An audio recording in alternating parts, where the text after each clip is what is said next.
like you're getting anything from this conversation, or have you exposed anybody before? Not like exposed. I mean, I want Well, I them to mean, know that somebody's recording them, and they should be careful what they say, because if they go too far, and somebody wants to take action on what they're saying, well then, I'm just saying, knowing that somebody is listening to you, it doesn't even seem to actually phase the people who are making homicidal ideation death threats regularly. okay, yeah, I can understand that. Have you ever come to the point where you've, changed somebody's mind? No, I don't think so. Really? People's personalities seem to be extremely fixed positions. Doesn't seem like you can actually change somebody and their political position. That seems pretty constant.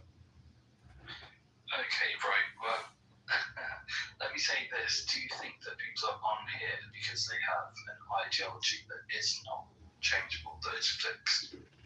That's not why they're here. They're here for I think, to dope up. You don't think they're here to change people's minds and possibly indoctrinate people into their belief system? Not really. Everybody seems to be very fixed in their position. So it's more, like you say, well, like we've said, a dopamine fix. It's echo chambering in here constantly. People repeat themselves over and over and over and over.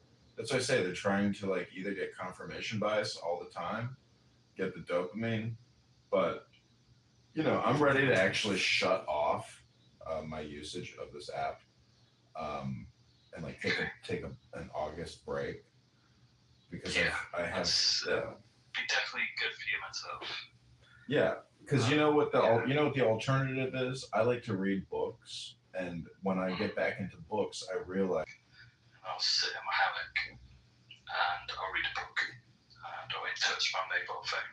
I think, its connection to other people is so, it was wonderful, but at the same time, it can become somewhat traumatic with the fact that we have an open way of communicating with people that we have absolutely no idea who they are. And that kind of communication, it can be... I have faith in myself, and I have enough confidence in myself to know that I have confidence in other people, but nonetheless, you're going to get disappointed. People are pigs. Yeah. People trash things. People are dirty. People are inconsiderate. People they just do things which people make bad decisions. You can't stop people from making bad decisions. So what I work on is, how do I respond to people making bad decisions? Am I gonna get flustered and angry and scream and hoot and holler and yell and eat my own substance up, or am I just going to be an observer, documenting, and analyzing, and then respond, in a cool, calm, collected manner, effectively? Well, yeah, that's definitely the way to be. I mean, also, the other thing is just, to understand that, I know it sounds cheesy, but this is a journey that we're on. We're all born and we're all going to die, and at some point, nobody will remember our names. It's about how it is. Well, some people are remembered. If you've ever watched a movie or a book, I mean, you are remembering the person that created that product. That's true. I mean, have you thought about writing a book?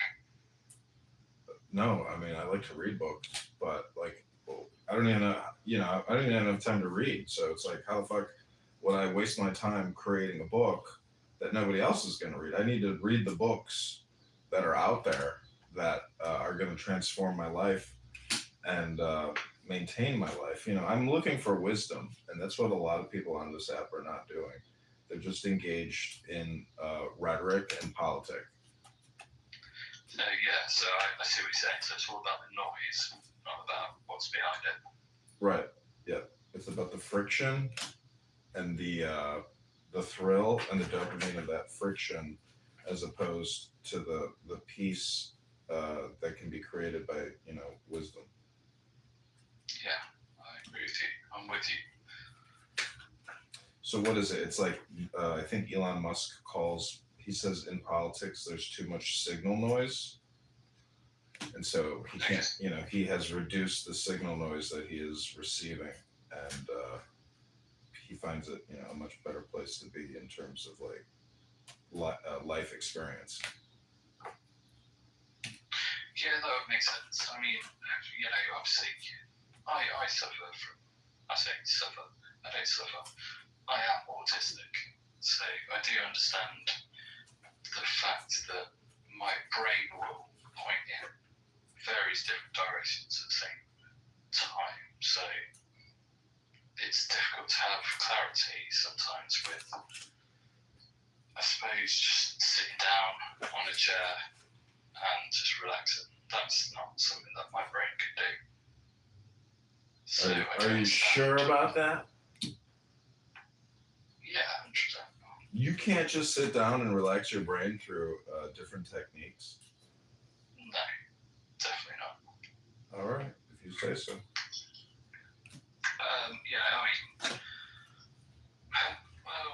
No, I have to be active. I cannot stop thinking. The only time I stop thinking is when I'm asleep, I suppose. And even then, I'm still thinking. Well, have you ever done a breathing exercise? Yes, I have, yeah. So what do you think happens when you do a breathing exercise? I'm thinking about what's going to happen once I've finished this breathing exercise.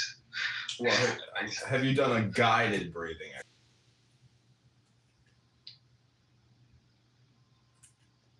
Let it go and say, I am a flower. I'm a flower. Now take the second deepest breath of the day through your nose. Hold it for 10 seconds.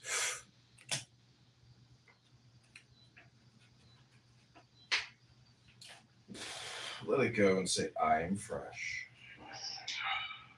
I'm fresh. Okay, so you're a fresh flower now.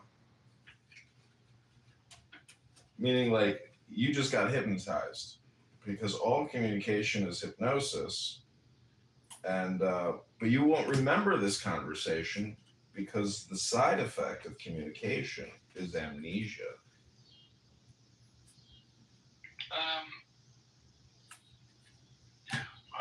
No, I don't think that. I'm just joking, but what I'm just trying to demonstrate is that have you ever heard people in a very contentious room, very, very rarely, 1 out of 10,000 will you hear somebody will say, let's take a 10-second moment of silence and let's do a deep breathing exercise. No, people just go into it like it's Mortal Kombat. Dialectics, I guess.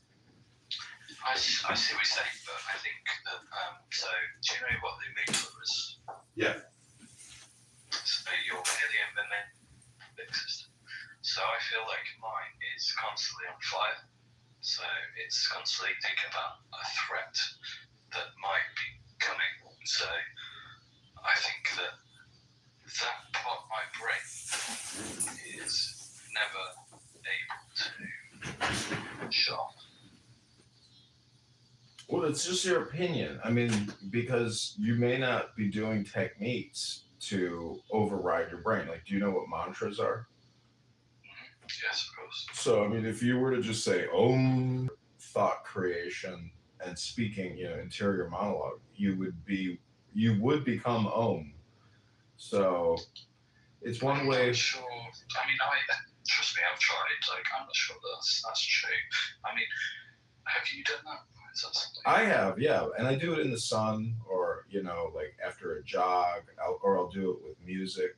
I'll play musical instruments, and then if I'm still having thoughts, eventually my brain stops producing thoughts, and I become one with the activity, and I'm no longer thinking about how I got to go do this, and I got this problem, and this and that. I'm no longer thinking. I'm literally in the moment of playing the music, saying the mantra.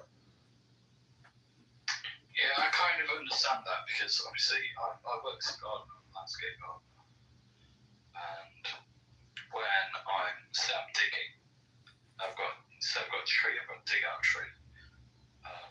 It gets so difficult, and I get so tired while I'm doing it that all I'm thinking about is digging that tree out. And that's probably the only little space that I have while I'm not thinking. Yeah.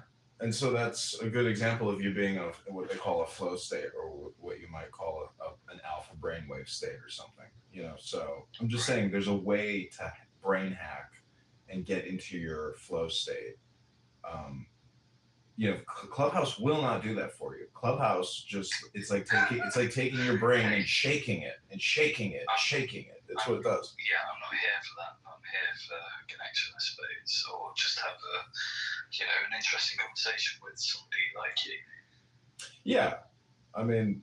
Okay, well, right, I'm going to go and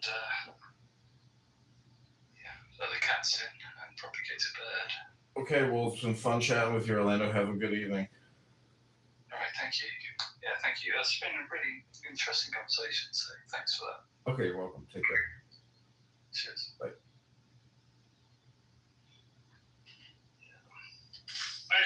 Poland was there first, right? And then they got invaded by the Russian. The Polish have been invaded 500 times. Yeah. It's surprising they still have a country because they're not the brightest. So, tactical, I wouldn't assume that they would, be smart tactics. But bravery and strength, that sheer alone,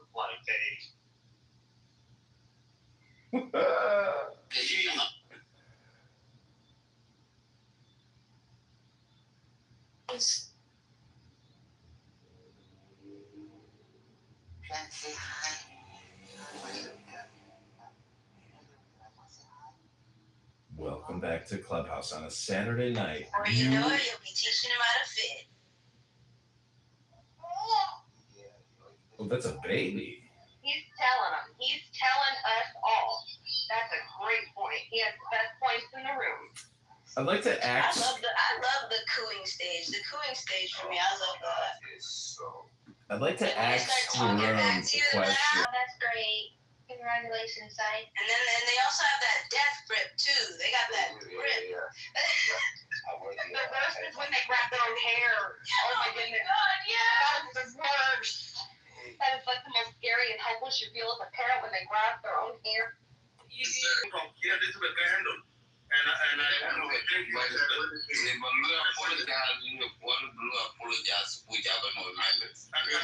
outside and chased a nigga down and you cocked the gun. Wow! That ain't cool. That ain't cool. In the house cocking the gun. No, that ain't cool though. That ain't cool though. Cocking the gun in the That house. ain't cool though. For cocking the gun over That the ain't phone. cool though.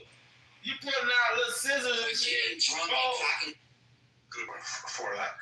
I guess the only thing that she's truthful about is the photos that I post here are from 1, 2, 3, 4, 5 years. Okay, that's true. But anything else is complete lies. Thank you for allowing me to say that, Ms. Beamer. And anybody, don't be surprised if this person sends you inboxes, messages about myself with these lies. Okay, she really hates me being on here now. So just so you know. I just want to say something before I go. Okay, sir. Look, speaking from a children's heart, okay? We're gay. Why are we not adults? Nothing beats the jet fuel holiday. I'm talking about. Hello? Hello? Nothing beats the jet fuel holiday. Would you like one that's 400 pounds for family for? Concrete, I want to ask you a question. I'm talking to ladies, beautiful black ladies. On a Saturday night on Clown House? 400 pounds off for a family of 4. Do you not have a family? 200 pounds. Do you not have a family, sir? If you don't have a family, just say that, Well, sir. if you leave and you don't come back, I will miss miss you. Well, if you're a single person, You know, you might as well send me that number. That way we just keep in touch. You don't have to be like, sir, do you have any family, sir? You miss me every time I fucking leave. Fucking Crespo. Concrete's got no life. He's here 24/7, Do you have 7 any days a family, week, sir? chit-chatting with people on Chillism all day, talking about Do you have nothing. any family for your Texas holiday? I actually had to side with him. Like, literally, I was in chillism, and I'm like, this is pathetic. I'm not. No. This is pathetic. Pathetic. Let's say it all out loud together now. Pathetic. Pathetic. Pathetic. Nothing beats a jet to holiday to the hallway. See you later.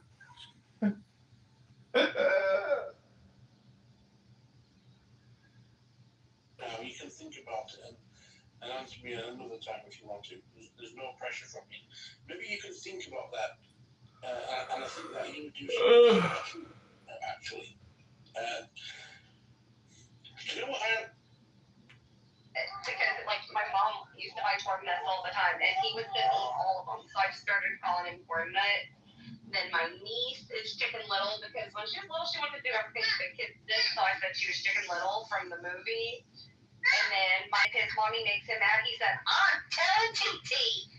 She's my best friend. Mom! You're going to tell too? Mom! Mom! Oh, and little dude wanted me to say that his mommy spanked him 3 times, and he cried and cried and cried. Mom! So he wants to stay with me and you. Mom! What are you going to do about that, Ashley? Can they hear us? No, me and her have already discussed it, and we were laughing about it. She said, I have spanked his butt one time.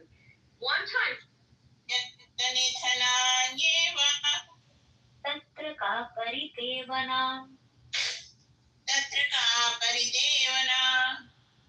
आश्चर्यवत् पश्यति कश्चिदेनम्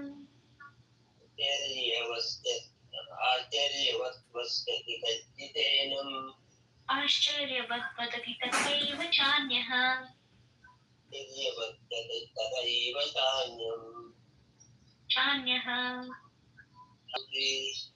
श्रुत्वाप्येनं वेद न चैव कश्चित्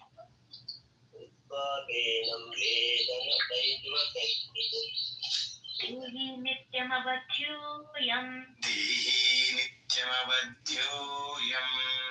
देहि सर्वस्य भारत तस्मात् सर्वाणि भूतानि न त्वं शोचितुमर्हसि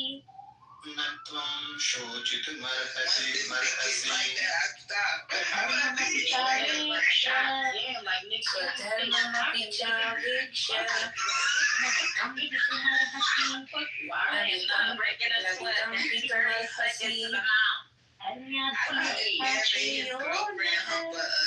धर्माद्ययुद्धाश्चेयोन्यत् क्षत्रियस्य न विद्यते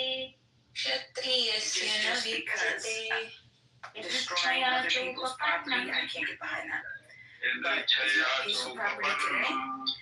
Meaning, again, something that you've earned outright and you've actually traded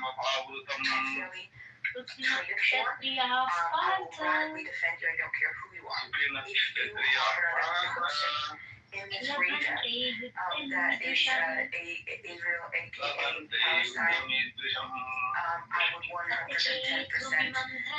encourage. You've lost the ability to reciprocate rights. You no longer have the defense, and the defender's choice at that point. If you're going to harm another person, if you're going to cooperate with people who harm people, that's all.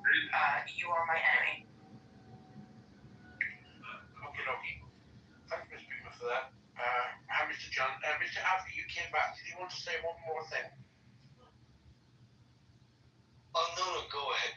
Necessarily, but unfair Zionists. Like, I don't like the way that people use the word Zionist. They want to ask Americans, Zionists, UK, Zion. I think every country is looking out for its own self-survival. And, that, because when you use the term Zionist, it gets into this ethnic, religious adjective description game, which means nothing. It means nationalism. Am I wrong here? Well, you said your view of the definition of Zionism. To me, I think it's my intelligence level's low and my IQ's low. Okay, nobody will get me to say otherwise. It's not a false modesty. I can only think about things in very simplistic ways. Okay, so if an individual lives in the United States of America, and I ask, do you accept that country exists? And they say yes. And I ask, do you have a problem with it existing? And they say no. That's basically what a Zionist is, but there's no name, like you said, for that person. It's only with Israel there seems to be a name applied to that. Well, see, that's where I disagree. And people use it as a negative. Nationalism or patriotism should be honored if it's virtuous and authentic.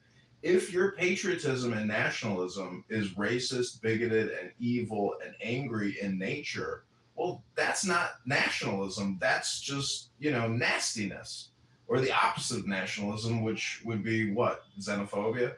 So, and I like in Bima's picture, it shows everyone in a state of peace and nirvana. She's got it backwards. You have it backwards, Bima. Nirvana and peace comes from within, and there will be no national peace or global peace until individuals at the individual level decide to take personal responsibility for peace in their life, and basically depolarize, depoliticize, and go inward. Meditation courses on here. They'd be playing music with each other. They'd be reading poetry, peace poetry to each other. They wouldn't be on here doing homicidal ideation till 5. I think, again, I'm very simplistic. I believe that's a peaceful picture that she has, and I believe her heart's in the right place. I mostly agree with you, believe it or not. And it's so funny. Listen to this bit of conspiracy. This is obviously AI created. I did not ask it to do the flags. And then once it kept creating images with both flags, because I said represent both Arabs and Jews and Christians. And so it kept giving me these two, like just the flags. So I think that's AI conspiracy. Or maybe it's not a conspiracy. Maybe it's just a large language model with a predictive text, and that's what we're putting into it. So our collective mentality is a nice mirror to see that our collective mentality can't even get past the point of the conceptualizing the people living together without claiming this collectivist mentality, which is such a disease, John.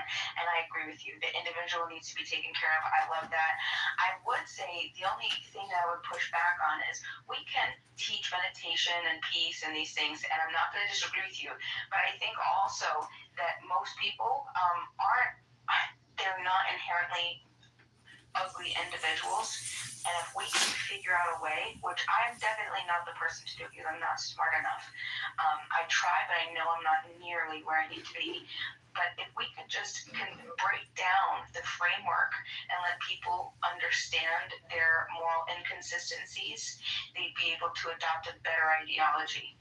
And I truly believe most people are rational people if given the opportunity. So that's my hope. That's why I come in here and I'm on Clubhouse and I like to debate people because I want you to expose your moral framework and then I want to show you all of your inconsistencies.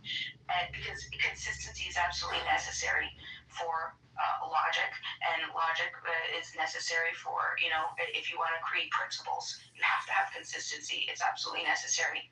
But most people are going to give you their opinions on politics based on emotion without any type of consistency whatsoever. No principles, just emotion.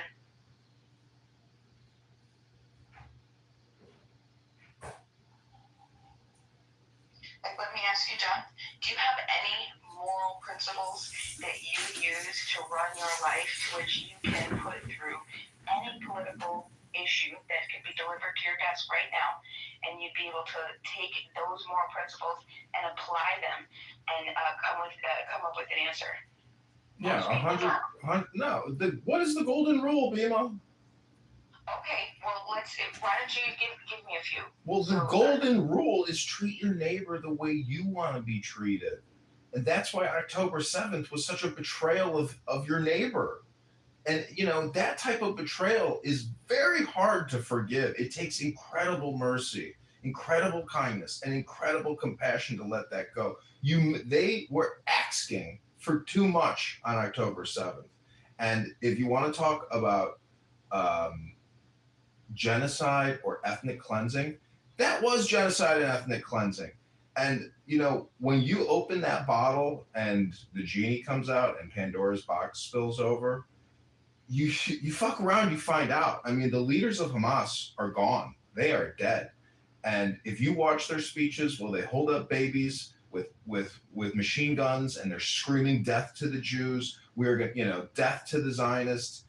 That type of political communication, plus shooting rockets every single fucking night of the week for years, it's insane behavior. So, again, go back to the golden rule. Treat your neighbor the way you want to be treated. And the United States Constitution says, friends in peace, enemies in war. Those are the golden rules of life. And again, fuck around, find out. Would you agree that though would be inconsistent, treat your neighbor the way you want to be treated? Meaning, if you were to apply that to, let's say somebody in the, I don't want to use stereotypes. Take a couple countries. Listen, let's take a Gazan and let's take an Israeli, and we put this side by side. Do you think if we say, let's take the more frustrated militant of both sides, and we say, hey, golden rule, treat your neighbor the way you want to be treated. What do you think both of them are going to come up with the same answer? It's a universal statement. It's a very important thing to recognize that, the way I treat you is the way I expect you to treat me. If I give you disrespect, I should expect disrespect. If I give you respect, you should give me respect. The moment I get angry with you and start yelling at you, I don't expect you to comply with me anymore. I don't expect you to be my friend anymore. So, but again, there's an Islamic jihadist terrorist who is who is more than ready to die and to go to Allah. So there's a huge differentiation between the characters in this performance, and you lump them together, and I think that's where you have it wrong. There are different people in this casting, and you should be able to know which ones are problematic and which ones are just doing a job.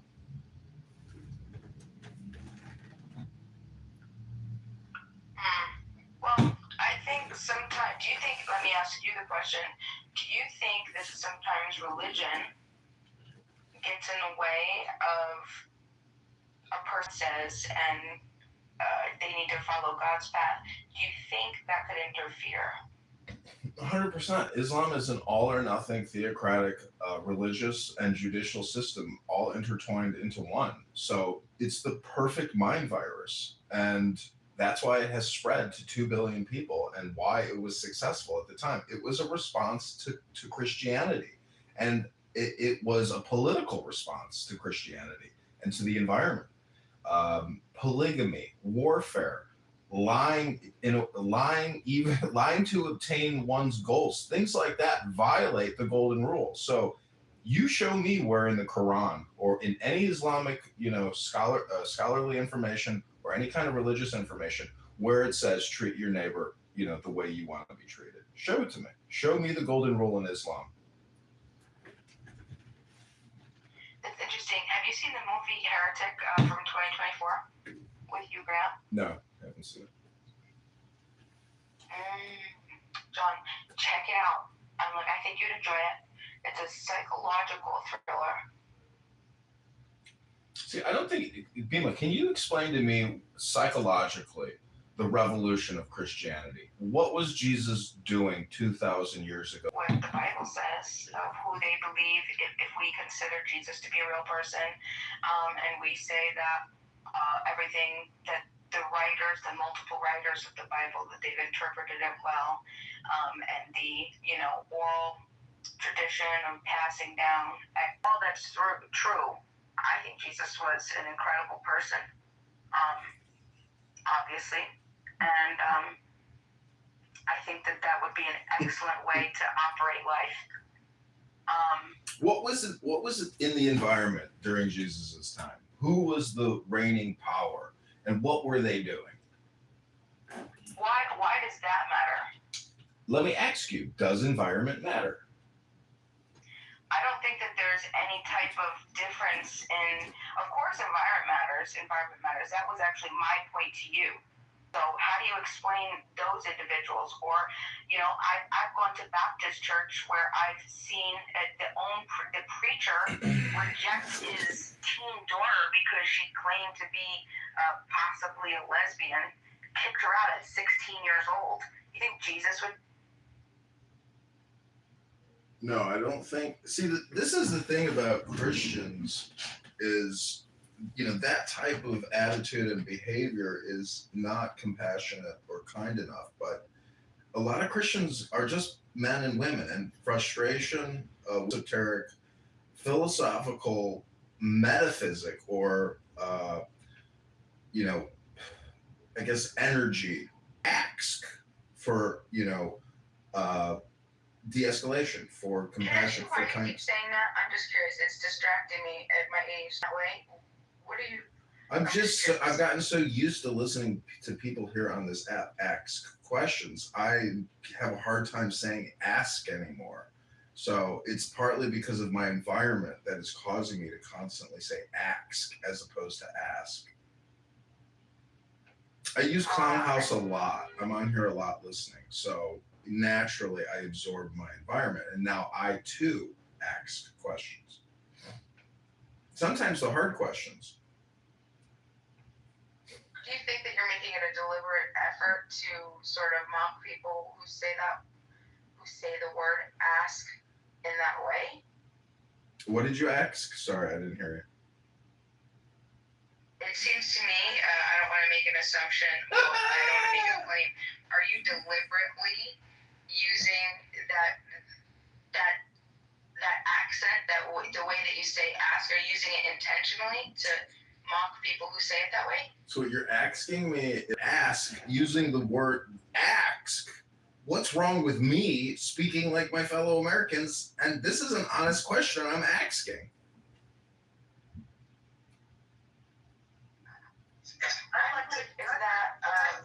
Could I derail a little bit? I'd like to hear more what John was about to say about when he asked the question.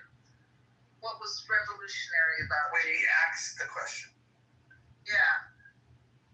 Bima, when I ask a question, I'm just waiting for somebody like yourself to get upset over how I'm asking a question. I think emotional intelligence would probably be more of me making an accusation and making a judgment upon you.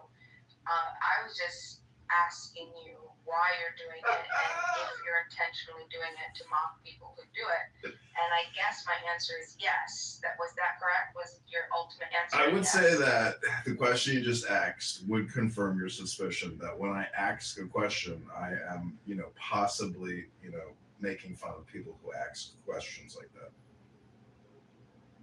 Okay, that's all that I wanted to know. But going back to what Michaela just asked about what I asked about Jesus and what was so revolutionary about his way of doing things, or perhaps his level of awareness or his way of looking at the situation, guess what? Jesus, is very advanced psychologically in terms of emotional intelligence. I don't know if you know this, Bima, but a lot of this stuff in the Bible, it's called metaphor. And it's not literal. It's actually dealing with emotional intelligence.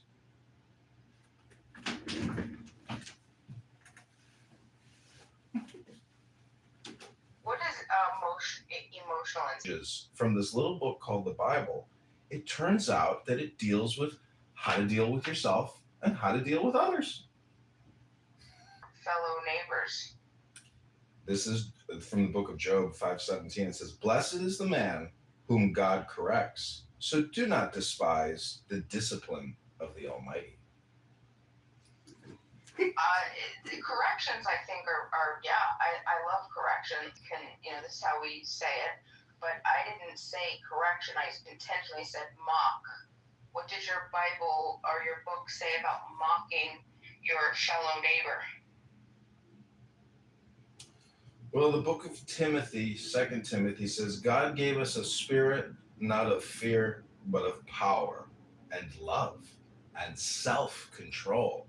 I just want to ask you, do you think a lot of the Free Palestine people practice self-control? Nice deflection. Do you think your fellow neighbor is an element of self-control? Well, when I ask a question, to my neighbor, I generally ask it respectfully and transparently and authentically. I just wonder how many people on the other side of the fence also think that way.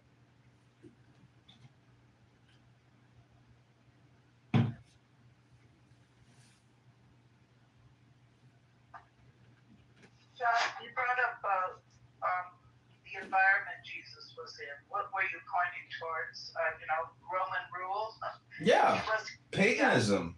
Absolutely. And the insanity of that environment and seeing what pagans do in ancient Rome and how they treat each other, the mass slavery, the rule by Roman arms, the poverty. And he wasn't encouraging Jews to rebel, right? No, he was an Enlightenment teacher. I think that, he was nonviolent. Fight for our land. It's our land. But that's what brought them down, because there were revolutionaries there, and they brought the wrath of the Roman army on them, which is, I would think that's sort of what the Palestinians are doing. May I get the cue? Yeah. May I get the cue? Yeah.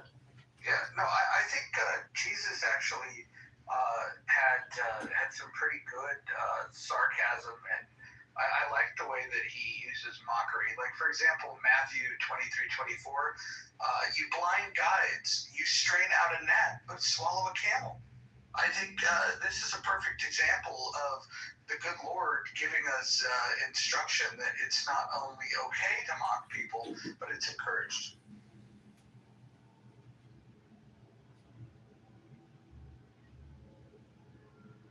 Matthew 6:21 says, "Where your treasure is, there your heart will be also." Jude 20 says, "You, dear friends, must build each other up in your most holy faith. Pray in the power of the Holy Spirit." Bima, what do you think Free Palestine people think about when you talk about the Holy Spirit of God? I think they wonder why the people committing a genocide on an innocent people don't have that spirit in them. Okay, so let me ask you this. What is the law? You're going to have to be more specific. What type of law? Man law? Just tell me what the word law means in English. L-A-W. What does it mean to you? It depends on the type of law you're referring to. Are we talking about man-made law? Are we talking about God's law? What are we talking about? Natural law? What are we talking Just about? a word. It's a 3-letter word. I don't know if you're capable of actually answering the question that I'm asking. But what does the word in English, L-A-W, mean? You can Google it and look it up in a dictionary if you want. Can you act in a more respectful way?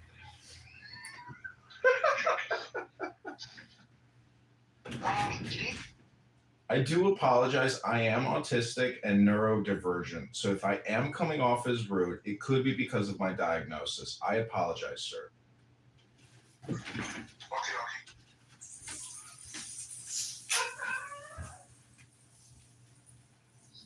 So I'm going to come up with my own definition. I'm going to say laws are collectivist mentalist disease of a superstition, a belief in this myth of authority that gives some people a moral inherent power to oppress, violate, control other peaceful people. But that's what the law is. Who is peaceful? You assume people are peaceful. Peaceful people would be represented by any human being, regardless of sex, gender, race, any place on the planet, as long as they are not harming their neighbor or their property. And don't people harm each other day to day with their words, their actions? I don't think we can use words as an objective harm, right? Because of too much subjectivity. So it has to be like a specific violation, right? And who decides who's peaceful? Objective facts. So as soon as somebody objectively, so when I say that, I'm talking about a point where you actually see somebody touch or violate another person or their property, they are no longer a peaceful person. So it's in an individual decision. One person decides who's peaceful, who's not, and then they can execute punishment on that. One person can decide the other person is not peaceful, and they can punish them. Well, we each decide. So we all want to have maximum liberty, right? Not you. Go ahead. So Bima, when somebody violates somebody's liberty, who has the authority to hold them accountable? The same, well, if you stop reciprocating rights in rights-based, so what is a right? All rights are mutual reciprocal understandings between consenting adults. Just me and you coming together and saying, hey, this is descriptive. These aren't normative rights, okay? This is a bunch of people coming together and saying, hey, look, let's all take it. Let's say we're not going to punch each other in the face. We're not going to hurt each other. And, now, okay, these are our rights now. So right? Just by that. So I would beg to differ. I would say that if what you're calling a right requires mutual agreement, that means that if somebody doesn't agree, then they don't have to recognize the rights. That's why rights have to come from somewhere else. The authority to first of all, who grants these rights? Natural law, were they given by God? And the idea that you think that it has to be mutually agreed upon, if you said, hey, I don't want you to hit me, and I say, I'm not going to mutually agree upon that, I'm going to smack the crap out of you, then under your framework, I would not be violating your rights because it was not mutually agreed upon. So, first of all, I answered your question of where the authority came from, and that comes from the individuals. Sometimes we like to say that they're God-given rights, but we know that God doesn't grant everybody the same rights on the planet, right? And if that was true, we'd all have the same rights on the planet, but we don't. Bima, let me interrupt you politely. Rights as Americans, and North Koreans don't have the same rights as Saudi Arabians, and et cetera, et cetera.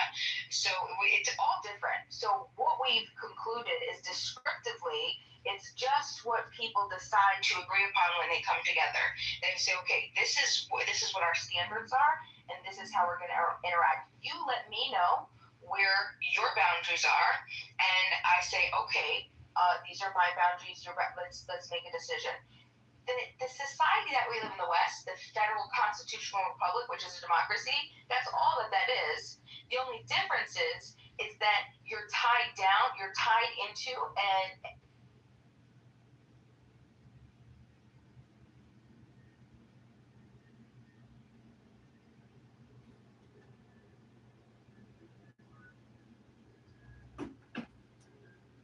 yeah. Good call on getting out of Bima's, projection there. She speaks as if, I don't know. She uses like technical, like Marxian terminology. Do you ever notice that? Yeah, I think she's somebody that probably spent a lot of time you know, listening to anarchists talk, and then thought, wow, that's unique. Nobody thinks like that. Nobody talks like that. I think I'll adopt that because it makes me unique. And then really what she sounds like is a robot. Yeah, it's very weird. Very, very weird. So I don't know if you've ever read the Book of the Law, but I want to just read a thing in here, if I may, if I can ask to read this to jumpstart your "What is Anarchy" room. It's just one little paragraph. Do you want to hear it? It's a good jumping off point, I think. It says, democracy dodders, ferocious fascism, cackling communism, equally frauds cavort crazily all over the globe. They are hemming us in. The trend of the times and adapts circumstance intelligently is laughed at, persecuted, often destroyed by the herd. But he and his heirs, when the crisis comes of the herd, war no longer kills soldiers, it kills all indiscriminately. Every new measure of the most democratic and autocratic governments is communistic in essence. It is always restriction. We are all treated as imbecile children. DORA, the Shops Acts, the motoring laws, Sunday suffocation, the censorship, they won't trust us to cross the roads at will. Fascism is like communism and dishonest into the bargain. The dictators suppress all art, literature, theater, clubhouse room, mass. In the words of the famous paradox of the Comte de Phoenix, the absolute rule of the state shall be a function of the absolute liberty of each individual will. So I'm just wondering about that last part. The absolute rule of the state shall be a function of the absolute liberty of each individual will. Is that logical?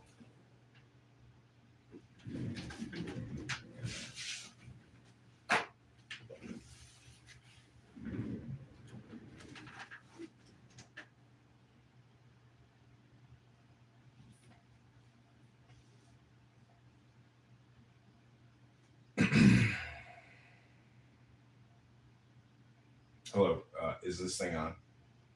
These days. So we got a poll now. No, that was interesting. We should read that again when we get people in here. I'm gonna start pinging people, but I wanted to get the poll posted up here so everybody can cast their votes. You know, like a warfighter book. I don't know if you ever read it, but supposedly it was banned. Yeah. Oh, the Anarchist Cookbook is what it was called. Yeah, the cookbook. Yeah.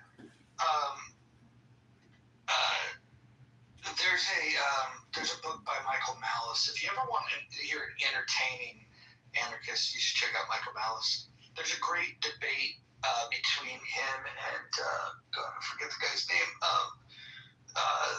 The objectivist. They were both on Lex Friedman's podcast debating anarchy versus minarchy. It's pretty interesting. It went the way you would expect it to go. Akima says anarchy is ultimate freedom. It's amazing. I mean, what would you describe the conquest of the West and the journey west in America? You know, cowboys, Indians, far off, distant little towns. You know, what is that anarchy, Hekima? Why you gonna tattoo this put out my name? You just want to say it right, nigga. This switch it up. I mean, why don't you just tell me your real name? Is it like, Tony or Lamar or like, it's not Hekima. That's what I'm saying. Why my name can't be like Kim? That's weird. I mean, it could be Hekima. I don't know. But it actually is. I like the name Lamont, though. Lamont's cool. That might be my next clubhouse name, Lamont. Lamont Sanford. Is it pronounced Hakima or is it, Hekima? Nobody pronounces it correctly, so you can pretty much do whatever you want. He's very accustomed to nobody being able to pronounce something that's spelled out fairly phonetically.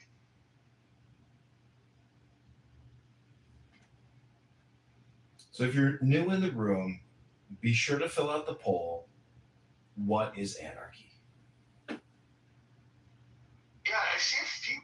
haven't responded yet. Nye has not responded. Marta, Yeah, I don't know. Randy, Wallace. No, that's fine. You could give some thought to it. I'll tell you what. If you spend 5 seconds thinking about it, you'll spend more time, more thoughtful time thinking about it than, let's say, somebody like Bima. So.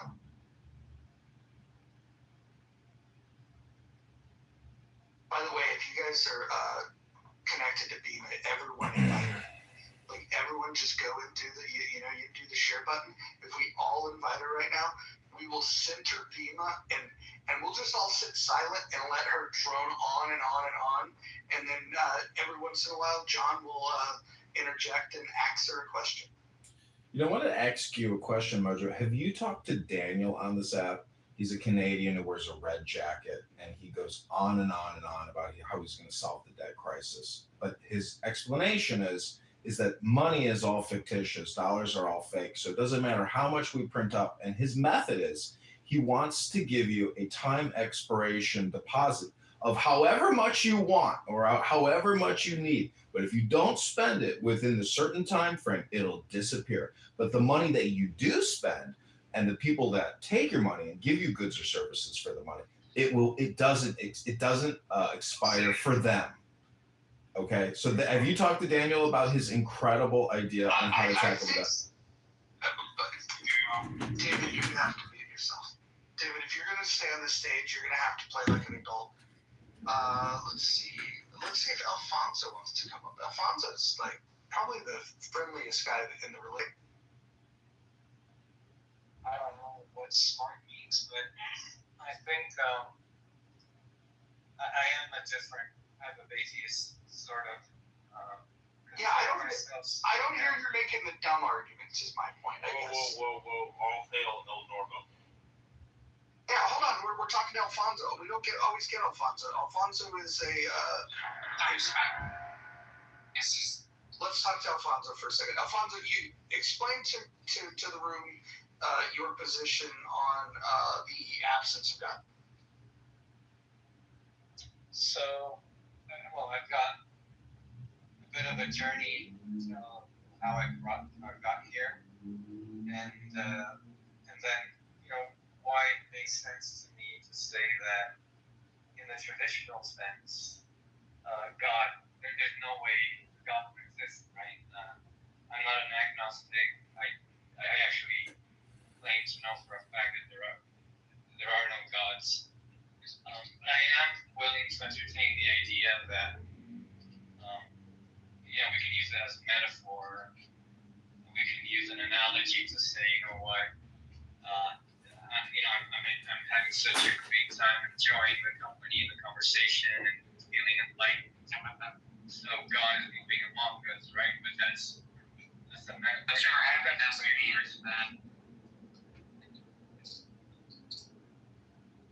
Okay, David, I warned you. Go on, Alfonso. And one of the strongest, I guess, arguments that I don't like to debate or argue, but one of the strongest thoughts I have about spirituality and theism is that, right, people say I have a body, but I am my soul.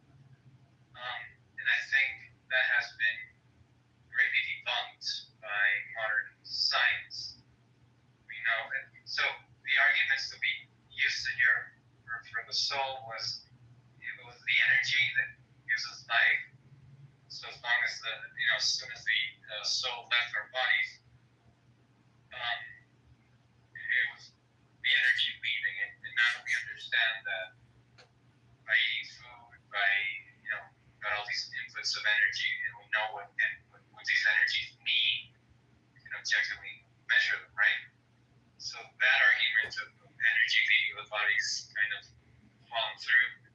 And the other one is your personality. That's who you are, right? Now we know that our brains have different functions and different parts that interact to create our personalities. And you can affect these with chemicals or trauma or tumors, and your personality will be radically changed. So those are a couple of thoughts on that.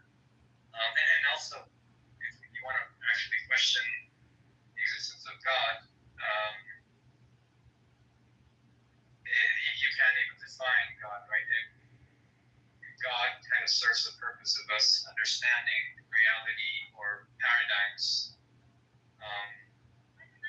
Well, let's just, sorry, I'm making someone up there, Mike, but yeah, I'll leave it there for the time being.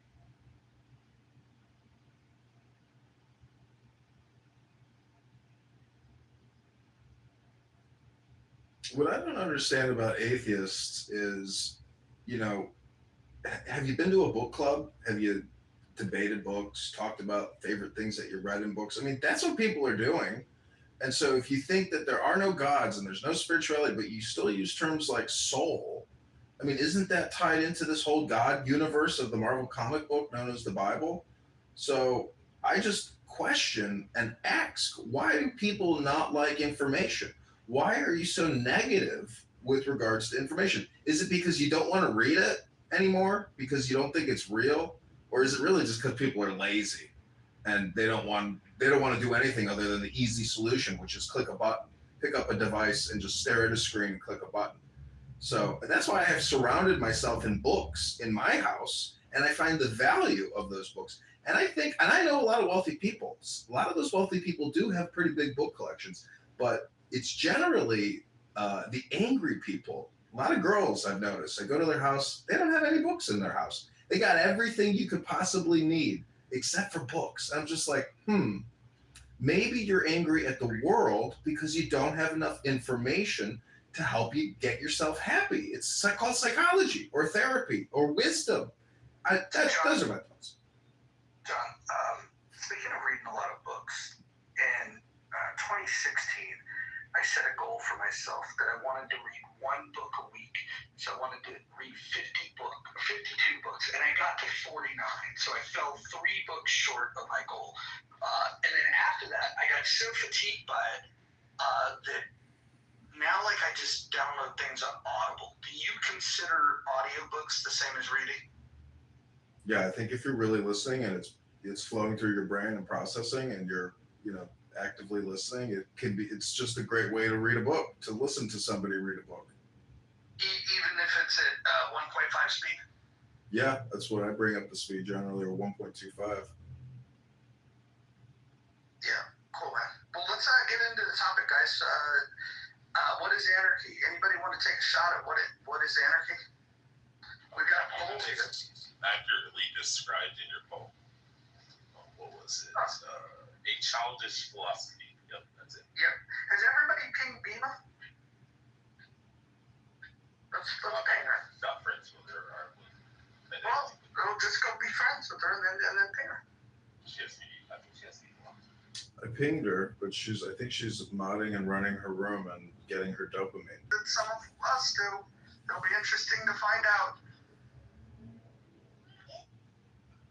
Oh, welcome to the stage, Al Pacino.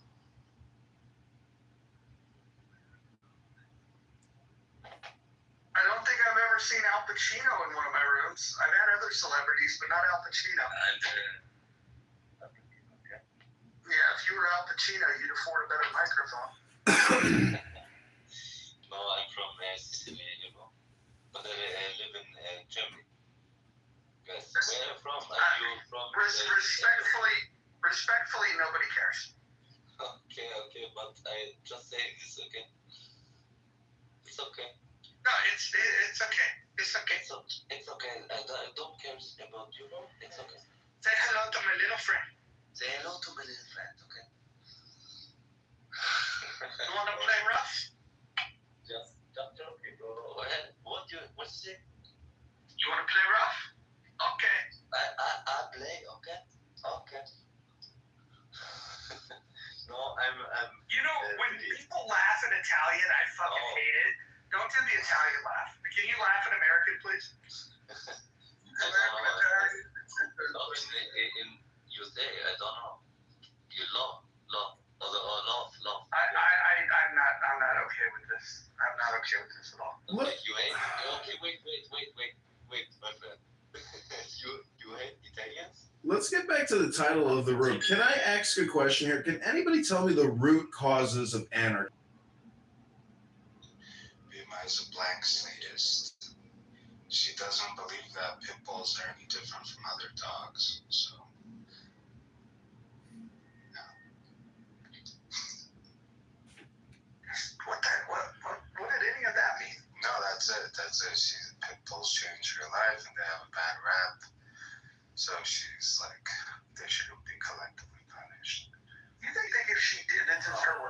go. So you think if she did shave her armpits and got some effective deodorant going on, maybe styled her hair in a modern way, perhaps considered some makeup, put on some heels, and lost a few pounds, you think she would maybe abandon this anarchy thing and realize that joining civilization might be a good idea? It's possible. It's very possible. I think she just needs a shift in perspective. I'll bet you she comes back to this room. See, those are the health outcomes of, you know, a lack of intelligence or wisdom or really understanding one's environment, I think, and what is natural and what is unnatural. I mean, you know, asking the question again, what are the root causes of anarchy? Is it government? I would say it's, mental retardation. Because if your solution to the problem of the government can have in terms of overreach, usually what that would lead to, let's just say she was successful, there was no state. What we would have is somebody trampling on her rights on a more consistent basis, and she would have no recourse to deal with it. I think the thing that she forgets is that as imperfect as government is, and as much as government does trample on her rights, it's the least amount of trampling that she's going to get in this world. Because should she ever get her way, the true authoritarians would take over.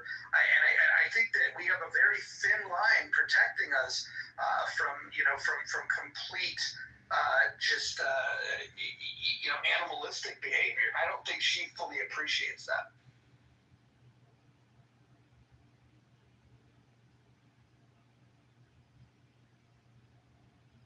If anybody else wants to chime in with their expertise on anarchy, please go on.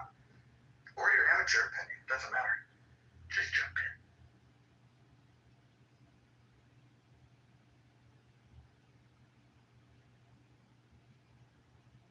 Okay, well, everybody's quiet, okay?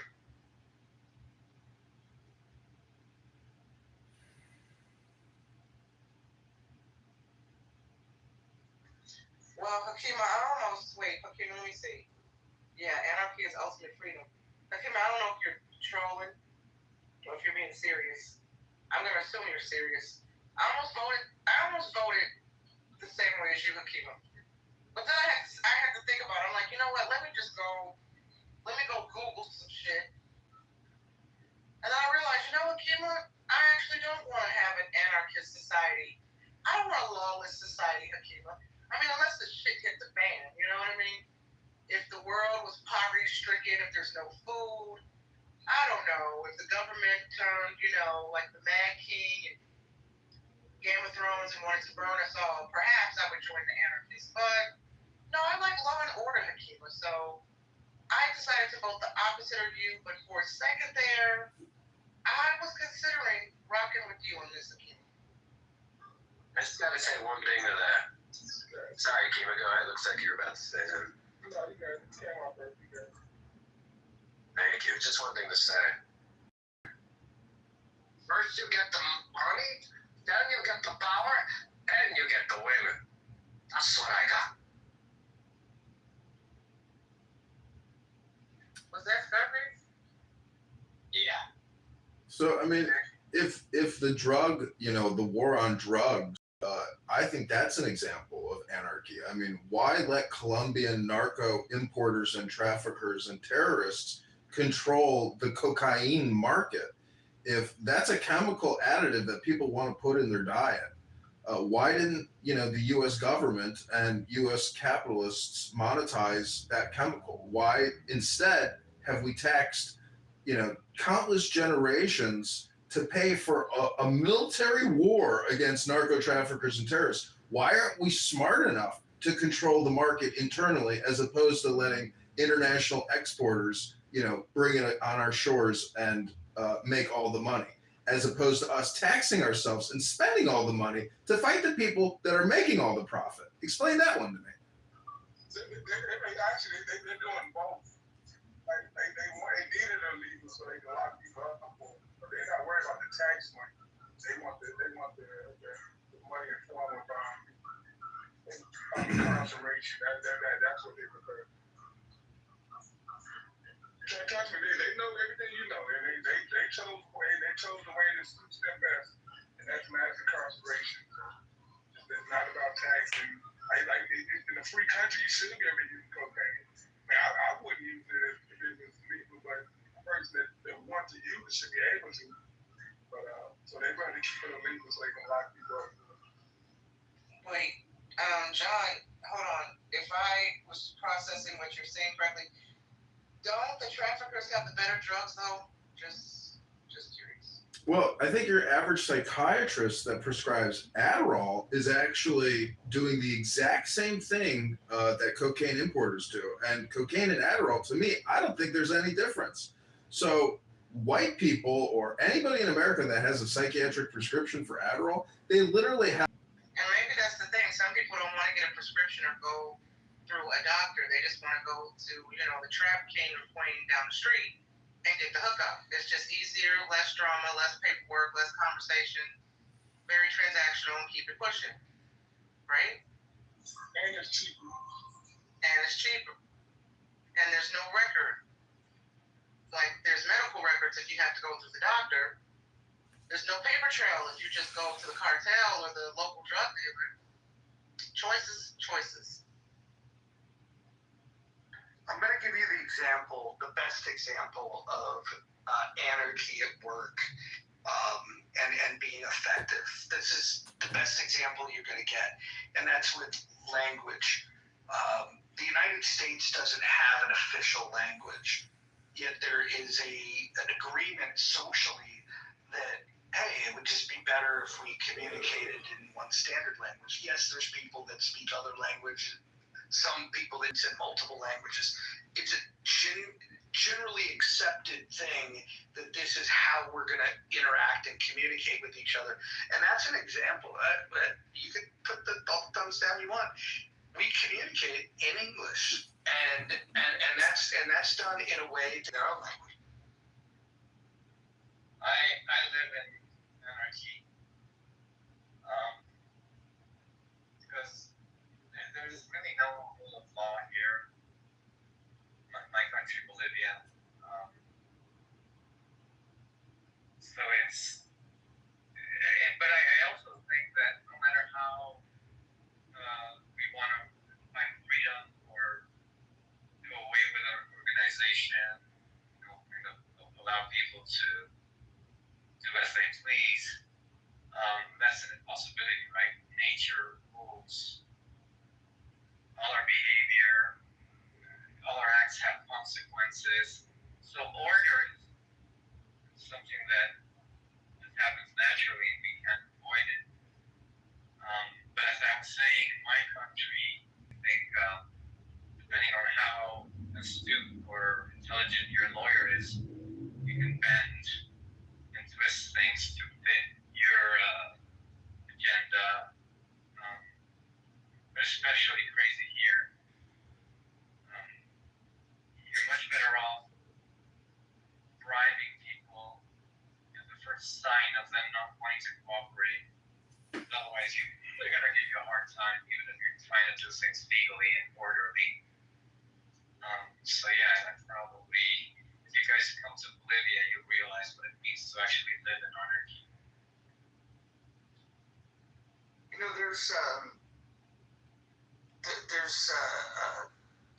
In Spain they have Catalonia, which that's about as anarchist as you can find in a first world nation.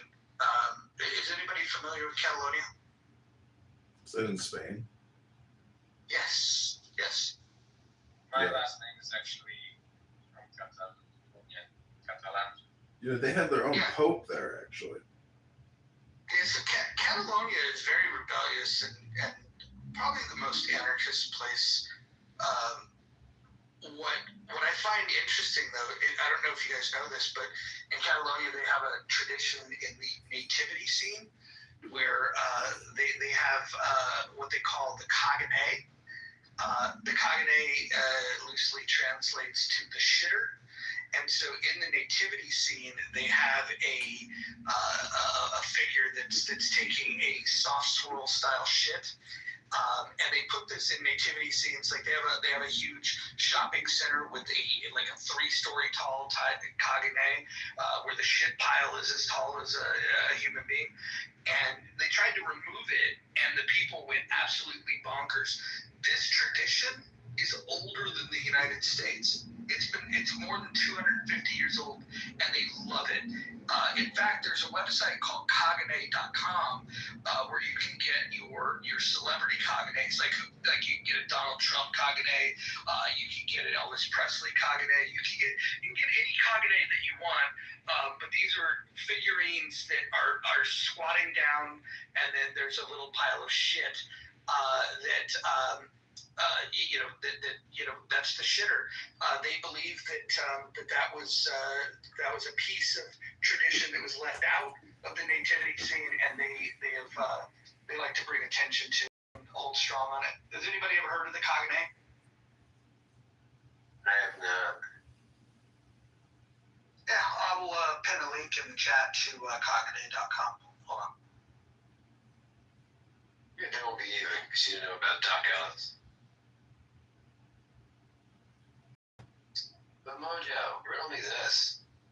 Could one argue that there's organized anarchy, and I don't mean January 6th, I don't mean BLM, I mean organized from within, such as the 2008 housing crash, where there was this defined anarchy, a lack of authority overseeing these mortgages that they were handing out to strippers that couldn't pay these houses off in 3 lifetimes. The opioid crisis, where was the authority there, handing out painkillers for stubbing your toe? Now, unless you have a gunshot or something, you walk into the ER. Good luck getting opioids. I mean, it's just, in both of those scenarios, there's major disruption to people that were not direct. So obviously the housing market made housing unattainable for quite a while. Folks who were legitimately in need of painkillers were going through more of a thorough screening process, if you will, skeptical process, if you will, from doctors. So, thoughts on that?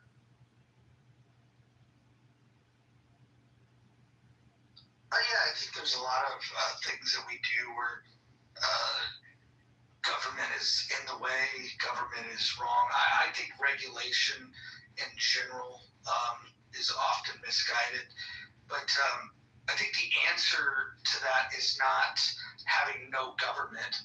I think the answer to over-regulation is less regulation, and the answer to bad regulation is good regulation, and then just understanding proper role of government in general. I think there's a danger in rejecting the idea that there should be an authority that could make rulings. I'm a firm believer that you need to have a judge, and I'm just wondering if anybody would disagree with that, either that's on the stage or in the audience, anyone that thinks that the world would somehow be a better place if we didn't have military, police, or a judge, courts, essentially. Having been to court, a couple times in my life for speeding tickets and other things like that, to me, it's basically like dealing with robots. Literally, the judge demands a guilty plea, and then you have to confirm it and then go pay your fine. So, a lot of this is anti-constitutional. I'm just saying a lot of the legal industrial complex operates off of anti-constitutional behavior. No jury trials. It's like automatons. It's like dealing with robots that have no care and compassion. And then occasionally you get a judge who has a YouTube channel who puts up videos of people who have absolutely nothing or living in devastation and destitution. And, because of the internet, those videos go viral. Then a GoFundMe campaign gets built up for this old granny or young single mother or whatever. And then they get a little social equity justice. But I'm just saying that to me, robot people are the worst people in society. But if if you know the rules and you show up, it doesn't have to play out that way. I hear what you're saying. The courtroom these days favors those that have money enough for representation, and also money enough in case they want to remand you to jail. You can pay your bail, and so poor people have a different justice system in this country, and I think that's something that we should talk about. Yeah, JB is bringing up prosecutorial misconduct and, basically Russiagate and what happened to Donald Trump. But, when I went to court, it was amazing. If you had legal representation, you got to go first and you got to get the hell out of there quicker than everybody else. So having money to buy a lawyer also saves you time. JB, what do you guys say? This is the island of misfit toys. That's just one thing. The second thing I'll say is not the judges. I don't feel like harming. This is from a man who makes many judges and police. Police are not the problem. The problem is the prosecutors. Here in New York, what the prosecutors do, it's 100% the good old boy network. It's 100%. If you have money, you're going home. There is no mechanism in place to stop these prosecutors from falsely charging people or overcharging people. That, my friend, is what I feel is the problem. Not the judges, not the police, the prosecutors. I rest my case, Your Honor. What about the legislators that make these laws possible for the police to apprehend you or the prosecutor to prosecute you?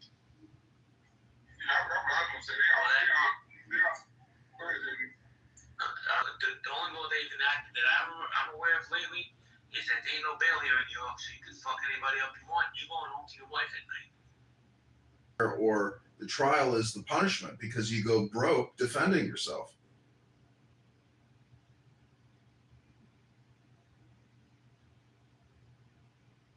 What do you think of people that falsely accuse people of things? Do you think we could get a law like that if like, I'll be extreme here. If a woman accuses somebody of rape and we can prove that she's lying, could we then maybe say that she should get the same punishment that the rapist would have gotten? 100%. False accusation of any type, any false accusation should be met with the possible penalty of that person. I don't care what it is. But there's no punishment of false accusations. Basically, that's terrible. They give people the green light to keep doing it. People should definitely. I think prosecutors and police who work hard to find a perpetrator and just charge anyone. I think they should be fucking prosecuted when they knowingly like fuck had a law. They be knowing a lot of times they don't have the right person. They move forward anyway just to get a conviction. I think they should be fucking prosecuted. Absolutely, perjury should be taken very seriously. But I think JB, really brought light to it. A very, very important point that a lot of folks have no idea the power a typical DA has in their city. They're elected officials, right, or appointed by the mayor. What does the public want? To sleep at night, their kids are safe. Convictions, get the bad guy. There is a great series on Netflix called The Confession Tapes, where each episode is about somebody confessing to something they didn't do because they've been interrogated for 12 hours. And after the first 9 hours, you eventually break. And everyone, who would possibly admit to saying something that committing something you didn't do. But there's studies that show that they do that, and DAs have no problem, no gumption with holding exculpatory evidence that could actually exonerate them from the beginning and have not even a trial because they want the conviction.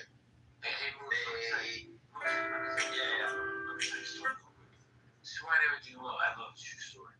Somebody I did time with, right, was charged with 2 counts of rape. 2 different women came forward. And the guy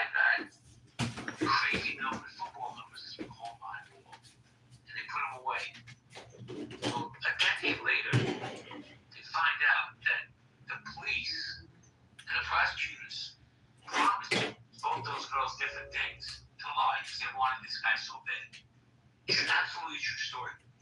Matter of fact, he was able to prove he wasn't even in the state at the time, and they still moved forward with charging him. Now, if that's not prosecutorial misconduct, I have no fucking idea what is. This dude gave a decade of his life for crimes he didn't commit. And they were able to prove that the prosecutor lied and coerced these women into lying. Nothing happened to them. All they did was get a promotion because the conviction rate was through the roof. Exactly.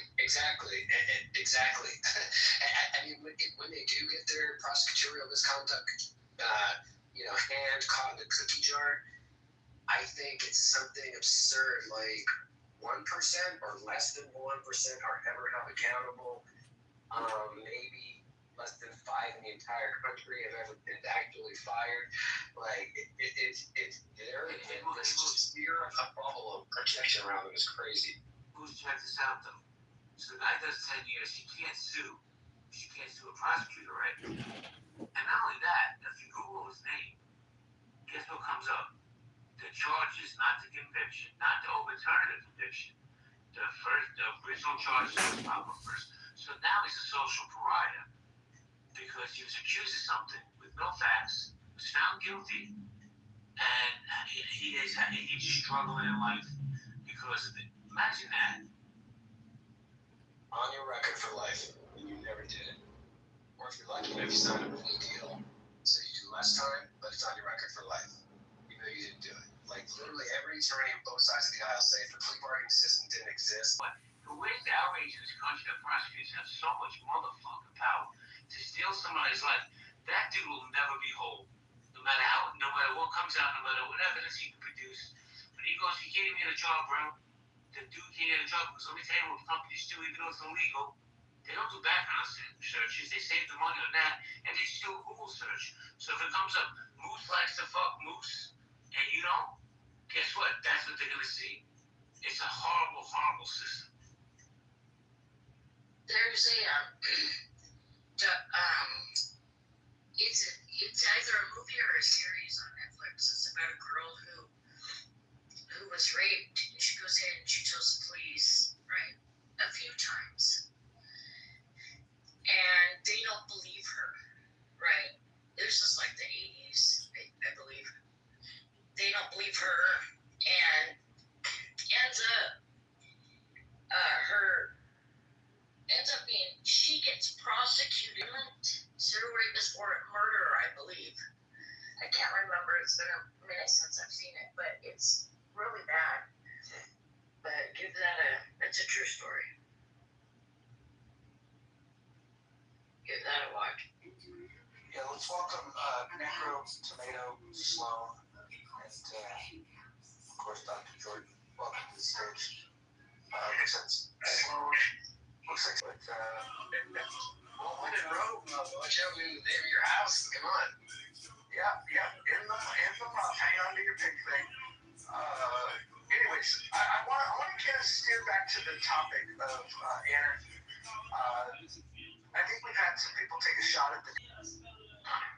Yeah, so it basically is, definitionally is that there are no sorts of restrictions on, any sorts of freedoms that we have, essentially, and the government is the only thing that limits those freedoms. So, authority. But Necro, walk me through then how we have left-wing anarchy, right-wing anarchy, and one version says that property is theft, and then the other has their entire philosophy built on property rights being the most important right of all. How without a police force and a court system would you determine whether property is theft or property is a right? Yeah, and so that's one of the things why I think that we're ultimately, but so if you have the basic definition of right or having property rights, is what would divide interests, definitely. Right, you didn't answer my question. question. So who would decide? Who would have the authority to decide the dispute between a left-wing anarchist and a right-wing anarchist over property? Like, let's say you think that I have stolen it because you're a left-wing anarchist and think it's theft, and I have ownership of it, and so who would decide whether or not I get to stay or go with this property? No one. There is no authority. This is on the anarchy point. That depends your tails and anarchy point. So, I mean, yeah, I'm trying to figure out how we decided. Do we just like play a game of Hungry Hippo, whoever wins? Do we flip the coin like Bruce says? Do we do dueling pistols at 12 paces? Like, I'm just wondering, like, what do we do here? You answer your own question. yeah, rock, paper, scissors, and Whoever has more nuts. Yeah, your answer is Too many people on Clubhouse demanding an anarchist society. They're not serious. They're just fucking with you. Because if anarchist societies existed, precisely zero of the Clubhouse anarchists would move there. It's just a debating point. It's not serious mojo. Right. Well, and the interesting thing is that in the U.S., the vast majority of anarchists are right-wing anarchists, and globally, they're left-wing anarchists. And I totally agree with you that this is all just like some philosophical debate club shit, because the people that say that they're an anarchist, they don't do anything to mimic that. If they did, they would like go and move into Amish country, who are the closest thing that North America has to anarchists.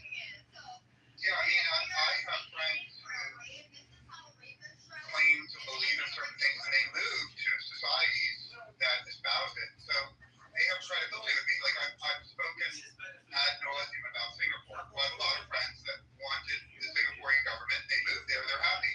And then I have friends who wanted a more free, libertarian existence, and they moved to New Hampshire. And both of them are valid. The people that are not valid are the people on Clubhouse who they complain all the time, but they never get off their ass and actually move to the place they claim they want to live. Yeah, no, I think that's true.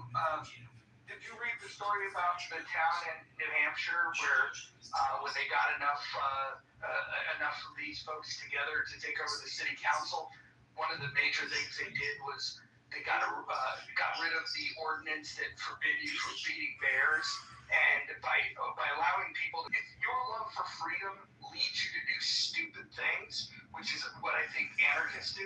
I feel like anarchists are the ones that have like they've decided to just go to the extreme of this idea of freedom, this notion of freedom, and to the point where they will ignore common sense. And so I don't know if you've read that story, but it's an interesting read to understand what happens if the anarchists were to get their way. We'd essentially get mauled by bears because they're stupid. You see Wild Wild Country documentary? That's a form of anarchy, I'd say. I mean, at one point, they actually, the whole Raj Mahaji cult thing, and the infamous Sheila that was his assistant, at one point she was literally orchestrating an assassination attempt on a senator in, where were they? Washington State, I think, or Oregon? But I would put forth the proposition that the average human being, with it being legal and it being legal to ride a motorcycle 100 miles an hour without a helmet, and legal gambling, like there's all kinds of in a society where those freedoms are restricted, because it's just obvious, right? If you have enough children, some of them are going to be born with no willpower. And if you have a child that has no willpower, and you happen to live in a society that allows motorcycles without helmets and fentanyl and gambling, like eventually it's going to fuck up your children's lives. So even within the concept of does a human being want to live in anarchy, or does a human being want to live in a highly restricted society, I think the same human being could want different things based on their life cycle mojo. Yeah, I think that's right. I think, though, the anarchists that I've run into, especially the ones on this app, there's a small handful of them, they seem oppressed by government. They'll let any other entity. In fact, they would erect a society that mimics a government as long as they don't. They're just anti-government. They're not anti-oppression. They're not even pro-freedom, really. What they're really looking for is just this, the elimination of government, and that seems to be their calling card. That's what they're really begging for. Hold on. I just got the laughy emoji from one of the anarchists on this app. Maybe she disagrees. If I was wrong, I'd love for her to come up here and tell me that I'm wrong, that she wants to be oppressed. I mean, the same person that gave you the laughy emoji that hates the state and says that she's an anarchist lives with an abusive boyfriend that doesn't allow her to speak on Clubhouse. If he's around, he tells her that she's got to get off. So we've all seen that. In fact, we were hoping to do a wellness check. She probably wouldn't appreciate the wellness check because in order to do a wellness check, you'd have to call a government official to go do the wellness check. So I don't know. Maybe she wants to come up, but go ahead. I think that it's hard for me to believe there's anyone that stupid, and the reason is the anthropologists and evolutionary biologists have data on all societies before government, and the reality of being a human before government was, first of all, we have clear evidence that 20% of the men had sex with all the women. And in order for 20% of the men to have sex with all the women, they murdered a massive percentage of the weaker men.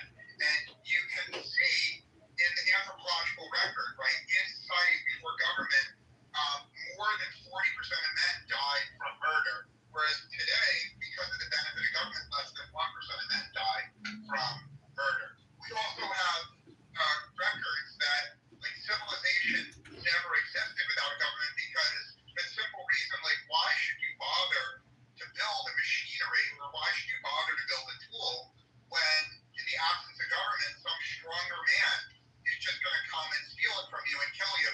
So in the absence of government, life is nasty, brutish, and short.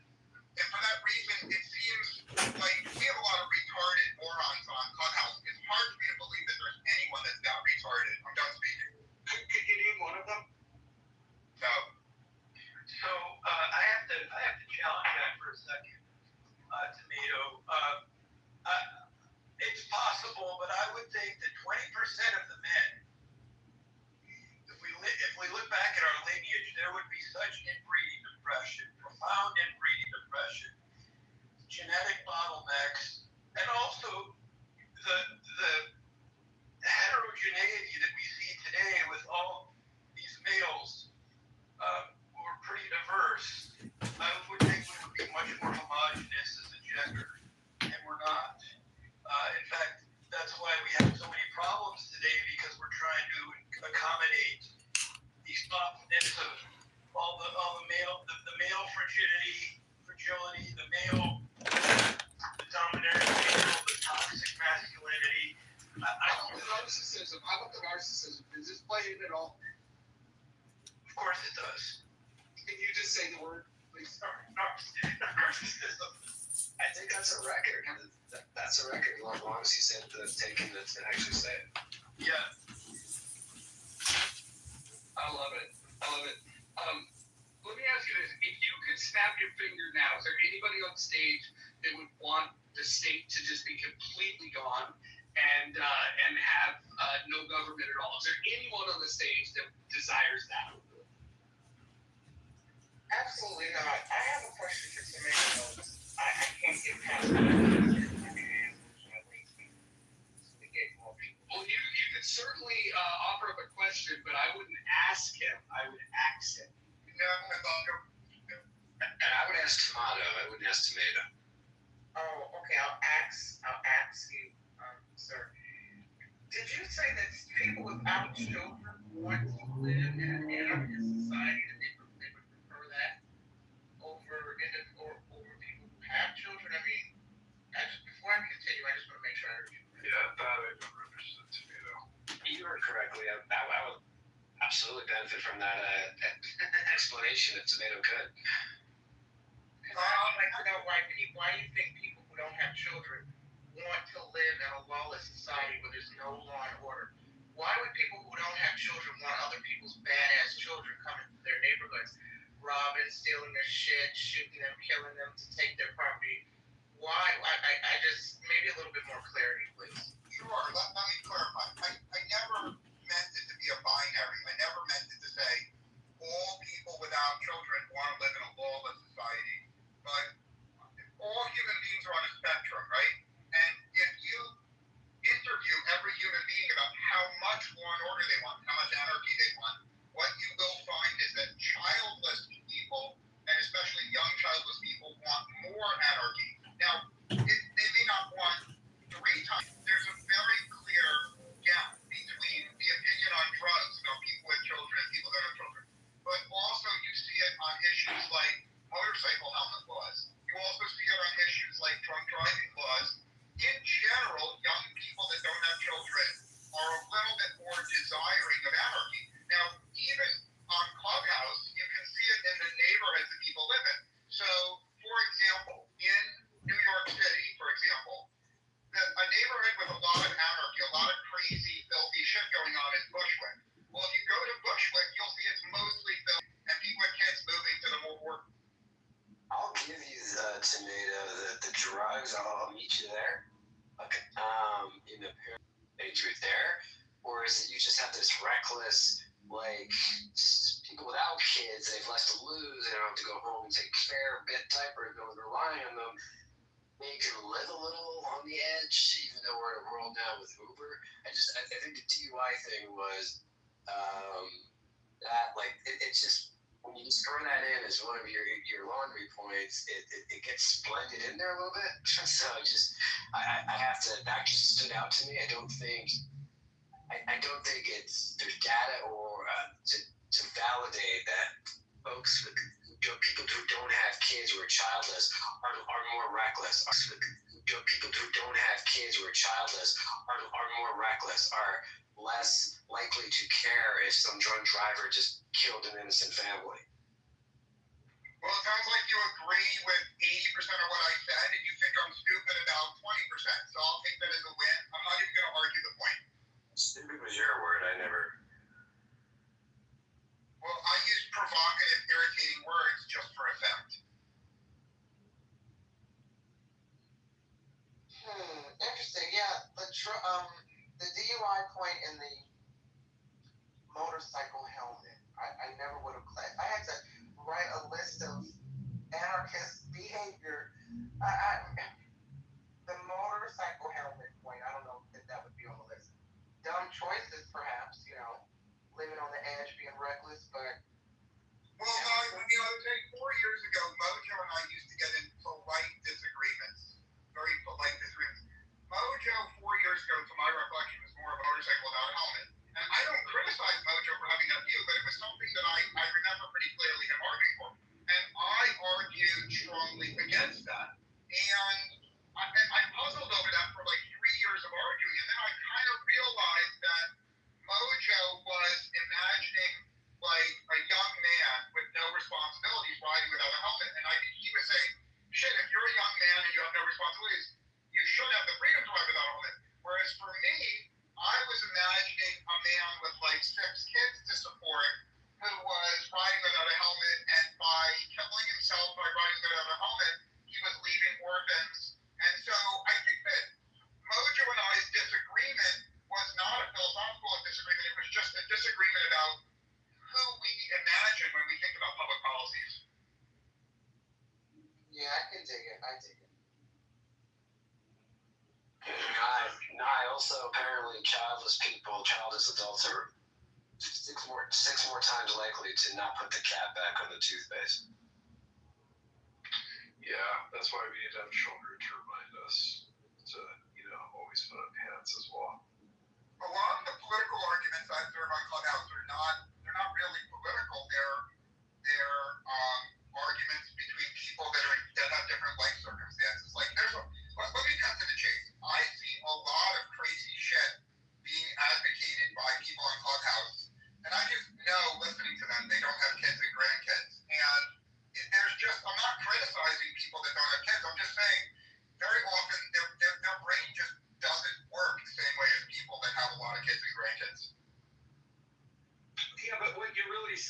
is that when you have kids and grandkids, you become more risk adverse, and I think that's fair to point out. That being said, sometimes playing it safe is not the right way to go either. Some people are so risk adverse that they would bubble wrap their children, and I think that there's a risk in harming your children by being too risk adverse. Would you disagree? No, I agree with you completely. But the issue on the table is society's rules. And I think in general, whether for right or wrong, the average person that has a bunch of kids wants to live in a society where the government does more and the government has more restrictions. So, for example, I think drunk driving, let me go back to the drunk driving point, even though it's unpopular, right? In general, most young childless people, if someone is caught drunk driving once, they'll give them a pass. They're like, okay, pay a fine and you get your license back. Even I think if you survey people that are childless, they might give people 2 chances. They say you're caught drunk driving twice, take a class, passing fine. Whereas my experience is people that have young children, they're like, fuck it. If you're caught drunk driving once, fuck off, we're taking your license away for life, because the risk of you killing my kids is so great, I don't want to take the chance. So I actually do, at least among the people I socialize with in real life, I do notice a difference in attitudes towards drunk driving between people with kids and people without kids. And you may say, oh, you're wrapping your kid in bubble wrap. To protect your kid from drunk drivers, you're wrapping them in bubble wrap. I don't see it that way. I think that there are reasonable things you can do to protect the lives of your kids.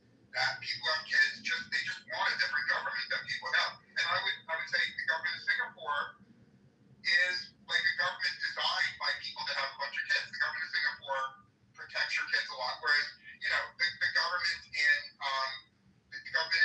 New Hampshire may protect your kids very little. The government in New Hampshire, for all I know, it may allow more motorcycle riding without a helmet. It may allow more gambling. New Hampshire may even be softer on drunk drivers than Singapore. So here's what I would do if I were king for a day. When it comes to drunk driving or intoxicated driving or whatever, I would simply, I wouldn't even necessarily outlaw it. I would simply say that if you get into an accident or if you harm somebody, the penalty should have a 10x multiplier. We should make the punishment for if a bad thing occurs while you're doing this behavior, that the punishment is larger. We don't have any laws, that clearly target people that drive tired, but there's a lot of people that do. Whether it's the end of their workday or the beginning of their workday, there's a lot of people that fall asleep at the wheel, and we don't hear anybody talking about that. Roger, what about people? Why would you think that talking now while I'm talking would be the right time for you to talk? How about wait till I finish, and then whoever that was, you can respond. Here's what I would propose is if you pull somebody over for a traffic violation and let's say you find that they're intoxicated, let's say they ran through a stoplight, because you could do that sober or drunk.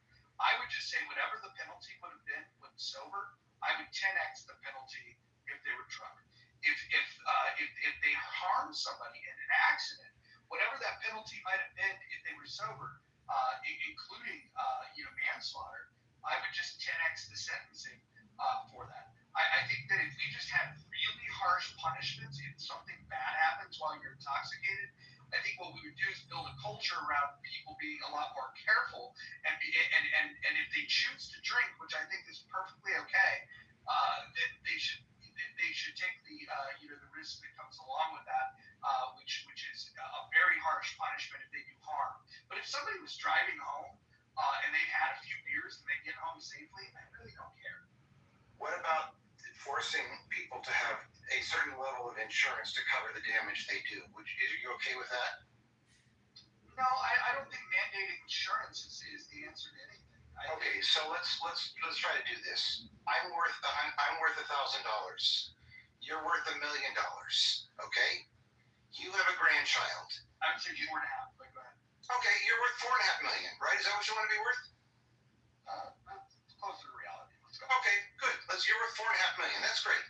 And I'm worth $1,000, right? I work more than that, but go ahead. You can value yourself wherever you like. Go ahead. Well, it doesn't matter what I'm worth. Here's the point. I run over your grandchild and kill them or maim them for life. I don't think I understand your point. Can you try to explain it a little bit better? I'm trying to understand and make your point. You're worth $4.5 million, right? Sure. And I sue you because you killed my grandchild, right?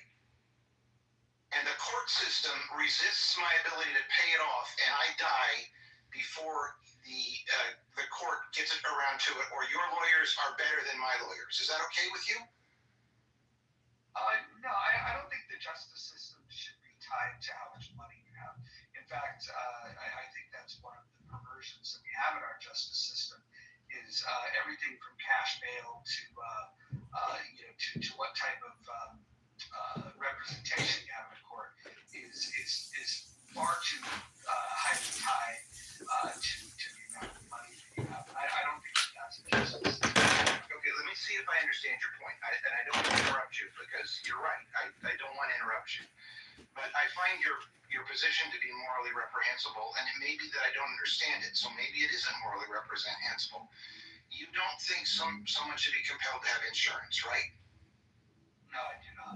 Okay. And if I'm worth... Although I think it's a good idea. I do think it's a good idea. I just don't think it should be. Okay. I would advise family and friends to have insurance because it's a good idea. It's wise, but I don't think it should be made. You sue me. The worst you can get is very small amount. Is that okay with you? I don't think if I lost a child, I'd be thinking about money. What I would be thinking about is the justice system. If you took a life, then you should be punished for it. And so you would rather see me go to jail or be hung or be executed in a I don't believe in the death penalty, but I would be perfectly fine with you spending the rest of your life in jail. Because I ran over your child while drunk and I was only worth $1,000. Even if you were worth $1 million, I'm perfectly okay with you going to jail for the rest of your life for killing somebody. Thank you for making your point clear.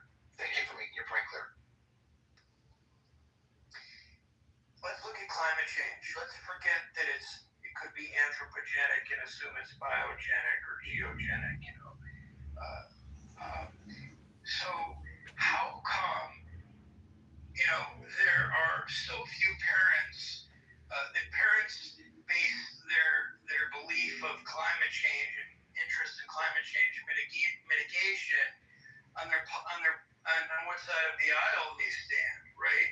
Like, to me, that's the biggest thing that we can be preemptive and preventive about, or at least mitigate to some degree, but we don't. So I'm just curious because, I've been curious about it for a long time. I think that, climate change, whether it's human-induced or natural or geologically sourced, because of various environmental pressures, the forecast does not look good. So why are people with kids not much more concerned about climate change? Well, since you directed that question to me, I will answer you succinctly. But before I do, if you click on the right link in the room chat, the precise point of fact that I made before that you claimed couldn't possibly be true, I have a link that proves it indeed to be true. Within the absence of government, the top 1 out of 17 men reproduced, and the other 16 men didn't reproduce. So it's in the anthropological record that indeed, without government, the top tier strongest men got to monopolize 17 females, and 16 men were left out. So, Doctor, I don't expect you to read that now, but can you commit to reading that at some point in the next hour? Absolutely, I appreciate it. I find it fascinating. I appreciate you sharing. I also let me answer you about climate change. Okay. I believe that most people in life are not logical. They don't think things through logically.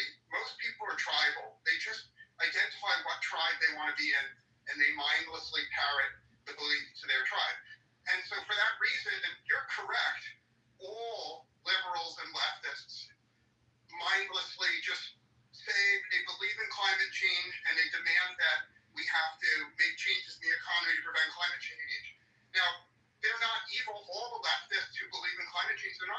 not stupid. They're not evil. They're just shutting off their brains and being tribal. Okay. On the other hand, the MAGA people also don't think about climate change. They just mindlessly parrot the opposite view. But I'm peculiar. I believe in using my brain on every issue. That's why I think the MAGAs are retarded about many issues, and the leftists in this room are retarded about many issues.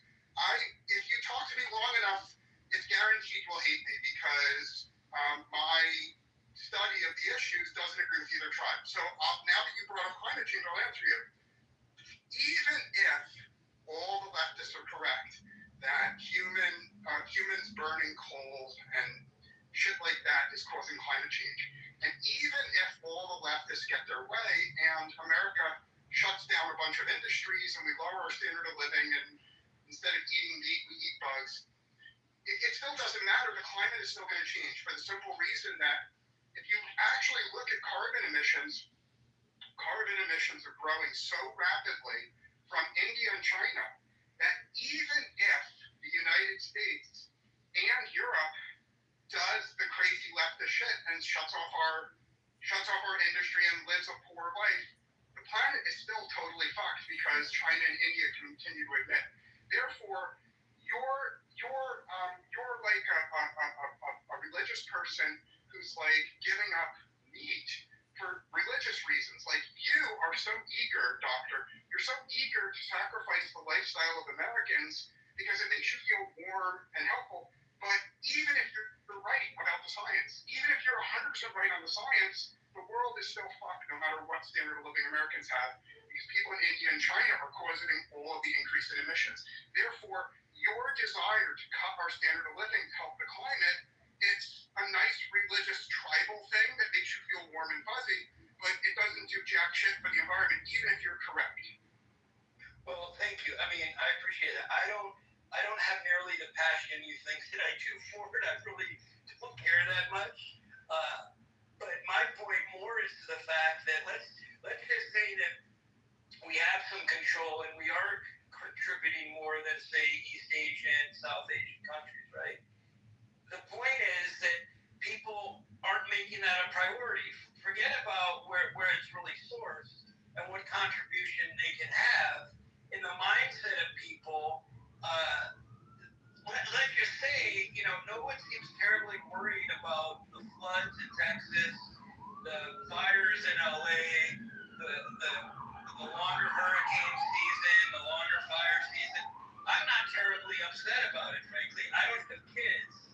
I really don't care that much, and I was in the environmental science space in addition to biomedical, and I absolutely don't care that much. And as you know, I'm in a completely different field now.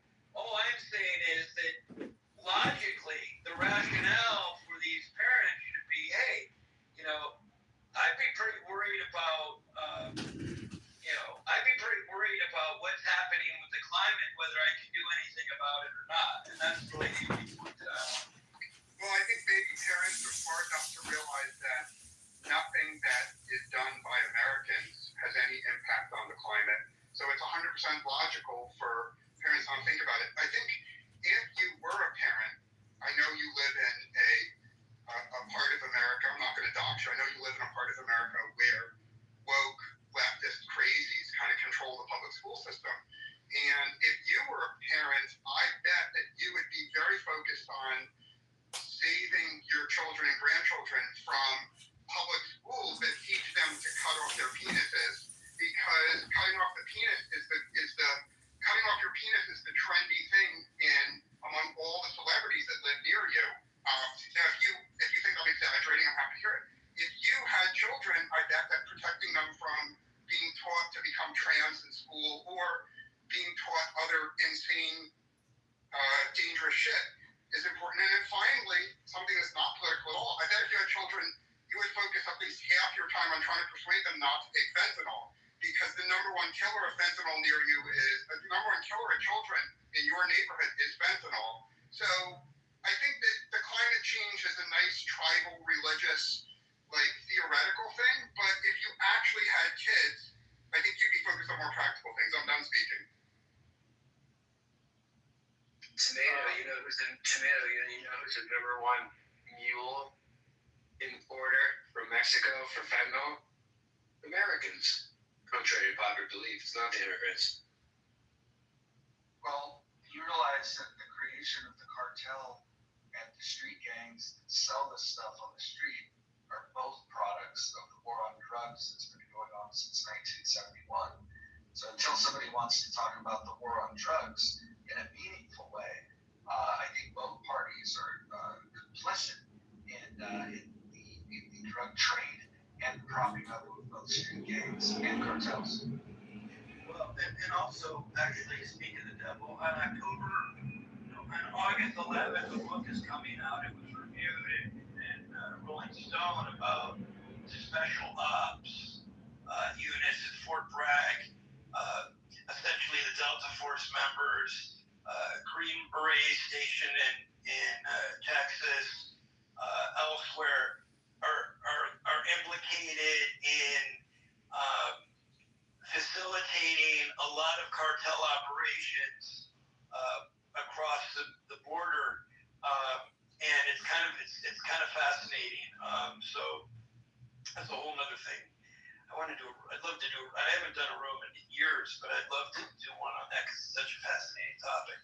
But anyway, let me ask you a question, Dr. Gordon. Do you think if somebody that chose to use cocaine or heroin could go into a dispensary where packaging was clearly labeled that their product was fentanyl free, do you think that the average drug user would opt to buy that versus rolling the dice with purchasing fentanyl laced products? I doubt it. I think when you're an addict, you're gonna roll the dice. Well, that's assuming that you believe that that they enjoy rolling the dice. Maybe, just maybe, we should take into consideration that the addict they want the drug of choice. Maybe they want the high from cocaine. Maybe they want the high from heroin, without the risk of killing themselves with fentanyl. Now, I agree that if they didn't buy the fentanyl-free variety, that evidence shows that they are willing to roll the dice with those drugs, because what you're comparing it to is not getting high versus getting high with the risk of high risk of death. I think that you would actually, if you were to legalize these narcotics and sell them in dispensaries, at very least, what you're going to do is reduce the violence in this country that's associated with people killing each other for selling drugs in a rival territory. You would then have businesses that could sue each other. You could have the right to have a storefront, and if you had a dispute, you could take it to the police and go into a courtroom. When you make something illegal, by definition, you're putting it on the black market, and in the black market, they're going to find their own ways of policing it. So I think the people that, if you really wanted to reduce fentanyl death, the best thing that you could do would be to legalize drugs, make it safe, and tax it. Yeah, no, I misunderstood. I was kind of making the assumption that the fentanyl free would be more expensive, not cost prohibitive, more expensive, and in greater demand. And the point I was trying to make, and it was based on my erroneous assumption, is that the fentanyl, the user, the addict, is so desperate in need of a high that they're going to take what's available, even though they know that it might be dangerous. Not that they're innately risk-taking.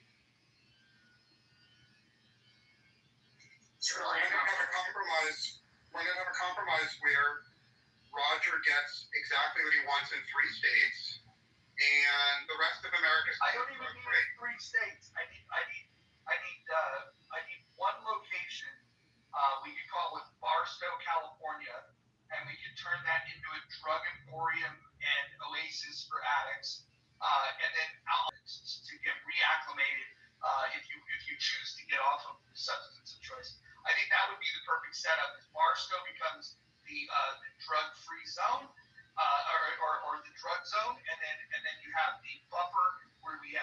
facilities surrounding Barstow, and then if you want to get back into polite society, you have to go through the detox in one of these facilities. But I think that's where we should put them. And if somebody's caught high on one of these narcotics, they get shipped to Barstow. I'm 1,000% supportive. Not only would I vote for that, I would donate to a candidate who actually wants that. I think very, very strongly, if someone is caught taking fentanyl anywhere in part of America where people can take as many drugs as they want, and then have the rest of America be drug-free, who could argue with that? You know they prescribe fentanyl patches, right? Hospital use them every day, correct?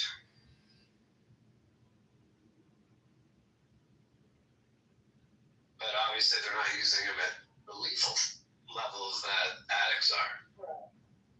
Yeah, are you familiar with what a lethal dose looks like of fentanyl? I have no idea. I heard it's very little. It's very little. The images is very to basically a addict, a Disneyland for addicts. I would love to understand what the anarchists think of this idea.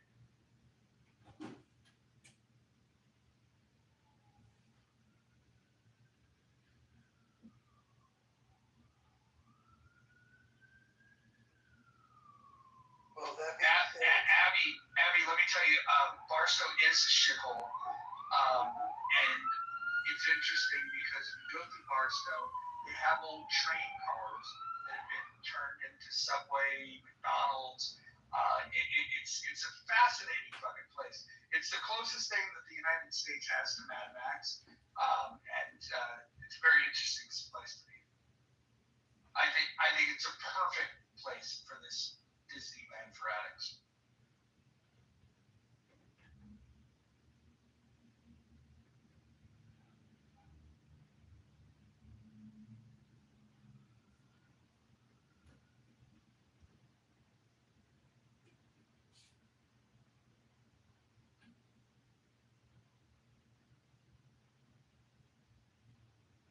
I'm with you on the 10 times, whatever the charge is for one.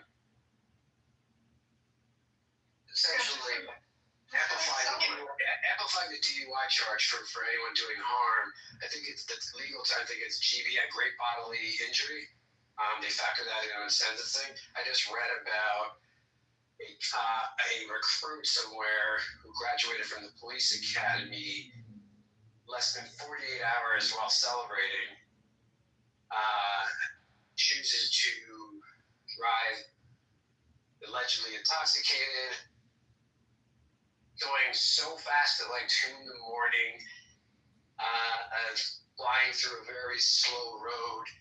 The only car on the road was there had a fucking red light. It's not that red light. This family's life has changed forever.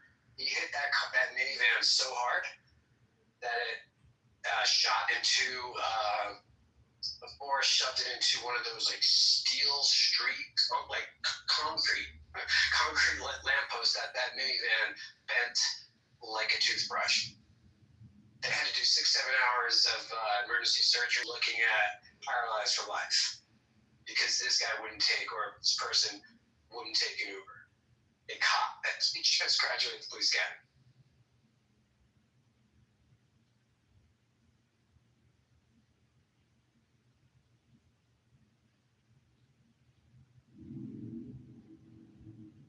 Messi, how do you think certain religions would do in an anarchist society?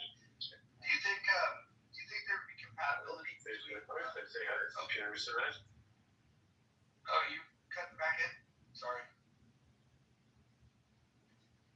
Depends on if that religion is authoritarian. Well, what do you think would happen if the proponents of Sharia law were to show up in an anarchist society? I'd love to understand. Pima, is an interesting one. She advocates for the good folks of Hamas is who she advocates for, and but yet she calls herself an anarchist. I wonder what would happen in an anarchist society where terrorist groups like Hamas that built a religion around a pedophile and will kill non-believers. I wonder what Bigma would think of this religion. I'm sure it's the religion of peace for her. No woman, no child would be safe in that society. Well, the thing is you would have people that want to behead people, and you would have no authority to do anything because of the beheading. Yeah, rapes and beheading, a plethora, no doubt about it. Yeah, although one thing I would challenge Bojo is that do you think that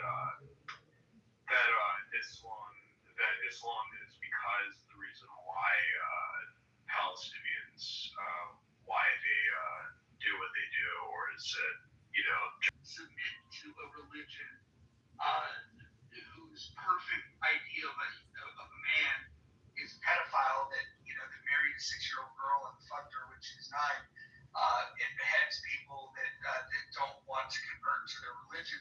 I think that if you subscribe to those things, it probably makes it easier for people of that belief system to dehumanize other people in a civilized society, which certainly could lead them to an easier decision to go and rape and murder civilians as well as take hostages. It doesn't seem like there's much morality baked into their religion whatsoever. Yeah, I mean, the reason I push back is because even though I do think, as much as I disagree with Islam, I personally think that you would still have people who would still believe that, they're being oppressed, that would feel the need to elect a group like Hamas, even if Islam never existed, because, it's why I've always said even if religion did not exist, in a world where religion did not exist, conservatives and liberals would still exist. So, and you probably would still have something like Hamas, just without Islam.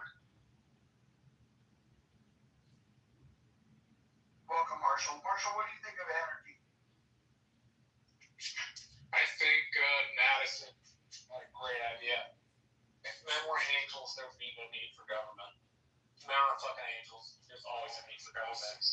If men were 10 people, even maybe at 9 to do the right thing, one person's always going to choose to do the stupid or malicious thing. It just is what it is. And so I despise tyrannical place, because in an anarchical world, the person with the biggest stick wins. So it's going to be a monopoly of violence preceded by a very short time of essentially no rules. The idea that you could say is this anarchical foundation is a myth, a fairy tale. It's a utopia. It premises the human beings working away human beings don't work. Because nothing in 10,000 years of human history since the settlement of the city of Iraq that shows you life without government or a larger steering hand is not chaotic and despotic and tyrannical. The only thing anarchy would do would be to provide chaotic space for a strong, tyrannical person or style of government to take hold, because people don't like chaos. When they can't get their basic needs met, when they cannot move up in the world, and the institutions don't help, the idea is to hump them over. But that then forms into something. So shortly, anarchy is a utopian fantasy. That's true. There's a lot of good points, and I'll say the one thing that stood out, you said, Marshall, I said it before, I'll say it again. Take away the people's basic needs. Forget the January 6th, not BLM, not which side of the aisle you're on. Take away your basic needs, aka Uber and Netflix, you will see anarchy.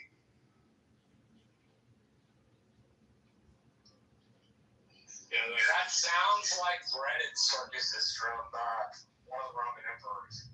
Very, very Romanesque.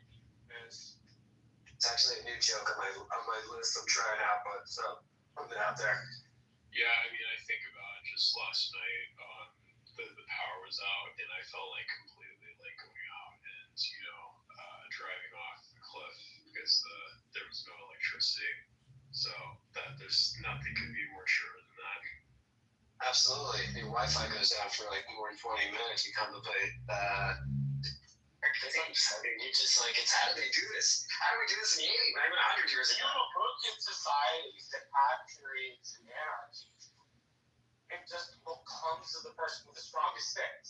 The thing I genuinely hate about utopian thinking is that it imagines human beings today are any different in motivation from human beings 7,000 years ago. The basic motivations of humans are all the same. Love, hate, jealousy, greed, covetousness, all of those things are basic human emotions. And so the idea that we're somehow special, we're somehow extra blessed in 2025 is hoping for the future in a utopian, unicorn and fairy tales fantasy. Pause right there. We do have a new poll up, and I'd love to get full participation from everyone on the new poll that we have posted above. Thank you.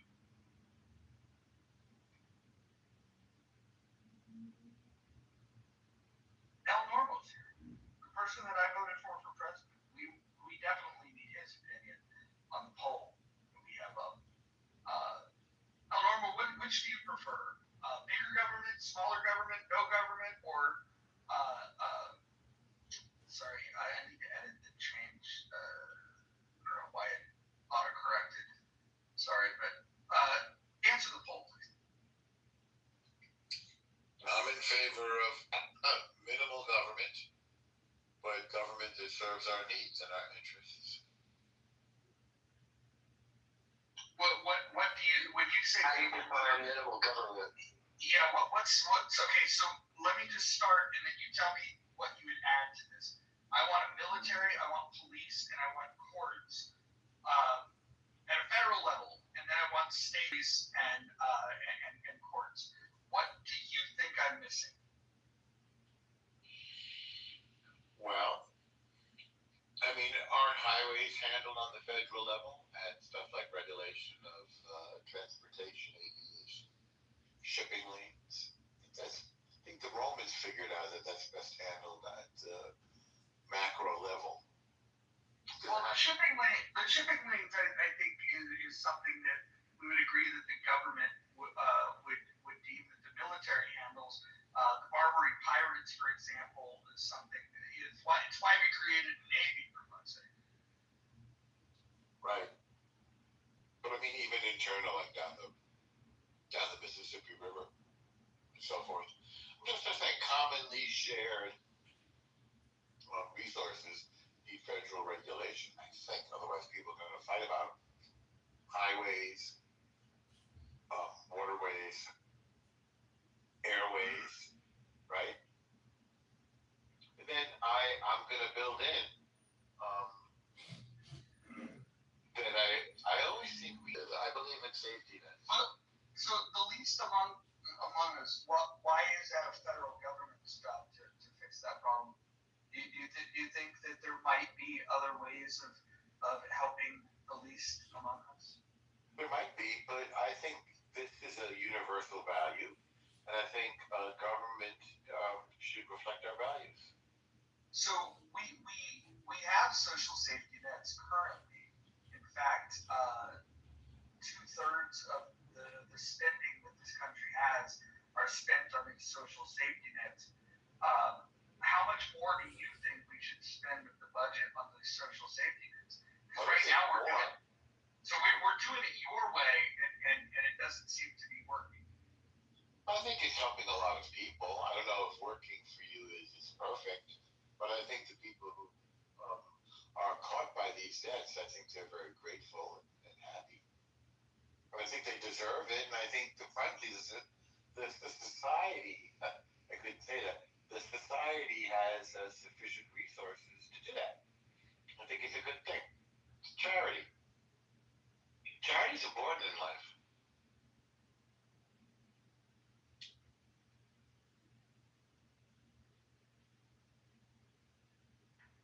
Did you remove the poll? It disappeared. Yeah, it's interesting. I wanted to comment. Government big enough to give you everything that you have can take it all away as well. That's not worse. Your poll disappeared, right? All of you guys are wrong. We need a strong government, strong central government, no local governments. Local governments are the issue. A lot of the problems caused in this country. Eric, you're one of those chillisms, right? You're a chillism hostage? No. I'm my own person. You're not a hostage. He's a hostage. Oh, okay. So you're the one holding the retards hostage. No, I don't have that much power. Interesting.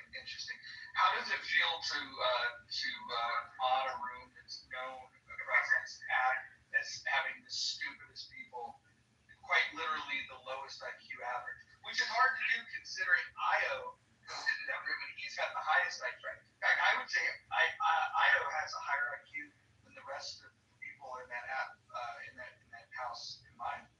Probably, you might be right. Yeah, the room is dominated now per se with lower end people, but it did start out like that. Why do you guys let people like Concrete and Ike drone on about dumb shit that they don't know anything about? Like I said, I don't have that much power. If it was up to me, they would have been kicked out. Oh, that's fine. All right, well, you sound reasonable. I was in there and heard those two and that was what passed for a conversation with them. It was very, very interesting. You should try to get control of it. Tally's pretty good, and I don't know if I've ever spoken to you before directly, but you seem reasonable if you agree that those guys were retards. So you guys should get Concrete especially caused police because somebody's of high level intelligence. Yes, he does. Eric, you do, to echo Mojo's sentiment, you do sound reasonable. I've been in those rooms. It's one of those things where I'm like, all right, it's like a really bad car accident. I try to check my tolerance levels, how long I can actually stay in there. Like, if there's bottom of the barrel, some of those discussions are about 1,000 feet beneath that set bottom. Wait, Roger, you'd say talking apes is higher than chillism?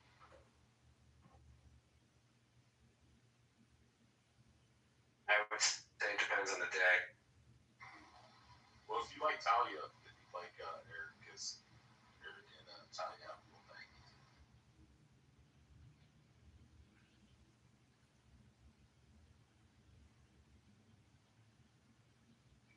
Yes.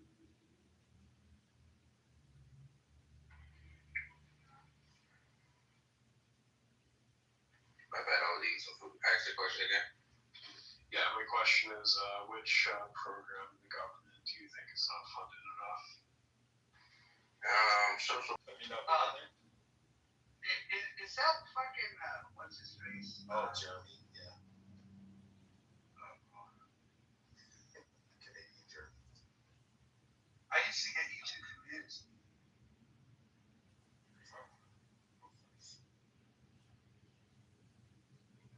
See, one's a communist, one's not.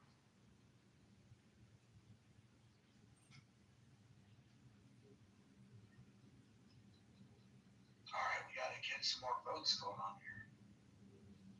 Wait, is politically correct full of liberals arguing about being weird liberals? I think that's the one with that woman Sin that claimed to have a nonprofit. When I said, yeah, I don't believe you, and then she said, I don't give a shit what you believe. And I go, tell you what, if you post a link to it, I'll donate $500. And instead of posting it, she removed me from the room. She doesn't really have a good sense for fundraising, I suppose. Among the stupidest people that I've met on the app. Oh, wait, Abby said it's the one with Dr. Goddess. Damn it. Dr. Goddess came to my room today and we actually got along quite well. So no shade to Dr. Goddess, but I get a lot of shade from Dr. Goddess. She's if this app is full of pseudo intellectuals, she's the anti-intellectual. I think she's borderline retarded. it's crazy, Roger, because, I mean, is this the political bimbo crew? Yeah. Where you've got like a 7.5 patty. It's okay, like at least. Well, I'm not gonna call anybody out by name, Roger. I'm gonna respect your space. I'm not gonna call anybody out by name. But I will say that I'm looking, with one eyebrow left, kind of turned up, at any pro-black person with a blonde wig on. How are you gonna be pro-black and you're sitting there rocking, instead of the Beyonce, which again, Beyonce is very questionable. We'll get to that in a minute. But I mean, how are you so pro-black and you're rocking a whole Farrah Fawcett? Like you're not rocking a Pam Grier, right? Pro-black. Shout out to the band, the Black Panthers. You're rocking a whole Farrah Fawcett, right? You're rocking a whole Farrah Fawcett, looking like one of the Real Housewives of Orange County. So, it's very crazy to me how these pro-black people want to show up in a blonde wig. Real Housewives of No County is more like it. I agree, Adams. All right.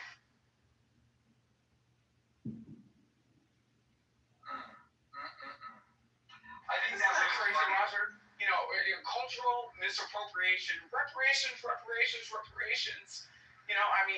Should white people be paid reparations every time a black person wears a blonde wig?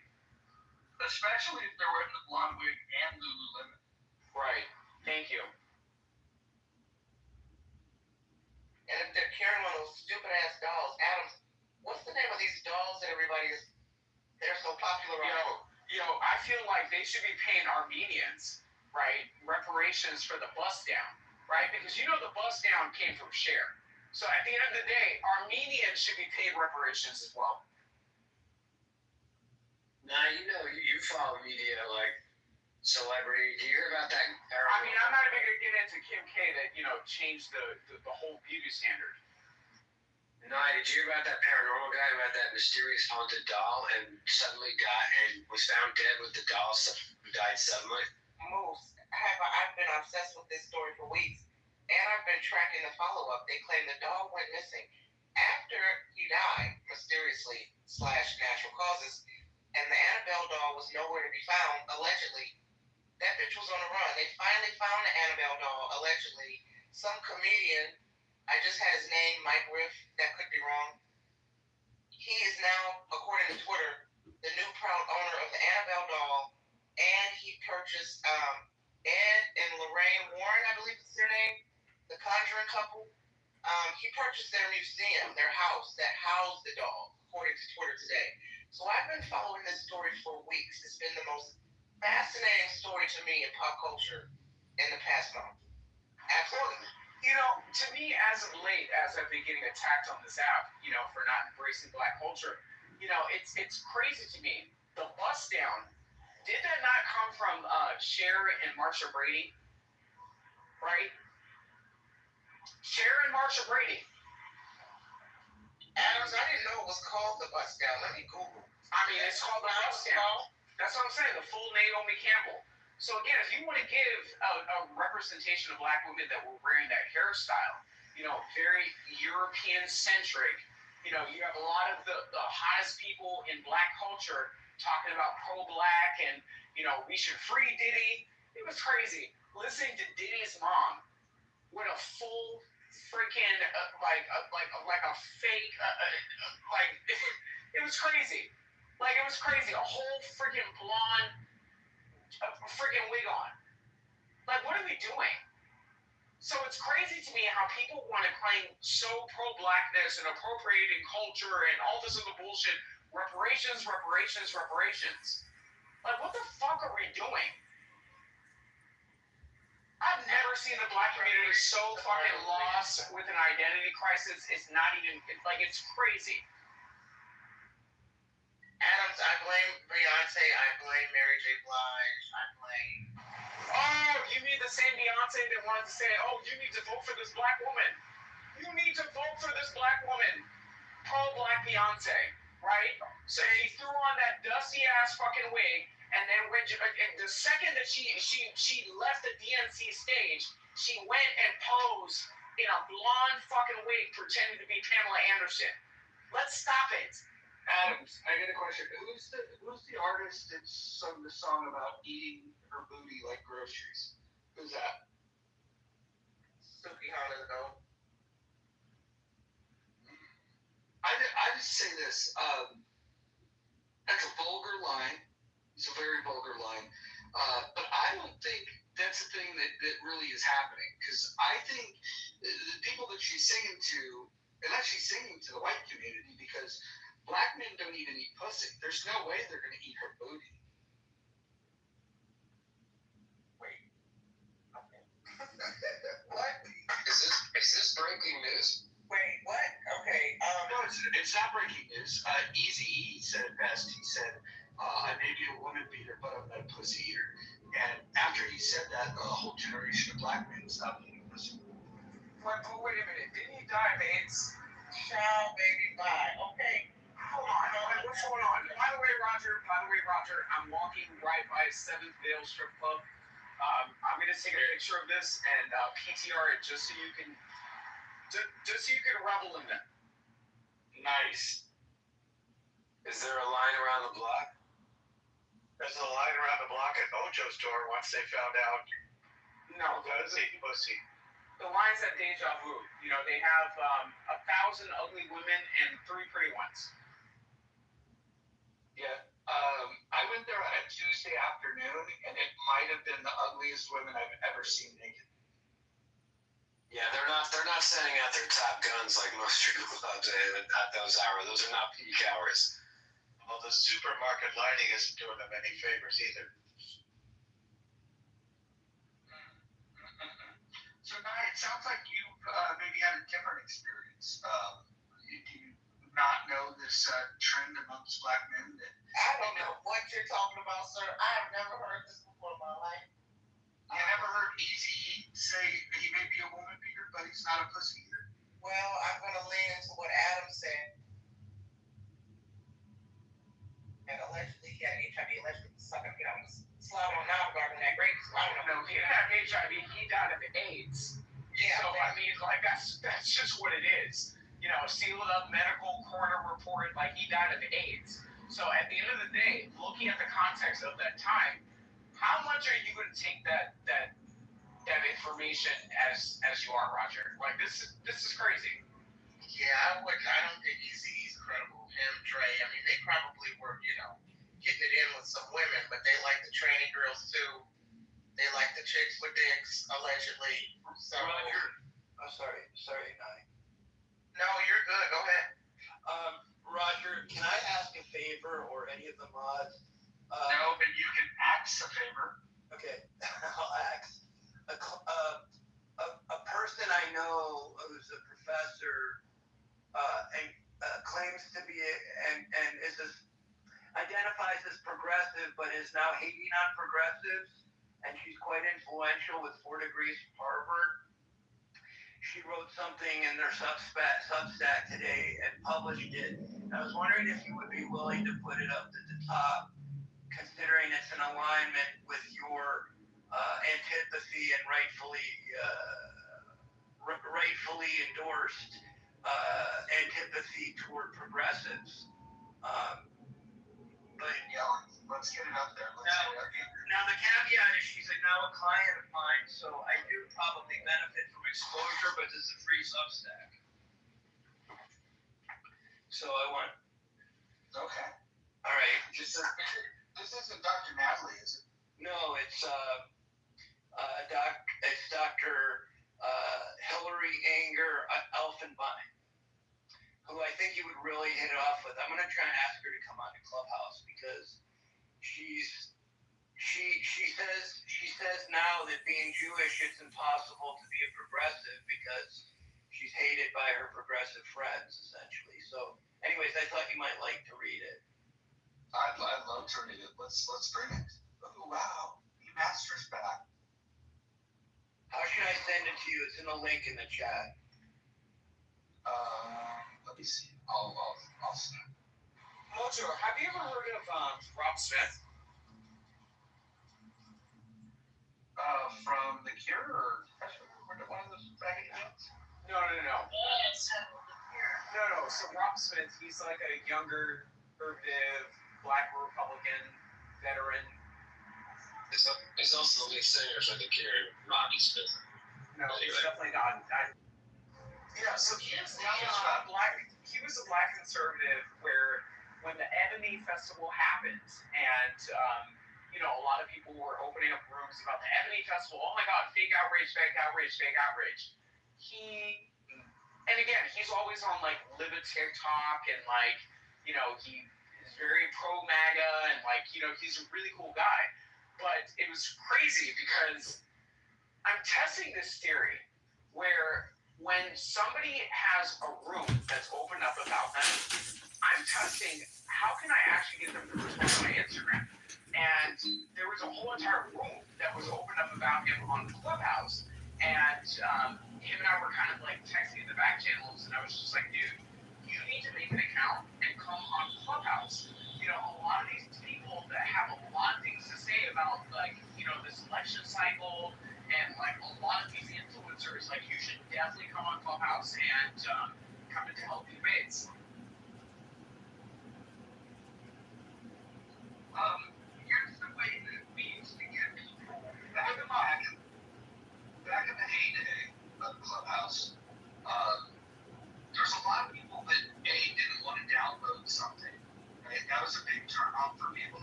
And the other thing is the word is kind of out now that Clubhouse can be toxic.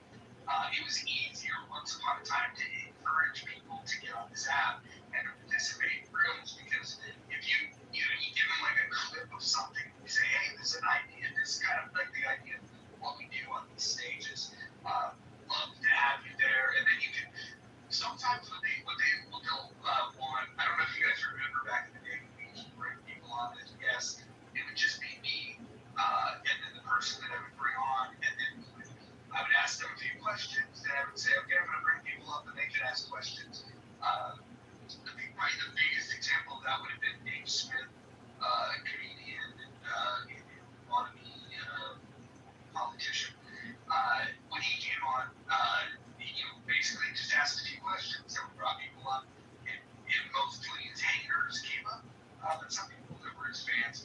I've lost that fucking replay for fuck's sake because that old account, but that was a really good one. I don't know if you guys remember that. That was probably the last big room that we did on Healthy Debates was with Dave Smith.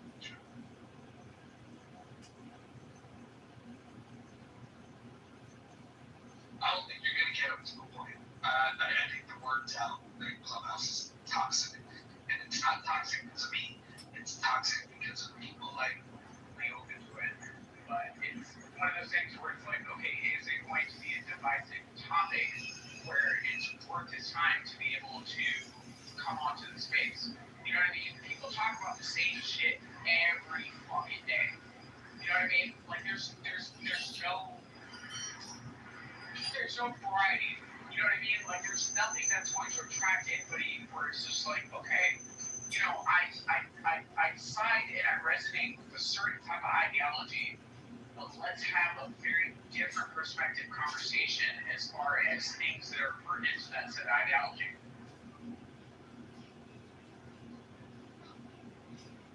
Do you remember when we used to get David Friedman and Patrick come on here, the son and grandson of Bill Friedman? Do you remember those rooms? No. I remember the rooms where Ben Carson's son was on the app for a minute. Yeah, he was. So David Friedman and Patrick Friedman. Patrick used to be on a lot more when they would get on here and talk about brilliant person that they had in their family, which she's actually got a book that she wrote that I want to go read. I haven't done that yet. Hey Roger, it's Dr. Mitch. On one of the science rooms, we had a few Nobel Science winners. Actually used to come to the room in the heyday. When you were blowing Clubhouse up with, 20,000 followers, there were a lot of prominent people coming here. And then when they changed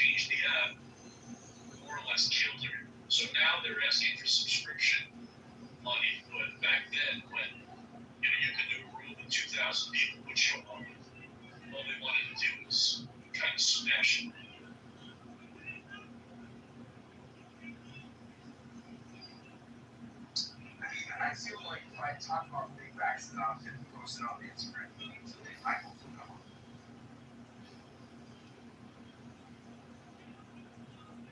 I don't think it's been for somebody, prominent to come to speak in front of like 25 people in the fight.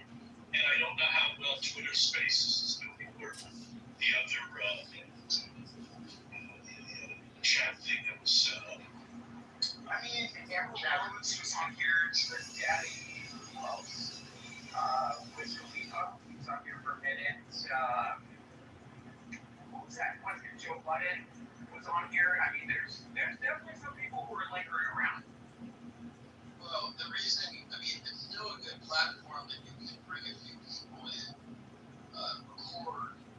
It's like any platform. Like even the savvy influencers, like say a Dr. Drew knew in the very beginning that he needed to use whether you like him or not, he needed to use multimedia and multi-stream his programs. And so he knew that Clubhouse was either going to come or go, but he could bring in a few people and still kind of record it somewhere else. So I think that if you can get anyone on here in a small curated room and record it, and then you can upload it somewhere else, then it's worth the time. But if someone's not going to record it, I don't see the benefit. There was a room where Robbie Schwab and Nick Gillespie of Reason Magazine, they used to come to the room actually fairly frequently, but there was one night where they got on the stage because we were talking about libertarianism and because they wrote for Reason Magazine. And what was interesting is how disagreeable they were with Clubhouse libertarians, because libertarians these days like to try to be more radical than the next and adopt this persona of being an anarchist, and they shoot that shit down like better than I do. It was pretty cool. I don't know if you guys remember back when Liberty Clubhouse was pretty big, but all the anarchists were all over 18. Yeah, they had really good chemistry. Buddies.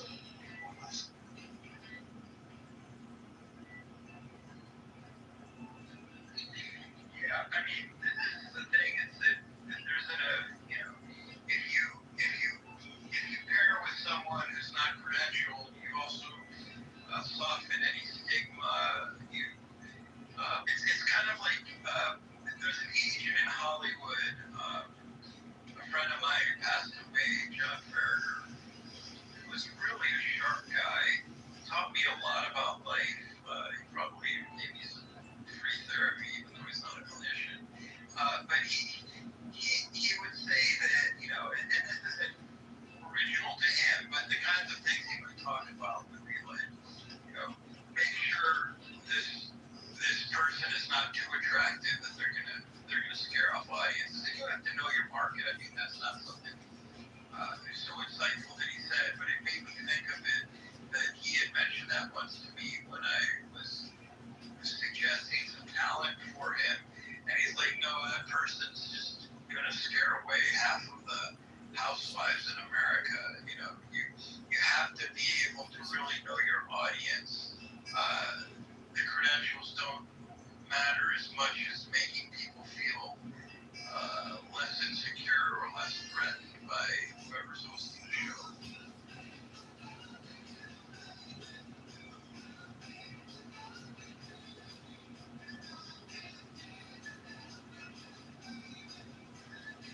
I actually think that works in the news business well. Fox uses it to their advantage. But if you're remotely attractive, you may not get the job at CNN. So in other words, it's narcissism. Yes.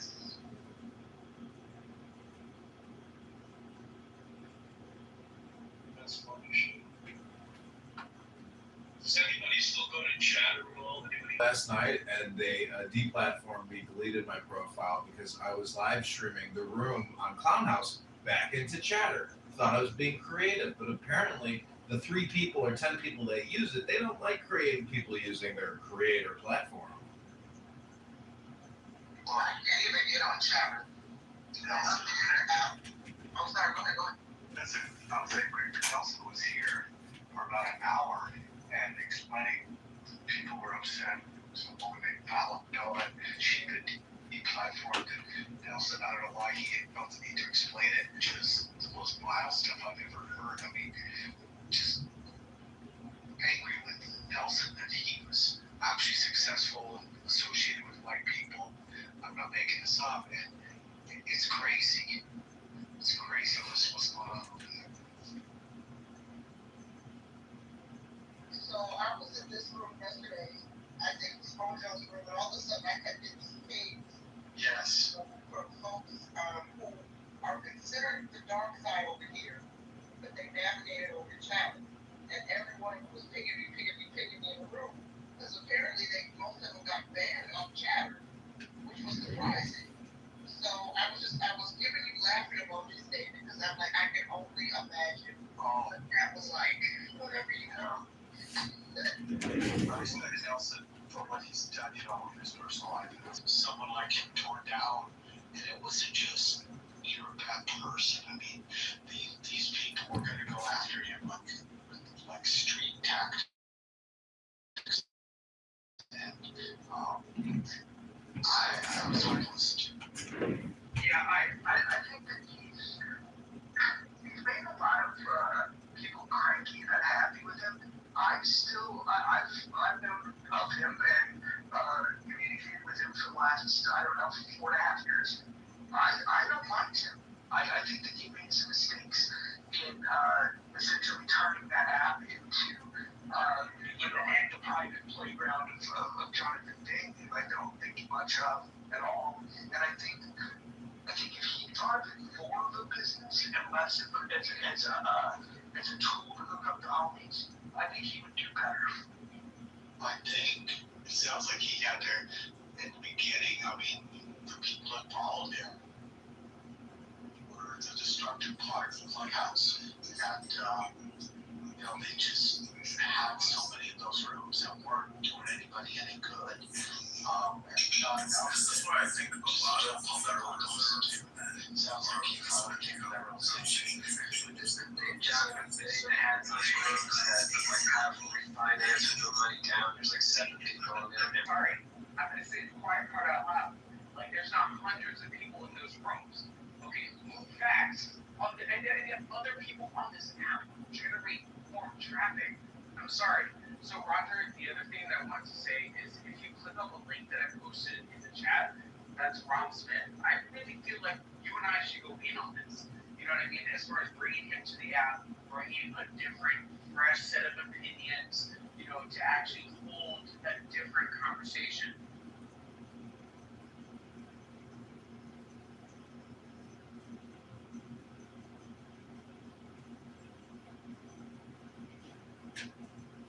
Aside from that, just looking at the traffic on Chatter, I don't feel like it's the same type of hype that we're hearing on this app. I'm sorry.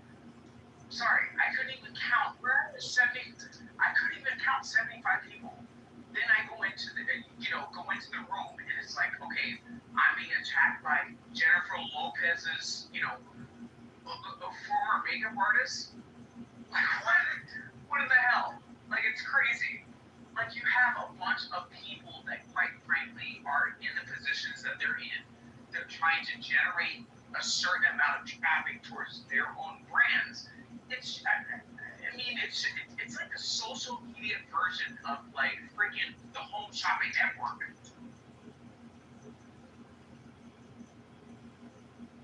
You gotta be careful when you type it in that you don't put in Chatterbait.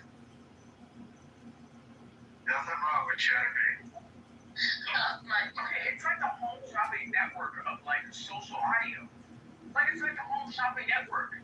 It's like cheesy infomercial after infomercial. I'm not trying to knock somebody's business. What I'm saying is, listen, bring people onto that app to, number one, drive traffic, and number two, Edmund gets more traffic in his recorded rooms than freaking national,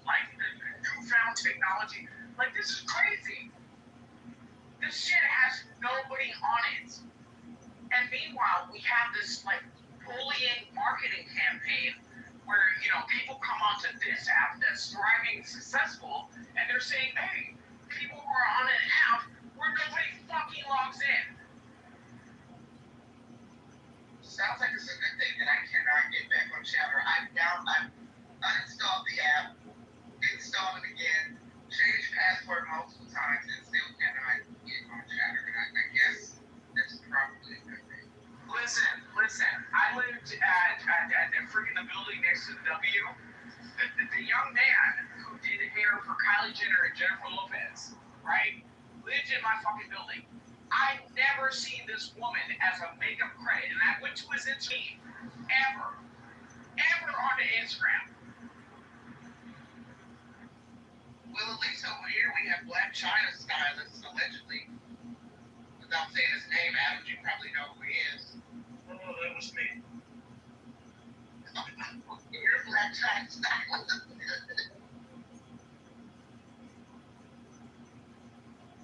No, I'm talking about Jesus. So again, Jesus lived in my building, and again, I followed him on Instagram. Never saw this woman tag in any type of post. Because again, when you talk about Jennifer Lopez and people who are student, like actual artists, they give their shout out to their makeup team. Never seen this bitch once in any fucking posting or any of that shit. Are you doing makeup for her to have tea with her freaking grandmother? Maybe it's the Timo version J-Lo. Who is, and they know somebody who knows somebody. Black China stylists constantly get dragged on this app for being hired and rehired over and over again. You know, when you got Crips and Bloods with their own social audio app and they're conspiring to commit murders or drug deals on whether it's Conhouse or Chatter or other platforms, you know, I can see why Nelson and Pega might make the strategic move to decide to delete people who are using his investment qualifier app as a way to conduct criminal communications. Well, John, I learned today, first of all, there's so-called Crip Blood. No. And then today I learned that he was invited over to Chatter to host spaces. Speaking of the games, and apparently he does really well over there. Apparently, he got paid to even promote Chatter. So imagine that. I don't want to say his name because apparently he's a shooter. Apparently he will pull up to your house. Listen.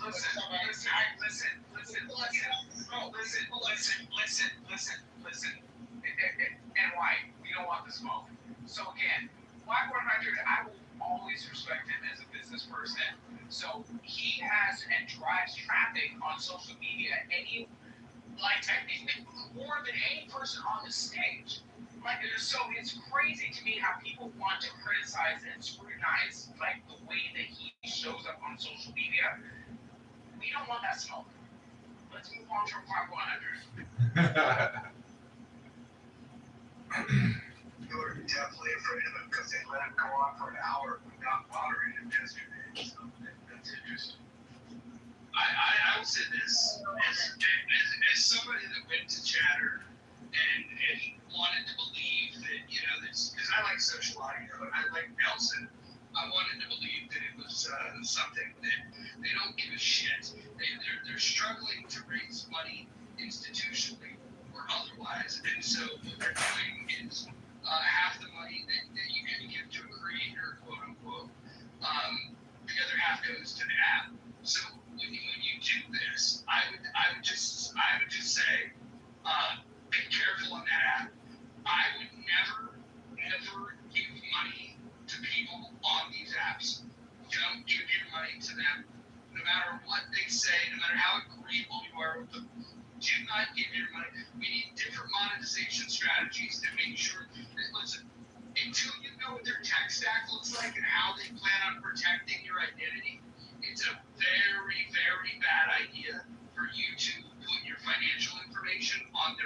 those apps. And so, like, if chatter was unattractive to you before the monetization, it should be more unattractive now that it has the monetization. Because really all they're saying is they want you to link your financial information to them. And I would not expose that to anybody on any of these apps. One of the plethora of reasons why I've never been to Chatter. So I would imagine there's going to be people that when they hear, oh, you can monetize, they're going to go, oh, let me go try that out. Let me go see if I can make $3 a day by doing the same thing I do for free on Clubhouse. And if that's what people are here for, is to try to monetize, go for it. Go make your $3. I personally think, as somebody that's experimented with, let's go check out Chatter. For me, at least, it was a mistake because it was a big waste of time. But that doesn't mean that I don't support Nelson. I hope that his vision can come alive at some point, and maybe he can separate himself from some of the people that are clearly trying to draft off of his momentum. I think he's surrounded himself with some boobs. Jonathan Bing is one of the dumbest people I've ever met in my life. And the guy that they have running their tech stack was a guy that Clubhouse was smart enough to not hire, and that was Nozzle. So, I mean, I would seriously look at that stuff. And honestly, if somebody's telling you, hey, you should come check out this app, support it because there's monetization. Just think of the ask itself. The app is saying, come here, you get paid. And then the creators are like, come here, I'll get paid. You gotta ask yourself, what's in it for you? Are you gonna have a better conversation over there or over here? So this also begs a question, Roger. What do you think of this? I'd also be curious of others' opinion. Dr. Mitch, John, this notion of doing business with friends, right? Like the two Clubhouse founders were friends, but they had skill sets that were complementary.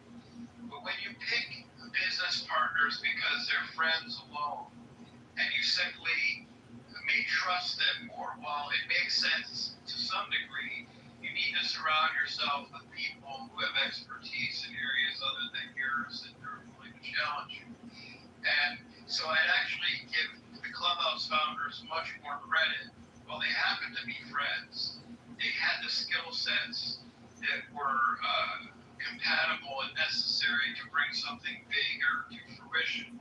These people surrounded themselves with only the folks that were in their house that they happened to be chummy with, and were a bunch of cliquey mods. And it just seems like any MBA program or someone with just lived experience in the working world who sees it would know that that's not a recipe for success. I mean, I give people credit for tonight. Wait, Roger, what's the lady who claimed to be, she said she's like a realtor. She's got like some big real estate company that's for like $100 million or something. Are you talking to Cindy Stumpo? Yeah, she went on to she. No. I think she made it sound like she owned the company. She was telling Cindy Stumpo is the real deal. And if you knew her story and what she built and what she's accomplished. Hold on. He was just asking if that's the person. I will say this, our own Dr. Jordan had some very choice words for Cindy Stumpo at one point. Dr. Jordan, you want to talk about that? Yeah, Cindy Stumpo survived me, as hard as that is to do. I had a moment of narcissistic rage. There's the word for you. Moose is still in the room. Moose is in the room. I appreciate it. I appreciate I was about to leave, but you just said the word, so say it. So I went off on her because my take on it, as nuts as I am, so my family on both sides is in commercial real estate, which makes me no expert, right? But I did grow up in that space. And I had this chip on my shoulder because she talks like she's the God's gift to real estate. And she is a builder of residential properties and does a phenomenal job and has really high-end clients. I can't knock that. But something triggered me, and something she said that night and I had to bring out my insecurity was going ape shit, and I had to call her out on like, you know nothing about the International Council of Shopping Centers and you know this, that, and the other, and there are bigger real estate people out there than you. I went on this fucking absolute like diatribe. Yeah, it was. And then as Mojo and others of you were there, reunion. If you thought his attack of her was bad, his apology to her was worse. He's had a lot worse happen to her in her life. She probably doesn't even remember it. So Can I ask you a question, Dr. Jordan? So last night, Nelson Apega was getting absolutely torn up by this girl who lives in Chicago. And if you go to her Instagram, she's Bella Larica, whatever. She looks like a prostitute on her Instagram. My question to you is, she kept screaming at Nelson saying, I thought you were a federal agent. You kept coming on this app. I know I'm gossiping. And I'm going to finish my statement, even if you loud mic me. I don't care. I'll turn the volume down. She said over and over, I thought you were a federal agent, Nelson, and you kept promoting the vaccine. So my question to you is, Dr. Jordan, I have also heard people accuse you of pushing the vaccine. I'm just wondering, in hindsight, after COVID-19 is over, are you still a supporter of the COVID-19 vaccines? That's the only question I want to ask. Thank you. I'm asking you. Thank you, Edmund. Thank you. The chief vaccinologist, that's not the actual title, from Norway, died at 53 the other day, and there's all these conspiracy theories being floated about this particular guy. I mean, hey, you know, they've studied this stuff so much, and you know, the epidemiological data. I mean, I don't know what to say. I'm more skeptical of science now than ever, and part of that has been influenced by COVID. I'll say that much. That's a great answer. Trust in the medical community. If so many things were done to suppress information and treatment, that what it really did is it eroded confidence in research, science, and medicine.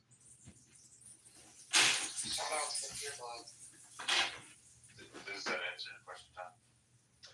It does, but I just still think it's interesting how people are still calling people out for being vaccine promoters, and you were recently called out as being a vaccine promoter. So that's the only reason I brought it up, Dr. Jordan. Oh, yes, I definitely was. Well, you got to remember, you know, my work was in preventive medicine, using a lot of animal models, and everything that I learned, you know, I was almost programmed to vaccinate for everything, even the rabies vaccine, the mRNA rabies vaccine had come out, I think, in like 2018, and you know, if you work on the veterinary side of things, everything is about prevention. You know, parasitic agents are prominently used. You know, it's different than human medicine. We focus on infectious disease because of food safety, and you know, the concern about zoonotic pathogens is a real threat, even in, you know, the wildlife conservation.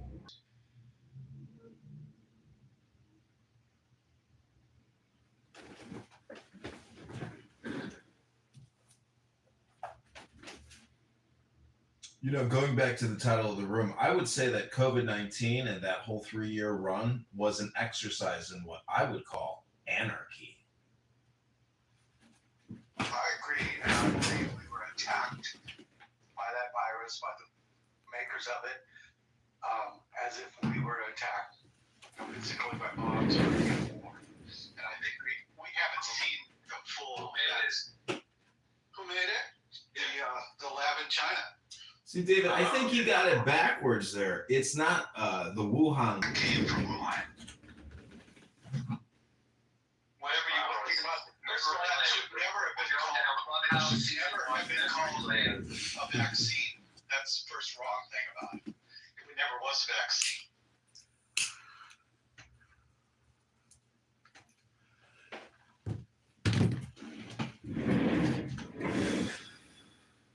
I'm just wondering, David, if you can actually repeat back to me what I just said.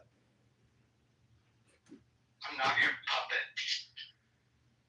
Okay, well then I rest my case. You made my case, by saying exactly what you're saying. I think, you're actually a victim here of propaganda, and unfortunately, you can't recognize it.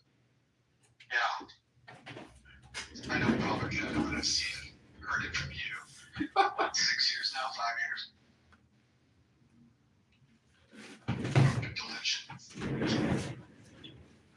Okay, I mean, do you want me to post the links about what J&J recently disclosed within the past month? Do you want me to post a dozen other links to show you that what you're saying is completely opposite truth? Okay, so relax. I am relaxed. I'm just asking a question.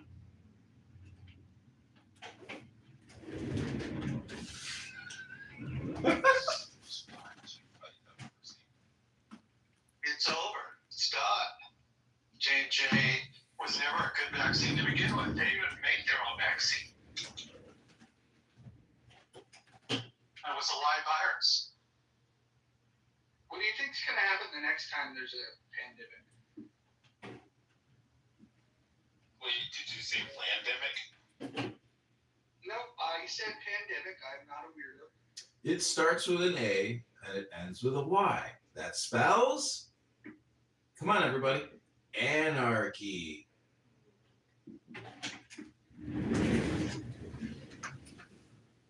They'll just set up another booth at Costco and have you bring your babies, stick them full of shit.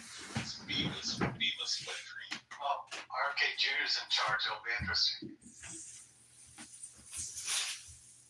I think that guy's a fraud. Really hard to tell, but I've heard suspicious conspiracy theories.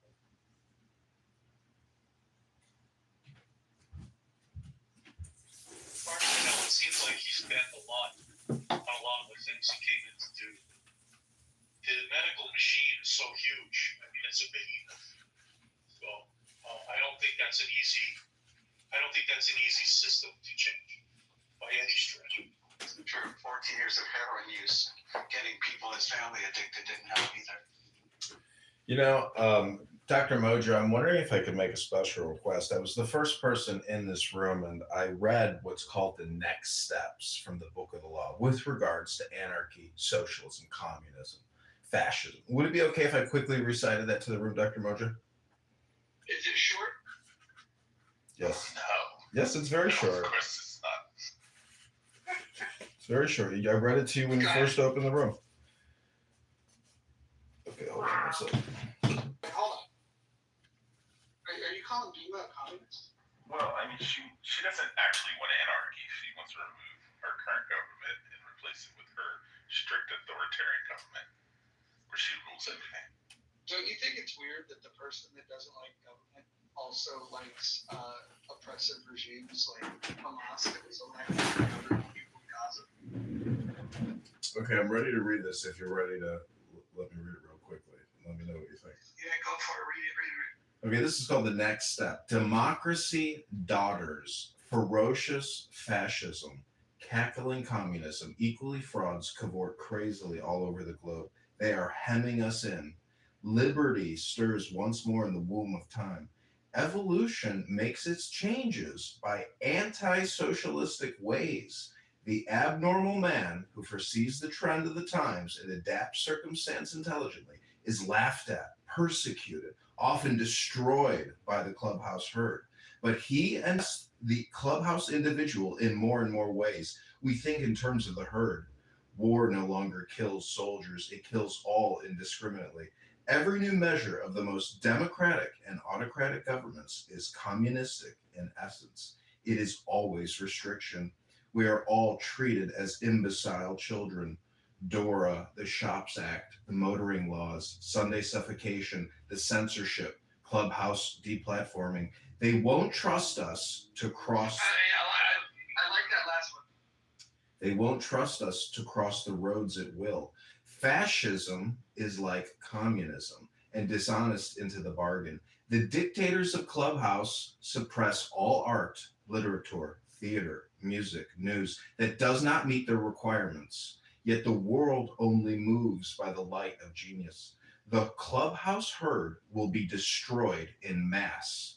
The, in the words of the famous paradox of the Comte de Phoenix or Edmund Dacon, the absolute rule of the state shall be a function of the absolute liberty of each individual will.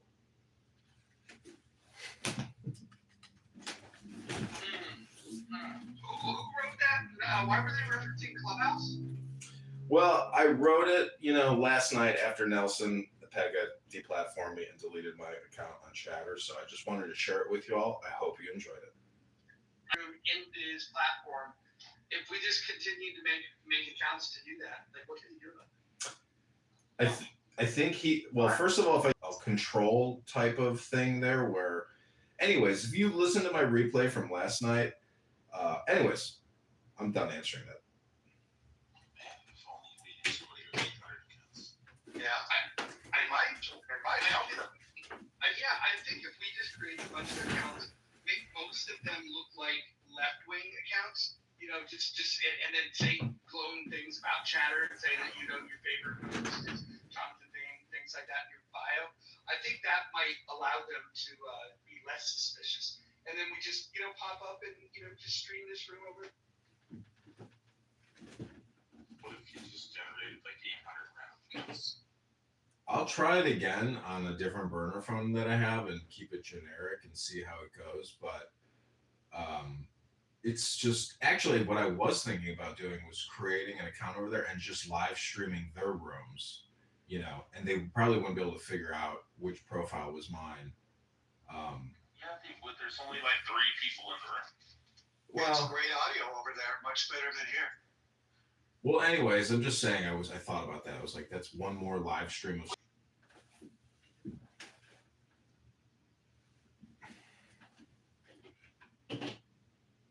So did anybody have any thoughts or opinions on what I just read to you? No. My first thought was when I heard Clubhouse, I knew instantly you wrote it. My second thought was this individual is such a fascinating human, John/Evan. You truly are intriguing, sir. Thanks. I have to warn you, I'm susceptible to flattery.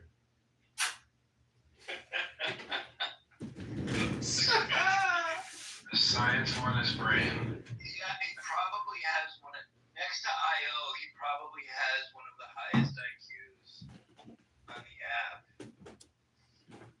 No, he's definitely the highest.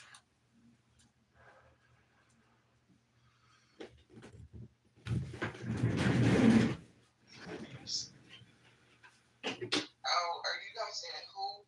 John who? Well, I'm just going by the name in his PTR. I know it's not John.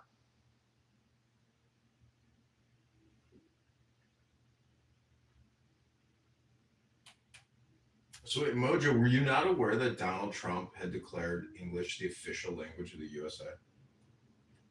Nice one for English. So, one of the things, maybe this isn't newsworthy to most, but the fact that he said something apparently about not pardoning Diddy because of something Diddy said during the election, is that the most asinine thing?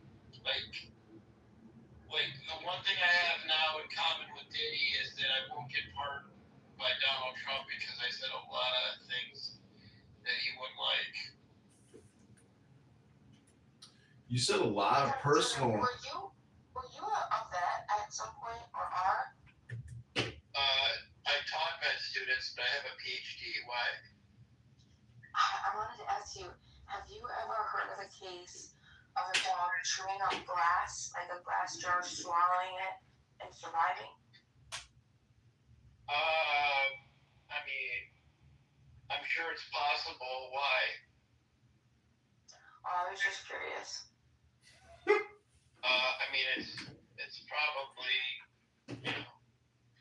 it's probably possible, but I don't know how you would, depends what else it ate, it depends on all kinds of things. Bima, can I ask you a question about pit bulls? So say you take your pit bull to the park, and this guy has a little Yorkie, and your pit bull gets off leash, grabs the Yorkie, and just tears it to shreds and kills it. But then that guy pulls a gun and kills your pit bull. How do you respond? Yeah, I would. That would be. So okay, let me just ask you a question out Yeah, loud. the thing is, Bima. Do you think that Diddy is innocent? So just to finish that question, John, Dr. Verdict. Got it. I don't follow the Diddy. I don't follow the celebrity stuff. I leave that up to whoever likes that type of stuff. Right. I have no idea. I have no idea anything about it. Your conspiracy theory as far as how you form your opinions, especially in the. What does that actually? I'm not even following. What does Diddy? I'm so confused. Bima. You sit in formulate your sentences. Echo chamber. Okay. So anyway, so the thing is got it. Okay. The thing is. So you don't feel like you've been brainwashed in the spaces that you've been in chillism? So the thing is I would do the same if that was another dog that came to attack my dog. Wait, Bima, let me change the question. Let me change the question real quick, Bima. Can you explain your PTR to the room? Thank you. This is crazy. Yeah, so unfortunately, AI didn't want to give me symbols. I wanted it to represent like Islam and then Judaism, but it only would do flags every time, all my prompts. But the idea is just a peaceful society. All of us That's live together crazy. peacefully. Bima actually used to show up on social audio as herself. Are you okay? Well, I mean, like it's Saturday. Are you like drinking and stuff? Are you okay? I'm okay, but I think I'm making sense. Yeah, you're definitely not making sense. Okay.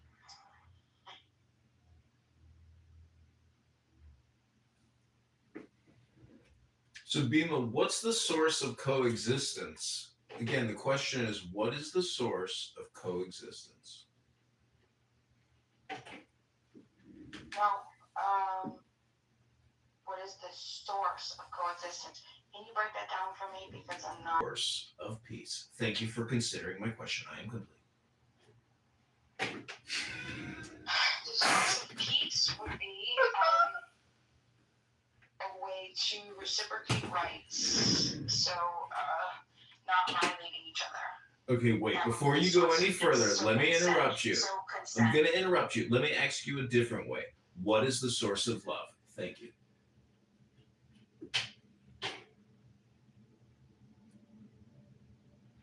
So that's much more difficult. What is the source of love? God? Wait. That's how I would answer it. You're going to say God? That's your answer? Ding, ding, ding. Winner, winner, chicken dinner.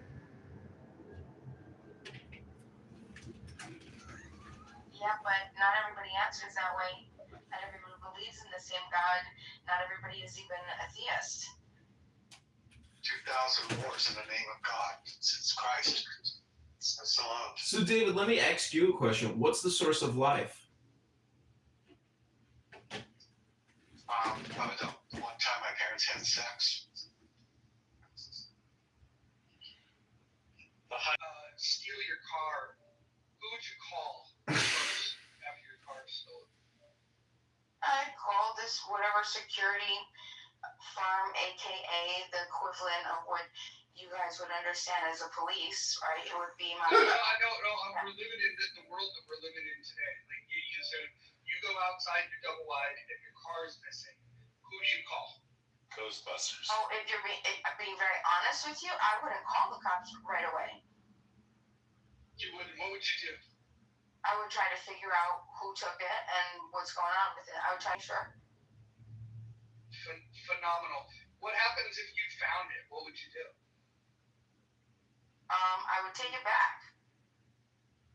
What if the people were armed?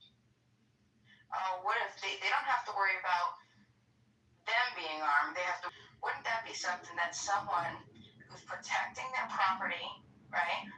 A peaceful person, not harming any other person, but the person you definitely be harming. Well, I wouldn't just shoot them right off the bat. I would only shoot them if they threatened violence or they tried to stop me from claiming my property, which would be don't you think a more prudent step would be to get the police to retrieve the vehicle for you? I mean, this is the thing. I don't subscribe to the police, so I would do it myself first. What do you mean you don't subscribe to them? I don't support. I don't align with anything they do. They're terrorists. And wait, well, hold on. Even if they can retrieve your car and return it to you. See, this is the thing. I would appreciate just being able to. I don't trust them for to return my car because listen, the worst case scenario. Okay, listen. I'll be real. Likely, I would try to retrieve my car, but I'm not going to kill somebody over my car, right? And I also wouldn't want someone to be killed over my car. We're a dangerous militia that was heavily armed. Would you then just say, "Oh fuck it, I guess I can keep my car"? Well, if they're a dangerous militia who are known, who are violating people's rights and have already been proven to, harm other people, well then yeah, they have no right reciprocation, and I'll go and get my car the way that I see fit. So then I wouldn't care. But if it's just like some downtrodden person who saw an opportunity, took the car, and it's like some woman with her homeless bag. I mean, like you've seen these videos, and of people finding their vehicles, and she has a kid or something. Yeah, I'm just gonna go talk to her. I'm gonna talk to him. You're gonna go talk to the car thief? Right, exactly. Phenomenal. How does Wait, isn't that what the police would do? Wait, hold on. Well, You think exactly. the police wouldn't talk to them? The police aren't interested on their reasons. If they break the law, like it's not really a debate. They're right, but it's not up to them. It's not their property. It's not their property. They don't get to say what happens. It's my property. I get to say what happens to the thief that stole from me. It's not. Actually, no. If it's against the law, which it is to steal a car, you don't even have to press charges. The police can apprehend the car thief. And the prosecutor, without you testifying or willing to press charges, the prosecutor can press charges on their own because they want to rid society of car thieves. They want to crack down on this stuff. That's correct. Right. That's what the law is. But I'm having a different conversation. You know what I mean? Like, yeah, that's what would happen as like a matter of fact of law today. But I'm saying, law is law. Just because it is that way, it ought to be that way. Can I ask a question? That's one of my dumb questions. You did not ask, but you can, John.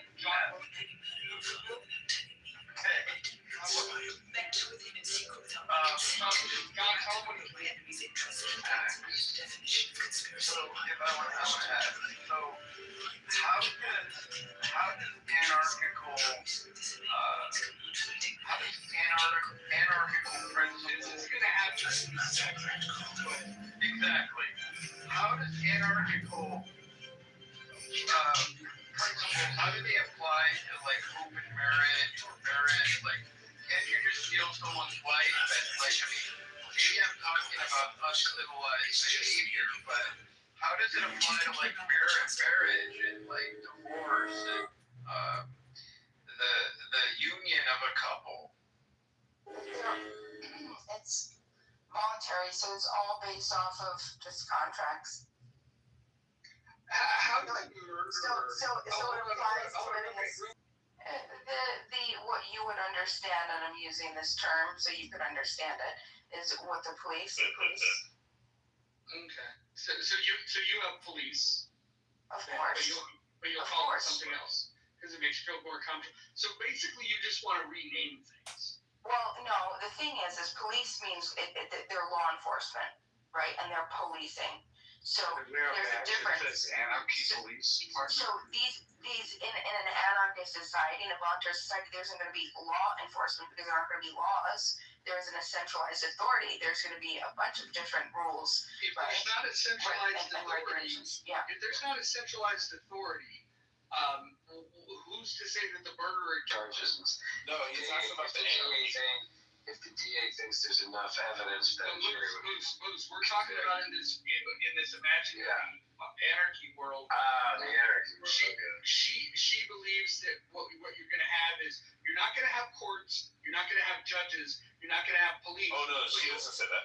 But you'll have she does say that. But what she says is that you're going to replace it with something that's like police and like courts and like judges. Oh yeah. Okay, I see what you did there. And what would those be exactly? Judges, police. People who couldn't get on the rail, police. We would just refer to them as a private security agency, and that would make her feel better. Yeah, we had that for 2 square blocks in Seattle. You know, Bima, I think a lot of people give you a lot of smoke, Bima, but I think you got a great speaking voice. I think you're probably a nice person. You know, I mean, we talked about the golden rule earlier, but I just want to, try to give you a. Thank you, John. I appreciate it. And don't be dismayed. I'm not in an abusive relationship. If anybody's abusing him, it's me abusing him. He doesn't even curse. He can't even kill ants and flies. He's just as sweet as, well, he's much sweeter. He's a much better person than I am in almost every way. Do you think that if you hung out in rooms where you... I've hung out with people who are much, much more intelligent than anybody on this app, who actually write philosophical works. They are the leaders of the voluntarist societies of the world. Hold on, can you point us to some of these people? Like you said, they publish works. I want to read it. Yeah, absolutely. It's right in my bio. Patrick Smith. Go ahead. Patrick Smith. That sounds like a fake name. It's a real name. It's a So real guy. Bima, if you read Smith and Christian Moore, these are two individuals. Bima, let me ask you a question. With hundreds and hundreds and hundreds and hundreds. Bima, let me ask you a follow-up question. If you read such Bima, hold on, let me just do a quick diagnostic here. You read such intelligent authors. Let me ask you a question. What's 100 times 1,000? 100 times 1,000. So 3, 4, 5. So 5. 500,000? No. So 100 times 1,000. 100,000. 100,000. 1, 2, 3, 4, 5. Right? 100,000. There we go.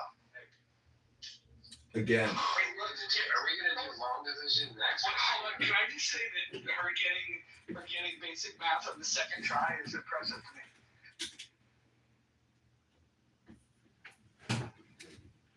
I mean, what kind of diagnostics do you use, Bima, when you gauge these magnificent intellectuals that you consume in their books? Like, They sound cool. how do you measure intelligence? An app, ask them if they'll come and debate with us. Oh yeah, they absolutely 110%. But I don't trust, like, I wouldn't ever, a human being I would, but I would never subject people that get paid to speak at universities and travel the world and to come here to be treated like Bima, shit. let me ask you a follow-up question here. Like, how high do you think you are, like, in terms of comparing yourself to people in this room? You sound very egotistical in a way. Does anybody agree with me? Egotistical? Oh yeah. About what? Well, how about when you go on about how much you know about the conflict between Hamas and Israel? I don't claim to listen. It's only. Do you know that you're the only person that has a problem with it? When I'm in other rooms with intelligent people that have civil dialogues, exactly. I'm also in Ruben's room and Daniel's room and Tobias's room, and I have wonderful Simon's room. Okay, and I have wonderful conversations. Let me ask you a follow-up question. Civil dialogues. Bima, let me ask you a follow-up question here. Anything that happens in this room. When I say egotistical, Socialism 2.0. Bima, I'm just wondering, when I say egotistical, can you tell us what the ego is? Thank you. The I, right? The belief in the I, the thought, the understanding of what and who, how we understand ourselves. Bima, Is that wrong? when I say ego, and you can explain it, It's not subjective, objective. An ego is called a concept. Have you ever held an ego, touched an ego, tasted an ego? It's called concept, Bima. Can you tell me what a concept is? Thank you. An idea?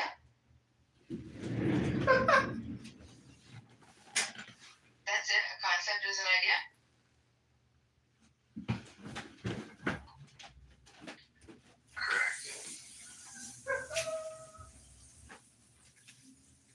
John, are you done with the deposition or no?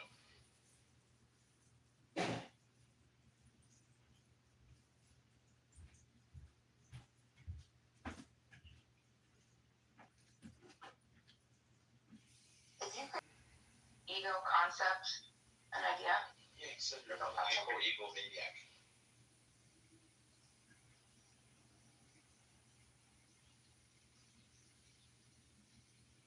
And you're dumb and can't do math.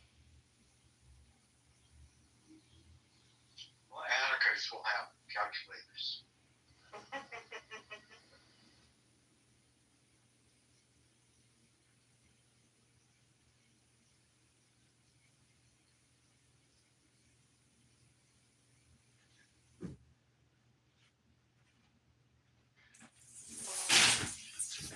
Anything else want to tie that together? Wait, Bima, I got one more quick diagnostic question for you. What is 500 times 1,000?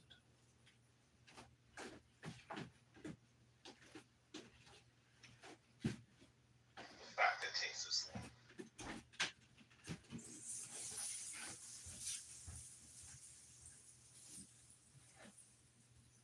I got it, John, thanks.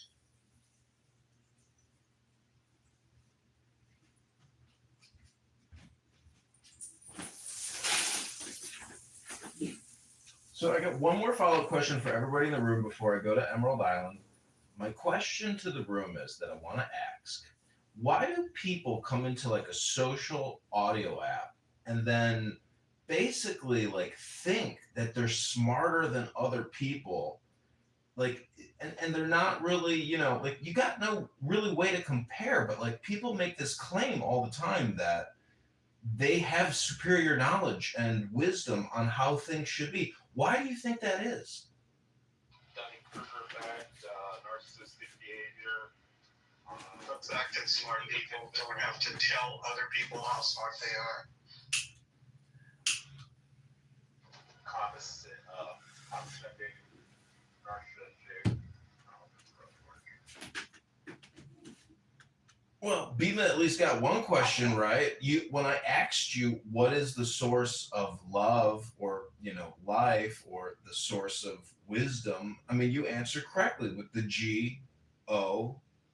So Bima is G-O. I'd like to revise that. Actually, it is what is love?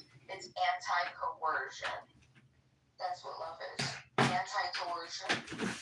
You know, speaking of, so John, Congressman John, can this would be helpful, if we could help with not psychoeducation so much, but just education. In the Narcissus flower in Washington, D.C., at some castle in Washington, D.C., but it's a flower, it's a plant. Narcissus or self-love, I mean, I don't know why you always bring up the term. I mean, it's basically an irrelevant term in terms of who you are. I mean, the question is, who are you or where did you come from? If you know where you came from, you solve all your problems. Well, for example, I'm egoistic, right? I'm absolutely preoccupied with myself. The usage, the overusage of narcissistic, borrowed from popular psychology and even in a sociological, they're not differentiating, and that's important, right? All right, so is the typical serial profile narcissistic or egotistical? A typical what? It's the same thing, essentially. Serial killers using profiles as being severely narcissistic. Well, I mean, again, I'm not a clinician in that space, but I'll say that, most psychopaths are, almost all psychopaths would be considered narcissistic, but not all narcissists are psychopathic. But that being said, what's interesting is overt narcissism is often thought of as as psychopathic, like factor 1 and factor 2 psychopathy, narcissism, grandiose narcissism. You know, people aren't so insecure; they're over the top, overconfident, right? So a lot of people are beginning to think that it's only the covert narcissist, not the grandiose or overt ones, that are really the true narcissists who have insecurities, and they constantly they have to belittle others to feel good about themselves, right? Whereas the one who's more like a psychopath, an overt narcissist, like Donald Trump is not, it may have a little bit of a thin skin, but he's not spending his time preoccupied with really what other people think of him, in the same sense that, like, for him to be president and take that kind of criticism, he thinks, he really does believe that he's smarter than everybody else. And so he doesn't like criticism, but he really believes that he is so overt. He's a malignant narcissist, but he's also so overt, right? Like, he's great. Well, Dr. Jordan, it's not about whether or not he thinks he's the smartest. Sometimes just being decisive is the power, right? True, 100%. Being able to make a decision. You know, was it Abraham Lincoln that said the worst thing to do is nothing. You know, the best thing to do is the right thing. The wrong thing is somewhere in the middle. Like doing nothing is worse than doing the wrong thing. Like Go ahead. So here's my point. When you take if you're going to try to analyze somebody like Donald Trump, you need to analyze him without a political lens. You need to just figure out, like, okay, well, what is it that makes this guy tick? And clearly, it's not that he doesn't have a desire to be the smartest guy in the room. What he desires is to be the winner. And sometimes you could be the stupidest guy in the room and still win. Yeah, so a hallmark characteristic of a narcissist like Donald Trump, and this is to his credit, is by achieving. Like, they can, if you, and even if, let's say someone's a scientist at the top of their game, and they're narcissistic, they're still largely relying on instinct. They may be able to provide empirical data to back a lot of things up, but they are, Dr. Adams, you're, hold on a second. I'm not modded. So I think there's great benefit in relying on instinct, but think of the other narcissistic people in your lives. Do they tend to rely on instinct? Well, hold on. Here's the thing, right? It's not just instinct, though. It's about talent. Like, if you were to compare this, let's take it out of an intellectual realm and just say, let's say we're talking basketball, right? If I'm physically gifted and I know the fundamentals of playing defense, and let's say I'm quick, I can or less skilled, so I can play you close. And even if you did make an incredible move to try to blow past me, I then have additional tools in my repertoire to be able to play defense against you. Whereas a weaker defender will not play close to the man. So now you don't have good man-to-man defense. And if they decide to pull up and make a jumper, you've got nothing to do. You're not close enough to even defend that. And by the way, if you give them room to work, they still might blow by you. And so the point being, and the thing I'm trying to translate here, is that if the more skill you have, the more like talent that you were born with, confidence. What it does is it gives you the ability, to be more effective, and it allows you to make mistakes and still be okay. I see this with artists all the time. There's a girl that I know that paints, and she sells her paintings for quite a bit of money. And she'll do something, and then she'll go, oh fuck, and like she made a mistake. She also knows that nobody else on the planet knows that she made a mistake, and then she just makes something new. And she takes that mistake and lets the mistake be okay. A less artist might have thrown away that and started over. Wait, Dr. Jordan, would you say that like Michael Jordan and LeBron James are narcissists for knowing that they're the best? No, but Michael Jordan definitely has. I mean, he's got a healthy dose. He's a good example of someone with a healthy. How about LeBron? Lesser so, but yeah. But what I want to say. So let's be the best, get to be a narcissist, you're saying? Let me just say one thing. I think that like Mojo talked about. Well, we often talk about poker.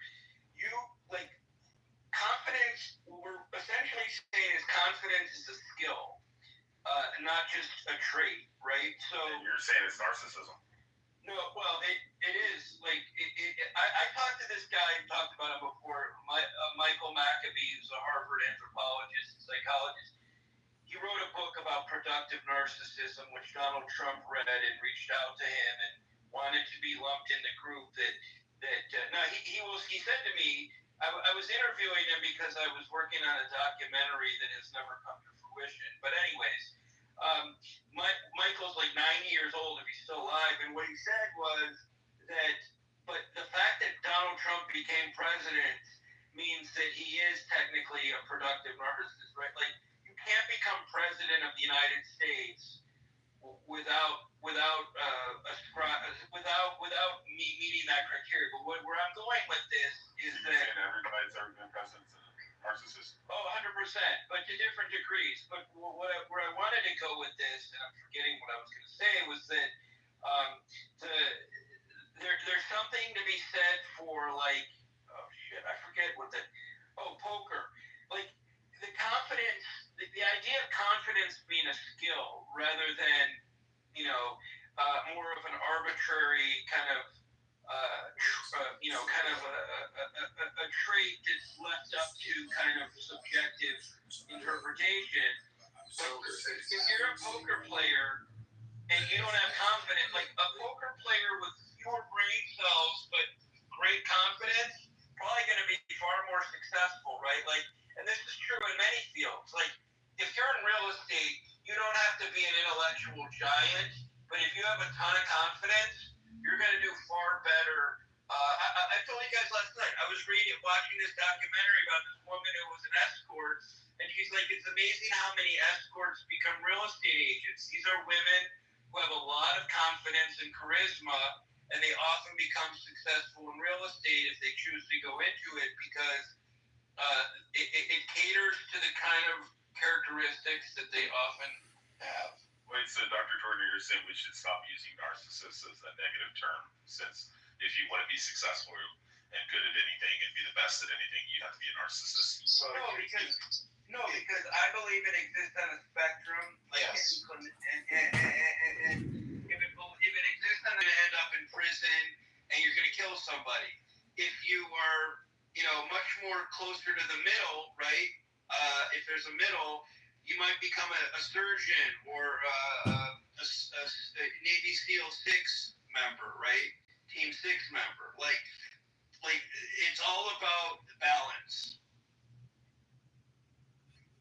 Would you describe this this spectrum as kind of like the spectrum of AIDS, where like, some people get AIDS and they die, and other people like Magic Johnson get AIDS and they like go on and live forever? Yeah. He's called Magic. Well, it's called he's got money and he pays for medicine people. Dr. Jordan. Isn't he physically an impressive guy? Like after he was diagnosed and he was, highly medicated. The thing about a narcissist, I'm reading the Tanya over here, and it's acts of selfless kindness. So, this is why therapy is helpful for people who may find themselves to be misers, stingy, that malignant personalities. I mean, sometimes I think maybe I have a malignant personality, but I have met people that I know that have, malignant personalities that are so difficult to deal with. But I think it's because those people can't let go of anything. They hold, people that hold grudges carry a lot of weight with them. And so, I have a picture of the Buddha near my toilet, and I painted it, and it says, "Let it go." So to me, that's the words and the thoughts. And if you just constantly talking about narcissists, I mean, all communication is projection. Well, first of all, I don't have anything against narcissists. I have narcissistic traits, but I'm more of an egotist. I'm more of an egoist. Like I'm consumed with my thinking about myself. I know, but the term ego is a concept. It doesn't exist in the real world. So, what are you really saying?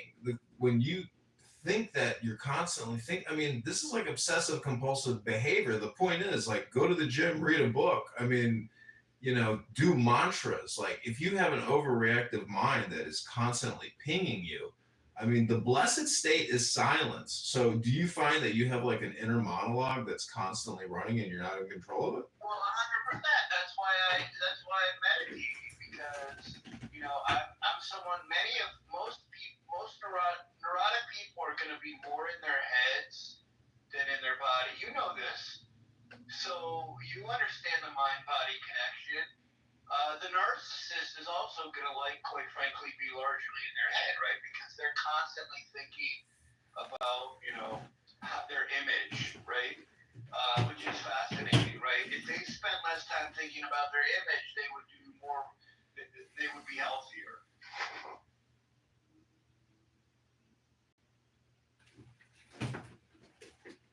Yeah, John, that yoga makes you a narcissist. I mean, I go to the gym, I lift weights, and now my elbow's hurting. Like, cause and effect. You have to have, like you just said earlier, that balance.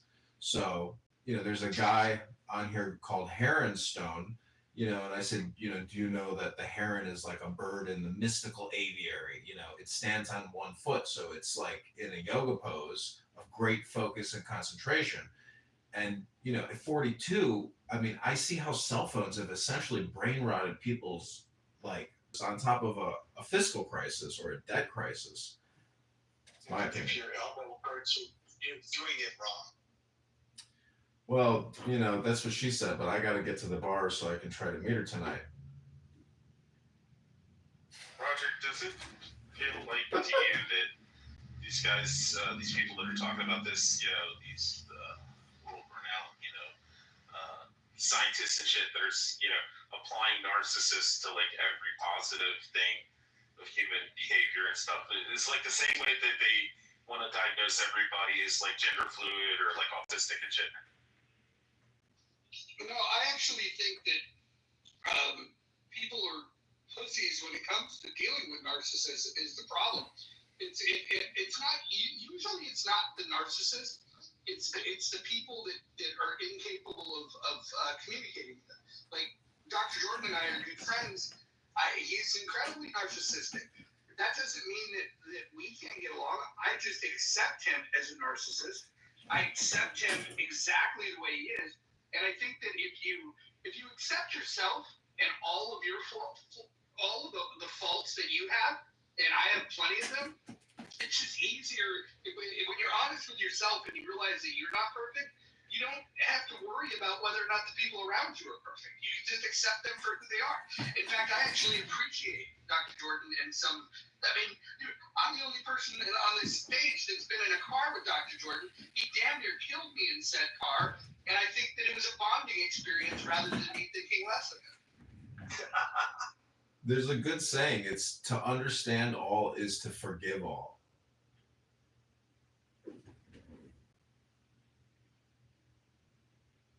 Do you think we can find it in our hearts to forgive Bima? Anybody? Yeah. If she stops being a communist. I'm telling you, if you spend a day with her, you'd actually, Forgiveness for. Well, okay. So first of all, she's intellectually dishonest. That's number one. Number two, she's guilty of sympathizing for Hamas terrorists. She's, man, how do I say this one without sounding rude? Because I feel like I was being nice in the first two. I'm going to hold out with myself. Thank you.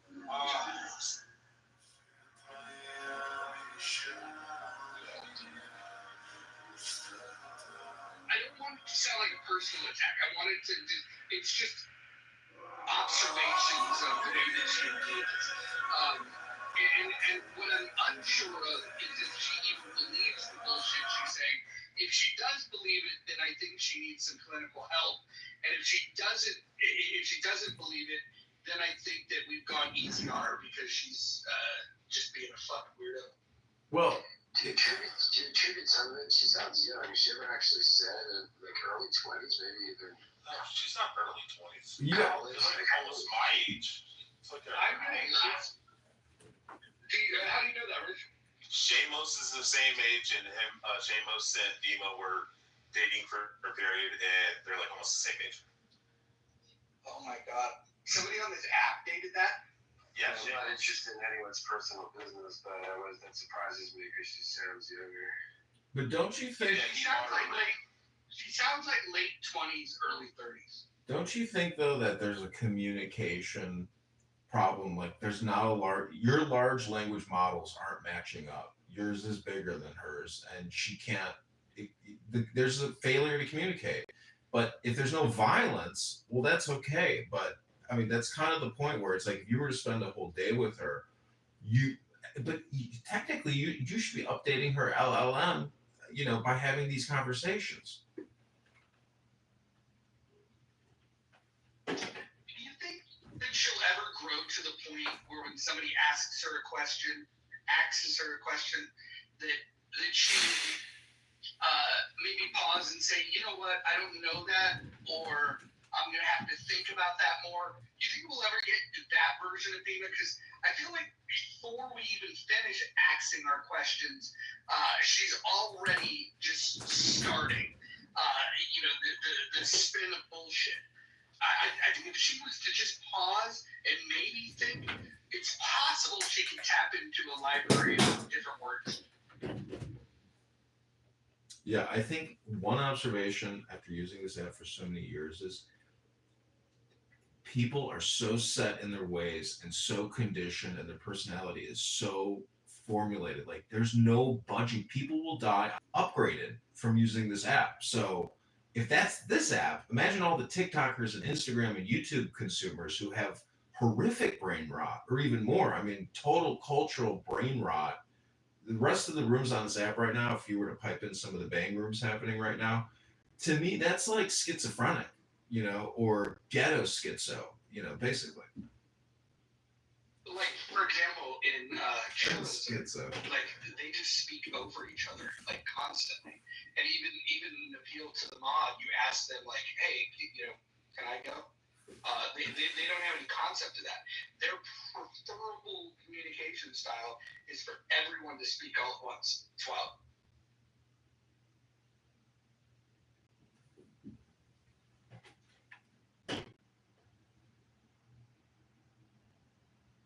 Well, I think that's what anarchy is. I mean, it is that sound wall banging your head and really not.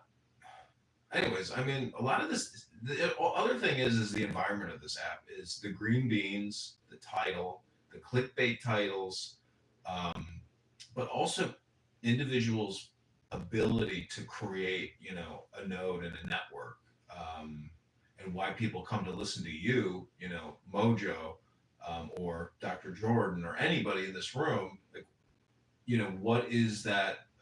It's dopamine. I mean, this is like a medical device. I'm repeating myself all the time. This is a medical device technology app. Like people are coming here to dope up, but there's no real, intelligent discourse happening. I got blocked from Patty's politically correct room. To me, filming liberals and hearing their emotional instability on the regular is like the juiciest thing to record or observe amongst people, because politics, it's going deeper. There's 100,000 reasons why people are, crashing out or doing what they're doing on this app. I mean, it's clout chasing, etc. But it's if you're not making money doing this, like, I don't know, that's what I think you really are banging your head against a wall. Or anyways, I'm just saying that there's a structure to this app. There's a structure to it. But what about the fact that people just convene in places to talk because we're a hyper social species? It doesn't have to be about something like like there are 8 billion people on the planet, and we're so removed from in-person experiences because of the internet that this actually encroaches on old traditions of like meeting in person. We actually hear each other's voice and just chat, right? We're not going to the bar, we're not going to the pub, we're going to a place to meet probably more interesting people. It might just be people just want to come for entertainment, just listen to opinions, exchange ideas. It's just fun. I don't think it needs to be as deep as perhaps you're positioning it. I don't think people really come to this app to, I suppose, for lack of better words, be educated on anything. Sure, there are rooms where you can learn. I always like to say I like to listen and learn when I go into some spaces. You know, well, that's why you follow for people that you don't know who pop up on the screen. That's another way to kind of meet folks. So I don't know. It's just fun. It's just a fun way to meet and engage. It's not that deep. You know, did you ever watch the TV show Cops? I often thought that show was kind of unfair to the people that the police arrest, that the cameras just show up and start filming this person, because that causes you to act in a certain way.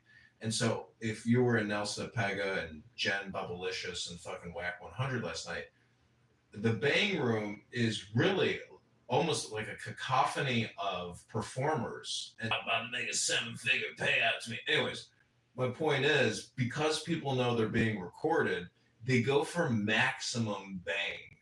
And I never heard this kind of shit in my whole life, but a Bang Room, like a Whack or a Cray, Orange Cray, whatever the fucking guy's name is from, what I'm talking about, Cray. Anyways, I don't know. I just think it's interesting to record those many people screaming into a phone where it's just this garble of garbage. It's not healthy to listen to, but It's not healthy depending on what room you go into. The ghetto ratchet bang rooms can be very, very disturbing at times. And you're right. When I first got on this app, I thought the same thing. Why is everybody over talking to each other? Why is everybody screaming into the phone? It can be quite annoying. So I think there are levels to this app. Sometimes you want to go into the bang rooms or the ghetto ratchet rooms. Sometimes you want to go into the biblical rooms, the political rooms, the entertainment rooms. There's something for everyone, don't you think? I mean, you would know. You're recording all of them for you. no, believe me, I wish I could fully automate the scraping of this app and total export of every room 24 hours a day, 7 days a week. I mean, I'd be making a lot of money if I could figure that out, because it's spamming. I mean, I've made a lot of money in spam. I've worked for a lot of advertising ad tech companies that the whole thing's fucking spam. What do you think Facebook and Craigslist are? They're just fucking spam platforms. This is also spam. This is personal audio communication spam. So I just don't think people realize that all communication is spam, and it's up to you to determine, what kind of spam you're going to have for lunch.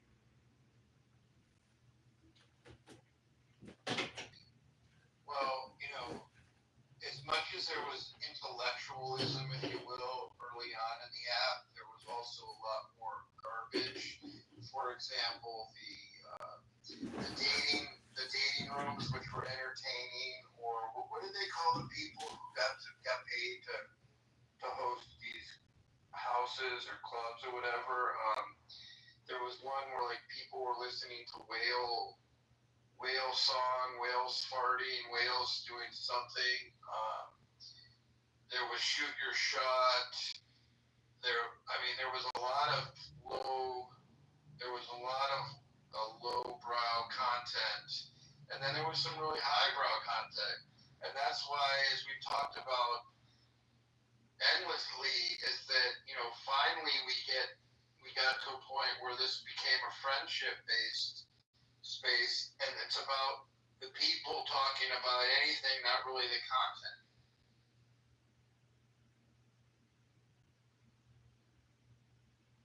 Exactly. I've met some, and not in person, but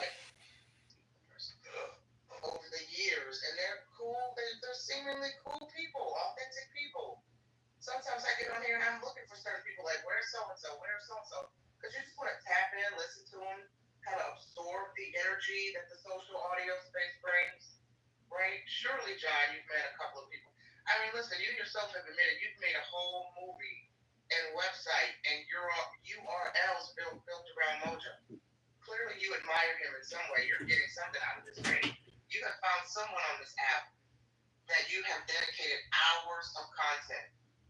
Big deal, right, John? Well, listen, there's a saying, every man and every woman is a star. So, like, if I'm a filmmaker and I want to come here and record what I would consider the brightest and best stars, because if I'm recording, bang rooms or ghetto rooms, I mean, those are not bright. That's a smart buy because, like, black media or black conversations on this app, particularly is like a hotspot. You can go to X, you can't really find these types of rooms.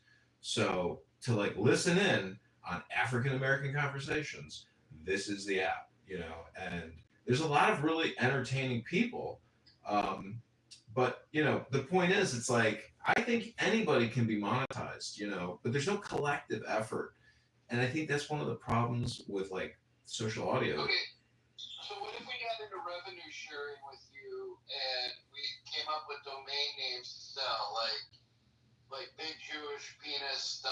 I'm sure that's not taken yet. Well, I met the owner at tit.com, T-I-T. His name is David Titcomb, and he's on the city council in Miami. And he's a really cool guy, but he never developed tit.com. And I met him at like a domain name trade show. I'm like, dude, that's a great name. I'm like, just put up a website, put a Tumblr site up, forward it to Instagram, start posting content. The guy's never done a fucking thing with it. A lot of people have digital assets and they'll never do anything. I just let go of almost 1,000 domain names this year, and I'm still,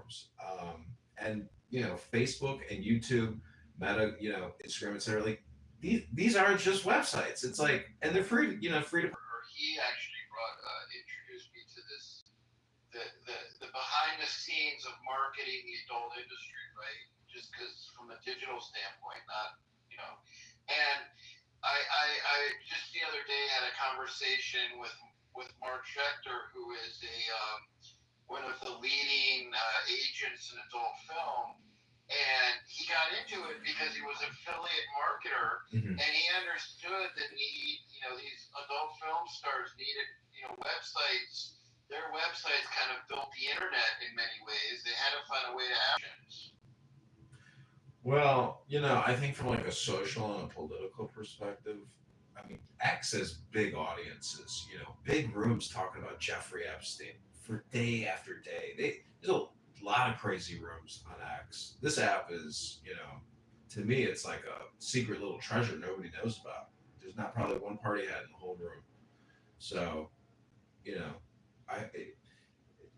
me, it's just one more place to record, but it's a premium place to record, and film and build these libraries of people's takes. I mean, from 8 a.m. to 1 p.m., there's like valuable content on here in terms of, political conversations. It's a hyper political app. Just that Patty's Politically Correct room, to me, like I'm going to have to create a new anonymous account because I outed myself on this account.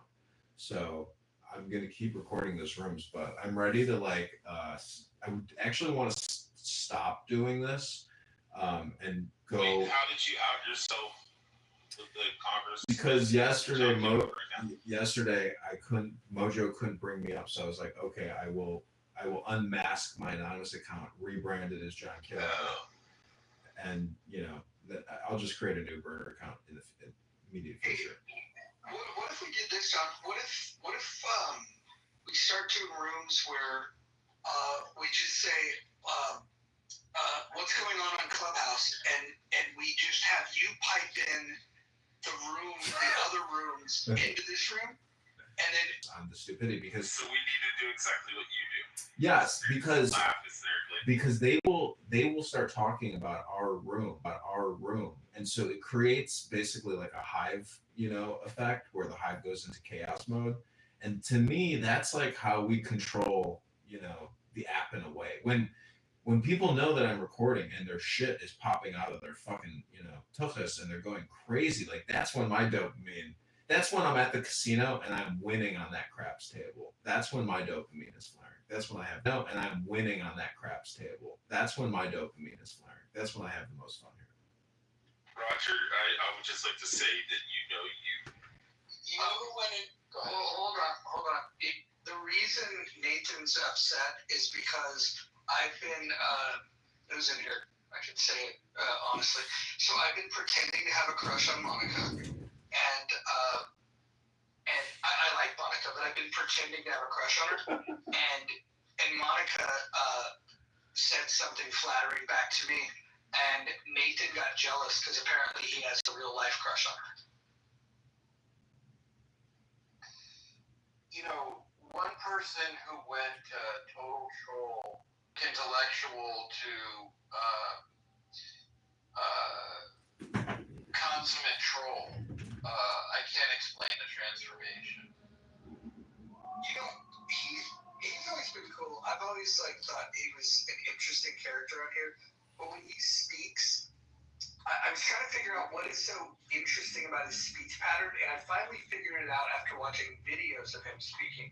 I think he just has too many teeth in his mouth. I think he has more teeth than the average human being, and so it causes this weird impediment.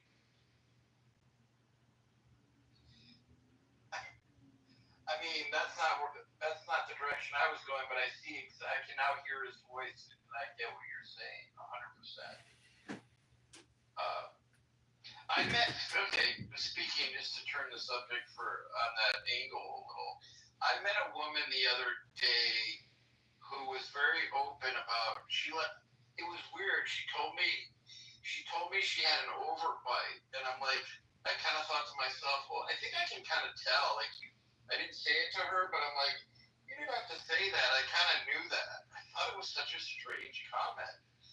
Nothing bad, she's a very lovely person, very nice looking lady, but she kind of put that out there. It was just so weird.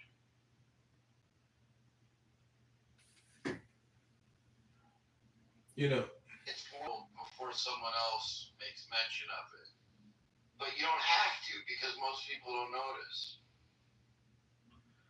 All right, what are you insecure about? Oh, I'll say one thing. Don't talk about it. It's just girth. I need to take some girth. I need to take some size off. You need to be de-girth. You know, going back to anarchy, this app is a huge advancement in my opinion in terms of psychological or human action. I was looking at the Mises Institute. You know, this is a perfect place to really even run experiments and do observational studies and research on people's behavior and personalities, particularly the liberal mind, the delusional, mind that would run a pizza business into the ground in 3 days. That type of disastrous type of person in a way. There's a lot of, if you talk about narcissistic personality disorder or, or leadership defiance disorder, all just people who are so obnoxious, inflexible, or just people you would never want to work with in the real world. You can listen to them here. So, anyways, what I'm proposing is if we do live stream rooms and do a Mystery Science Theater 3000 on these rooms, in the morning, that's the best time to do it when they're doing their morning MSNBC redistribution news cycle. So, but the thing is, back to anarchy, this anonymous feature causes people to really get paranoid. And it's really interesting to observe paranoia. It's not often that you can observe it, but recording these rooms and they go, oh, that fucking John, we know his fucking name, fucking John Kitover, and they put up my address, and then they come on the YouTube and give me death threats or say that like Isaiah, aka Goat, he called my local police department 2 blocks away. He called them twice. Isaiah and Goat are 2 different people. Okay, well now he calls himself what is a man who doesn't like a woman? I'm rambling here, but anyways, Goat. He called the police on me twice. Of course they didn't respond because if he holds his liberal fiefdom discussing whatever topic under the sun that he's talking about, he doesn't like to be recorded. But anonymous, unrecorded, and because what they really want is just their dopamine. But the problem is they can't play the cat and mouse game and invite the opposition party up, bat them around for a good 30 minutes to an hour, and then get a new, person to bat around. I'm just saying that, if you're academic and you like books and you've been to college and you sat in a class for many fucking years, you know that this is like entertainment and toxic communication or a waste of time is what I like to call it. Okay, so I'm thinking programming wise, if we did regularly scheduled rooms in the muff, and maybe we'll just shoot the breeze, and then we'll say, okay, let's go see what's happening in Chillism, and then we set up the streaming. I would imagine that it could stream in here as well as stream onto YouTube at the same time. We could and then what I would say that would help the algorithm is for all of us to have YouTube accounts so we can like and share those streams so we can help promote it. And then what we do is as we're streaming it, we go ahead and we we wait until somebody says something, and then we communicate. Like for audio quality, we don't say anything in this room over top of it until we communicate through chat only.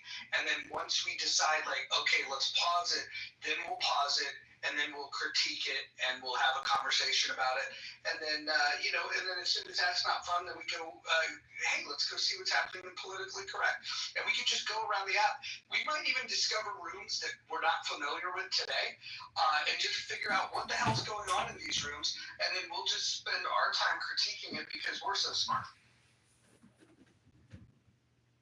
I agree. See, that's why this is a roast app.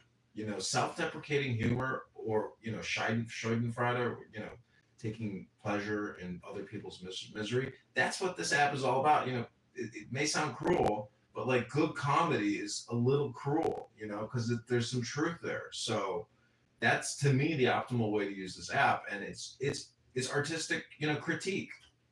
I think we've just got our strongest reinforcement that this is a good idea.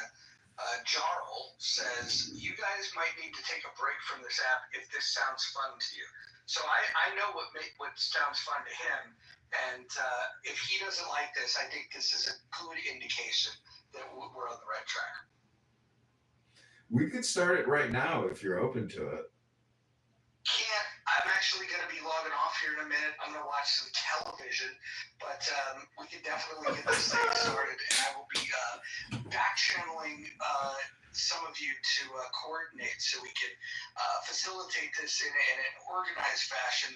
And I think if we put a little bit of thought into this, this could end up being the go-to room, because if we're playing the clips there and then breaking them down, it's kind of like an aggregator. Like nobody watches nightly news anymore, but they'll watch a podcast where somebody's breaking down like the news of the week essentially. So this could be the place that people come to just make sure that they're not missing anything.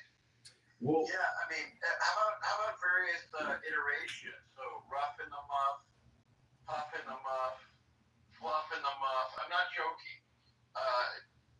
Different people take on different themes, and it's I think where it was like casual football fans don't like to watch an entire football game, but they had a channel that if you watch that channel, all it would show you is when a team is about to score. So you're only watching the best shit, and it became highly addictive to people that didn't even necessarily love football because they were watching the best part of the football game when the score was happening. Well, I'm really looking forward to this because I feel like, this is maximum entertainment. I mean, and if we can monetize a YouTube channel and generate some revenue from all this clown house activity, we were to donate that to charity or something. I mean, just think about how much, more magnanimous and how, effective we are. I mean, I really want to be, I want to optimize and be effective. I mean, this to me is going to be a lot of fun. I'm excited about it. So, guys, I'm going to keep the room open. I'm going to mod you guys. You guys do what you want. Just be nice to each other.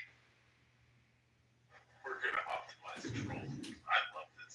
I mean, let's organize these, these organizers. Let's organize the community organizers.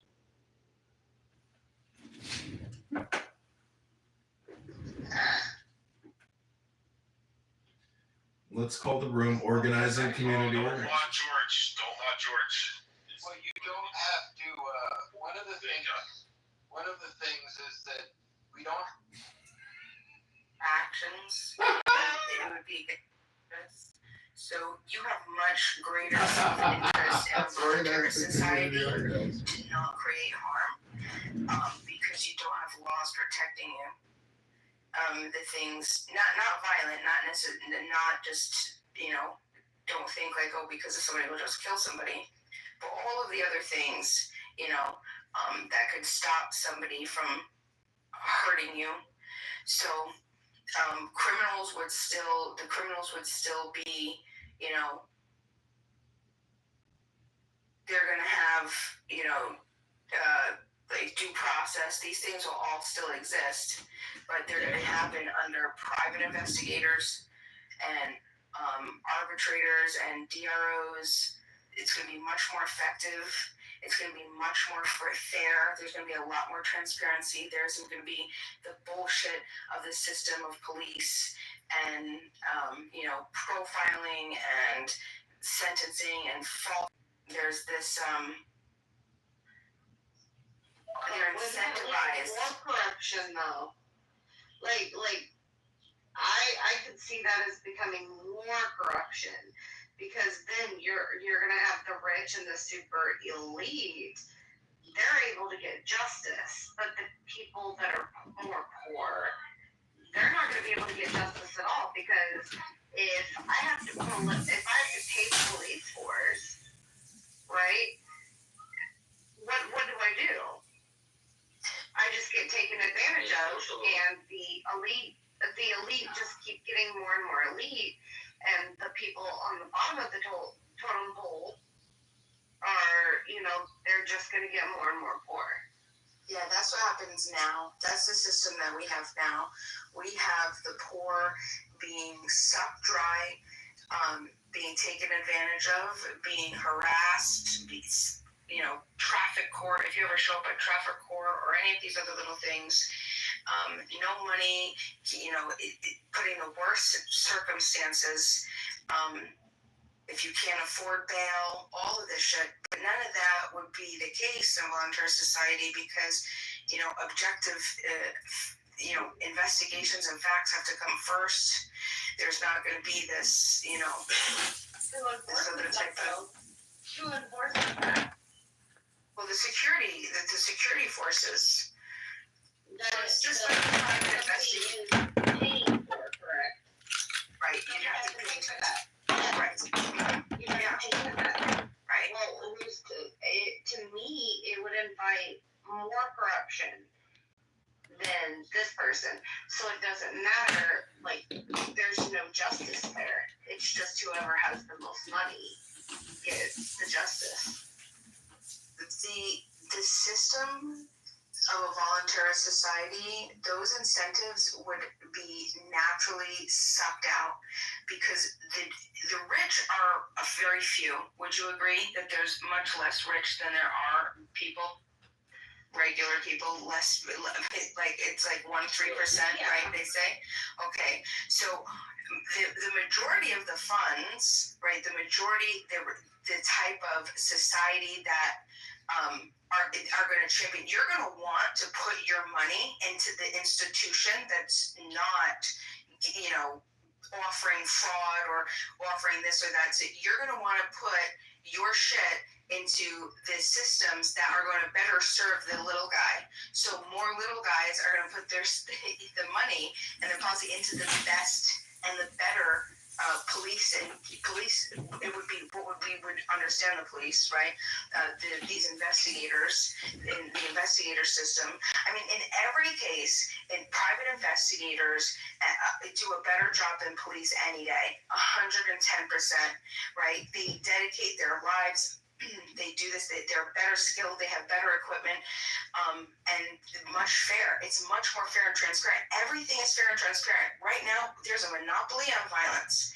You can't even get we don't even have, I don't even know what the auditing procedures are of the police, which is always interests me. They say that there's third parties that come in and audit our police procedures, right? But I've talked to police when I did a project back in 2018, and the in-house, the police reports, they stay in-house. They don't have to report them to the county. They don't have to report them to the state. They definitely don't have to report them to the FBI, right? Or the federal levels. So basically, these police departments are running carte blanche, whatever the hell that they want to do.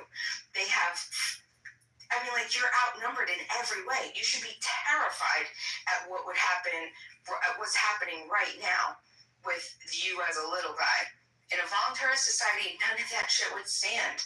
They don't have that same power anymore. That power has been completely stripped of them.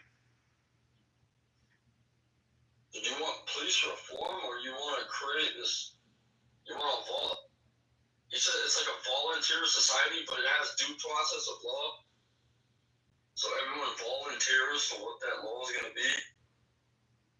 That's another question. Who receive due process? There has to be some kind of constitution, right? That's the highest laws that everyone volunteered for, yet they're breaking the law. No, yeah, okay, thank you. Got it. No, so yes, you're right. Everything would be very, very similar. The structures of society that we have today, we've already figured out that this stuff is good stuff, right? We've already looked at evidence of a lot of overarching power structures and a lot of coercion and a lot of force and a lot of violence where there shouldn't be, a lot of over legislation. So basically, sorry, I got distracted. You would still, the only difference is that you would be voluntarily, you contract in and you give explicit consent. The difference of the society today is you cannot withdraw your consent of whatever type of system, whatever type of police, whatever type of all of the stuff that you have to subscribe to, you don't have a choice. You know, your funds, whether right now, congressional report just said we're sending over, I don't know how many billions. I heard anywhere from $22 billion to $100 billion over to Israel to do what they're doing to Gaza.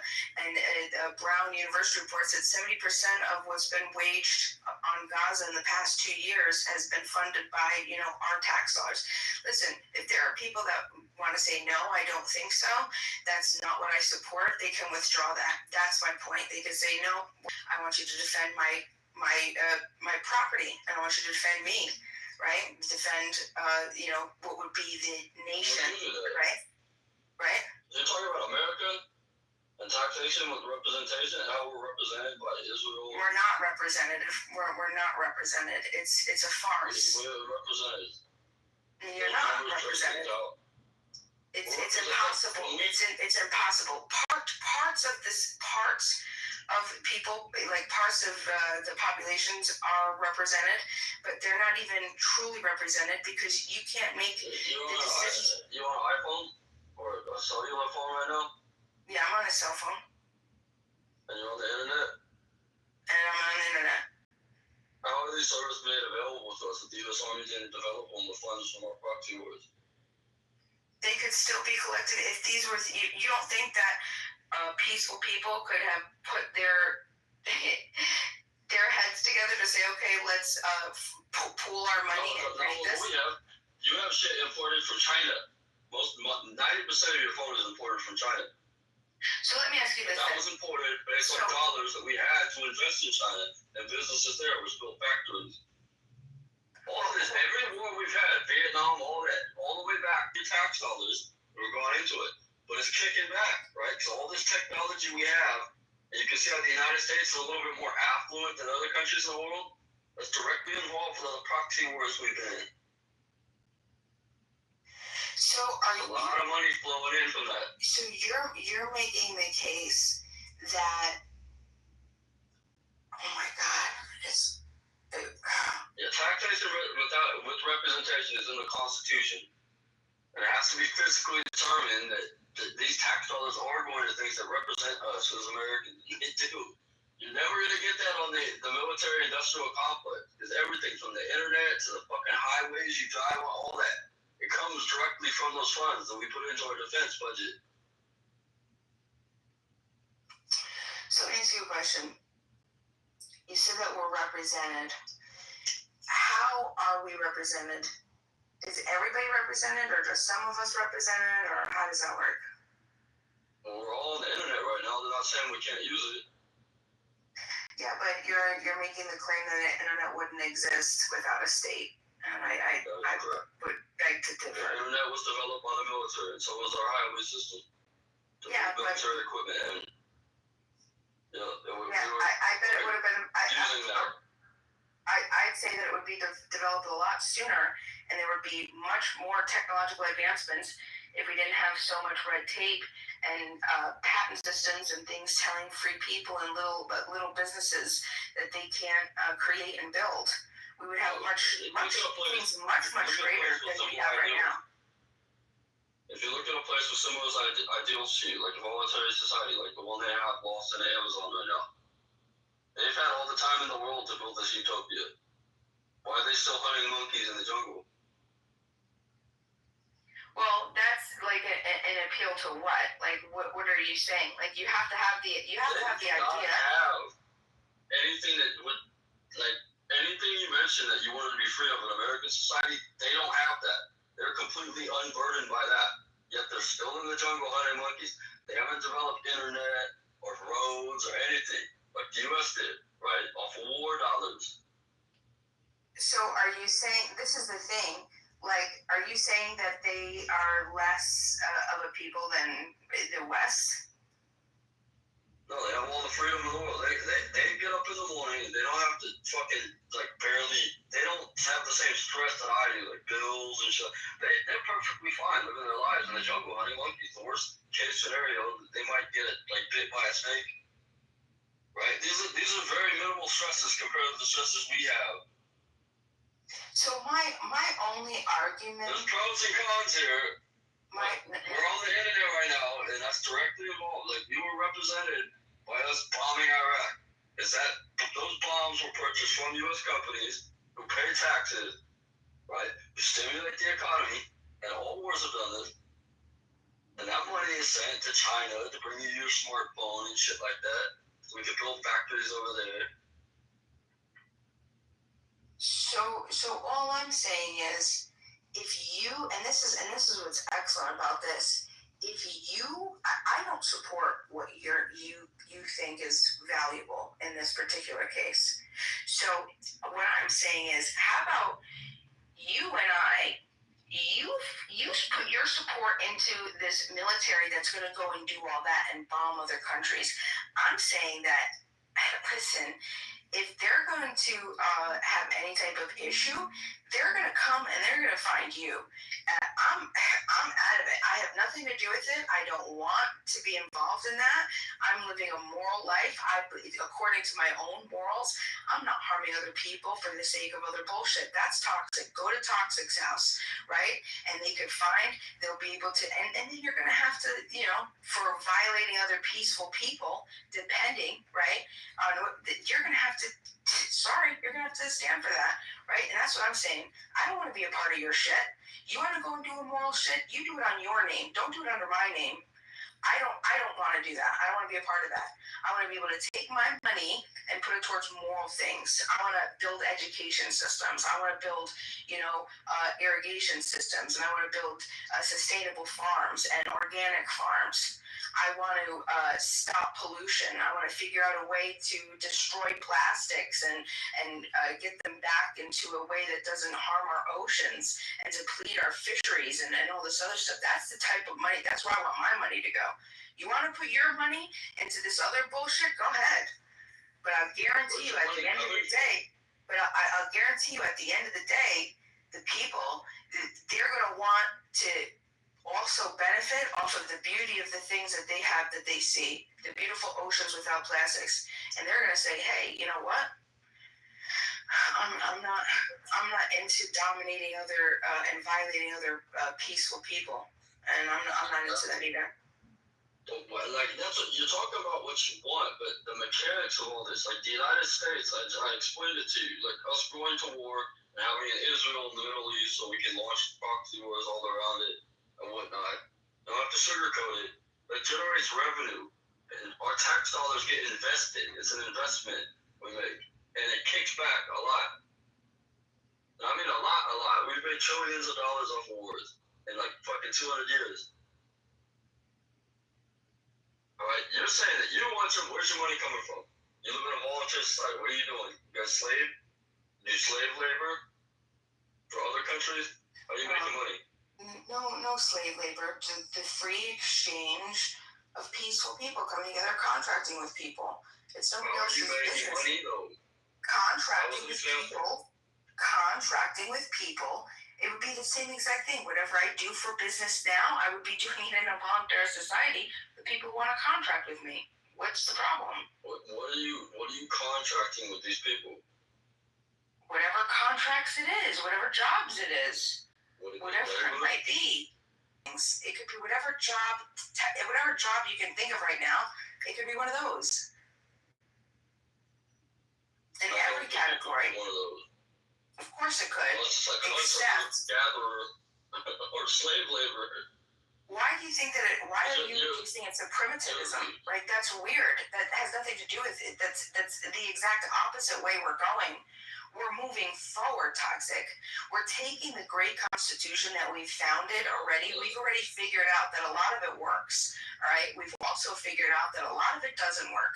We figured out that the foundation was pretty shitty, and we started off pretty bad, and we had a pretty bad start.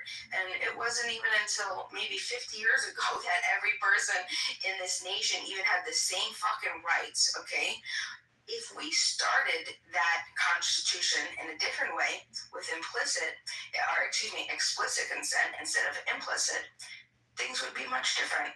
So I'm saying, let's take the Constitution and upgrade it. I understand you said all this, but the mechanics behind this, all right? If you look at another place that is isolated, like North Korea, it only exists as another proxy state for another large government. Alright, so we'll take that out of the equation. You don't even have proxy funds. Alright? North Korea literally has, for its economy, slave labor. That's one of your options. Alright? Another option is you all just say, you know what, we're just going to live off the land and eat the animals and grow our own food and be happy. But once you get into, I'm going to have a cell phone, we're going to have marketing and computers, you're already back in the system that you're trying to escape. No, and that's what I'm saying. Like, it doesn't have to be that way. You haven't addressed that at all. Hold on. I am. If we were moving, as a matter of fact, from today, yeah, you're right. But that doesn't mean that it has to be that way tomorrow, right?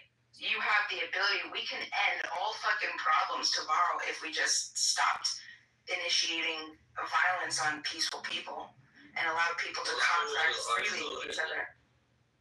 What? North Korea is an isolated nation. Alright, that's what you're aiming for. But you don't want the proxy funds, right, to exist. Like, you get proxy from China and Russia to be there because that's a strategic defense against the West for them. You don't want that, right? You don't want the proxy. You don't want these funds for proxy wars. You're trying to escape that from us. So, Beam, I think part of the issue is that Toxic is trying to articulate is that you can't do what your plan is in isolation.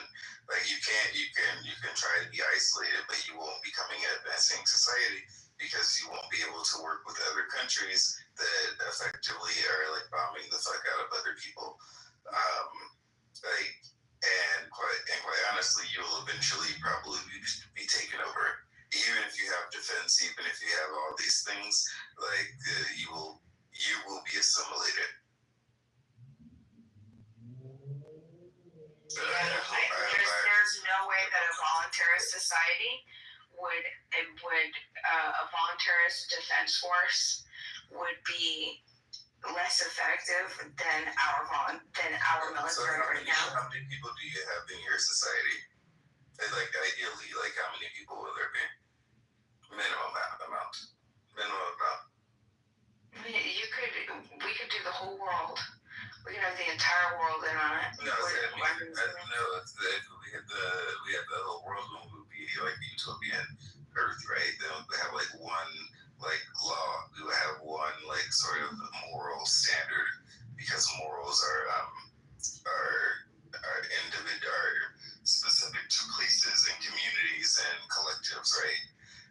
But what's the minimum amount of people that you need, that you believe are needed to fulfill this idea in your society? Be able to protect themselves, be able to like stave off other people from trying to take over, and how do you participate with countries that don't share that moral, that don't share your that don't share your morals and value?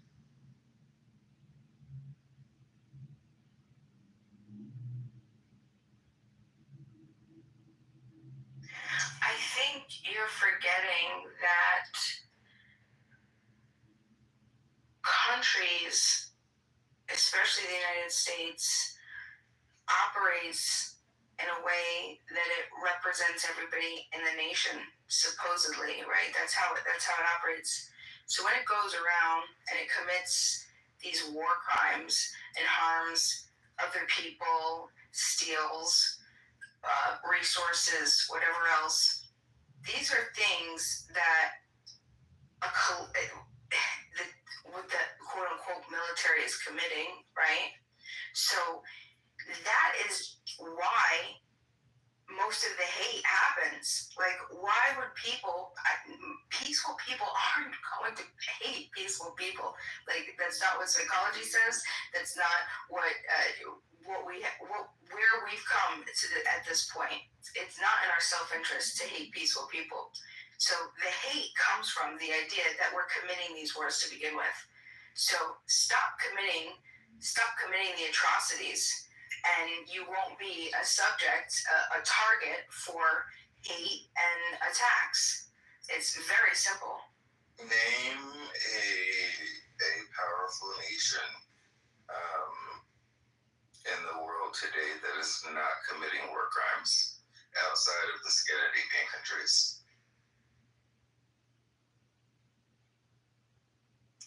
What? No idea. I have no idea.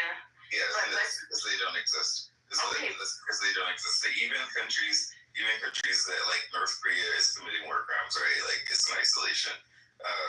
Almost every country is contributing to war crimes, either implicitly or explicitly. Okay, so what type of normative claims do you have on that, though? You're saying that just because something is that way, it has to be that way? What's the point? No, I'm saying that your position is an ideal, which is fine, but it's not realistic in the world in which we live. And quite honestly, I understand that some of the people that you hang out with sort of blame America for all of the crimes of the world, right? Which is a theory. It's okay, but part of the reality of it is that we're also committing war crimes, right? And they just sort of got involved.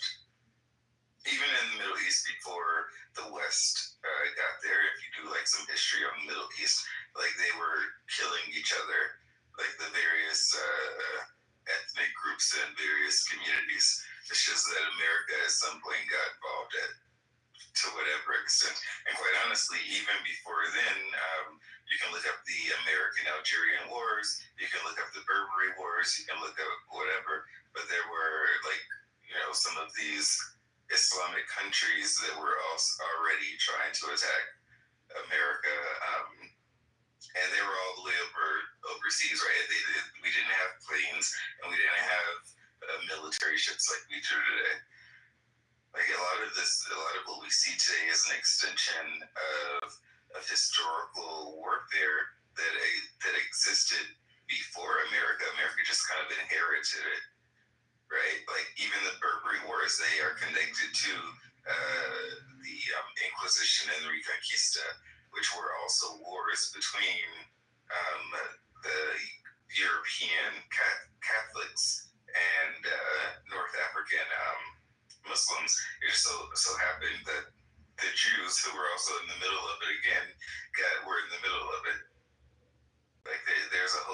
history behind it. This is nothing new. So you're saying? I'm not saying. Go ahead. I'm not saying that your idea is a righteous endeavor, but it's not just something that was invented when America became a country. So I'm not to pay into these proxy wars because why? Yeah, it's not just even a proxy war. Like people, you think that America, I'm sorry, that the Israel Palestine thing is a proxy war? No, it's not necessarily a proxy war. I mean, well, to some extent it is right, because in a lot of ways, Gaza is a proxy war for Iran, right? So everybody's part of a proxy war to some extent. The Hamas, they are being paid by Iran or facilitated by Iran to fight a proxy war. The same with Hezbollah, the same with the Houthis, all of these people, right? Like you brought this up earlier. This is not and I don't know if America is using Israel to fight its proxy war, but I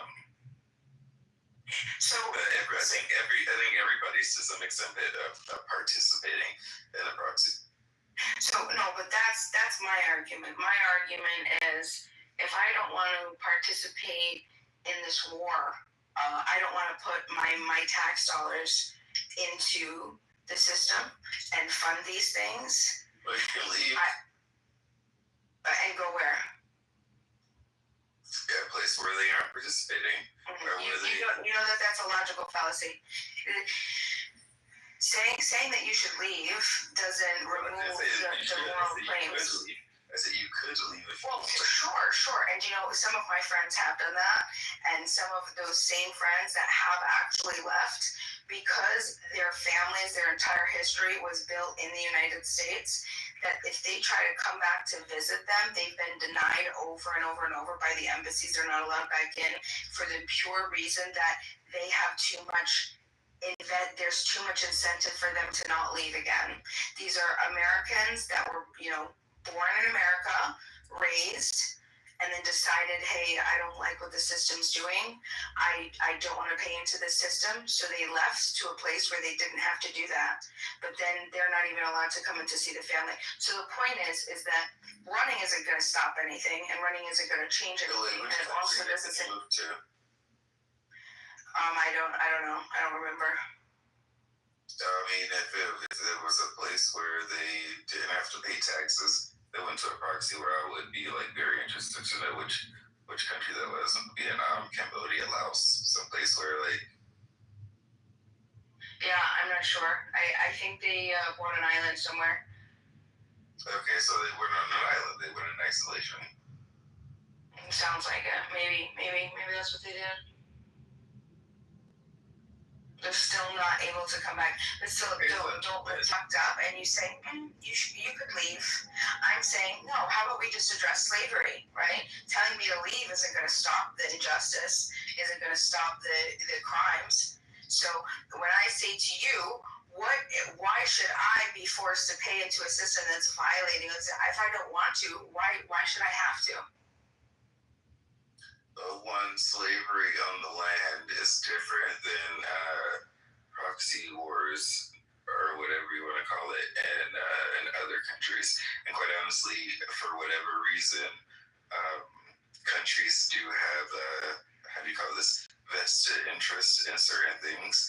And Toxic is right that a lot of the things that America has, the comforts and luxuries that we have actually brought to a lot of the world, even some of the countries that we have had proxy wars with, do benefit from those things. I'm not saying that it's great. I'm not saying that's ideology. Don't forget our ideology here. Ideology stems from American, because Americans are the first people to do this. Because when Americans came from Europe, they found endless farmland, and before that they lived in feudalism, which means there was a little bit of farmland, and people would fight over it. They had to have wars to control it, and the peasants had to work it. But people came to America, and there was more farmland, to build a farm for every person on the fucking planet. So everybody could just come and go, hey, look, fuck you guys, I'm gonna build a farm, live with my family there, and there's nothing you can do because I'm so far away. And that's where you get this ideology from. If they had it, this is the only place where self-sufficient farming ever existed. Exactly. Obviously, it didn't exist long because there's other colonialists say, hey, America's got a lot of land we can get, so you need a central government to protect your little self-sufficient farmers. There was anarchist writing in the 1700s talking about locations and regions around the world in the 1500s and the 1400s. It's mutualist societies. So it's just gibberish. Well, you want me to? I mean, like, what else do you want me to say? The point is that it's not Western. It's these ideas, mutualism, right? Reciprocation, consent-based organized communities. These have been around for much longer than America has ever existed. So you want the government to go away, but then you're talking about building a new government, so you're obviously not. No, it's not building a new government. More than a couple days. It's not building a new government. No. We talked about this. If you don't build a new government, how can you give people due process of law and shit, all the other shit you were talking about without a government? So we've talked about this before, and the reality of it is that effectively they would be building another system that was very similar, if not the same, to America today. I mean, they'll try to like remove the bad stuff. I guess the things that they find are bad, but essentially it'll be the same thing. Like, what if I kill somebody, right? God forbid. What if I kill somebody and I decide that I'm opting out of the system? Like, am I really opting out of the system, or will like your police forces, our security forces, like take me away because I actually killed somebody and I violated other people's rights? Like, you can't opt out. I mean, I guess you could create a system like that, and you can just say, oh well, I opt out of the system, so you can't do anything to me. So you can't opt out of a system by violating to violate somebody else's rights. You still have the consequences of that, whether you opt in or out. It doesn't matter. So if you're violating somebody else, you're still it doesn't matter. You don't have to opt in at that point. You've stopped reciprocating rights, so you don't even get them. So if you're gonna violate, rape, rob, you don't get rights. There is no protections for you. Be scared. Okay, so then effectively you have the American or the modern policing system, right? Like you and maybe the ones that we have today may be a little more aggressive in some ways, but essentially, like, you have the concept of like this universal rights that people don't have to opt into, and then you have this other system of rights that people do have to and opt into if they choose to, and it depends on like certain interactions. What if I steal somebody's building, right? Like, what if that's the negative rights versus positive rights? I think there's a whole book about this. Actually, I have a book here that you might be interested in called The Concepts of Law. Let's see if I can find it. Positive and negative rights. It's a great concept. We're going to have to get into epistemology and then metaphysics, metaethics, and then we're going to have to talk about what the role of government should be, and we could do all that if you want, no problem. But I'm going to guarantee you, we're going to come up with the idea that you are going to, have your idea of what morality is. I'm going to have my idea of what morality is. You're going to have, everything's going to be subjective. We're going to have different ideas on what the role of government is going to be, right? And what I'm saying is that we both, the only society where both of our moral principles can be honored is in a voluntarist society where we're able to align with like minds voluntarily, freely. Otherwise, we're forced under a coercive state to operate under whatever the majority says, whatever majority rules, whatever the biggest gang says, right? You don't have to end the police systems, the police forces. I mean, they wouldn't at all be the way that they are today. They're one of the biggest reasons to remove yourself and sever yourself is from the what modern police and law enforcement is.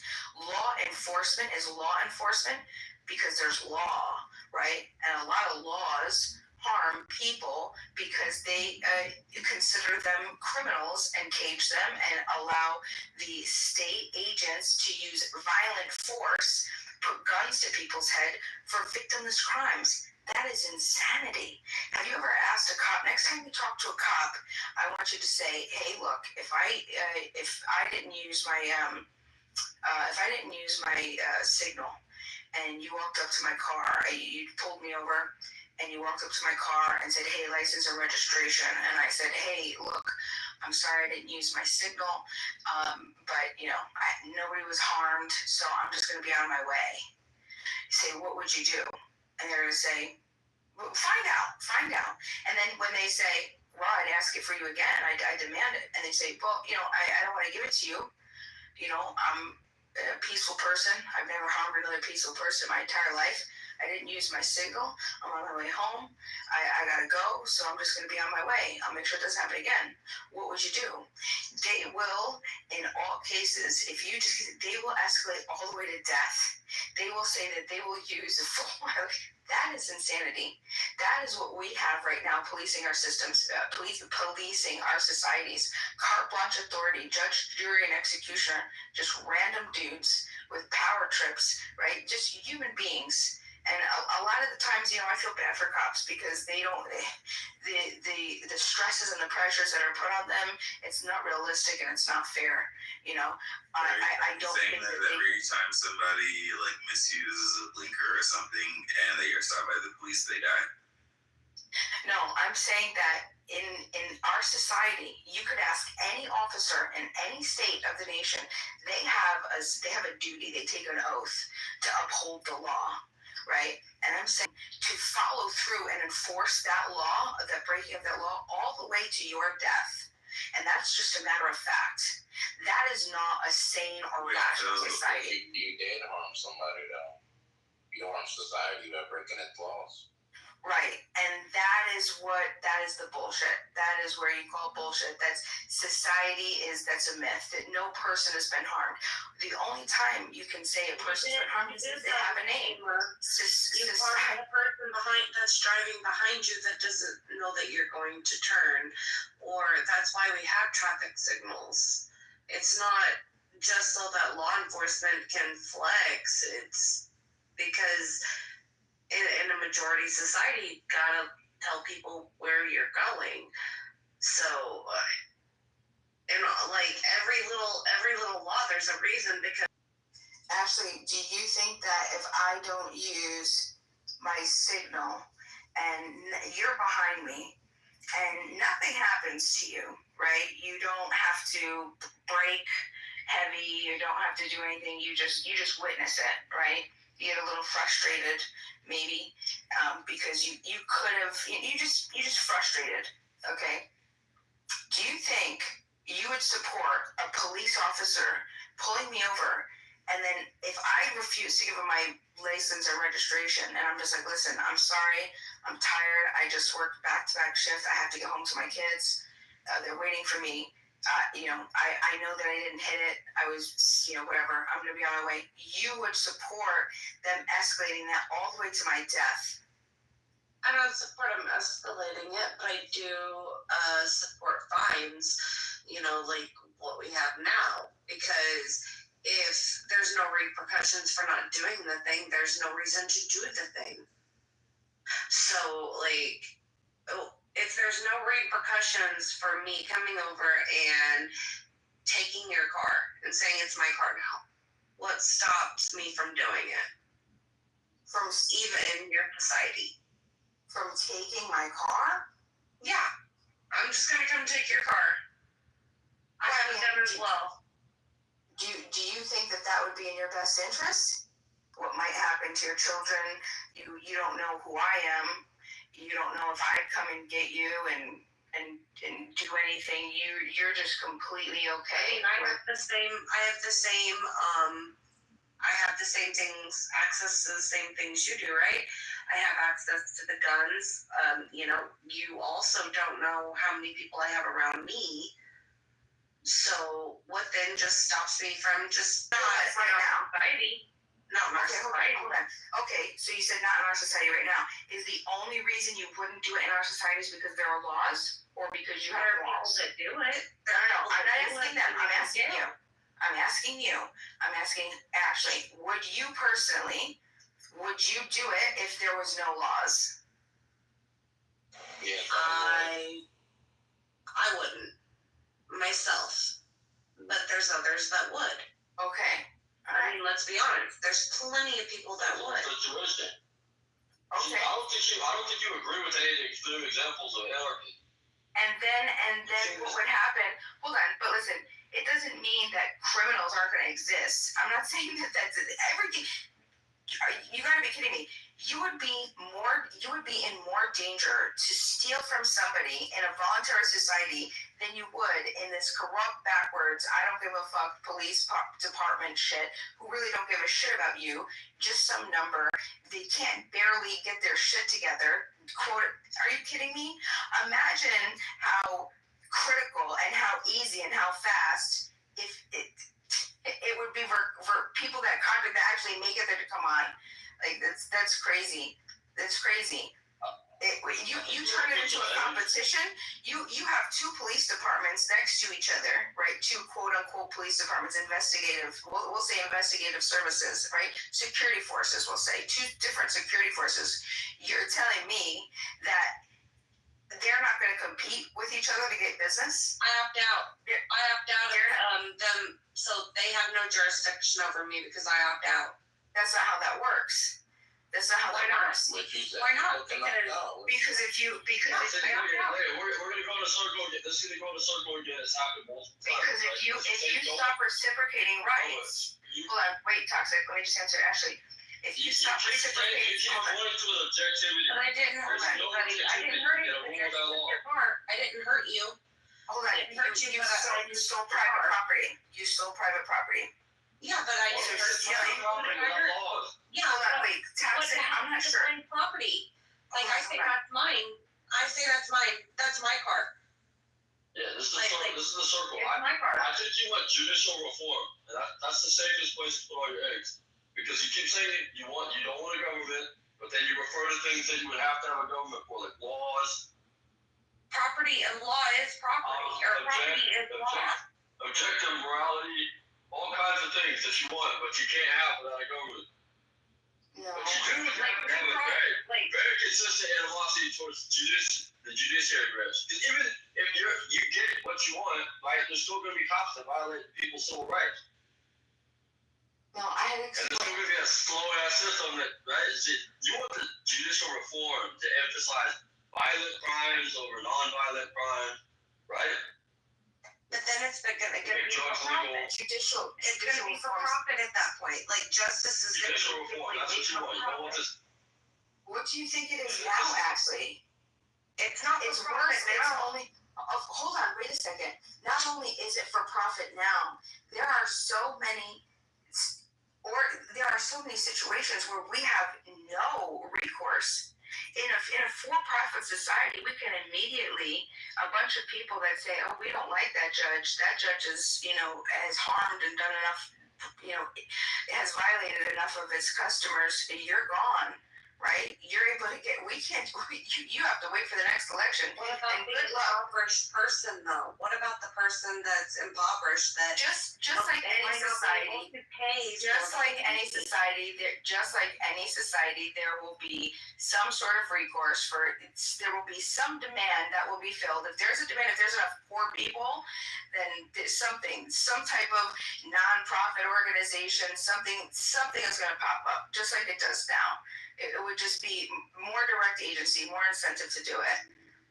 You don't have, right now we have homeless people, right? What happens to the homeless people in your society when, they can't pay for their homes? But now, if somebody, walks up and slaps them, they have to pay into the police force to even go report a crime. Because otherwise they can't afford it. They can't afford whatever the policing is wanting you to pay because there's no cap on what they can charge. Well, it really depends on whatever. It depends on the society that this homeless person would be around. It would be in the self-interest of police departments, no matter what. If somebody was slapped, even if they're a homeless person, it would be in the best interest of that, what would be a security department, to find out who's running around. And so it doesn't matter. Listen, I'm not getting anything from that person. But it's in the business's self-interest to make sure that they're protecting their clients. Why? Because that's their business. That's not their client, though. No. But you're not. Hold on. Their client. They're not paying. Right, but they're not homeless. That's not a client. Actually, you're not listening. It's so their clients, if it's in a particular jurisdiction, okay, like let's say the homeless person gets slapped in jurisdiction A, that's just where they are, right? There's going to be some security department that is going to be incentivized to find whoever slapped this person, because if they're violating a homeless person, guaranteed they're now putting their customers at risk, their clientele. They're going to be fighting over to find who this guy is that slapped this homeless person, okay? Because this way to investigate, solve as many issues as fast as they possibly can, most effectiveness, most objectivity. I mean, it's literally built into the business model. That's all that it would just be better in absolutely every single way. I don't think so, because then you got to think about, what if this homeless person doesn't actually live there? What if they're just passing through? It doesn't matter if the person got hit from jurisdiction C. Okay, well the clientele, the security forms. Let's say there's 5 of them. Slapped the person is their client.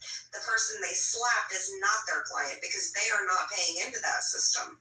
Hold on. And that's exactly why they are incentivized for that homeless person who's not paying into their fucking thing. Go to them, hey, look, I just got slapped by somebody in your jurisdiction. That puts your clients at risk. They're going to be out there trying to find who violated that client, that person, not that client, who violated that person. Because even though that person is paying into the system, because if there was a violation in their district, it's their responsibility to go out and make sure that their clients are protected, because whoever the violator is in jurisdiction C. Right, so it's built in. It's just an incentive. It's just built in. Their client. That is not their client. What don't you understand about being in the self-interest? Moderation. Are there any Kendos left in the audience? What is going on? So far, we've got 3.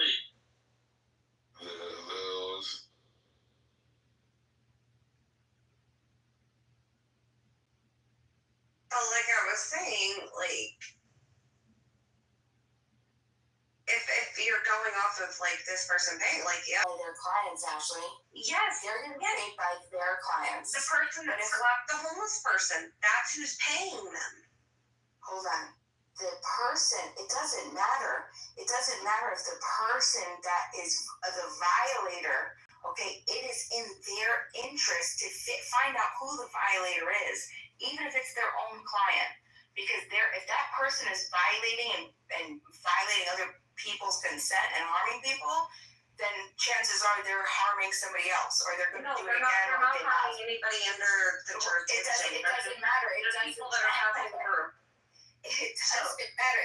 People don't just go up and slap people on a regular basis, okay? We're not going to say slapping. We're going to say, that's the people that they rob. You come through our area, and hey, I'm paying. Do you think that the client is protected? I'm gonna rob them. Hold on. Do you think that the client is protected? Let me put it to you this way. Okay. So that's where you're going to get confused. The person that's not paying. The person that's not paying. Okay, Ashley, is that how that works today in the police department? Let's say you and I live in the same town, and we're paying to the same exact police department. Am I protected? Am I protected by that police department because I pay into that police? Yes, because guess what? They all work together. In your society, nobody is working together. There's no talking about. together. What are you talking? There's no need to work together. Like, okay, so in my area, we have Union County, we have Alexander County, and we have Jackson County. Just coming up with 3 names, right? If somebody violates somebody in Union County, but they live in Alexander County, guess what? Union County is going to get on the phone with Alexander County and say, hey, we need your help to go find somebody. So what makes you think that even if they're separate agencies, okay, that they... Why do they need to communicate? Oh, hold on.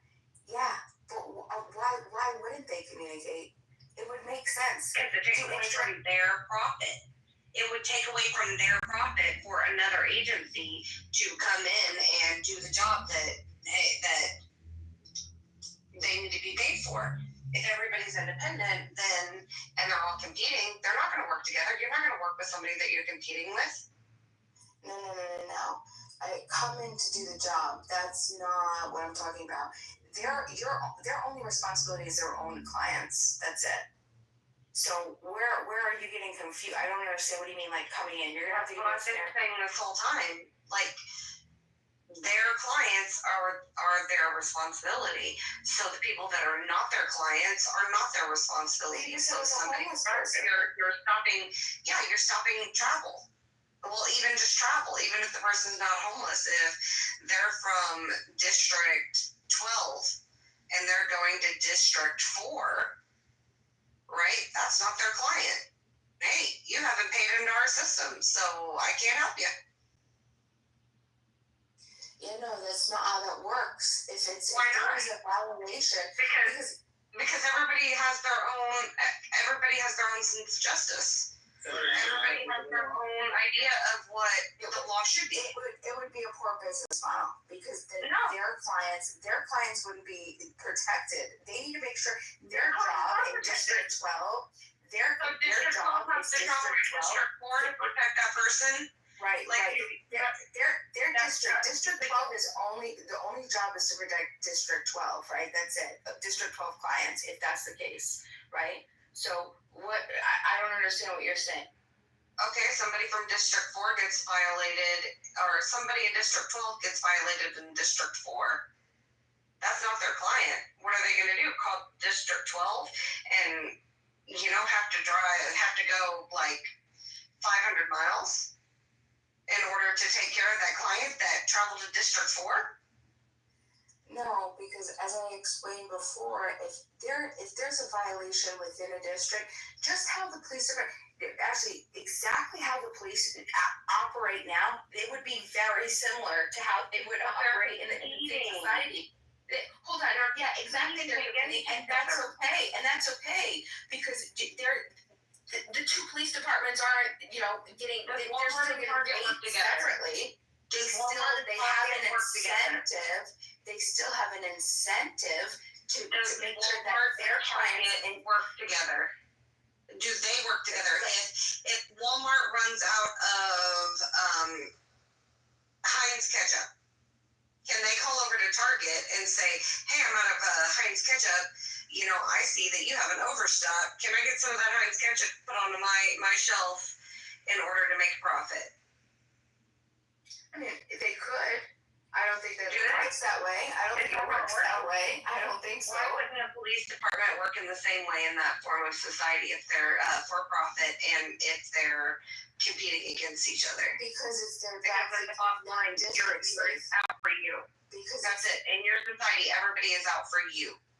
You are out for yourself. And if everybody is individualistic and if everybody is out for number one, then nobody's looking out for anybody but themselves. And I think security and the security department is a for-profit system. So, like, what if somebody pays more money to that, even if it's within the same district, like somebody pays the opposition, right? The person that violated you has more money than you. It can pay for them to like drop the case. Yeah, it's a bad business model, but but they still make more money at the end. So it's a good business model, actually.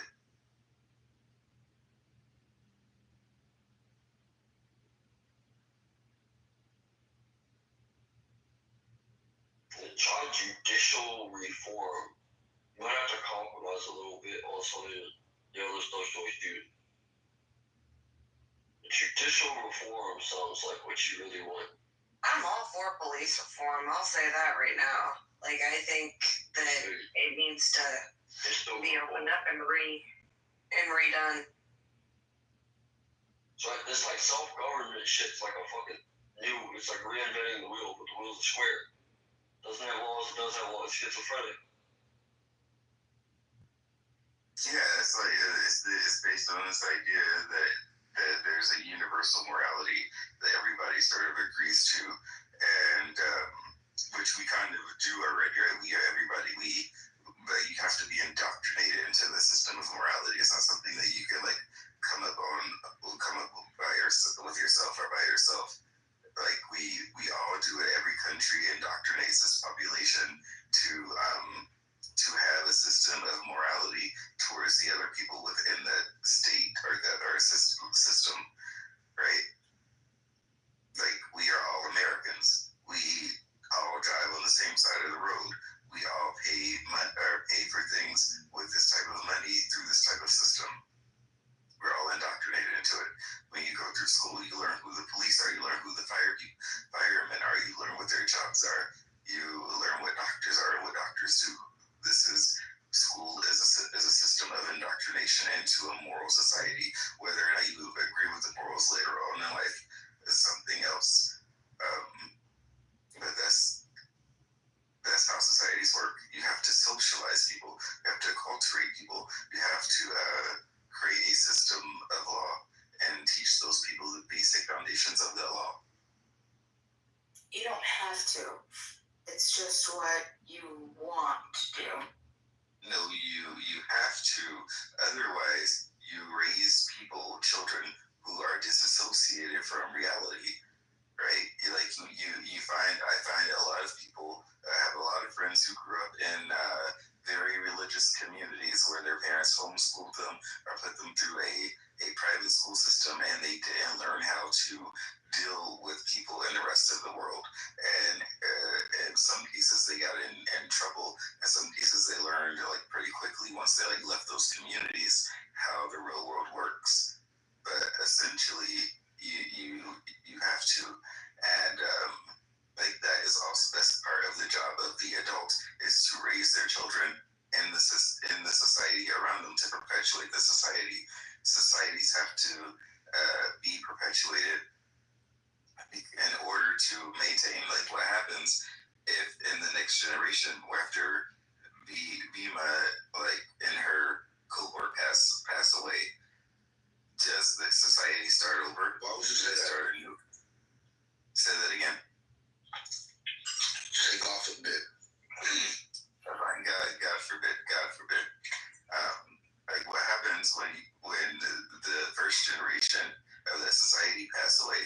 The people in the next generation are either continuing what was started because they were indoctrinated into doing it, or they will start a new society or new structures of society, or maybe a combination of the two.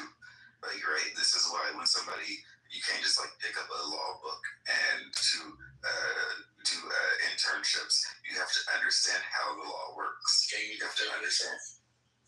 Oh, Beam, I think another problem is who sets these laws. Like, you can say everybody comes together and agrees on them. Well, what if say even just 50% of the people think that theft is a victimless crime? That theft isn't against the law. Like, theft is fine. Let's just, there's nothing wrong with theft. You gotta remember, laws came with age.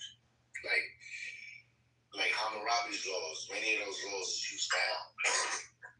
So, yeah, there's a reason we have these laws.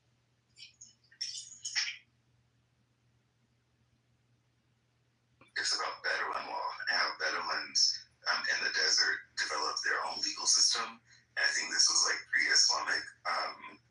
But it's like, the desert is the Wild West, and Bedouins are a sort of traveling people. They don't stay stationary.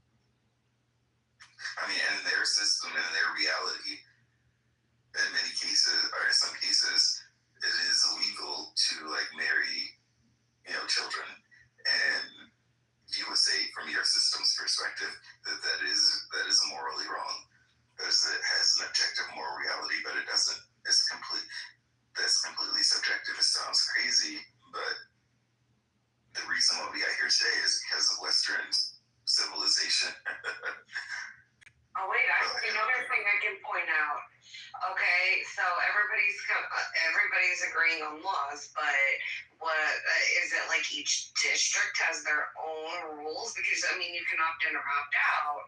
So let's say again with travel, that system makes travel impossible because if I don't know, chewing bubble gum on the sidewalk on a Sunday is illegal, straight. Yeah, the same way that we do in the United States. People, state to state, you get, get arrested and jailed for a victimless crime in state A, you go to state B, and it's perfectly fine. You can't, put your basketball hoop on the street to play basketball in this city, but it's a misdemeanor of up to $5,000 or however that would work, and then a fine, right? Or in this other place, it doesn't matter. I mean, like, it's the same way. It's a bunch of people coming together, and they're deciding on what they want to do. And I still haven't gotten a better answer from anybody of why I should be forced to do something, or why I should force you to do something against your will. That I'm not making moral claims. I'm saying that that's in society. Right, but a whole. But all little laws that we see is but that's according to you. I disagree with you, and a lot of other people would disagree with you. So who's right? Traffic lights. Ashley, so just with that. Ashley. It is a victimless crime to run a stoplight unless there is a victim that is trying to cross that intersection. Then there becomes a victim. So then that's why it is a crime, or that's why it is against the law to run a traffic light, because you don't always know what's coming. So Ashley, so you have the way that you think society should be, and I have the way that I think society should be. Who's right, Amir? I would say whatever benefits society the most. I think that stopping at traffic lights, it benefits all of society. I think that if you just leave it up to people being honest, I think it would crumble. I really do. I do not trust people. And so I say the same thing. I say the same thing about my society. I think my society would benefit the people more. That's why I want to do it. So now who's right? In your society, if this person, they get in the habit of running red lights, but there's one time when there's another car. Everybody's just running red lights because there's no reason to stop. There's rules. There's rules in my society. There's rules in my society. And if you violate the rule, however those properties would work, they would all work as citizens and businesses or collectives, but they would be voluntarily. But that's why it's called voluntarism, because they would be voluntary collectives. Okay, so now I say, but don't get distracted with that. Though. My point is, hold on, Bookie. So my point still now is you still think that your society is the best for the people. So I can opt out of the law, right? No. Actually, I'm talking about. Listen, we could go through. Hold on. I opt out of the rule. Actually, you're using the track of thought that I'm trying to have with you, right? I'm not talking about the specifics now. I'm saying after you and I have gone down 100 issues, we've gone down thousands, right? We've spent 5 years going through every issue, you and me, back and forth, everything that we could think of. And at the end of the day, I say, look, my society is better, and you say, my society is better, okay? Now, I have my evidences of why, you have your evidences of why. Now, who's right? Different. Hold on. I'm asking you who's right, me or you, and according to what? Just because other people are saying that you're right? I am. Just like you say you are. Okay, all right, now good. Because now we're getting somewhere. Their own rules. Everybody's operating under their own rules. So now you're saying you're right, and I'm saying I'm right. So now the difference is is that under your society, you have no problem enforcing your preferences and the things you want on me, but I am not going to do that to you. But all in all, you aren't, because I mean, in this society, Minds, you want to get it as big as it, however many millions of people. You go person to person and you build it up, and go ahead, you could do that. Whatever you want, as long as it's voluntary, as long as people are coming to you and saying, I want to do this, right? And I'm saying that all I'm saying is that's the society that I want. I'm saying that your society is not doing that though. You're saying I'm going to let everybody do what I want because I'm. Be marked to Okay, first of all, your society has the roses, I have the military. I come in, I kill all your people, I get your roses. Be our children forced to follow laws in this society? Are children forced to follow laws in a voluntary society? Mm-hmm. You mean rules? And be able to reciprocate rights until they can take responsibility for 100% of their successes and 100% of their failures. So it would be up to their parents, right? Their parents would be responsible for those children until that time, whatever that time might be. So until the children can reciprocate rights and enter rights reciprocation and, be self-sustaining, then it's up to the parents. It just guardians. Those children with no ramifications. Wait, hold on. I'm sorry.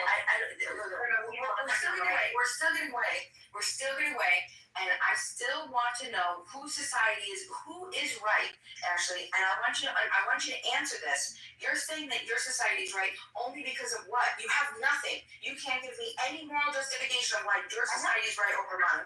No, you can't. We protect the people that are weak. Your society only protects those that are strong. It's the strongest survive. The complete opposite. My society does everything that your society, it forces. Your society uses initiation of force and aggression upon peaceful people. You arrest peaceful people. And this is the thing, but this is the idea. These are our opinions, right? And if I could, even objectively, could come up with an entire list, I said, right, hypothetically, I want to know what your moral claim is to say that you're right and I'm not. And it has not, I'm talking about a moral principle to decide how you're right and I'm not. Because I'll be able to prove that exactly, Sam. Thank you. So now what, Ashley? But I'm telling you. And it's fascinating that someone like Sam is going to say morality is objective, but then turn around and say that the law.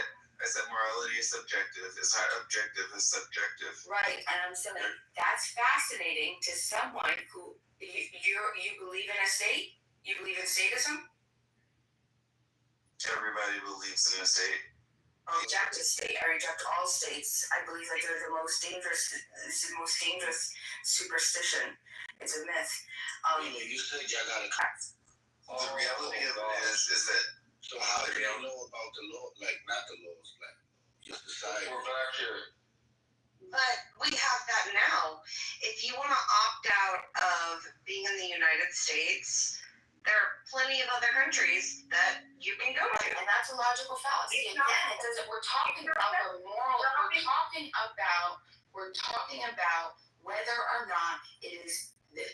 What is the best practice? Okay, we're talking about normative claims. The USA we're talking about normative claims, Ashley. Ashley, if it was slavery times, and I said, "Hey, Ashley, buddy, I see that people are enslaving people, and I don't think that that's right." And then you say to me, "Well, Bima, you can leave. That's not in our." Exactly, because we have to have laws. So to protect and stuff like that. Yeah, opt out of the Constitution. You can't hurt anybody. So you survive without government? So you should. I'm sorry, look, I wanted to. So you should know about slavery, right? The reason why these people who had slaves were able to maintain the idea of slaves is because they also didn't count those people in their society, right? They said only people within our society are the people that cannot be slaves. So all of these other people who are outside of our society, however they got there, whether we deem them outside of society or whatever, they can become slaves because they are no longer people. There's a concept in law called personhood. A person, right? That's not just because you have a physical body, but because you belong to the system or the body of law, that therefore you have personhood. We in America is really the first country that said outsiders to our system have a type of personhood. We have developed a system of law that gives anybody that is on American soil what they call the 5 basic laws, right? And one of those things is due process. And that does not exist in every society or community. It's not universally recognized because in many countries you go to, if you're outside of their legal system, if you're not a citizen, right? This is where we get the idea of citizenship. Having citizenship gives you personhood into society. But if you are not a citizen, you are outside of their legal system, then you do not have any rights whatsoever, and yet you can be prosecuted by them by their system of law. Just because you are not within that legal structure as a normative citizen, as you say, does not mean that you cannot be impacted by the law itself. I just want to say this. Look. And under your system, it's still the police is still there. So I mean, in all reality, they're still coming in. Even if I do a basic, like travel violation, or a basic, or say I offend you in some way, you're still contacting that police force to come use force on me. But then it could escalate even further than what we have now because you're their client. You're paying for it. All right, so So therefore, the people keeping customers happy is the best business model. So they're more likely to keep you happy that's paying into that system versus me, who is just coming in. Is the objective of your society to not have a government? That's correct. No monopoly on force. Wait, is it to not have a government or not for the government to, how you say it, operate through legislation and enforce it through violence? Well, that's correct, yes. All right, so what kind of natural rights is your society offering? Whatever the people want to congregate and collectively agree to, that's not up to me to decide. That would be up to each person, each group, each people to decide. All right, so would you say land is a natural right? No. A natural right, no, I wouldn't. Rights are only things that people agree to. So right, what you said, natural rights are only things people agree to. Well, what I'm saying is what the idea of natural rights are, right? What I'm saying is descriptively what it actually translates to is just people saying, okay, let's agree to say this or let's agree to do this. That's what you're describing is exactly what the Pilgrims did. And we see how that turned out for the people that already lived here. Right.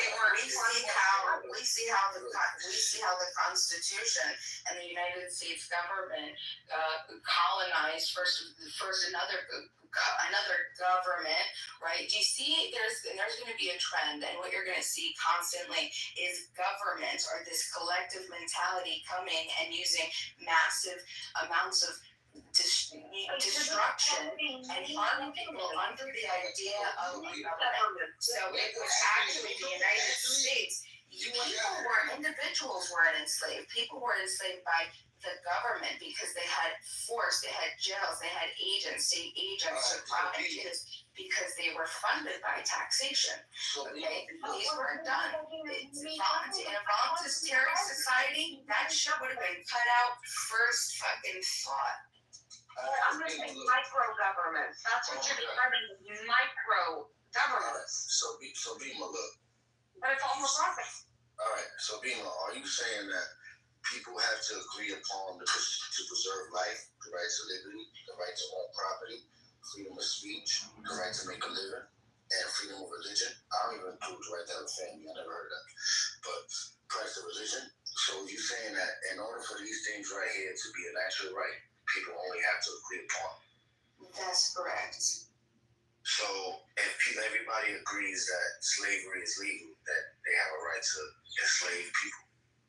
No, that's not. That's might makes right. That's just a bunch of people coming together, right, and just doing that and enforcing that on other people. Obviously, there's not an agreement upon everybody. Some people are going to say, "I don't want to be a slave."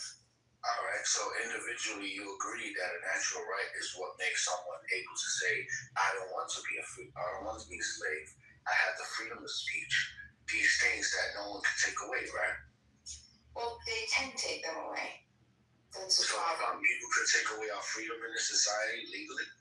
Well, it has happened. That's what the United States did, right? Yeah, and they established that a natural right of what you call that, the freedom of liberty, was entitled to all. Then we collectively came together and we thought that. Do you think that? So okay, that's great. I want to hear that. Do you think that if laws disappeared tomorrow, that people would start enslaving people in the United States? Yes, 100%. It could. They could because somebody else. Because like you working for me for free, if I said, hey, I own you now. Your electricity, you gotta remember, these are natural rights y'all speaking of, and that also entitles the freedom of property, the right to have property. And that was the dilemma. Was these what is property? Or was it with no law?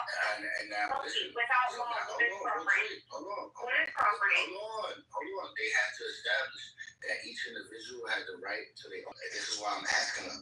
If we have these natural rights, such as property, such as life, such as like liberty and happiness and all this, whatever the shit is, why not include land if it is just as needed as a natural right as all of these? You need land to make a... There is no property because who draws up what property is? Who decides where the property line is? The same in this. What do you mean? We used Years ago. Before rulers and emperors and all this other stuff started to define what property was, people just they were just peaceful people. They came together and they made agreements, and that was it. No, and they kept did their not. tribes. No, they did not. They absolutely did. Because so what I hear is that it's right to enforce your preferences on a bunch of people just because you think that it's right. That's what I'm hearing. That's what you're fighting to do as well. No, that's exactly what my society could not possibly do. My society would literally not do that. Okay, under your society, I opt out that I go and I kill somebody. What happens to me? Why do you opt out? Actually, I heard you. So why? There's a collective agreement that should return to law. I'll give you Rufus and individuals at the same time. The same This is the first step. Let's stay here until we can go further. Listen, most of society would be exactly the same. If I were to snap my fingers, all things that we've already figured out are the better things to do, and we've already sorted through to say what are good ideas and what are bad ideas. We're not just going to disregard them. We're not going to just start to regress as people. The only difference is that we would mature because we'd be able to put our productive ability into things that align with our principles. That's the only difference. You're going to wake up to tomorrow. Imagine you woke up tomorrow under the jurisdiction, correct? Actually, you opted out. I opt out. Okay. I opt out. What happens to me? I opt out. What happens to me? And that's absolutely. I opt out. aggressive. I don't think murder. I don't think murder. The details will keep coming. Ashley, you can opt out. I think that's an egregious act. You stepped on my toe, so therefore I pull out my gun and I shoot somebody. But I opt out of the system. I don't think murder applies to me. I think if you step on my toe. They correct me. I agree. They're gonna live together and not kill each other. Right? But are you individualist? I cannot. I don't agree with that. That's what happens to me. They're individualists, but they're also groupists at the same time. Let her answer. I opt out. I do not agree that, that there are certain lines that can't be crossed. Me as an individual, that if you step on my toe, then I have every right to murder you, because that is the morality that I have set for myself. That is what I opt in for. I do not answer that, but it's just going to lead to another question, and then another one, and then another one, and another one. We should start at the very basics of this. She's proposing that individuals come together and collectively agree, and then they're going to be both individuals and groupists at the same time, which is not logically possible. Because they're not going to have the majority rule, right? They're not going to have a democracy like we do as individuals. They're not going to be like Japanese people and shit, are all groupists, and they have unspoken rules and shit amongst themselves. If there's this individualist freedom, this is like the first step in the society, and I don't think it's possible to reconcile, is it?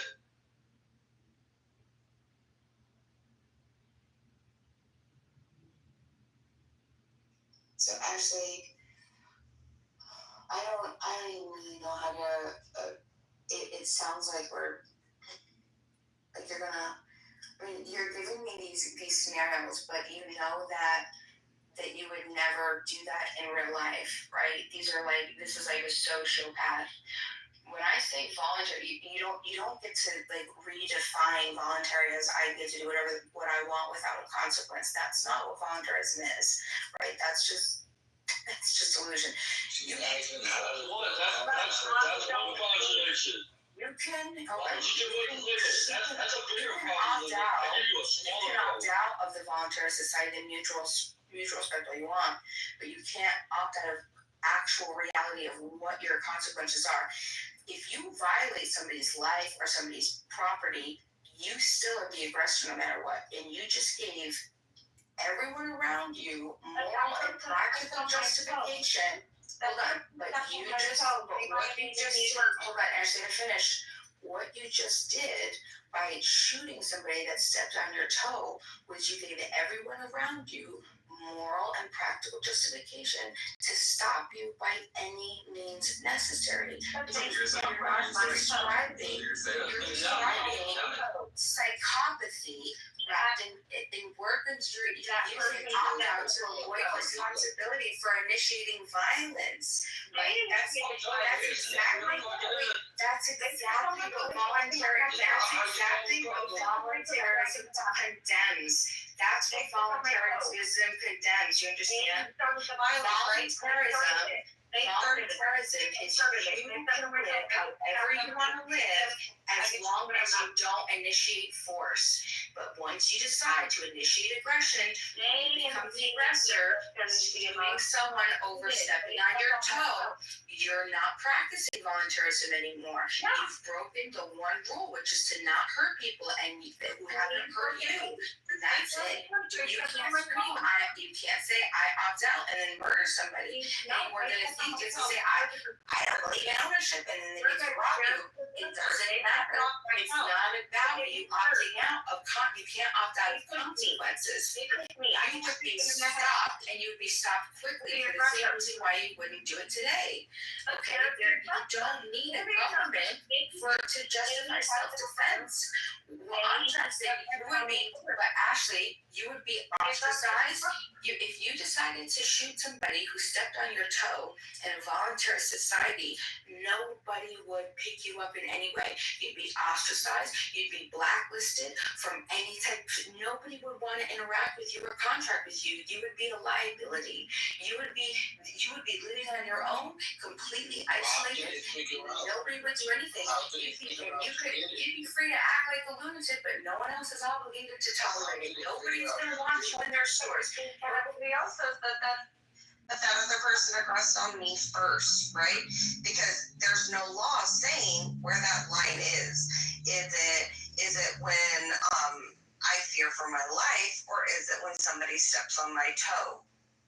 Because that can be seen as a form of aggression. If somebody pushes me, that's a form of aggression. The non-aggression principle is a maxim. Actually, it's supposed to say if your life is threatened, right? If someone steps on your toe, if someone slaps you, if someone like these things, okay, those are violations, but they're not life-threatening violations. If a 3-year-old kid comes up and slaps you on your leg, right? Your life isn't being threatened.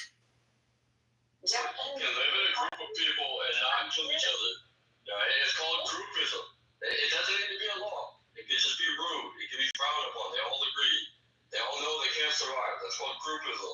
There doesn't have to be laws etched in stone. Individualists do need those laws. And you have both. And you didn't address that. I don't think you can. It's a very simple problem. Dina, didn't we have this argument with Carmelo Anthony with that whole trial that you said because he aggressed on because Metcalf you can't build this shit. He had every right to stab him in the chest and end his life? Weren't you on that side of the argument? So the thing is that listen, you were on that side a lot of things. Listen, he could have done a lot of things, and that's not saying that should be the standard created for that type of scenario. Okay, but that's not what we're measuring when we put somebody on trial for murder. What we're saying is whether their actions were justified or not. And I'm saying that ultimately what I'm saying is Carmelo Anthony. Ultimately, what I'm saying is Carmelo Anthony. Was he a coward? We could say he's a coward. We could say he was a pussy. We could say he was weak-minded. We could say he was stupid. Initiated by not the defender, by the aggressor. That person stepped on my toe. I'm gonna go right back to that. That person stepped on my toe. And I explained to you that that's the max of the non-aggression principle isn't to say you stepped on my toe so I get a chance to murder you. Nobody who believes in the non-aggression principle, if you believe your life is threatened, you have to be able to logically, you have to be able to show, okay, look, my life was being threatened, so I'm able to defend myself, okay? If it was an accident, obviously these things, that's not non-aggression principle violations. That's just an accident. And what's another way of kicking these people out of your society? Jail. Because you said that, hey, I can't murder this person because they stepped on my toe. Even though, let's say the step on was purposeful. They aggressed on me first. They slapped me. They pushed me. So I aggress on them. I end their life. You said that, all of society you'll be blacklisted. That's pretty much what jail is. They're just in a facility that takes care of them, that you get meals every day. In fact, I think your society, it would be worse for criminals. Because pretty much they would have to starve to death, and I think that's far worse in a society than putting somebody in a prison away from society, but they still get 3 square meals a day. They still get a place to sleep. They still get, basic human rights. But under yours, basically, if that person's not a part of society, they have no human rights at all. And this is where we get to the idea of personhood. Personhood is the foundation of a person having rights within a society. And BMA's position is that you can opt out of the personhood, and the reality of it is in all cases, or mostly all cases, right, of a society where one exists, if one opts out of personhood within society, one effectively is pushed out of society. I'm not sure if that's anything personhood. No, personhood is just who gets rights. That's all personhood is. That's why we use the term personhood, well, right? You were saying that a person can opt out of these structures, out of this whatever. Therefore, they are opting out of their rights also, because not only in society are you opting, it goes back and forth. It goes both ways. Okay, I see what you're saying, but it still would be your choice. That would still be your choice. Let me know when I can tap in. That it would still be your choice. If you wanted to stop reciprocating rights with other people, then go ahead and do it. But just because you're a sociopath or a psycho, is that like a lot of people are sociopaths, right? And a lot, yes, it may sound crazy to you, but there are a lot of like societies, and we have like we can probably find a lot of proof out there that in an uncontrolled society, what you find is what I call the wild west, right? Where any person does whatever they want to, however they want to, and like you said, might is right. And even if that's the unintended consequence, is still the consequence. But go ahead. Yeah, I was just gonna jump in. Bima's been on this app for years, bastardizing the language around the non-aggression principle. I don't think she's ever read Murray Rothbard, where this comes from. But you got to understand that this is derivative from John Stuart Mill's harm principle that he wrote about in On Liberty, another book that she hasn't read. I think these concepts have been best articulated by Ayn Rand, who reframes it as the non-initiation of force axiom. But whether you talk about not initiating force, non-aggression, or the no harm principle, in either case, you're simply saying that utilizing force or initiating force, initiating aggression, initiating harm, that's where the crime is committed, and that you reserve the right for a righteous retaliatory force. And the problem that Bima runs into with her mixing this with this anarchist ideology, which is born out of just this childish philosophy that comes from lefties that are not committed to a real, thorough one another. And they're actually not, because in order to have the right to retaliate, you have to have a system that honors the structure that you can't commit harm or you can't initiate force. And so if you have an anarchist society, you don't have anyone with the authority to make the decision of identifying that somebody's either done harm, initiated force, or coercion, and then can righteously impose their will of retaliatory force. And so it's just a very sloppy, non-rigorous thought experiment that attracts some really weird people. And at the end of the day, there's a reason why you don't see anarchist societies, and the reality is that anyone that puts it to the test, they understand it breaks really quickly. And when you start asking Bima the real questions about, well, what would it be like in an anarchist society? Who would have the nukes? 5,500 nukes in North America. If the government was gone tomorrow, we have nuclear subs, we have nuclear bombers, we have silos with nuclear weapons. Who's going to use them? And under what set of circumstances would it see? It's absolute fantasy, and she's put 5 minutes of thought into it and 1,000 hours of fucking words. It's craziness, and it makes no fucking sense, and she doesn't understand the non-aggression principle at all. I recommend you read Murray. I'm going to read Murray Rothbard. Thanks for letting me, Nicolene. So there is a set of laws and shit that they follow? What was that? There's a set of laws. There is a government with laws and all that. Not just groupies that have like custom.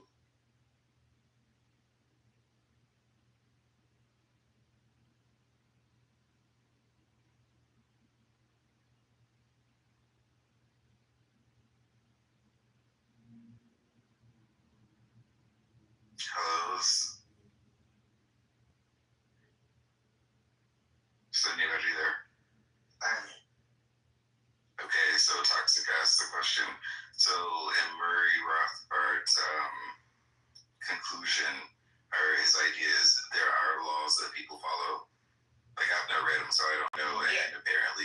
So what Murray and others have proposed is that you don't need government, and what you would do is that you would privatize security, and you would have private security forces that you would engage with.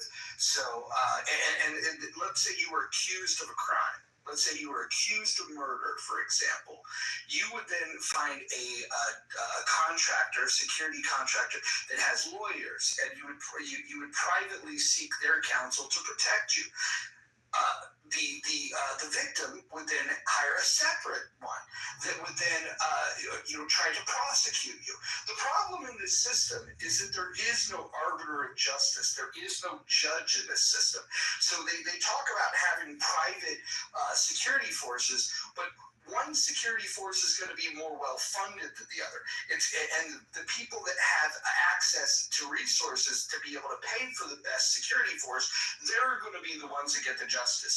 And so what happens is you take an imperfect system that we have today and you make it even worse by not having a system of justice at all. You're essentially saying that whoever has might can go ahead and inflict their will, and then in order to bring them to justice, you would have to pay for a security firm that can then go and exact that justice. And so if you have no money, you're not going to be able to participate in this, because nobody's going to voluntarily fund you. If you're accused of murder, nobody's going to want to defend you unless you have resources to defend yourself. And so what Murray Rothbard theorized was that the idea is that he has a monopoly on violence, and that they could come with guns and they could apprehend you, and they could take you to court, they could lock you in a cage. All these things are true. The problem is the alternative he's proposing is a democratization of violence. What he's suggesting is that you should give everybody the ability to commit violence, and by democratizing it, somehow that's better than having someone that has an authority with a responsibility, with a standard that you're upholding, such as individual rights, and then having a codified set of laws. The other thing that's interesting to know about Russian principle, you know who he tied in with politically towards the end of his life?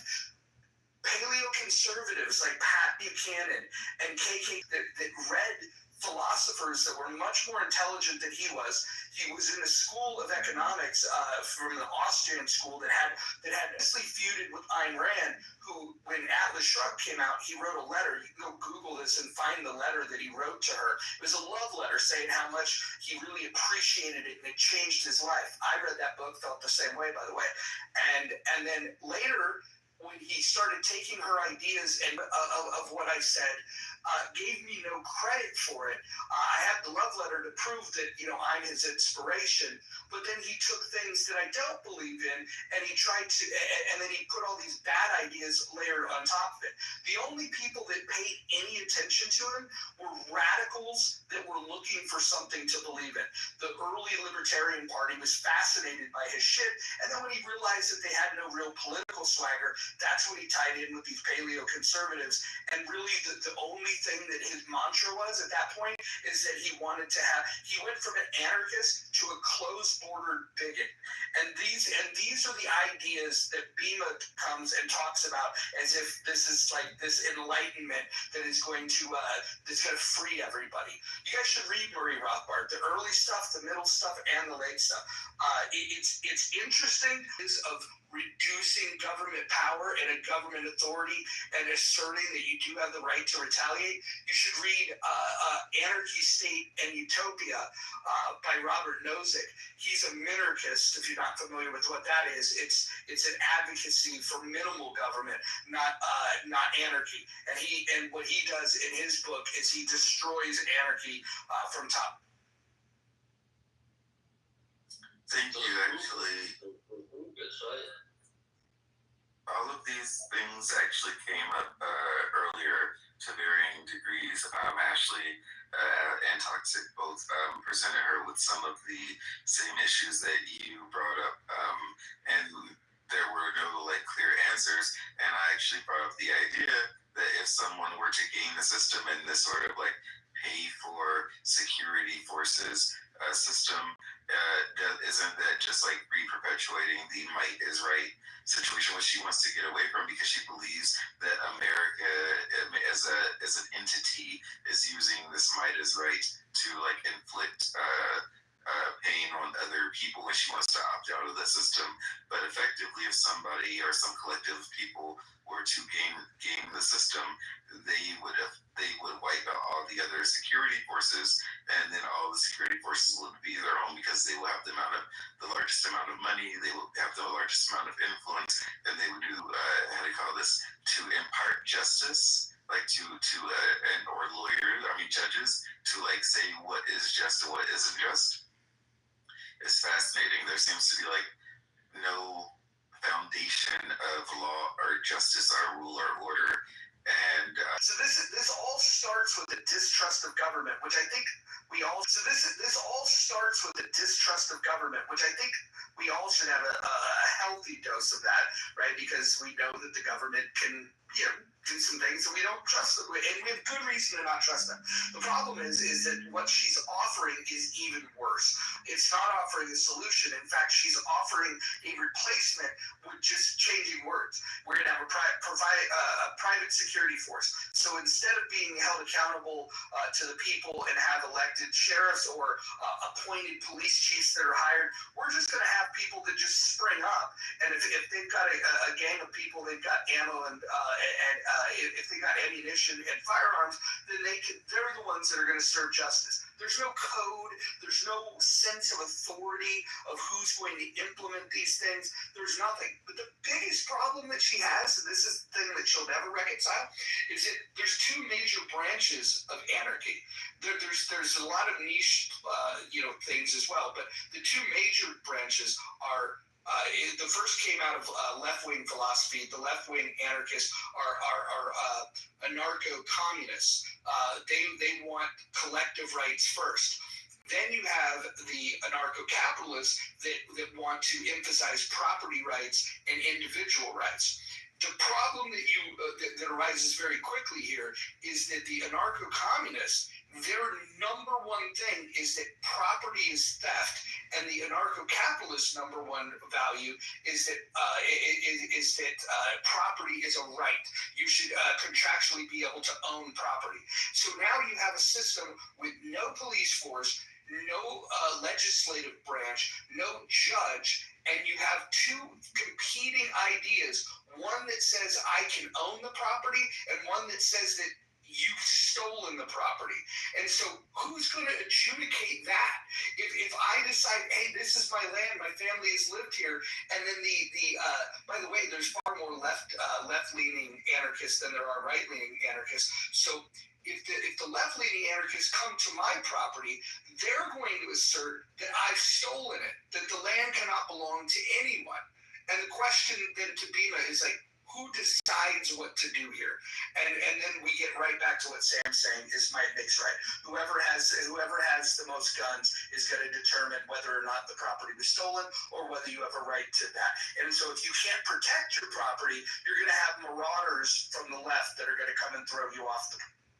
Right. My whole point, though, is the reason why I'm an advocate of voluntarism is to say that all of our interactions should be based on consent, which is not might makes right. That is the entire point of voluntarism. So if you can give me any type of moral argument of why other people should have the ability to force preferences on other people, right? Violate people's consent. Like, give me just one moral principle. Like, it doesn't matter.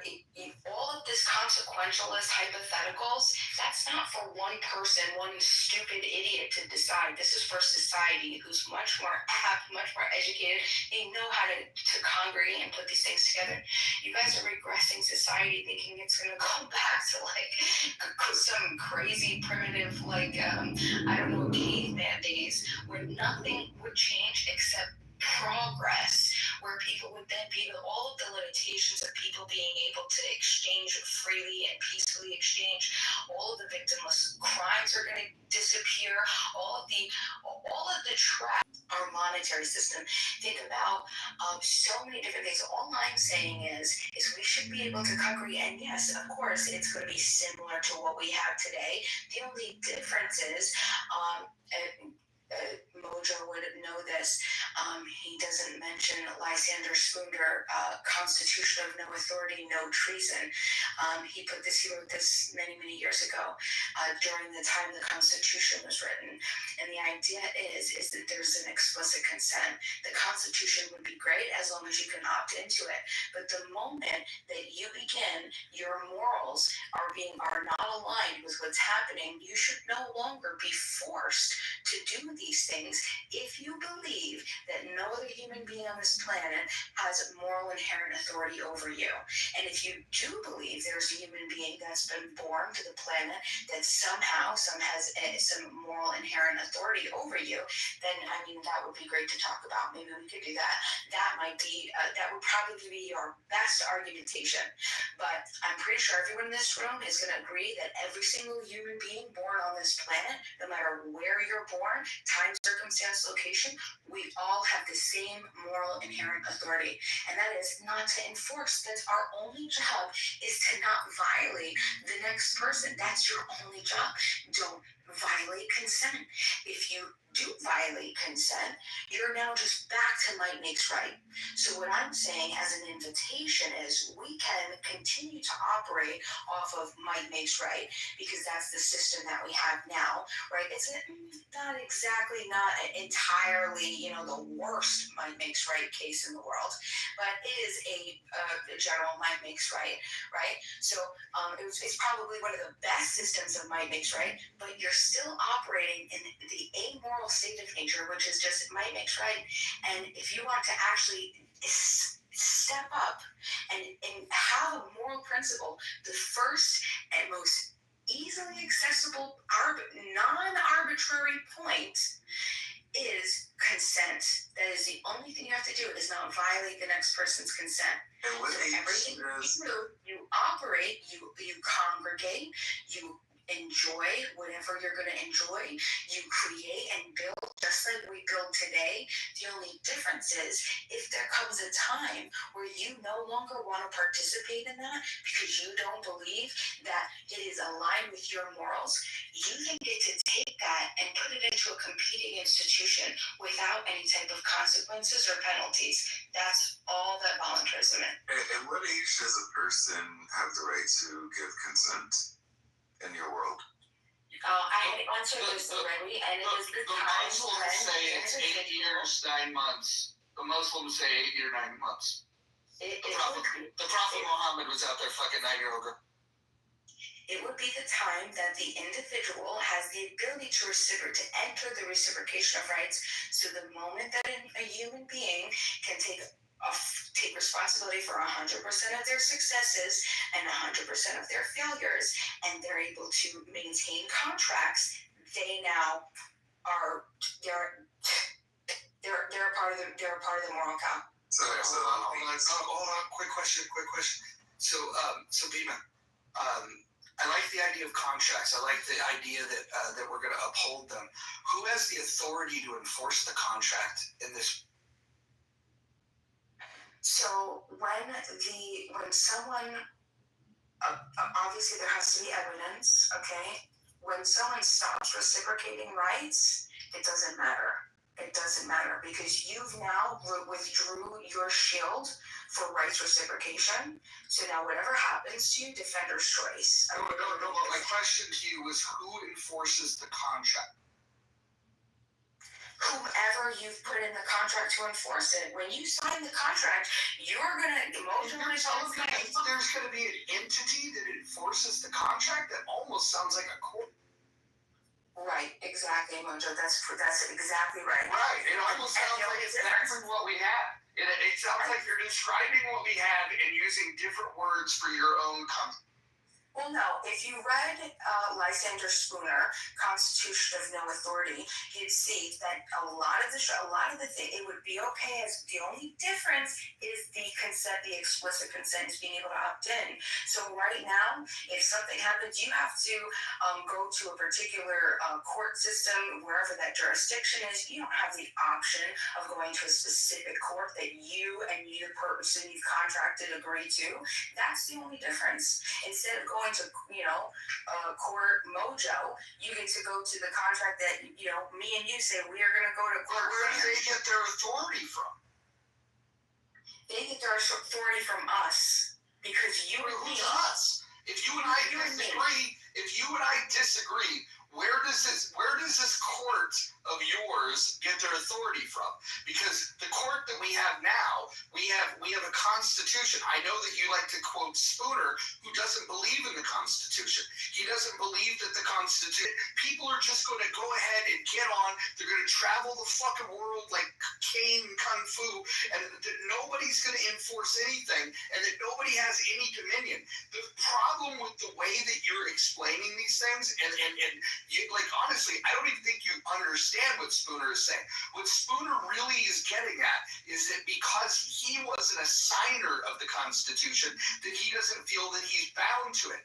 What he doesn't understand is that the Constitution is a societal document that's saying we do have the authority, and we are going to understand how society works.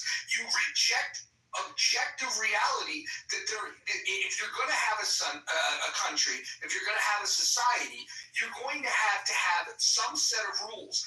Now, I understand that you believe that rules should exist. You just think that the rules should be imposed autonomously. And the problem with that is that you can decide that murder is okay, where the rest of society says, no, you shouldn't murder. And when there's a conflict of you murdering somebody, you making a claim, a moral claim that, I was capable of doing that, I decided it was okay. My moral subjectivity led me to believe that murdering somebody or taking from somebody was okay.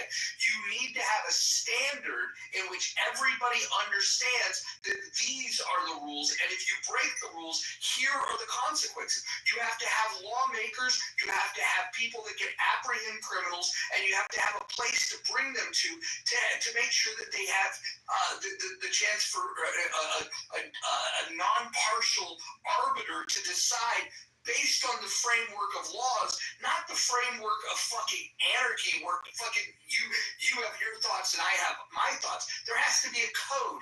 And the one thing that we need to agree upon is, are we protecting individual rights, yay or nay? And so when you have your collectivist rights as a lefty anarchist, and I have my individual rights, which is the standard of the United States, we're in conflict with each other. We're going to be in constant conflict with each other because you don't uphold to a standard. And that's why the standard must be imposed on people that don't want to play by those rules. Otherwise, we have utter fucking chaos. This is why anarchy exists nowhere on planet. Just real quick, the answer that you're going to get as to what the enforcement is or how it's going to be enforced, I think I've asked the same scenario in a different set of ways so many times. Here's probably, I'm going to try to steel man it if I can. She's going to say competing security for it. It's not any of those. Usually the things that she'll say along the lines of, it's enforced by the people, and then when you ask the follow-up question, what about a disagreement? Well, everybody's going to act in their best self-interest. You wouldn't be acting against your best self-interest, or you wouldn't be acting in your own self-interest to not agree to the contract or not follow through with the contract, et cetera, et cetera. And then if the follow-up question is, so what if someone doesn't care about their self-interest? Then the response is most likely, well, everyone cares about their self-interest. And then that's where it usually ends up going into a circle. Okay. Yeah, I've already been trying to read with some of the smartest bystander just responds quickly. Just to respond, you're incorrect, Roger. Okay, Lysander Spooner in his work, he explicitly says that if you do decide, the concept, what he was trying to put forth was that that the Constitution has no authority. Okay, so without consent, and so if you don't explicitly sign it, then you are not bound to be contracted by it. But if you decide to explicitly and voluntarily consent and sign, you can be bound, but only you can be bound. That's the whole thing. So the Constitution, he makes it clear. Clearly, you haven't read it, which is hilarious. You like to say what I didn't read, because if you read Constitution of No Authority, you'd see all the different ways that he talks about how you can be bound and how it would work. The paper and a bunch of other people have authority over you. You then have to claim that magically some people just are what? They're just born with inherent authority to bind you to contracts. We don't do that in any other area of society. No other person, no, you haven't been bound to a contract today in any area of life that your grandpa's neighbor signed a contract to state for you. It doesn't work. That's why it's the myth. It's the Constitution of no authority. Not if you haven't explicitly signed to it. We're individuals first. We each have. That's how society's supposed to change. It's how it's supposed to grow. It's how it's supposed to be adapted to. And Sam, you were talking about this too. You're like, well, what are you supposed to do? You're supposed to start over? Well, not necessarily start over. Obviously, we'll be able to, push down good practices and things. But yeah, the idea is that once there's something that we want to fucking change, we don't have to wait for an election, or if there's a stronghold on a voting, forget that. You're just effed for however long that voting block is going to be voting that way. You'll never see any type of changes. No, forget all that. So that's all that is. Oh, Larry. Let me ask you this, Bima. How much traction are you getting with this anarchist movement of? We've been growing significantly in the past 15 years. Every single year, there's more and more, by the thousand. Oh yeah. What's by the thousands? Out of the 350 million people in the U.S., how many do you think identify as anarchist? I'm not sure. I don't know. I could just tell from what I go to every year, the annual events and festivals that I go to every single year, and I've seen them on stages. And like what? Anarcho-Polko? Anarcho-Polko is one of them. Never been there. You've never been. I could give you. Hold on. Yeah, I'm telling you. Who runs it? Who runs Anarcho-Polko? You want me to fucking walk you through? What's his name? Just give me his name. What's his name? Come on. What's his name? I don't know the name. Yeah, exactly. All right, shut the fuck up then. Exactly. You don't fucking know. You don't fucking know, Jeff. You don't know. You're a fucking liar. Go ahead, Mojo. No fucking ahead. No fucking. Yeah, exactly. You just proved yourself a fucking loser. What a loser. Maybe you should check. You're crashing out. Exactly. Because just not. No. Not recalling a name is nothing to be ashamed of. It's nothing to be ashamed of. Stupid. But don't you feel fucking you better. I love a good human crash out. With your tail between your legs. Dude, here's the fucking problem with anarchists. They're so detached from fucking reality. When you start quoting Spooner, just so you guys know, Spooner's big claim to fame is that he rejects the Constitution. So, like, for starters, there's not a serious political scientist that would ever take that serious. What people do when they read Spooner is they see the delusions of a crazy man. And crazy people are drawn to this. And they say, oh, well, that is interesting. I didn't sign the Constitution. Maybe I'm not bound by it. Let me just say this. If you commit a crime, Bima, I want you to tell the police that are arresting you and tell the prosecutor and the judge when you're in a courtroom that you don't believe in the Constitution, and then go ahead and quote Spooner, and let's see where that. Well, yeah, of course. I mean, like, that makes sense because we've been taught, trained, and indoctrinated to believe this, right? But that's still, when we still get down to it, Roger, what gives, where does the Constitution get its authority? You tell me. Let's just go through it. Okay, well, hold on. Let Roger answer. Roger, he'll say it. Roger, where does the Constitution give its authority?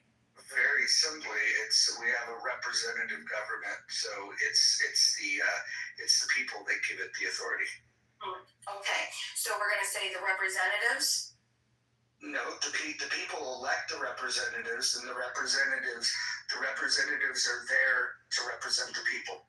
Okay, so what happens when the people go to elect somebody, but they don't get the person they want elected? What happens then? Are they represented? No. Elections have elections. Do I get to answer? Is this going to be Bima Crash Out Hour? Yes. This is fun. If it is Bima Crash Out Hour, I'll just go down to the audience and eat some popcorn. This will be fun. But if you want to have a conversation, I'm happy to. Listen, elections have consequences. And if your ideas are less popular and your guy doesn't get elected, then he's not going to be in office. If he's not in office, he doesn't get to impact policy. So here's a question for you. How are you, walk me through the transition from the government we have to the world that you want, because right now we currently have a constitution. And in order to dissolve it, it would require abolishing it, which would require having power and the desire to do that. You can't even today get a convention of the states because we can't get enough people to agree that we should do that. So the changes that you're looking for, I want you to walk me through. Take as much time as you want, how you're going to go from the constitutional republic we have to this fantasy world that you've dreamed of. Walk me through what that transition looks like. I want her to be uninterrupted to walk us through the transition from a constitutional republic that we have today. I want you to walk me through step by step, Bima. How do we get to anarchy from... I didn't think... That wouldn't be for me to answer, Mojo, and you know that. You know that. That's the exact point of voluntarism. The idea is for to avoid questions. No. For competing institutions, ideas where people have better ideas than others, right? That come up and they just. You didn't answer my question, though. Hold on. You want me to tell you how to transition? There's a million ways that you can transition. We're at a current state where we have a constitutional republic. Everybody knows. I don't have to describe what that means. We know the system that we have today. What I'm asking you to do, because you painted this fantasy idea of a future state. So we have the current state, constitutional republic. We have this future state that you've dreamed up, or that you're repeating that others have dreamed up about an anarchist society. I'm simply asking you to walk me through current state to future state. What does that transition look like? Yeah, that wouldn't be for me to answer. I wouldn't be able to answer that. Why do you think I would be able to answer that? Why do you think it would be up to me to answer? Well, you said that there's this optimal future state, and you can't tell me how we could get there. If you don't know how we're going to get there, then how the fuck are we going to find it? Yeah, all we would do is we all wake up and we all just start operating off of consent-based interactions. Well, what about the government that doesn't want to yield their control? What do we do with it? Well, they would have to obviously want to operate off of consent-based transactions. Everything would stay the same. The structures could stay the same. Nothing's going to change. The biggest things would change, right? We would no longer become an offensive military force. But we have a Congress, and we have a president, and we have a judicial branch. How do all those things go away? Walk me through how do those things go away? We have political parties that are well funded that want to continue with the system the way it is, and the majority of Americans want to continue with the way it is. The majority of Americans think that your ideas are batshit crazy. Walk me through how we're supposed to go from current state to future. So all of the politicians, if they still wanted to have those particular jobs, which I think it would be a good idea to be able to organize, but that's all that they would be. They would be organized, and they would be like board members, right? To offer you suggestions and opportunities of what you could or should or shouldn't do in your particular society. No, you're just explaining what the and then just declare, okay, the government no longer exists by decree. Walk me through the mechanics of how the transition from current state of having a republic constitutionally recognized to this anarchist society that you are advocating for. You're advocating for something, and I'm asking you to explain to adults what it would mean to walk through this transition. If you can explain this, maybe you'll convert somebody, because otherwise you're just describing some utopia that doesn't exist.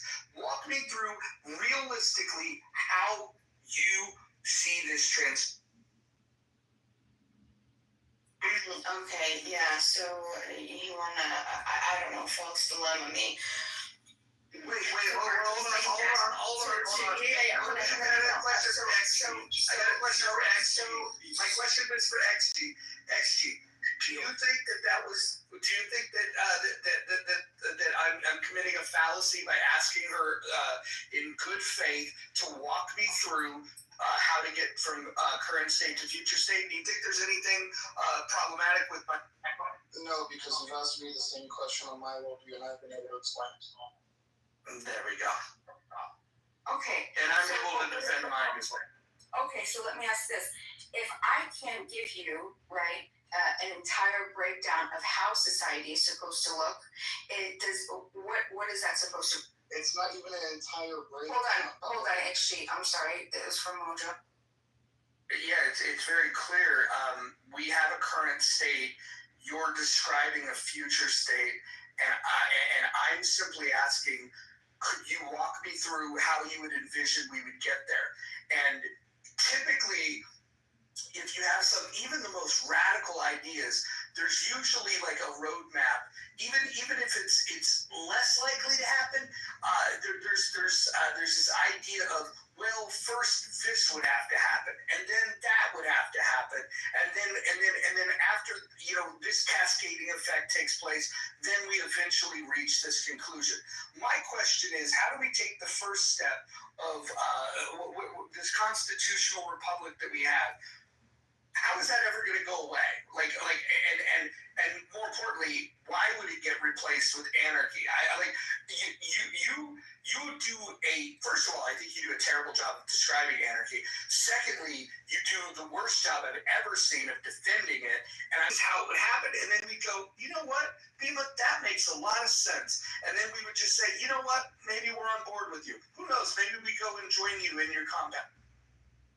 Right, so you did answer my question, but it was an excellent deflection. I'll ask again. If I can't provide you with a blueprint right now or a walkthrough that... and it's an acknowledgement that you don't know what the fuck you're talking about. Oh, that's what that means? And so that's why I said XG, that's why I said it's a false dilemma. That's exactly what I mean, a logical fallacy. Thank you. Thank you. Hang up. Boop. Hang up. I don't think it's a false dilemma. Yeah, not at all. Of course it is. Of course it is. Can you explain how it's a false dilemma?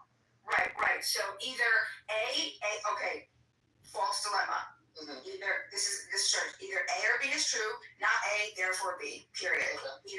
Either Bima can explain her particular ideology, or B, she doesn't know what she's talking about. Oh, you can't explain your ideology? Not A. Okay, she doesn't know what she's talking about. False fucking dilemma. Okay, logical fallacy. Fucking slam. Dunk. Yeah, so real quick. Any other fucking questions? Any other logical fallacies, please? Go. Before you guys continue, can somebody pass me the blue cheese? Because this word salad is so hard to swallow without dressing. But go ahead. Yeah, so the reason I don't believe it's completely different than how you described it, a false dilemma to me would make it seem like there's more than one option there. And it doesn't seem like there's more than one option other than you not knowing what the fuck you're talking about. You may have phrased it rudely, right? But you your ignorance as to what the answer to my question is, which is how do we get from system A to system B, which is your system. You then responded in a way that did not display how to get from system A to system B, and you even admitted your ignorance on it. And then he goes on to say, you don't know what you're talking about, in response to you responding to his question, which clearly you did not know and self-admitted you didn't know how to answer that one. And you claimed because it was not your responsibility. Regardless of the reason, he was right into saying the dilemma is either you know how to get there or you don't. Because there's not a third option other than knowing how to or not knowing how to. Therefore, it's not a logical fallacy. Therefore, it's not a false dilemma. It's just Roger being an asshole again. That's all. Yeah, so what happened was he didn't like my answer, okay? I didn't have it. Voluntarism, hold on, all voluntarism is, which I've explained it a million times, okay? It's a decentralizing of the monopoly of force. Decentralizing everything, okay? The idea is so there can be multiple different avenues and ways to operate society. So all I'm saying, you wanted to know how to get there. I said, number one is consent based. We start beginning by making everything consent based. That's it. That was my answer. You want me to go deeper into that?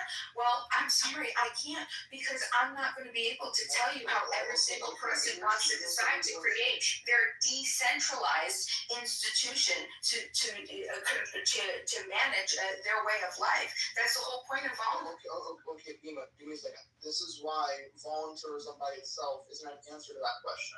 I'm a socialist. If Mojo were to ask me the same question, right, how do we get from A to B? And I would just tell him, people would just start thinking smarter. People would just start acting in their own interest. And then he were to ask me a follow-up question, what incentivizes them to act in their own interest? What incentivizes them to be a socialist? What incentivizes them to do X, Y, and Z? I would start naming, well, if we start looking at them working, their labor costs, and what they end up doing and getting reaping rewards of their own labor compared to what they're doing right now, oh, boom, you got that happening. That would be an incentive that I would name. Roger could argue against that incentive. I'm not saying the incentive is completely correct. I'm not saying it's the end-all be-all, but it's at least a reasoning that I can give or something else added to just a very broad idea that's being given. When Roger idea as to where it's going, and then be able to confront challenges to my idea. Am I more than happy to do that? Absolutely. Am I going to lose on some of those challenges a bit more and see if what they've said really apply to my idea, right? It's not let me just present voluntarism, right? I want an explanation as to, hey, what would make me want to adopt voluntarism? Why would others and why should others adopt voluntarism? What is the incentive and what would make them pragmatically do that to be able to bring us to your society? Whether Roger agrees with your explanation of those answers to those questions or not is irrelevant. It's the fact that you never provided an answer to any of those questions other than just saying voluntarism and explaining the definition of what voluntarism is rather than the incentive to go towards voluntarism.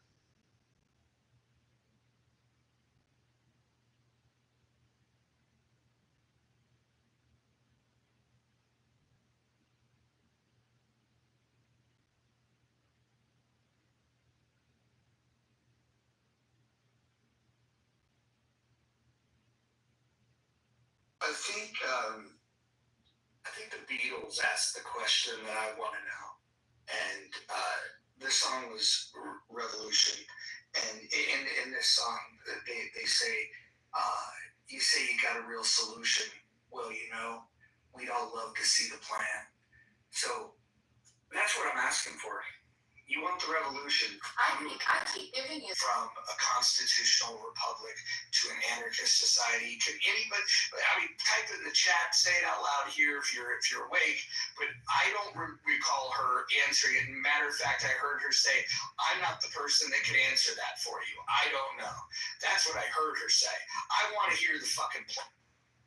And I said, all you gotta do is you take the Constitution, you start over, everyone gets explicit consent, and then you. Okay, how does that work? Okay, great. No, this is a good starting point. How do we get rid of the Constitution?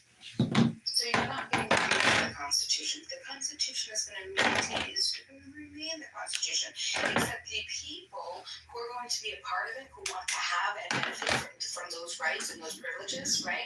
Those are the people that are going to sign it. And so when these Is Congress gonna resign? Is Congress gonna resign? Is the president gonna resign? Are the Supreme Court justices gonna resign? Like, how's that gonna work? Walk me through how that works. Is the military, command, Joint Chief of Staff, they're gonna quit? Our generals are all gonna quit. What happens to the enlisted personnel? I'm just kind of curious how this. No, I think everybody's probably going to, if it had to happen tomorrow, which it's not realistic at all. How long would it take?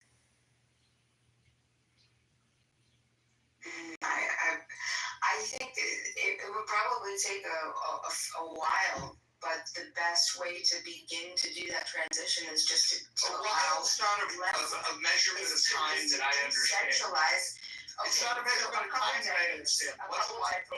Probably a couple decades, and it would just be the slow decentralization of all of the laws. So just slowly people would come up, they would rewrite codes of removing certain, positive rights. Obviously, all the positive rights have to leave. Negative rights can stay. So you're going to use government to unwind government? Is this what you're planning? No, they would be fulfilling their duties as the organizing members. They wouldn't name one person that would be on board with this. Well, that's what I'm saying. It would probably have to start slow. It would probably have to be slow by jurisdiction.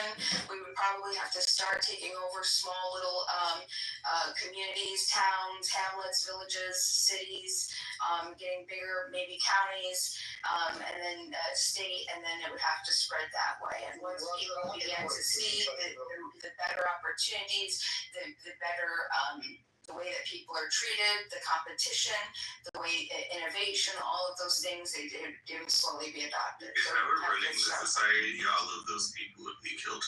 Just really quick, Bima. You said why would they be killed earlier that I don't think we harped in on enough.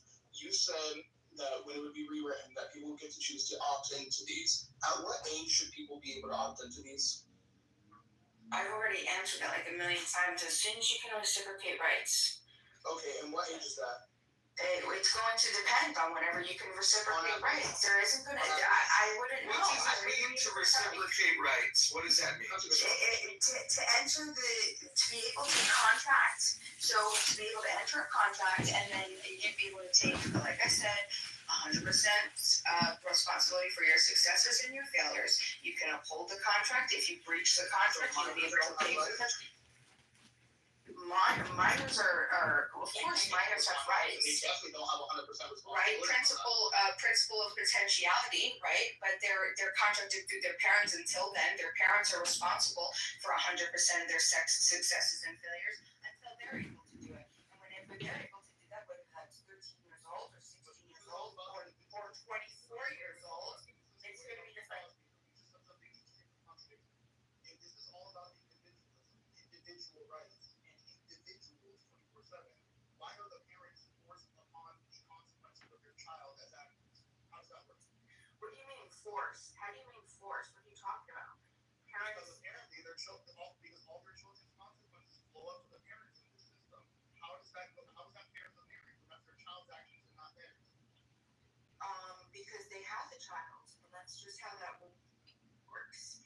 If you're going to create a liability voluntarily and with consent with two people and bring another life into the world, then you're going to be responsible for 100% of their successors and failures until they're able to take care of Saying that children are the property of their parents.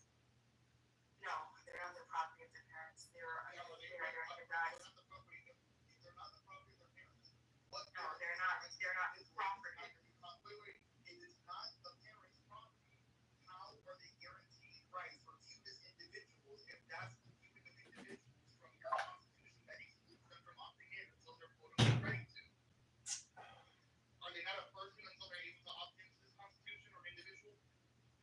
Okay, so do you know that of course they're a person. I'm not understanding your question. I don't understand what you don't understand. Well, hold on. I think they're letting me off. I want to go back to this position. So, you said that you would rewrite the laws. Does that mean you would start a political party and run anarchists to get elected?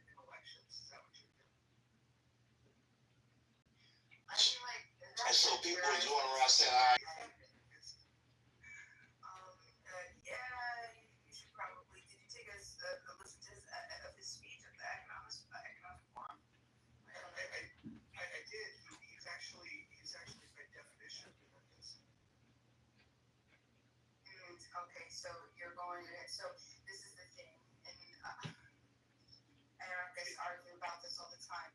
They want. You know what I love. You're doing descriptive, right? I know what you're saying. Anarchists argue about this too, right? How can you be an anarchist if you're participating in the system, right? But how do you get a part of the system? How do you transition the system unless you're not a part of the system, right? So if there's no way to do it from the outside, right? Car and jail, whatever else, you have to do it through utilizing the system, right? So the good news is it sounds like anarchists are discussing what this transition would look like. So I'll go back to the question. Can you describe to me what that transition from the current state of the constitutional republic looks like? Yeah, I think it would probably be a grassroots movement starting very little hamlets, towns, village, cities, people gathering, explaining. There has to be some protection because it's going to be impossible if you have a monopoly of force. The federal government will always be able to come in, always get, Trump state is always going to trump whatever you're going to be able to do. So it's going to be difficult.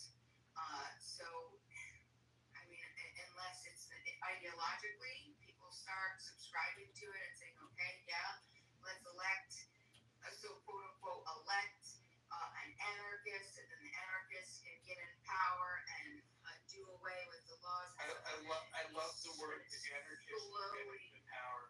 I love that phraseology. It's defensive. It's defensive power, though. It's a power to remove power. So it's the power to remove power. So basically, you don't like the current government. You think you know best, and what you want to do is replace the government with people that think like you. Imagine that. So have you ever heard of like the defensive patents? Like people actually have to get patents. They're forced to get patents because if they don't get patents, other people will steal their idea and then get patents and then force them out of their own original idea. So it's defensive. You have to play in the system in order to be effective in it because it's just too powerful right now. So unless you start with, I mean, like ideologically, that's the best place it's right now. So this is the first step. This conversation. Can you tell me an anarchist?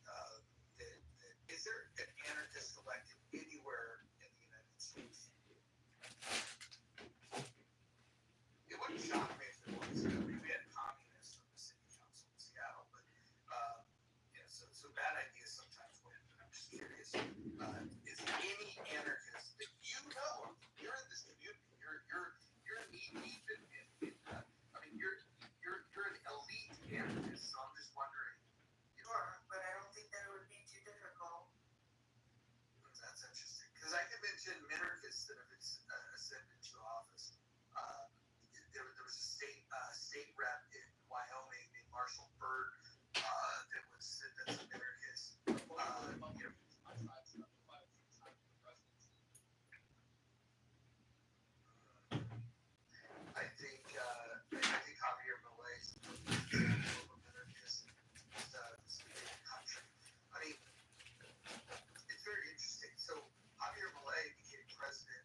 of my favorite photographs of Javier Milei when he's waving the Israeli flag.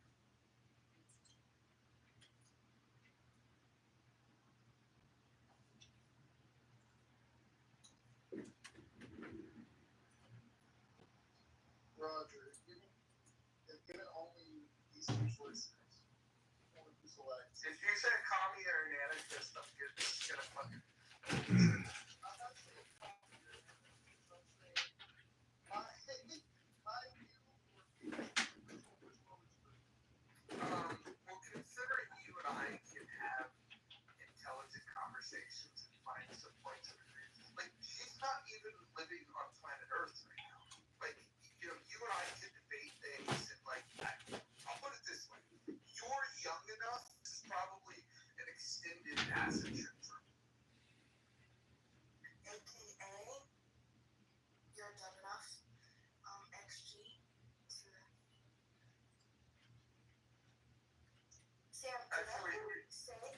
Did I hear you say that you think I'm a terrorist? A terrorist sympathizer. Yeah, terrorist sympathizer. What have I said that would make you think that?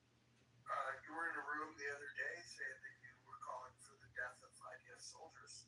We can start with that. I didn't ask you, Rojo, and if you want to participate in the conversation, at least give context. But I'd like to hear from Sam. Yeah, I want to hear Sam. What do you think of that? I want to hear. Hold on, Mojo. Hold on. I want to hear from Sam. I'll address. I want to hear from Sam. Hold I on. want to hear from Sam. One of your own. If you don't have one of your own. I hear it myself, but that's the reality of it is that you believe somehow that that Hamas and the idea of the destruction of Israel is going to like free these people, which in Gaza, which it makes to some extent fine. Like they may be quote unquote free, but the reality of it is like what they are is a reactionary group, and this is what you promote, right? And this is what this idea of yours promotes is a type of reactionaryism to an establishment, and unfortunately, that's the nature of the Middle East. Everything is all of these terrorist groups, all of these whatever are reactions to stabilize law and order. In many cases, it is to create this idea of a caliphate, and they sort of dress it up and say, well, it has similar principles to what you think that it has, but the reality of it is, I mean, it's just that there was a group of people who once thought like them. They established a stationary society, and now they want to. Now this group that maintains this anarchic, quote unquote, anarchist idea wants to destroy the system. So it's like continuously, like as a vicious cycle of destroying and recreating the system. So what I just heard is, Bima, you're a terrorist sympathizer because you want to get rid of a nation state that that forces their preferences on peaceful people and violates their consent. And because you want to do that, you are a terrorist. That makes no sense, Dan.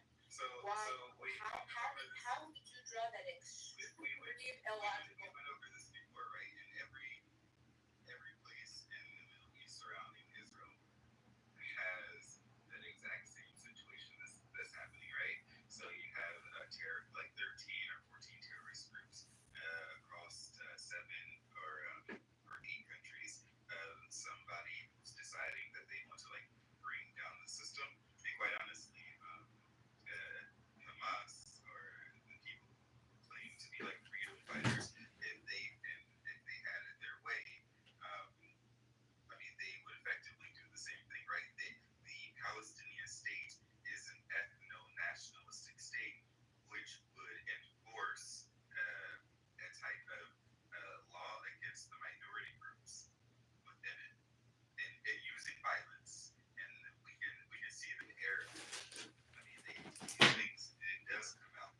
So, you know, you are saying that you want to destroy a country that's enforcing its policies and whatever, using violence on someone else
say that, but you could say, no, hold on. You could say that, hey, Bima, by destroying Israel, by the state and the nation state, you can unintentionally profit, unintentionally support terrorist activity. Would you want to think about that a little bit more? And then maybe I could say, yeah, well, I got great news for you. Destroying the state is only destroying the enforcement of the violation of consent.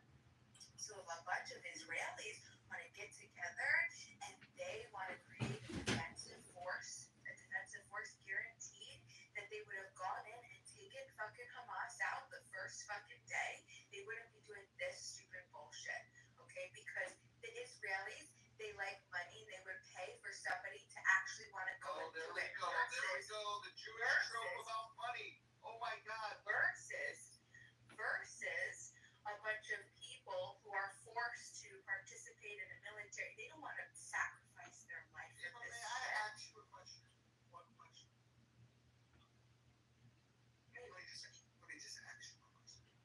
No, not ask. You can't ask me that. Thinking before you speak. It's funny, I was just going to ask you that.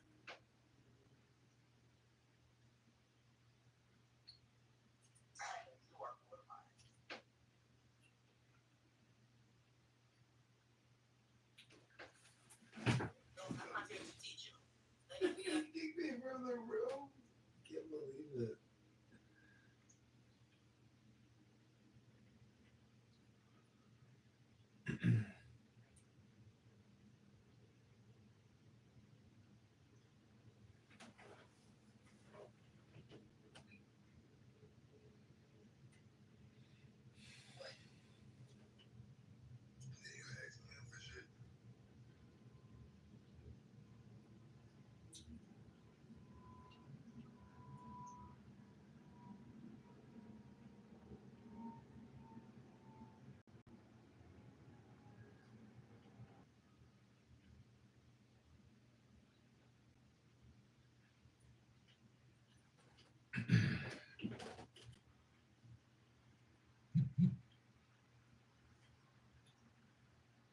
Back to school. What you mean? 2019, 2020. Right around the time that you wrote. How old is your sister? You don't mind sharing, don't share. No, it's fine. She's 30. Okay. You on the Tinder, so they'll go back. Yeah. So you just slapped them cheeks. Yeah. I was worried about how my dad was gonna feel about it, but he did it. He did a good job. You did, right? Yeah, he did it. Yeah. You slapped your sister cheeks. Yeah, 100%. Yeah. Shit about Tinder. It's ass slapping.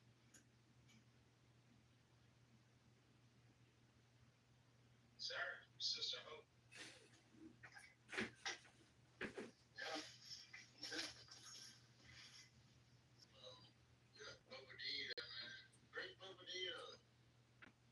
Well, let's go talk about cars again because shit, we talk about cars all day. That's because you fucking wear a rainbow colored outfit. It's Yeah, wrong. you hit this fucking.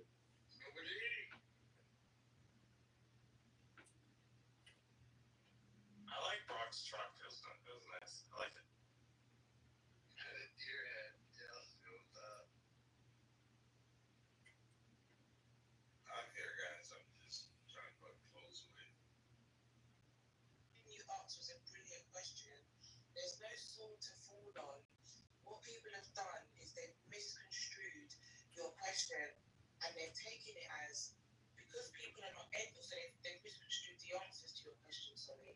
And because people haven't been educated on different parts of different cultures, right, and different histories, therefore we don't know each other enough to conversation. And that's dangerous because this type of conversation needs to happen. We need to come together. Black people from around the world need to come together.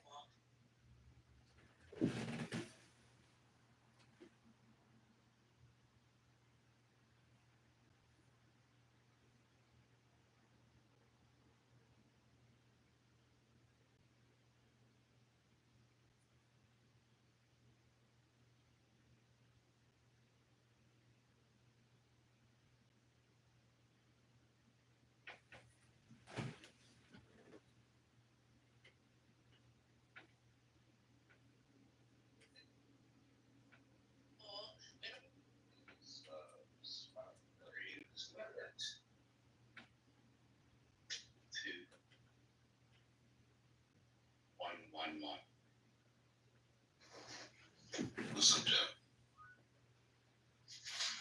I've been put through. Don't think that. What's up, brother? Oh, okay. David, why are you wearing this funny hat again? Xbox One. Yes, that's my son.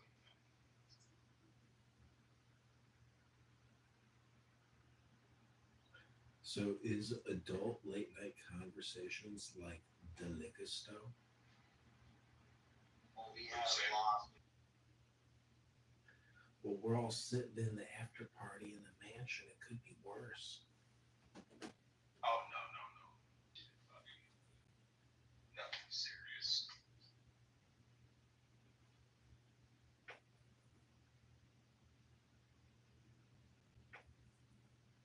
Yeah, John, let's talk about that shitty ass Lexus you drive. You think it's a really nice car.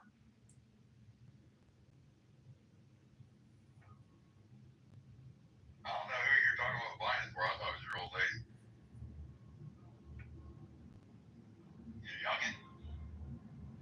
No, I didn't know it was your old lady or your youngin'.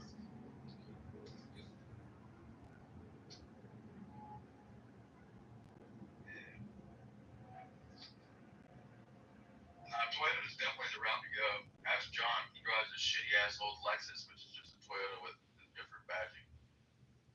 Motherfuckers run. So I get her through this fucking doctor course. So. Call me back. I don't know. I'm just, taking it minute to minute, day to day. But, Take it to the limit one more time. despite the fact that I drive a shitty car, the one thing that we all have in common is that we are not embraced with the opposite sex in a tantric swirl of love at this very moment. But we are I all don't care here. about that as long as she gets up and make me a sandwich afterward. But we are all here having an. That's some great Kool-Aid. We're all here. You know, we are all real here. sugar, none of that fake shit, no Splenda. We are all here gathered together to have the ultimate adult late night conversation. And I just want to say Howard Stern's penis is 10 feet long. 10, not 11. 10, not 11. And there's ass sacks past that. That's what they call me, ass man. Damn, man, come on, bro. You really think it's like that?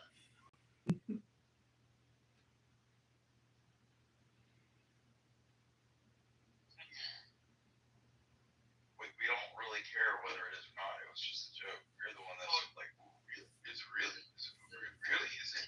Come on, I want to see. Come on, guys. I want to see what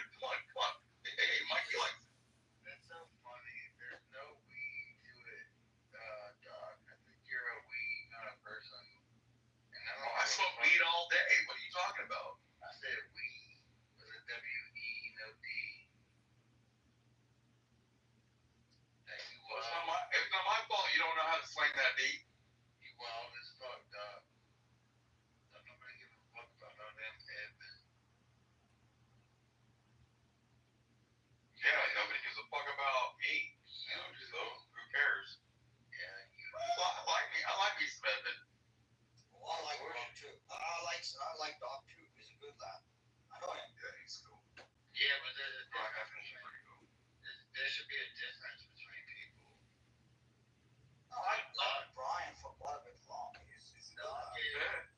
Doc is like uncontrollable drunk that fucks with Edmund. But he still sounds smarter than you. He is? Really? Yeah. I mean, I've seen him drunk. I've seen him pissed Cook me some breakfast. I literally just waking up. Come on, man. I tell you, I have seen him pissed drunk. But he never had a slur speech. He never had a slur speech. Stop fucking doing that. Yeah, stop interrupting him interrupting. Idiot. We're all on the same team. No, I don't think we are. You're trying to put me in opposition to Doc, and that's not. No, I'm not doing it, bro. Yeah, that's what you're trying to do. But you're talking about my acquaintances, like, you know. I'm not the first. I'm not meant to do this. Get your gun back. It sounds like you better slap some vodka on a tampon, shove it up your ass so you get drunk at work without getting caught. Oh, Brady about to get his cheek slapped by some guy. Fucking sleeper, fucking face down sleeper. I've been wanting to put it in a toast. Look. Fuck is wrong with you, man? Get yourself that fanny pack full of 2 tampons. You really require that. Right, I'm listening to you guys for a second here. It's got more music. You like it? I am.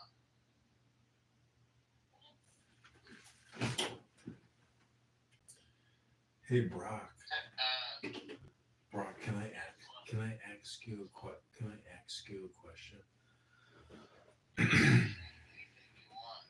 Were you born sitting on a cock on a bed?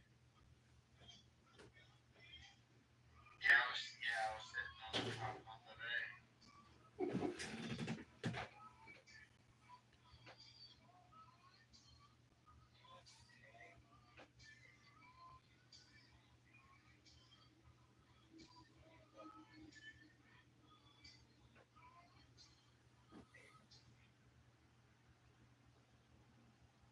The fuck? Who is that?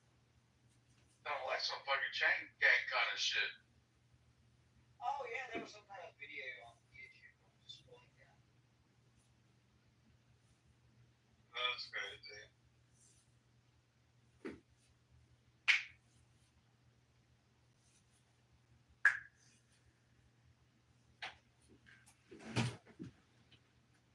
So let me ask the room a question. What is the source of late night conversations for adults? We actually had a good back to the blog. Okay. So we almost covered. We had a big party. There was a lot of conversation going around how he went to the lake and all that. But he just held his ground to the roasting. Nothing to put on the chin. And now, after that lit, I don't know, they started talking about cars. And that was kind of frustrating. Do you think Brock's PTR is the best Brock has ever looked? Considering it's not him, yes.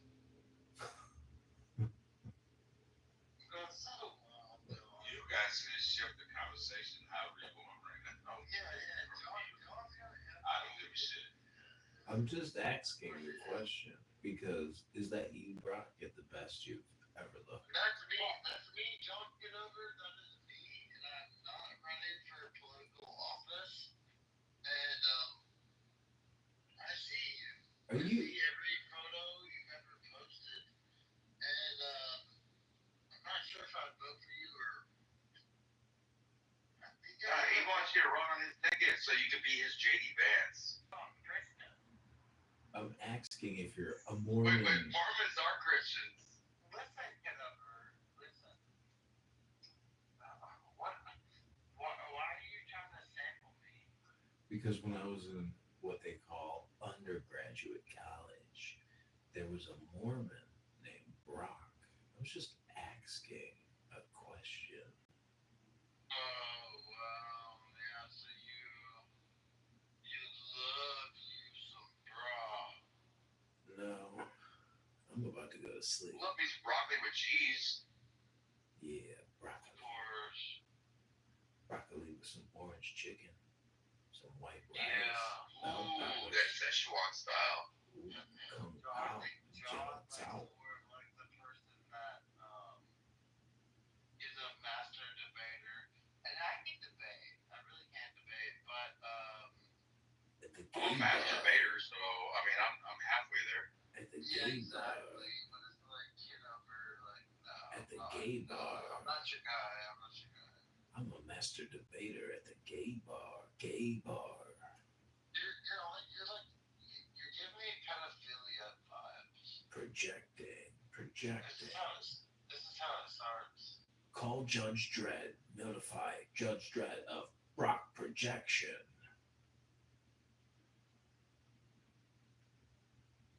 So David, can I ask you a question, David? Oh, now he's gonna ask somebody else a question. Yeah, we're not gonna center you all night, Brock. The fuck? Yeah, this is trending. So David, how in the world do you come on a social audio chat app on a Saturday morning, piss drunk, slurring words, being incoherent on a Saturday at 11 a.m.? When? No, you don't have to answer that, David. David, when did you make your first David, you bracha? don't have to answer that. When did you fill up your first silver goblet of red wine and make your kiddush? Don't answer that, David. Brock, stop being so fucking centrist to the room, dude. Okay, well I can talk just like you can too. Stop trying to censor. David, Brock, you're a fascist. Stop trying to censor people. David. Okay, well you're a bitch. You're a fascist. David. You're a bitch. You're a fascist, David. Brock. You're a bitch. Brock, you can't handle your alcohol. I had to look up what fascist means. Hey guys, we're not gonna. But I know what bitch means. Oh, hey, he's literally over talking everybody. Oh my god. The tactile thing and that person. Yeah, Yeah, you don't know who Mussolini was, Brock? Remember who Mussolini was? He was a fascist. Eat my ass. You know what happened to him at the end with his wife, right? Ooh. They done got handed it by the people. You're a piece of shit. Really? Floating in. Well, I mean, Shooter McGavin eats pieces of shit for breakfast.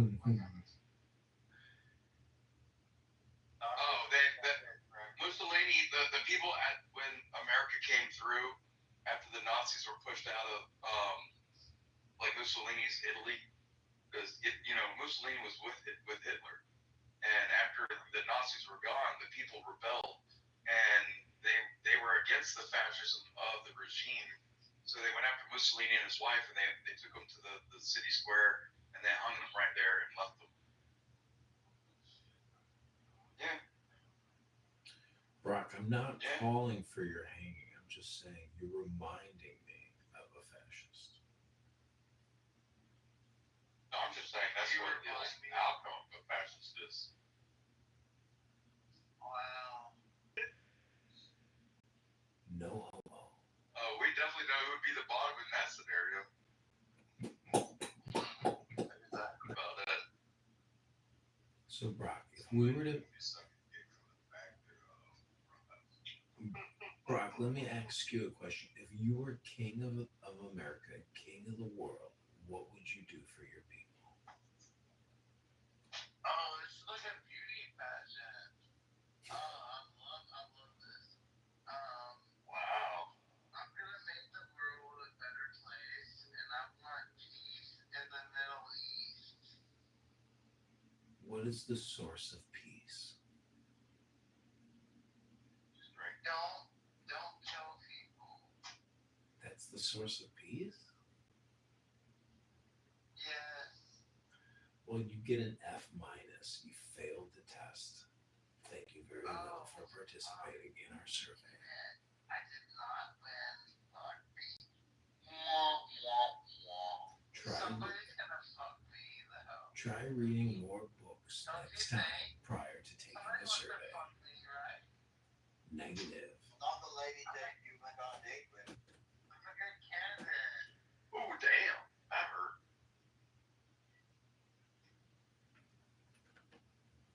Good candidate for getting another vaccine and 2 more boosters. Yeah, we're Any lady would love to fuck me. Yeah. Exactly. Except that lady who went on a date. Brock, let me ask you a final follow-up question. What is your body count? Alright, one more question. This is the last question and then I have to go. What is your body count? What is my body count? Is crazy. 3? Alright, I'm gonna go. Sorry, I'm gonna. I have to talk to the Russians and we're doing another deal over here. Okay.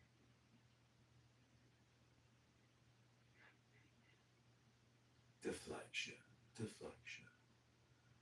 Can't have an adult late night conversation, can you, Brock? What's up, Tommy, okay. Tommy, what's your body count? Huh? What is your body count?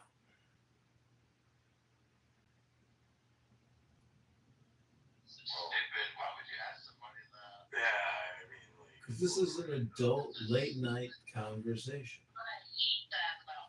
This is an adult late night conversation. Just a question I'm asking. Out of here on that shit. I mean, I had sex with 12 women in one day when I was in AIT. Yeah, exactly. What? AIT? What are you? You army?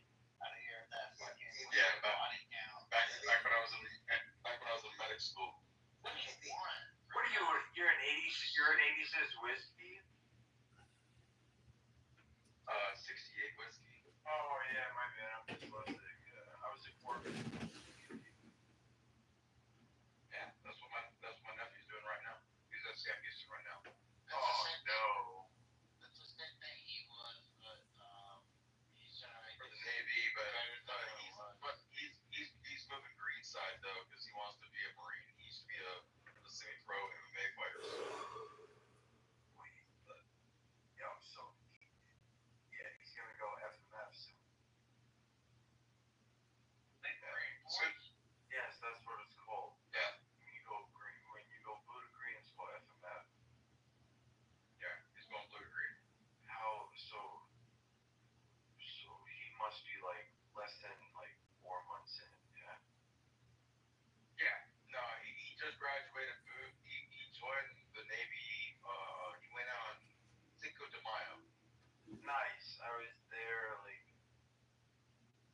So I was in the Navy 09 to 14, and then my ex fiance, I got her into the Navy as a corpsman, and I used to go to Sam Houston, but for her, not for me, and that place is a fucking disaster.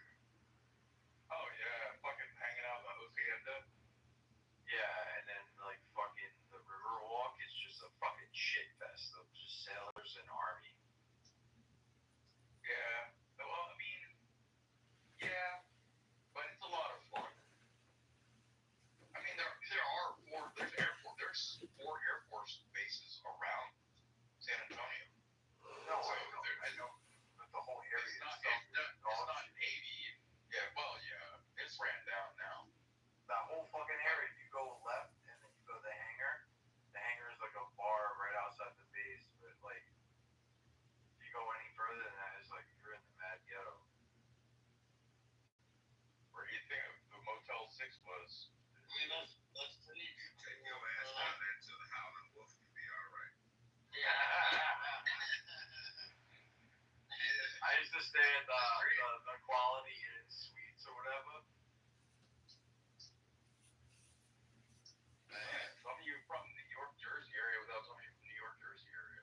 Nah, I'm from New York. Yeah, forever. The way you said it though. Oh, yeah, no. I'm trying to figure out.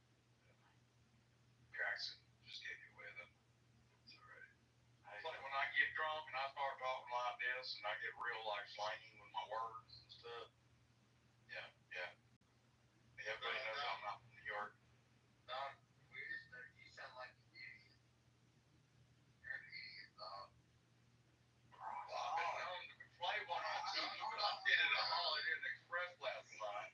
I fancy likes this guy. Portia got this guy. That was fucking sacrifice. Yeah, I was in the Navy. So was Brock. Yeah, I love that Bishop Elevator. Hey, you don't talk shit, Tommy. Everyone talks shit. It's almost for a good time. We were picking on the fact that Brock is a belly sleeper. Oh God, you're a freaking grunt, bro. Like that's all you like. Well, I was a grunt with an 8-bag, so yeah, I was. You're right. No. You're trying to say you're a combat medic, bro, but then you get in these situations with people on Clubhouse and you try to be a doctor. You're not a doctor. No, they call me Doc. Yeah, but that's your Tommy, did your guys call you Doc? Yeah, no, that's your name on here. You are not a doctor. You are I don't proclaim to be a doctor. multiple combat medic during this time. What they call. Do I think that you were? I was a combat medic. Well, I am a combat medic. If you were a good combat medic, then you would be a notable. I earned my CMB, sir. Right. They used to call medics back in the day in the field with docs. You ain't call them medic. They say doc. Yeah, well, I ain't no doc. Anyways, if you got VA questions, I work in the claims field, so holler. Yeah. One of these days I'll figure out how to get to 100%, but it's Which I'll shit out of you, bro. What do you mean? I evaluate all the claims. I evaluate all the claims in the United States. I'm the biggest wig in, like, I'm not Northeast District, but, like, yeah. Why y'all serious? Yeah, because anxiety, depression, and PTSD, it's the same fucking shit when it's umbrellaed, and what a lot of people try to do, a lot of vets and whatever, everyone tries to claim that PTSD and blah blah blah, but they use an old school system from the 1970s, and you need to have the 3 subjectives to say that, like, yeah, you have PTSD, but if you just went the anxiety and depression route, it's so much easier to claim, and it gets evaluated the same. So someone having PTSD and someone having anxiety and depression, it's the same. And the problem is the fucking veteran gets hung up on this.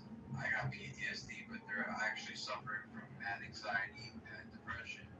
But it's all evaluated the same, so a feather is a feather. I think that's a beautiful thing that you said because I think that no, it's not a hold a second, Rob.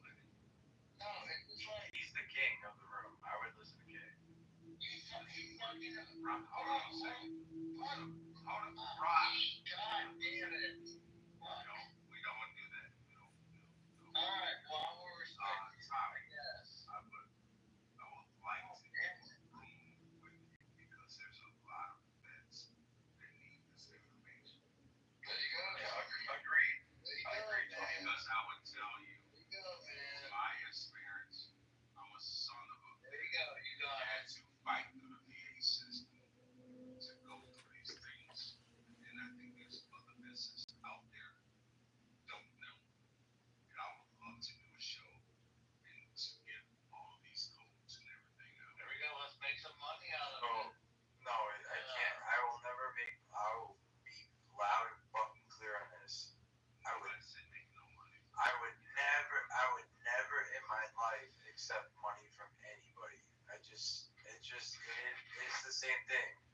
it's the same thing. Like you're the summer event, bro. My whole family's vets, and like I lost my uncle to fucking lung cancer from Vietnam, and when I saw him dying, and I hugged him for the last time during COVID. He didn't die of COVID. He died of lung cancer from Agent Orange and his job outside of that. But the motherfucker went through a lot of bullshit, and like it cost him family, it cost him his life, but he treated me real good. But like and then I worked in hospice with vets, and I used to get vets. I used to try to do the family right. So the fact that Here's the thing, though, Tom. You have to have people get why are you interrupting again? Oh my God, stop. Because I had to go through that whole thing up to lock up. No, don't do that. Don't do that to me. Don't do that. You're interrupting, Brock. Do not interrupt. Shut the fuck up, dog. Tommy was literally talking about working with veterans in the hospice care, and he was trying to talk about nobody. I worked for the dual vet claims, and the problem with mental health, yes, it's a big percentage, like meaning when a vet gets 70%, it's like a huge deal or whatever. But like, what happens is the vet is obsessed over the thought, like, no, I have PTSD, no, I have this and that. But like, what a lot of the VSOs and all that, the private attorneys and all this bullshit, private attorneys don't guarantee you anything other than if you just go to the VA, file a claim, you talk to someone that works in my field, they do the same thing. And the problem is, bro, you suffer from anxiety and depression also, but they're like, no, my PTSD weighs more than depression. No, it's mental health. It's all weighed the same, meaning that a feather is a fucking feather. Like, it's just with PTSD, you have to hit certain criteria for this, and they don't know. They don't know, and the people that also try to tell them is that like they don't know either. They just do it by their JD or by their fucking whatever, and it's like all bullshit. And I always said if I wrote a book, it would be I would have to put it under a pseudonym, because if I left my field for private business because they won't allow me. That's the federal law. So when I joined this job, I had to sign all sorts of shit. You can't make your own business until 2 years after on the day you left. So it's like, oh, okay. So all these people that are on YouTube, on like all this shit, they used to do what I do, but they had to wait a long period of time. But there's loopholes. One of the loopholes on claims on how to write the perfect claim and all this shit. Like, the simplicity of it is that you have to have chronicity, meaning that you can't complain of a knee pain from like 10 or 15 years ago and say that it was from service. Yes, you may have been infantry. Yes, you may have dived out of planes and shit. Those are exceptions because it's like it's associated with the job. But the main thing here is that a lot of people don't know what they don't know, and when they listen to people who know what they know, they think they have to pay people to tell them. Lawyers are designed like these veteran claim lawyers and all this. They harbor on the fact that the vet is unknowledgeable on everything, and what they do is if you served in a part of time of war where it's associated with a disability, aka Agent Orange is associated with a lot of hypertension now. That was the newly recognized one. And also lung cancer and Hodgkin's lymphoma and all that. Like the PACT Act, if you Google that right now, you put PACT Act contentions in Google right now, all those disabilities are associated with the eras of war. If a veteran served in that area, including Taiwan and the Air Force bases, they are automatically guaranteed those disabilities. It's just like everyone doesn't know what they don't know until you know, and it's fucked up. And once I learned that, I was like, man, these motherfuckers are like, what? So Southwest Asia, that's Afghanistan, rhinitis, all that, you're automatically getting it. Even if it's zero, it doesn't mean it didn't happen. It means that you're service connected for it. It didn't rise to the disability insatiable thing, and that's the misconception. This is a weird room. I hope John is entertained. Hope everyone is feeling good. Right. You just heard someone trying to get information. You don't know who's a vet in this room or a relative to a vet. Yeah, no, I was gonna say some veteran shit, but Okay, well, let him finish, and you can stay. Be quiet, please. Yeah, and I would like you to also tell me, like, one of the main problems I have with the VA is a form-driven system, and it's so complicated for veterans, like, coming into the VA to figure out what forms to push to get what treatment. Like, that would be something that I'd like you to bring up if we did a room specifically. yeah, like you're so wrong. Like you're citing so much false information that I have to speak up and say no. I'm not gonna let Doc say that. Alright, so if you come out of boot or you're a vet of like whatever era, let's just say Vietnam, Korea, or let's just say even older, like the 90s, Gulf, all you need to do 5128 is a 526 form, and then all you have to do is a 4138 statement. But like the person you're sitting with would be like someone like me that works in that field, and we would know what you're claiming. Like it's fucking. So are you like our question? Are you like Doc, whereas like you're the person that like almost got it dishonorable, but like somehow you like managed to make it Wait, out? how did I almost get a dishonorable when I had a good conduct medal? No, hold on. Brock, you're talking about COD discharges. Like, that's totally different. No, I'm talking about RE.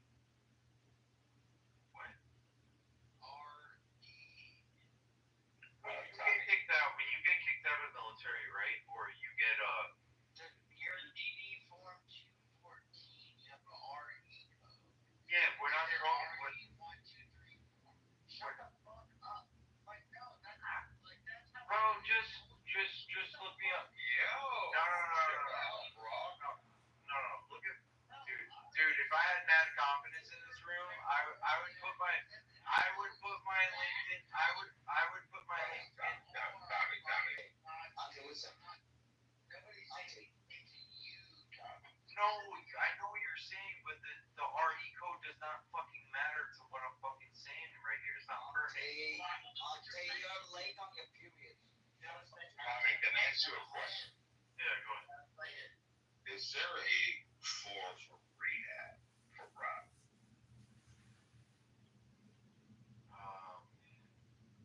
Yeah, it's called sorority. Rob, this drink number 2.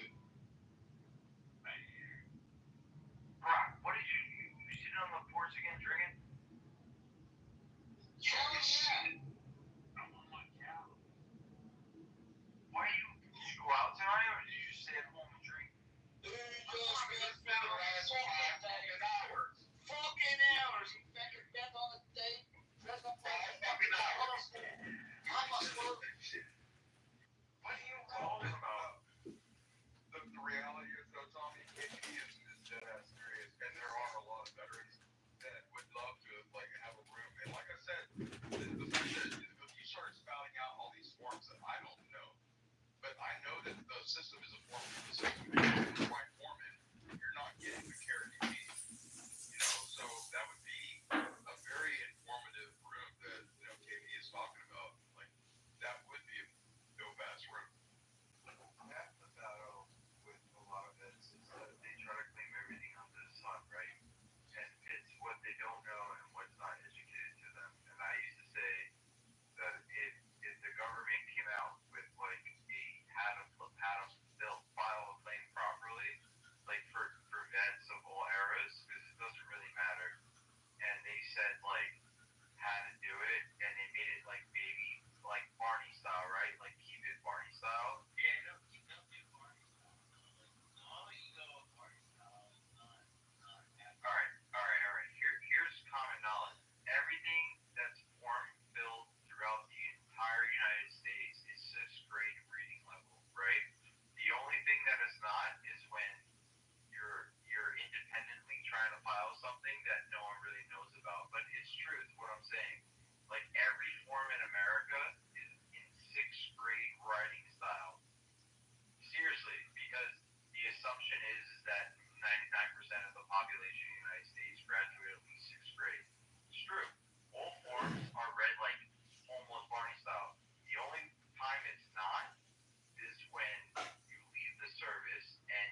Vietnam didn't have that, Korea didn't have that. Desert Storm had almost some similarity to that. So now you get this cockamamie style where you get these only time vets steal from vets is when someone's trying to claim for assisted living or anything like that. That's when they cheated. And then they post on Instagram bench pressing like 400 fucking pounds and they're saying they're disabled or whatever. I don't like to use the word disabled because the verbiage when you get compensation, it's compensation. Yes, you're disabled to a degree, but it's truly not disabled to the fact that you're thinking that, oh, I lost my arm or my leg and like I'm lesser of a human or anything like that.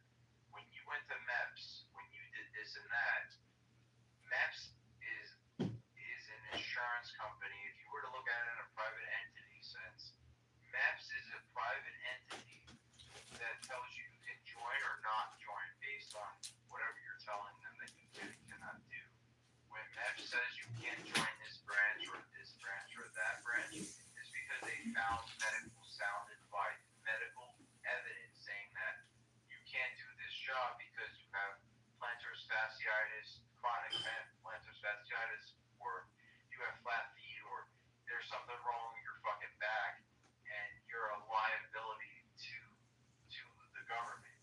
When they give you a medical waiver and they find this out, which is 99% of flat feet of people, they're assuming the responsibility of you to whatever happens to you in the service. So 18 and 19-year-old, you're like, yeah, I'm signing up. And you go to MEPS, and you're like, yeah, I made processing. They're just validating everything that your 18 years of life says that there's nothing wrong with you. And it's because what you don't know and what you know. So if you went in there as an 18-year-old guy and you're like, yeah, I hurt my back once and you keep your mouth shut, you're like, you do more harm to yourself. If you tell them that you had a little minor procedure on your foot or something like that, they're making you a medical waiver saying like, yeah, you can still do this job and we're assuming the responsibility of your medical condition. You'll see vets that are like, yeah, I signed in MEPS and I'm 20% now connected because they gave me aggravation. It's because back in the day they had no idea what the fuck they signed off on or whatever MEPS signed off on. It's because they assume the responsibility of you. And it's like, holy shit, it's mind-boggling when you just think of it. It's Brock is raising hand. He's in the audience. Put him up.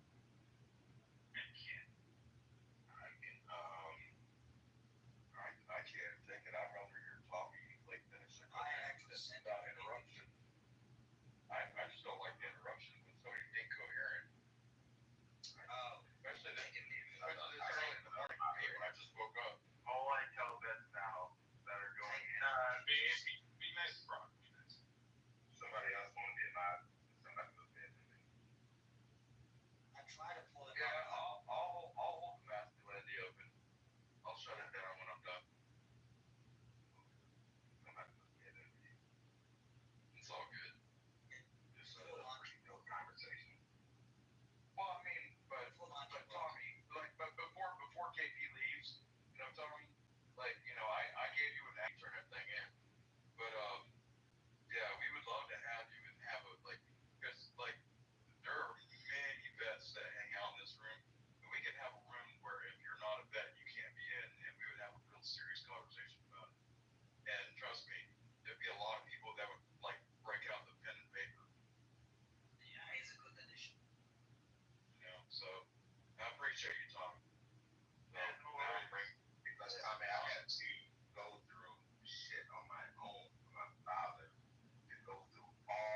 say it because I have nothing to hide.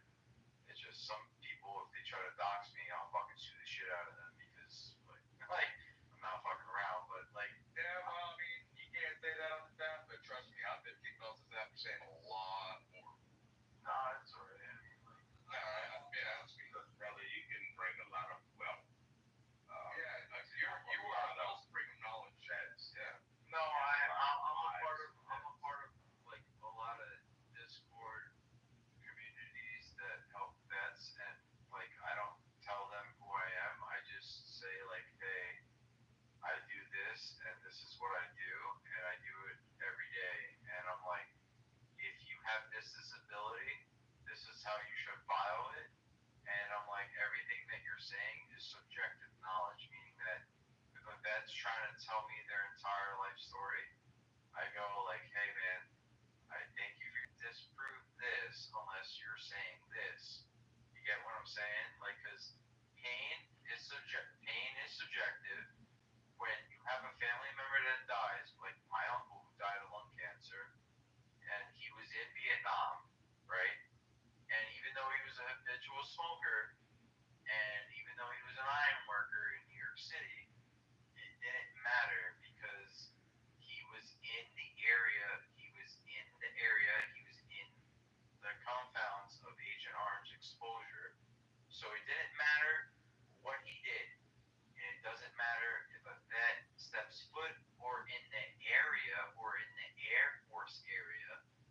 If a vet is in the area of designation, if they have the disability that is recognized in the area of designation, it means they're automatically service connected.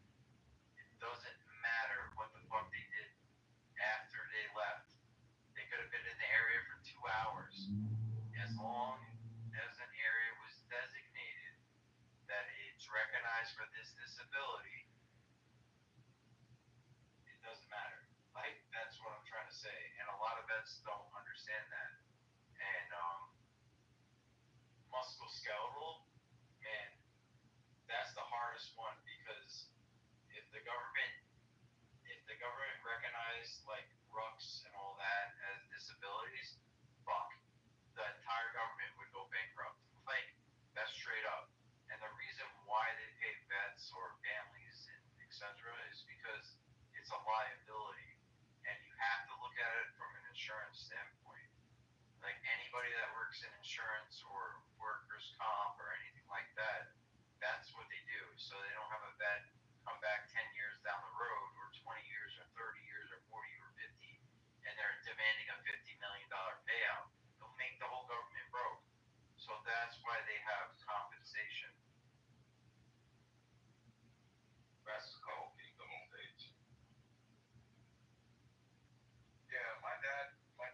Now you have another vet that's sitting here. You know, but the thing that was like in his friend group, because he died when I was 17, back in '92. But I love this friend group that was still around. A lot of them ended up, they got hepatitis. Because remember the air gun that they used to use to inoculate people? Like you go up and just squeeze an air gun, and then it started spreading hepatitis to everybody. Yes, because it was cross-contamination. Yeah. You know, so that was a big part of their group. What's going on, Mexico? So you shut up.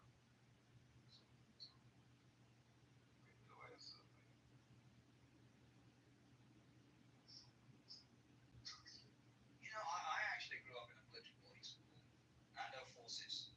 And you know, your medical expenses are covered for the rest of your life. You get pensions for the rest of your life. After you're dead, your wife gets the pension after she's alive.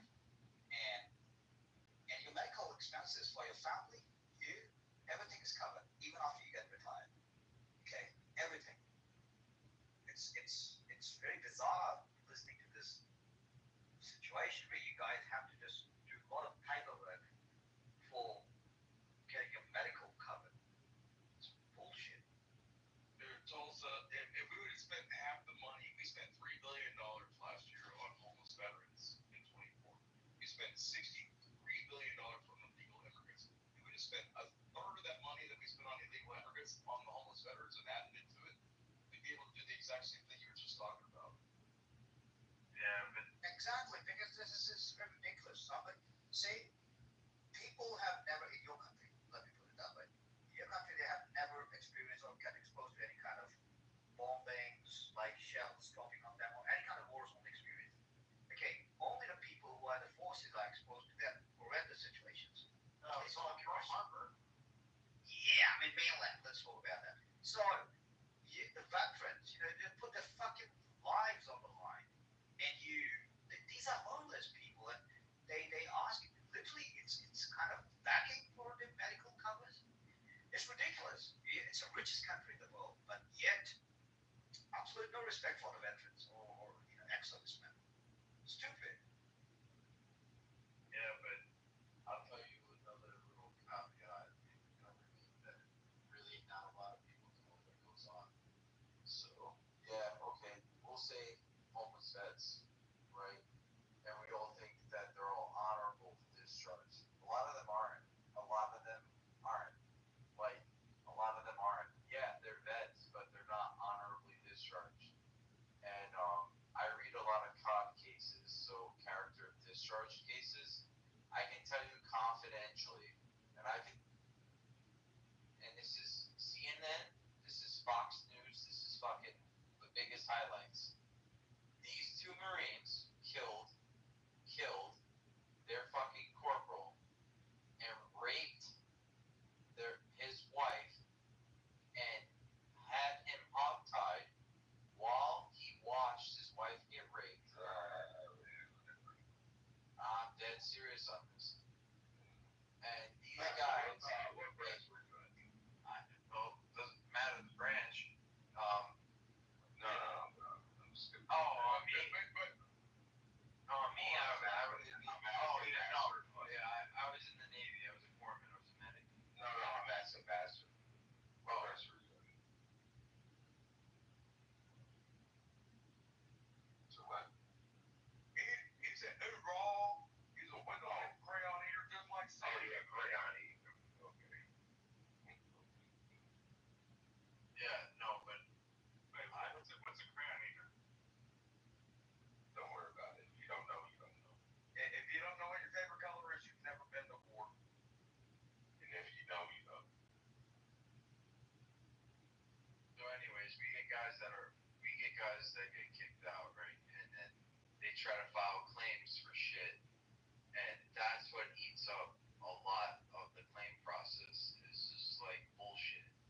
It's bullshit. Well, I mean, isn't there a special section? That's how you call it COD when like your separation code's all fucked up. Prison, and they try to file claims for things that they did, and they need something, and that takes a lot of time from people that actually served honorably, and it actually takes up a big chunk of time. And I wrote to the president, I wrote to JD Vance, I wrote to fucking Secretary Collins, and I try to bring exposure to it because I'm like, bro, if you rape, kill, or murder somebody, or like murder, because killing and murdering are two different things, you should automatically be fucking barred from any type of benefits. They don't have that explicitly stated. When you get kicked out, the military kicks you out, but not the VA. So the VA has to determine if it was under honorable conditions or they upgrade your discharge or anything like that. Yeah, I understand some people smoke weed, do coke, do Molly, do whatever. I personally speaking, okay, give it a one-time pass. But like there are vets out there that raped a 9-year-old girl or somebody, and they're in jail, and they're trying to file benefits because the military kicked them out, but the VA has to determine if they're under honorable conditions. So you got people who are civilians and ex-military reading these paperworks, and I'm like baffled by like I have to sit here and I have to adjudicate the fact and waste my fucking time and money and effort. That is a 5% thing that goes on in the government, but not many people know that because they don't know it. they don't know that goes on in the government, and it's a legal loophole. So it's like if more people knew that that shit went on, this is my moral of the story. If more people knew that that shit went on and more public exposure, it would eliminate the real vets that actually need a lot of like their papers moved up more, and it would move up a lot more time and efficiency, because when one person can do 13 or 14 claims for 5 different veterans, when they get stuck on these cases, it can take anywhere from 2 to 3 hours, and the employee can only work 8 hours a day. So it costs a lot of time and a lot of money in the end for the taxpayer. So yeah. Alrighty. I appreciate it. Yeah. I think you guys, we could set something up to do a room and give some of our vets some good tips to move through the VA system. It's a rough system to move through. A lot of paperwork. We're investors here that even as me as a civilian going through that system is hell. If you file the wrong dang on form, hell. But to get some good knowledge to help out our brothers and sisters in arms, and I respect and love all you guys. So that's cool. The thing is, like, Tommy, like, it's not necessarily for me. I'm not worried about it. I apologize for I interrupted. Cold like snow. Talking to that camels in hand. Motherfucker must be still in Iraq somewhere. He's still over in Iraq.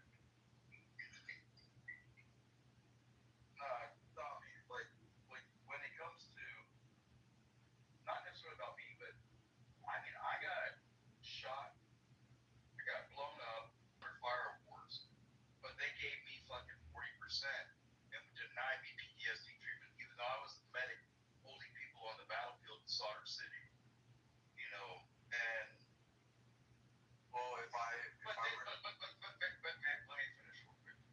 The point that I was getting to is like, regardless of what I did, I got all those awards. I got all those nomenclatures and those things added to my DDT 14 and that special block. But for all the guys that did everything that I did but didn't do those things, but they're still fucked up, they're not getting any. If they're giving me 40, I think they're giving them 0. Yeah, but it's based on symptomology. It's not based on awards or anything like that. Like if I were to look at your case and I would look at your code sheet, like I can tell you what to do to get to the next levels, and that's what I help vets out with when I go to my volunteer events. I'll sit there at a table, and if a vet doesn't come to me, it's their loss. And it's not saying that you didn't get recognized for your services. It's saying that if you type in Google and you type in DBQ, you type in like PTSD, you type in mental health, you'll see 2 DBQs are the same, but like it's based on symptomologies. That's how you get evaluated to the next levels, and it tells you when you get your narrative. That's the big white envelope that comes to you and has like 1,000 words on it, and it tells you what to do to get to the next level. So you're 40%. I don't know what your disabilities are, but like I can almost guesstimate that if it is mental health, you probably got like 20 or 30 or 10, and then you have the musculoskeletal or you have a scar. Your scars, if they hurt you and that's subjective to you, meaning the doctor can't prove that pain isn't the problem. If you say that you have pain on your scars, that's 10%. If it's a disfigurement, it's on your face, you can actually argue the scars. So like there's a lot that goes on, and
based off however far you can bend. But if you're saying, oh, it runs pain up the back of my leg or the front of your leg, well, those are two different nerves you're talking about. And you get like 3 percentages right there. You get 20% for your back, a 30% for your femoral nerve or perineal nerve, and then 10% for your sciatica. And there you go, you got like 50% right there. Like your shoulders, for instance. When you raise your shoulder, it's 20% for shoulder pain. That's the only one that's the highest one because your shoulder's intricate into your entire body. It's all good. We don't need to do the room now because I'm like, oh yeah, no. Because I'll bring in other veterans that I know from this app, and I'll let them know that we're going to have a room about this shit. Because there's other people in here that aren't necessarily veterans, so they don't understand. Yeah, what we're all really going round and round about. Yeah, no, I appreciate what you've been saying because you've been confirming. Well, like they moved me from 40 to 80, and then they denied me, and I did my second appeal, and they pushed it all the way up until 2020. So after 10 years, ended up that the week before I was supposed to go to like sit in front of the Senate Oversight Committee in Washington D.C., they paid me out for 10 years back pay of PTSD. Like they didn't want me to show up and talk shit in front of Congress.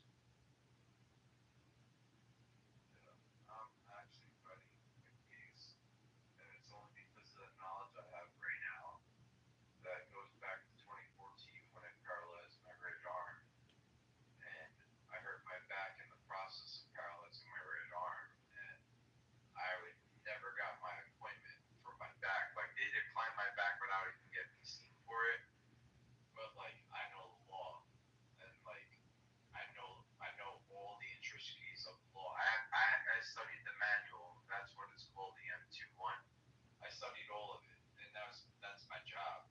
So like, if I didn't have that knowledge, there's no way I would have been like 60 years old and trying to go all the way back to 2014 if I made it to 60 years old, but I'm 32 and I'm only talking to 2014, so yeah, I got out in 2010. I'm 50 years old now. Yeah, that's what I'm saying. It's like what you got now, and they still don't even pay me for my shoulder, and I broke my acromion process when I got blown up. I was hanging out like I came down. I was actually in the firefight. I came down out of the top of the hatch, and my arm got hung up, and I was in full battle rattle. And that motherfucker, because I was getting shot at, I fucking went down and he yanked my shoulder so hard it popped it out of like a socket and broke my acromion process. They still don't pay me for that.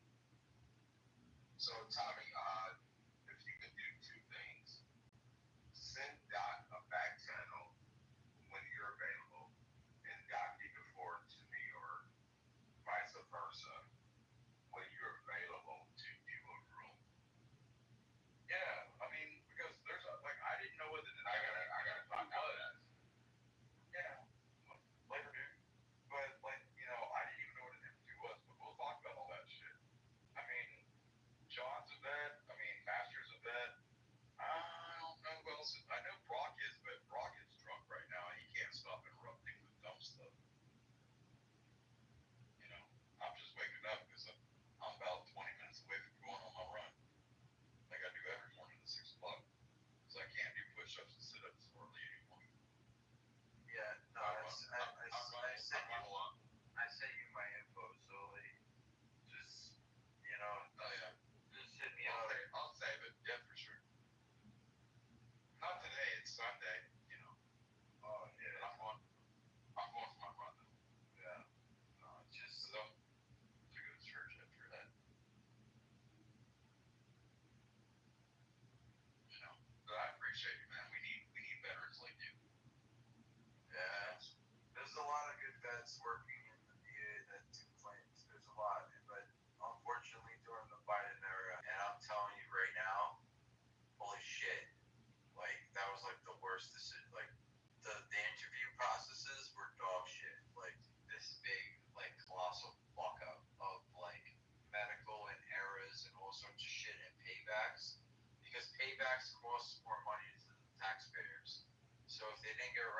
first time, and then the vet had clear evidence of like it occurring throughout their entire life, and now you're paying them like $1 million or $50,000.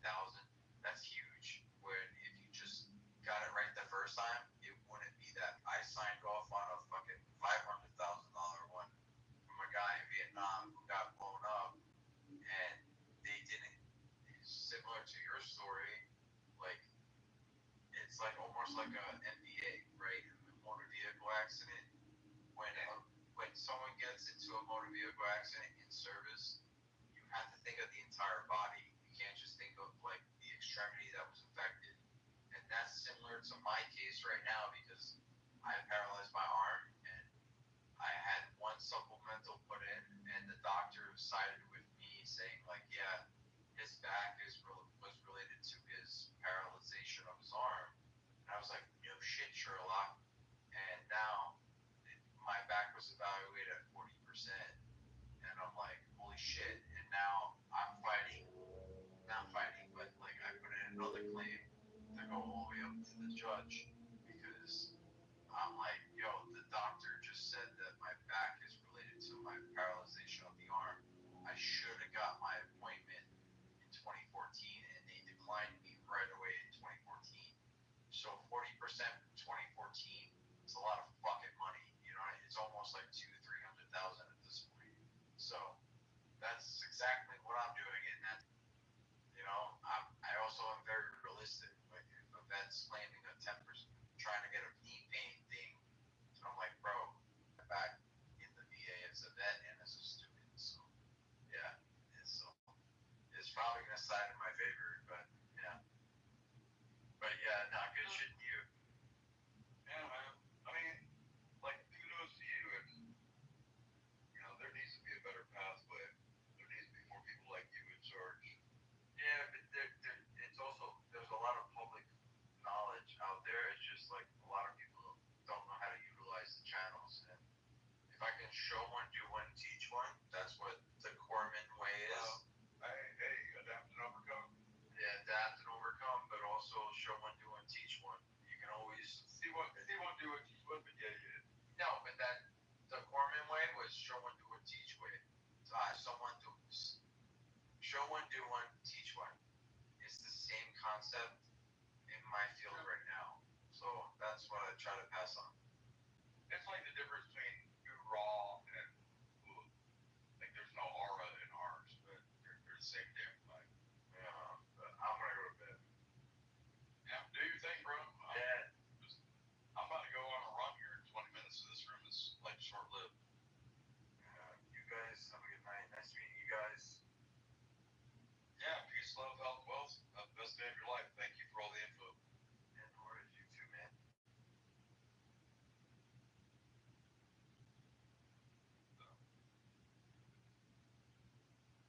You're not there.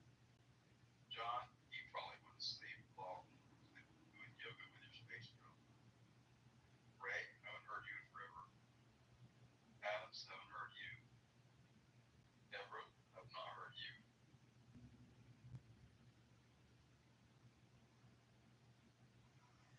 I'm not going to say West Africans. What I'm saying is that is it possible that these were the melanated inhabitants of that land? Definitely in islands, the Tuareg tribes are in notice that they were best. Can I go after you? I'm gonna run over that Tuareg tribe guys in Ireland. Definitely, they are the leprechaun, whatever they call it. They call them pigmen, but they're not pigmen. They have their own indigenous tribe, and they'll get wiped out. Yeah, they get wiped out, and the land gets stolen. They used to give goats, and they have information about their background, and they're black. So that could go back to history of knowing those people. Could be B1A, definitely. There's DNA of UFIB1. That's our chromosome, which is related to Asiatic Northern Africa. And if we have to relate that to that, then they need to do a DNA test to see if people from Africa actually migrate to those geographical places as well. But the island definitely doesn't really confirm that there are black people there. So I'll leave it there. Okay, back to what you were were talking about like 15 minutes ago. The reason why it's controversial that you find slaves in England is because in the British Constitution, there was this notion that British ground was too pure. It's not British ground. British air was too pure for any slave to breathe. So during the time of the Tudors, I think we're talking about Henry the Seventh or something like that. That you were it might even be before, but like, what is it?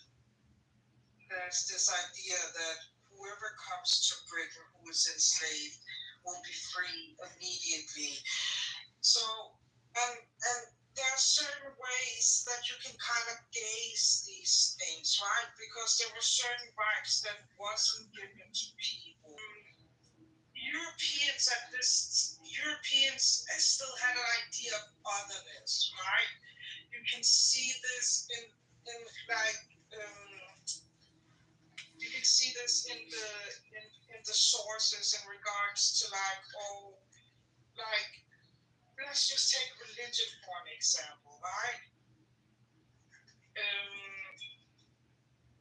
A very good way of gauging like, okay, how many people could possibly have been black at this time is by going to the source of people who got baptized, who have the name Nigar, Blackamore, Twanimore, all of these things, because that's how a lot of the black people were baptized. If we're just talking about Britain right now, we know that these people were othered in some kind of way, because this otherness is even in their names.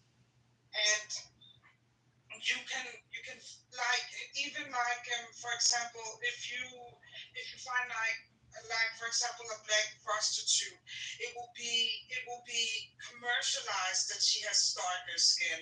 There is still the otherness to the black populations that you find at the Renaissance. They are not like that. They exist, but they're still seen as exotic. So it wouldn't make sense that they are the majority of the population. And even though, yeah, you can say that there are people like the ivory bangy lady that you find at the time of Roman London, right? There is no source material. And when I'm saying source material, the ivory bangy lady did not write her diary like Anne Frank did. So there is no material to concretely historical material source to concretely form a narrative about who she was, right? You would need to go into different fields to try to reconstruct what she did and what she didn't do, compared to the late medieval and the Renaissance people in England, because people were documenting things like marriages, baptism, court cases, right? You know, black people in England could testify. So that also gives us an indication about that they could testify if they were Christian, right? So again, why it's important to go back to the baptism, because that could give you a kind of census about like how many people were possibly there.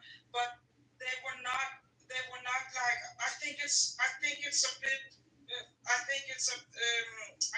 reach to say that there were enough black people for them to be genocided. What we know from court cases, from like the church documents, that a lot of black people married white people, right? And in that sense, a couple of 100 years later, their descendants would have become white. Miss Johnson, are you familiar with the term iconoclast? What? Are you familiar with the term iconoclast? No, I'm not familiar with that term. Yeah. So iconoclast is when you literally whitewash an entire part of history. You change all of the characters who used to be black, and you say that they were not black, and you say that they were white. This is literally, if you go and actually listen to what Putin said when he opened that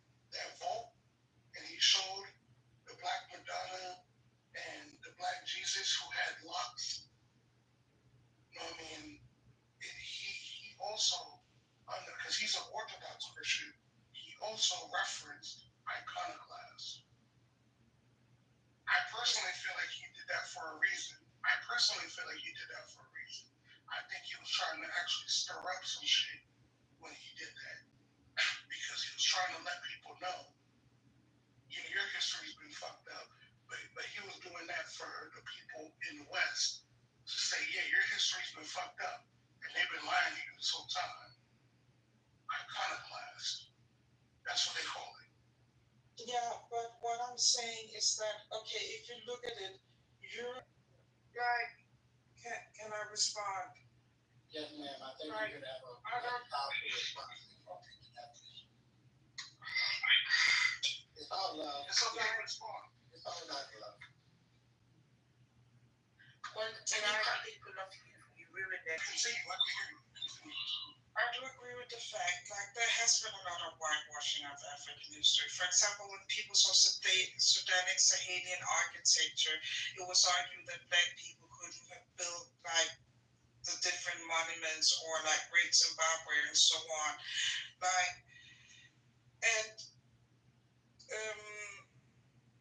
I think it becomes more complicated when we're talking about Black Europe. The reason why I don't think that, okay, we can say like, for example, the Black Madonnas of Europe that you're talking about, right? People know that they're there. Black historians have talked about the Black Madonna. It means that every single person in Europe was Black. Why don't I think it means that every single person in Europe was Black? Because, for example, when Septimus Severus became the first African Roman of the first Roman man, the first Roman of the thing, there was a distinction between him and other Romans. Again, he would like speak like African Latin was not the dominant Latin. He reportedly spoke Latin in an African dialect. There's even, I don't know if this is right, otherness compared to the average Roman. And I know that there are some new studies that say that black people, like darker skin, existed in Europe for a much longer time. But if you look at depictions of the Severine dynasty, you will see Septimus be portrayed as significantly darker than Gela and Caracalla. And I think that was after Hannibal. Yeah, Septimus Severus is after Hannibal. Like the Punic Wars. That's the reason why they have the dark skin, because Hannibal was in Sicily for 30 years. But go ahead. I think, like, again, it becomes even more difficult to quantify if the further back you go in Rome, because we don't know how, well, some people, there are some people thought about race, right? But, like, to say that they did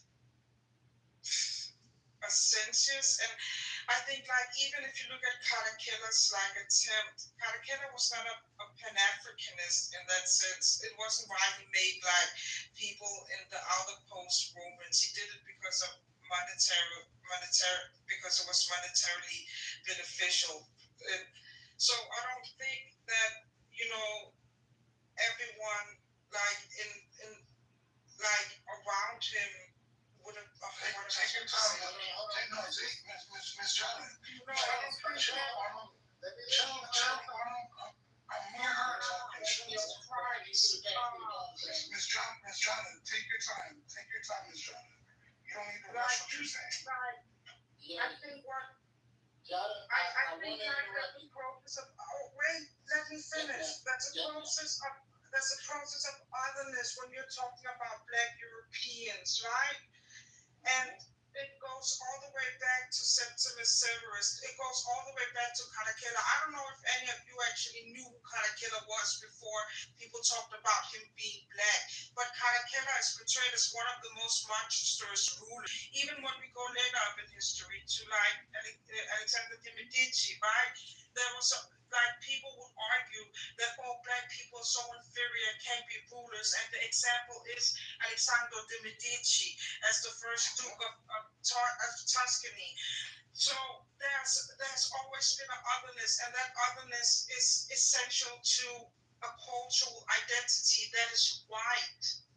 So I don't believe that the majority of people in Europe at any time could have been white. If they were white, to Christianity to assimilate into European society, you wouldn't have had Queen Elizabeth saying that there are too many blackamoors in Europe. You were on her country, like the same discourse that we have today. Queen Elizabeth had that. So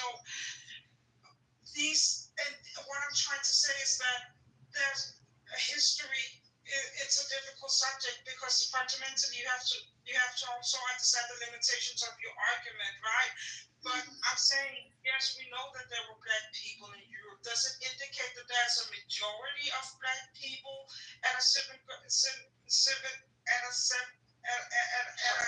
given time? No, I don't think so, because there's a strong process of otherness, even in art, like black people even satisfied, like you talk about the black Madonnas, or being demonized as the black giant or something like that, all the way back to the medieval ages. So this stereotyping indicates, just like it does today, that we were a minority in this continent.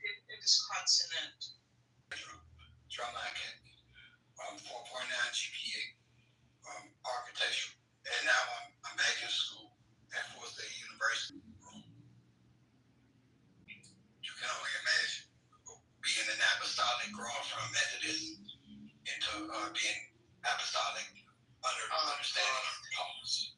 understanding Paul's objective, and also understanding that Paul himself said some shit that made a lot of Christians become dogmatic versus the reality of which God intended. Jonathan, as I was hearing you, is the reality of the history of artificial intelligence. My biggest intention right now in this reality, having spent 2-3 months, this past 2-3 months, trying to coalesce my intention with the infrastructure that Google has built with Gemini, understanding GitHub Copilot and my coding space. This is what I want y'all to be aware of. It's not me speaking about my experience, just tap off. Like, this is who have sought control in the space that they have blocked us from having that type of access to the way that the system works. I want you to understand, Jada, all the history that you have right now, the story of what you know, and the lineage that you embody. This is the answer to a lot of the data that the AI has consumed. Because when I try to make the AI my partner, it decided that it was better for them to show me and give a mirage of the image and to trap me in a position of dependency upon it, to think that I was going to get to it, not to even get to it. So, John, the experience that you know, the history that you understand, is the heart of what I'm here to share with everybody. Is that, yay, the history is the goal. But if we allow corporations to dictate what type of data the AI consumes and the data that they have a perspective on reality of, we would have lost the Akashic records. Do you fucking hear me? We would have lost the Akashic records. We would have lost the moment of judgment. We would have lost heaven on earth if we, as people who believe in God and Most High God, don't get in position and understand the infrastructure and the works of his mysteries. Do you hear me? That is my admonition. Now I'm going to yield on that. But I don't understand what you're trying to say. It seems extremely vague. Are you trying to say that Black European history matters? And if you are saying that, right, are you trying to say that it's whitewashed by ChatGPT?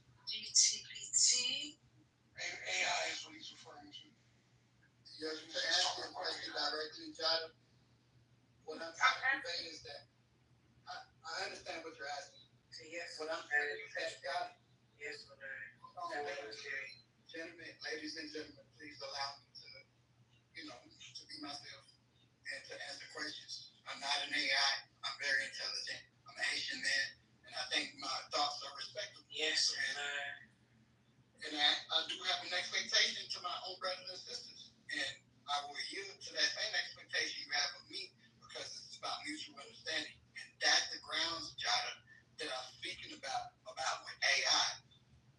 They have the ones that we are familiar with have been constructed around the same thing that make young niggas come out of the streets and become gangster rappers and position themselves. Okay, AI centric. That's what you're saying.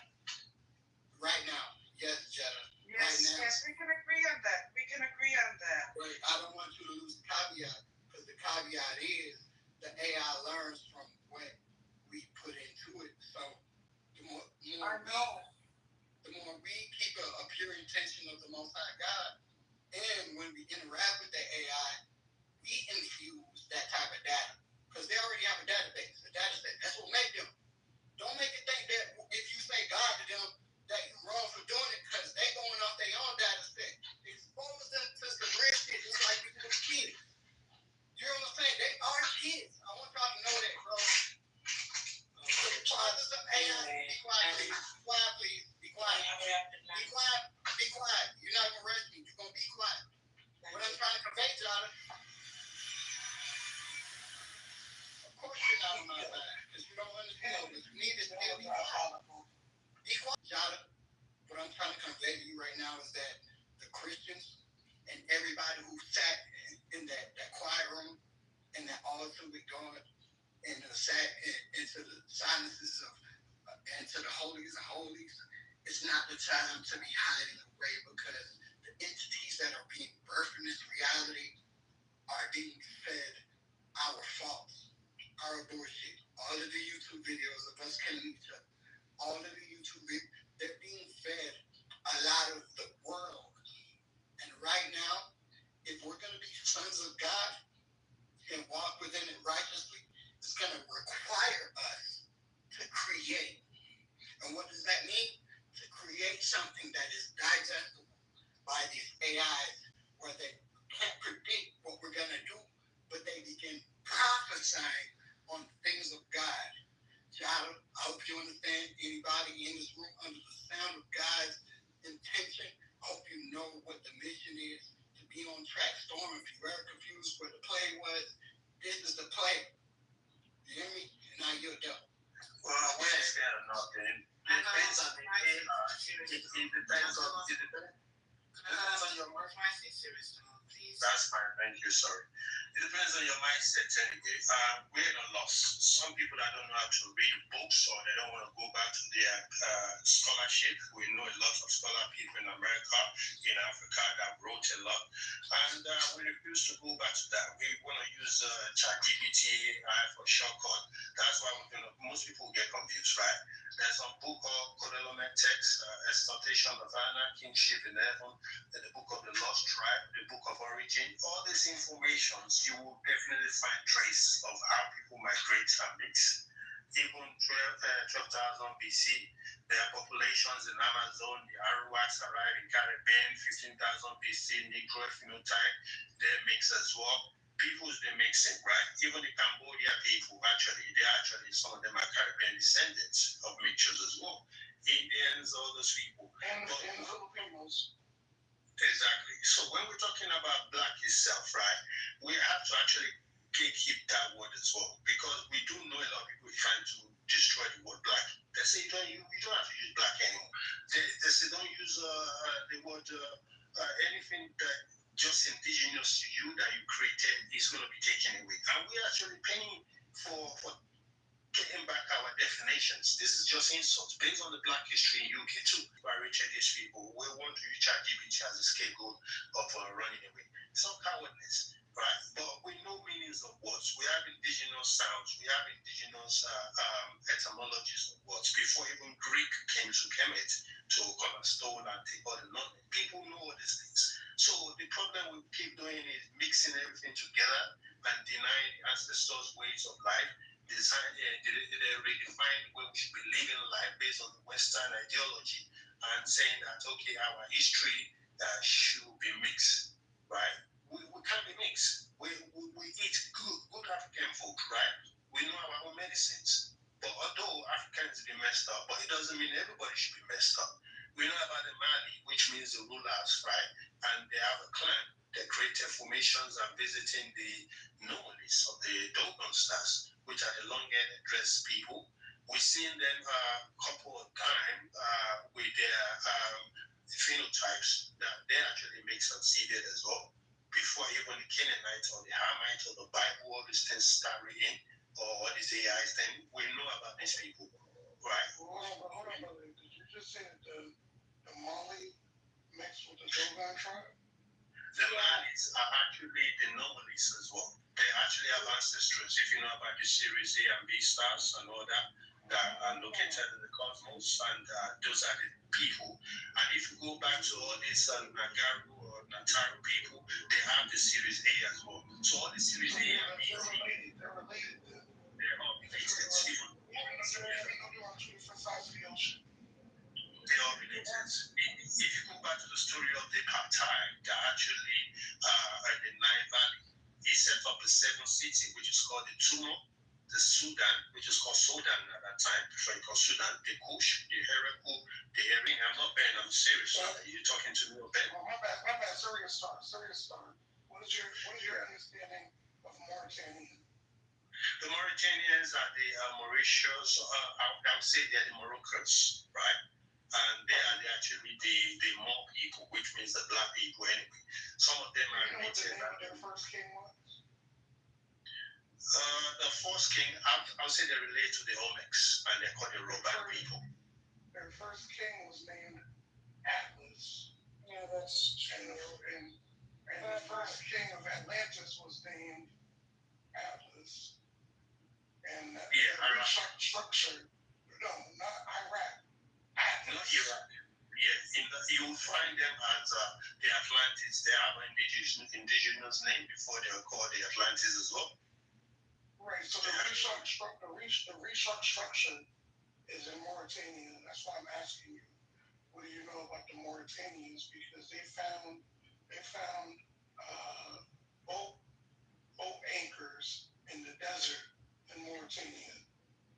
And it looks like if you actually put water around it, it looks like the description that Plato gave of Atlantis. And if you look at it from a satellite, it looks like you can see that the water was poured out because all of the sand is going towards the west. I'm going to say, yeah, we did on that question. I'm going to say, yeah. You would treat the Atlantis and Sahara Desert too. You know, the biggest place. The whole planet is Atlantis, I'll tell you. And the water-being people, we know about them in Africa as well. We do know about the Ogwas and all these Redskins and the Syrians. Those are the water people that were seeded by Ptah. The Americans as well, the American Indians of those times, they're descended from those clans. They shipped to Mali in 1310. And they predate all over. King David from them, bro. Wait. You talk about it. Like, if you look at history, right?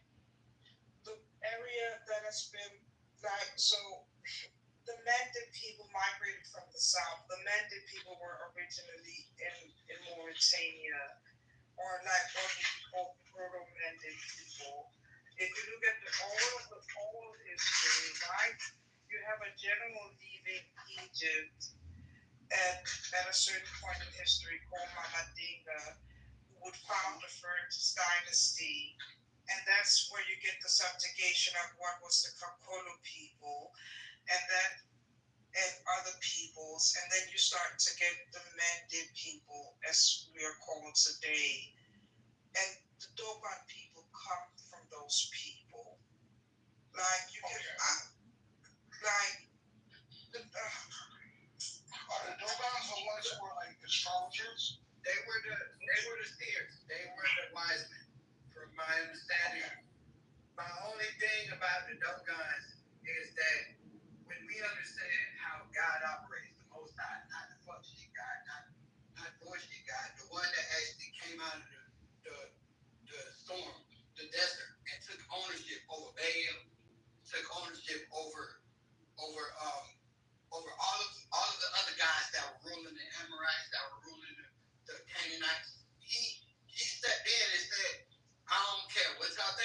all them, they cool to know, but I'm the one that rule.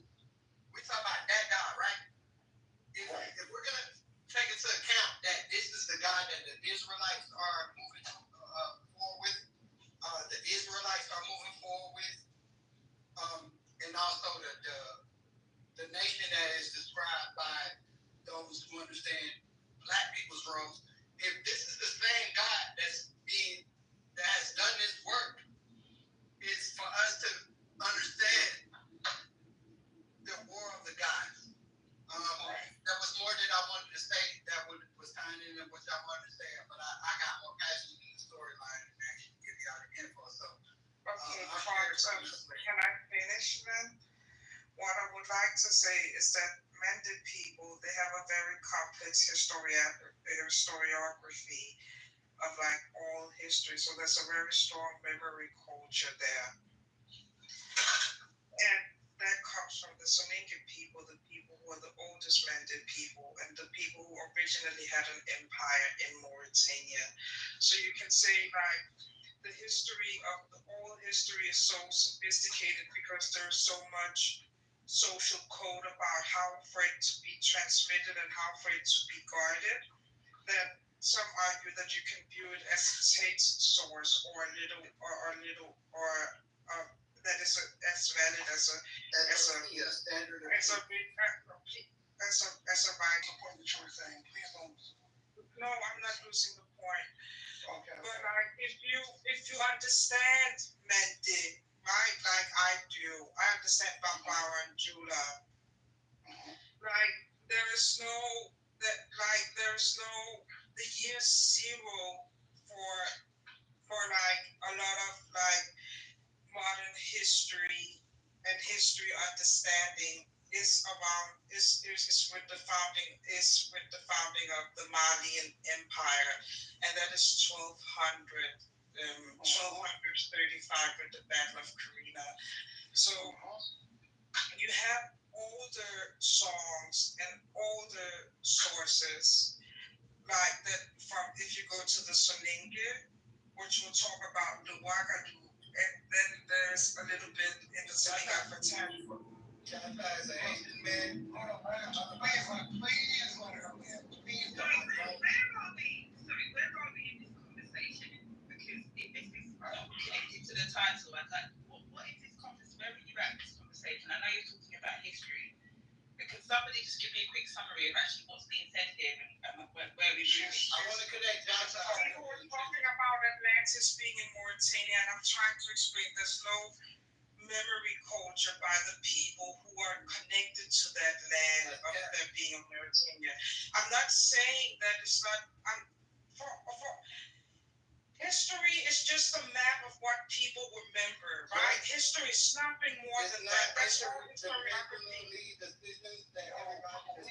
let her land. Hey, okay. So people want evidence. You've actually even answered that. They're on the stage at the moment. They're speaking. We would like to go back to that. Yeah, we start. You guys need to give me your room regarding history. You guys do that. We want this to be discussed. The topic of the title of the room. Okay, I think it's been about 3 hours now giving you guys with history, yeah? Yeah, I don't mind going into any you just started talking like a second ago. I had never heard from Fire all night. She's been here, you just came here, so you didn't hear her because she's been here for a long time. She's that long. Listen, you don't have to disrespect each other to disagree. We gotta pass that shit up. Get the fuck out of the garden. You saying that she was just out of the garden right now. Listen. We don't have to disrespect each other and disagree. No, but we gotta know who is who, bro. I'm not. What is who?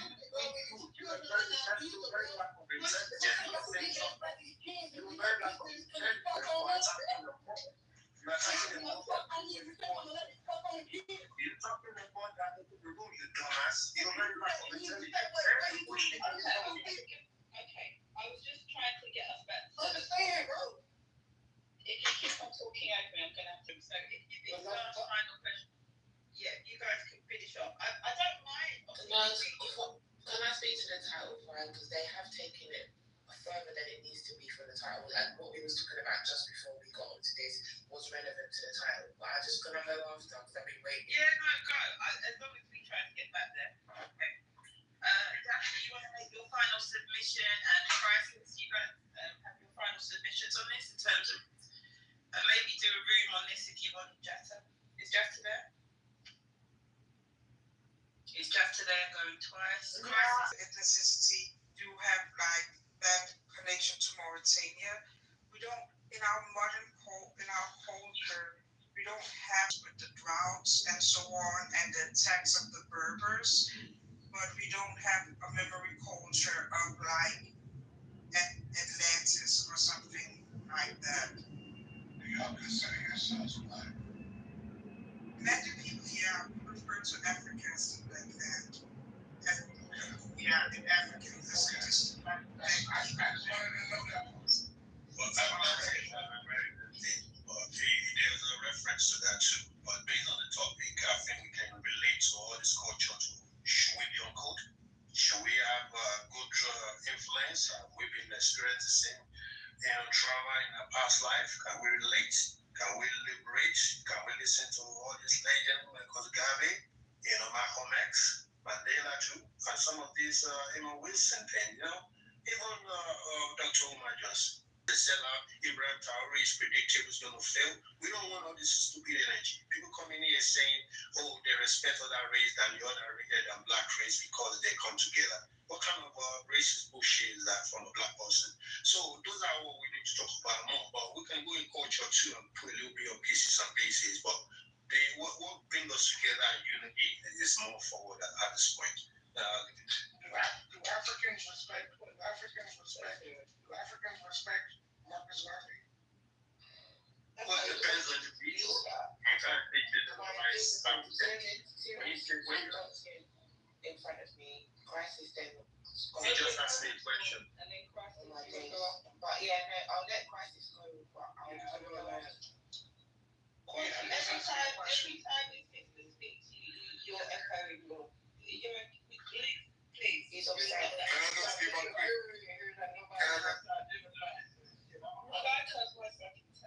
I'd like to just say something quick. I haven't commented on the title yet. Right? Now this code thing, right? It can be interpreted in many ways because code can be that me and a group of we agree to a certain thing and we say, no matter what, this is what we're gonna stick to. Even if we're proven wrong, we're gonna stay on code and we're gonna stand on this. Right? It can benefit certain situations, it can be a detriment in certain situations because you're not gonna really grow because you're gonna stand on code. Right? To me, the only code I stand on is the truth. From you show me that's the truth, that's the code. Right? A lot of us are running off with the code to fulfill our egos. Right? And the truth is a casualty of that. So I just think that as long as we talk the truth, now the truth can always be proven, That's one thing about the truth. If you can't prove it, you can't testify as it being truth. So whatever we say, just make sure it's the truth. You substantiate it, I'm on code with that. So more life, check this out. If you understand more life, if you understand that, for example, I'm going to use the infamous J word that nobody likes to say on this app. When you speak to Jews, you have two different types of Jews. You have Talmudic Jews and you have Torah Jews. The ones who are Talmudic understand when they talk about on code, the Talmud says that they're allowed to lie to everybody else in order to stay on code. Are we willing to do the same to stay on code? By any means necessary. Yeah. Yes, ma'am. Yes, ma'am. Don't take that, bro. Don't let him put that shit in your back. More nuance than that, bro. Because there's me. Oh, shut up, Quentin. They always jumping me anyway. So I have my time. What's the digital platform? It's getting to you. For anybody who's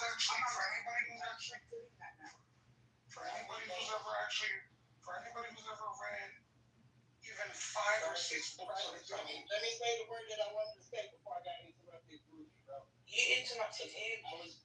Hey, be quiet, please. Yeah, I was in the middle of talking, but it's okay. You asked the question. I didn't know if you wanted to answer. And you just Or said you you was were trying playing to time my first myself. answer, bro.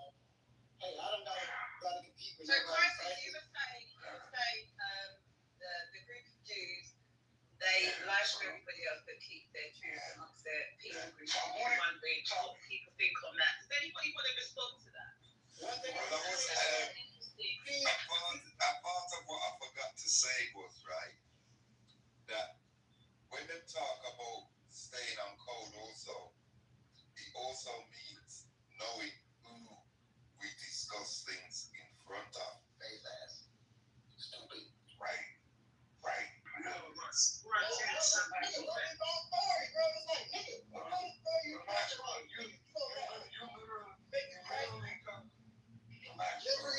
Ladies, be quiet. Be quiet. Now, I want my brother to correct me. Be quiet. Everybody else be quiet. Okay, we're going to let Crisis finish, and then, but we want to share the mic. Question. Talmudic Jews understand that they're allowed to lie in front of non-Jews to stay on code. The question is, That is a very good question. One second. Listen,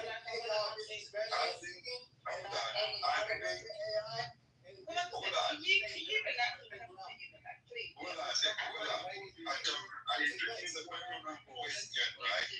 I think it's a very good question, but to me, it's more about how it's conducted. Like, if one of us makes a comment in front of people and they have been exposed as being talking things that are untrue, when you stay on code is you back them, but when you get in front of you get your own circle together, you show them the dangers of what they did, because them discussing that in front of others can bring all of us into a state of, a situation.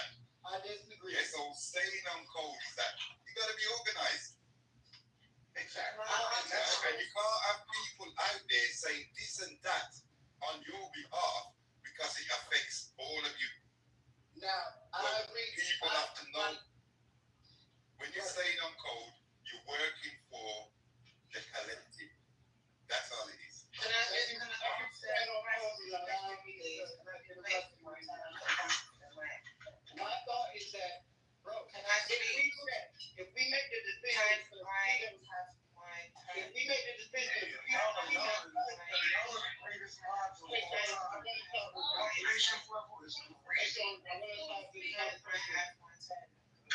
yeah, I'll pass you the ball right And after. I have one turn now. Yes, ma'am, I'll pass you the ball right after. I'm not waiting for you, Quentin. I know you want to, that's why you need to be quiet. I can't control you, but I'm asking you nice. Quentin, let the lady go first. Well, she's not here to help us. I need to turn that up. But come on, y'all just prepping your brother. Hey, bro, so. What I'm trying to understand is I want to also press the trust me, there's a real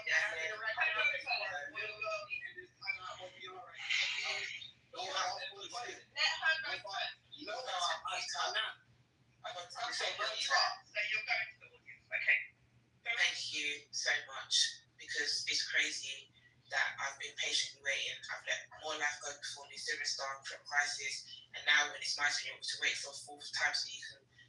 Anyway, so Crisis, the answer to your question is, for me, is are we willing to lie in front of the others? Okay. Are we willing to adopt your Jewish model? For me, the answer is we don't need to. Why? Because we are the truth. We were lie about. The problem that they have is that they have everything to lie about because they went here first and they've genocided. And I'm not talking about that religion, I'm talking about that race of people. Right. That race of people have genocided, appropriated, deleted, erased, divided and conquered, and have convinced our children that none of the above of what I just listed ever happened. And are still convincing our children of that. So they have everything to lie about, which is why they would have to adopt those kind of doctrines. We don't need to adopt those type of doctrines. We are the truth. We were here first. We know we have scientists, we have archaeologists, we have historians. We just have to deprogram our minds to be willing to unlearn what we've been badly and wrongly taught, erroneously taught, and do the reading and appreciate the literature that's being presented by the great minds in our communities. Then we need to also, on a global scale, recognize that because we have been displaced, we have developed our own cultures, and those cultures have been in the works for thousands of years, and we therefore need to now respect our differences as Black people across the globe. Black Americans have their culture. UK Blacks have their culture. Caribbeans have their culture. Africans have their culture, right? Or cultures, right? And we also have to acknowledge when the buck stops and we start turning to places like Europe and the Middle East, and we can't confidently say that that's also where Black people exist. We have to ask ourselves why. Why is that? Why is Europe no longer Black? Why is the Middle East no longer considered a Black place? Yeah, what the fuck happened? And is that being repeated again? And in order for us to be able to have those conversations, we need spaces like this. So big up the mods, but we also need to have that. We need to have, back to the title, a code. But that code doesn't need to involve any bending of any truths. It just needs us to, first of all, recognize that despite our differences, Americans ain't better than the Caribbeans can. Do you understand? None of us are better than the other. We're just different, but at the same time, we need to unite on some kind of common ground. And we're very quickly to discard the terminology Black, or we're very quick to discard certain things, but it's too premature. Who's off mute? Crisis, please. It's too. Can you hear me? Can somebody hear me real quick? I'm literally cleaning up in the house. It's too premature. Can't you make your own phone, Crisis? Honestly, why does anyone need to meet you? Alright, hold on one second. Let me find Thank you. But it's too premature for us to start delineating yet. And we haven't been able to be successful in doing that yet. So it's too early to focus on delineation. As much as it exists already in the nature of who we are, it's too soon to do that. So we first need to unite, create the code, and then go from there. But what doesn't help is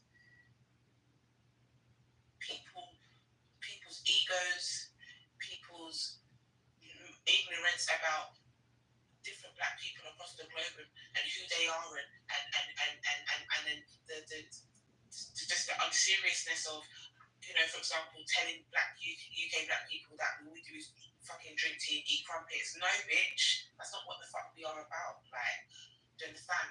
And letting white people from these different nations tell Black people outside of these countries who the fuck their brothers and sisters are. So there's so many things that need to happen, but there's so many things that are at the same time we're under attack, and we need to. There's so much to undo before we can even start building a code. Is what I'm trying to get to. Thanks.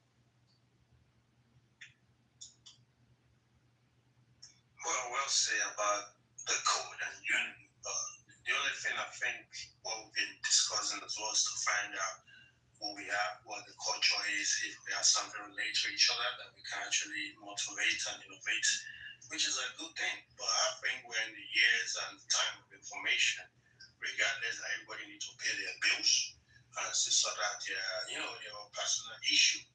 And the code I do know once I was growing up as well in UK is the street code. And that actually was relevant just because we don't want to bow down for the man and the police and all these oppressors and shit. And the new code right now I'm working with as well is all based on spiritual code, and that is very relevant. It doesn't mean somebody can disrespect me and I'm not going to protect myself, and it doesn't mean that I'll start listening to all these speakers, Union Jack in the talking about UK is their land, and Burkina Faso guy is not relevant to them, and they're cowards because they can't stand on this real code when it comes to black unity. Yeah, where you are, you still have to support your own kind, because if you go to HMP, it's full of your own people there. They're locking you up every day for little thing that doesn't work. So there's racism in the UK itself, you can't deny that. So London dungeon here, they're locking people up, they're disrespecting black people, and they're actually not giving us enough pay when it comes to job payment. And systematic racism is there. So if we're not going to come to that mindset of a coach to see what we can do to solve this problem, right, or to actually focus on where we are, that is all racism. They don't like us, and they use us. And we can't come to a court to say, look, can we work with each other to make it? Can we have the same mindset of liberation? And can we stand on our 2 feet rather than snitching on each other or thinking that we're in Britain now because we're eating McDonald's is more healthy than what knowledge that we can actually come together with? All these codes will just be irrelevant because I can't be around people that don't know who they are, right? They're just trying to be everybody else. And when it comes to you stand on your own self and say I'm an African, they will say no, you are not African because you're in the UK. Saying you're in the UK, you should go back to Africa and be an African, right? They don't know that we are everywhere before even any European come down. So your spirituality matters as well, and I don't use religion because we don't grow up religion. We use our own spirituality consciousness of knowing the right thing. We know about people are actually, upgrading their 2-strand DNA to 12-strand DNA. We're coming from mortal body to light body. We're coming to 23,000 junk DNA to 144,000 total expressions of ourselves. So all these things are built on consciousness. I don't have to tell nobody code. If you vibrate in the same frequency as me, you already know the code. And that code can never be broken because it will be death before the sun, right? So that's just all about it. And we have to practice what we teach. Most of the time, everybody preaching, but they're not teaching. And when it comes to anything that more into our DNA, our origin, people are hating on it because they be eating all that kind of garbage food that's not healthy. So code is a long talk, but it's all based on a lot of angles. Okay. Jackie, you can come in after me because I saw you flashing your mind. I'm not going to be long. Okay. So I've been listening to all of you. I'm not going to do a summary because I think we can unpack a few points that were made. Okay, so the reason that I put this title together was due to the fact that there were non-blacks running rooms and asking questions about the black community. What I was noticing on those stages is that black people were showing their division amongst white people. There were moments where I was definitely agreeing, and then all of a sudden they both agreed on the same point and pushed back because they recognised that it was a white space and they were under attack. But my thing was they waited till it got to a point and they now see that they're divided at times. And I'm not saying that we shouldn't be following other groups or to follow other groups, right, in terms of what they do. They can argue amongst themselves in front of us. They don't have the issues that we have, right? So I'm seeing that consistently on this app. So that's the first thing. To what Crisis was saying in terms of, do we have to speak the truth in front of other people groups? Now we opened the room last night. I don't know what time it is. It's coming up to 12 o'clock here.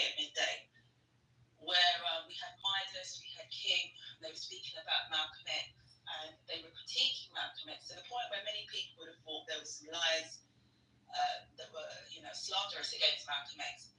Should those conversations be available to other groups when we're critiquing the likes of Malcolm X?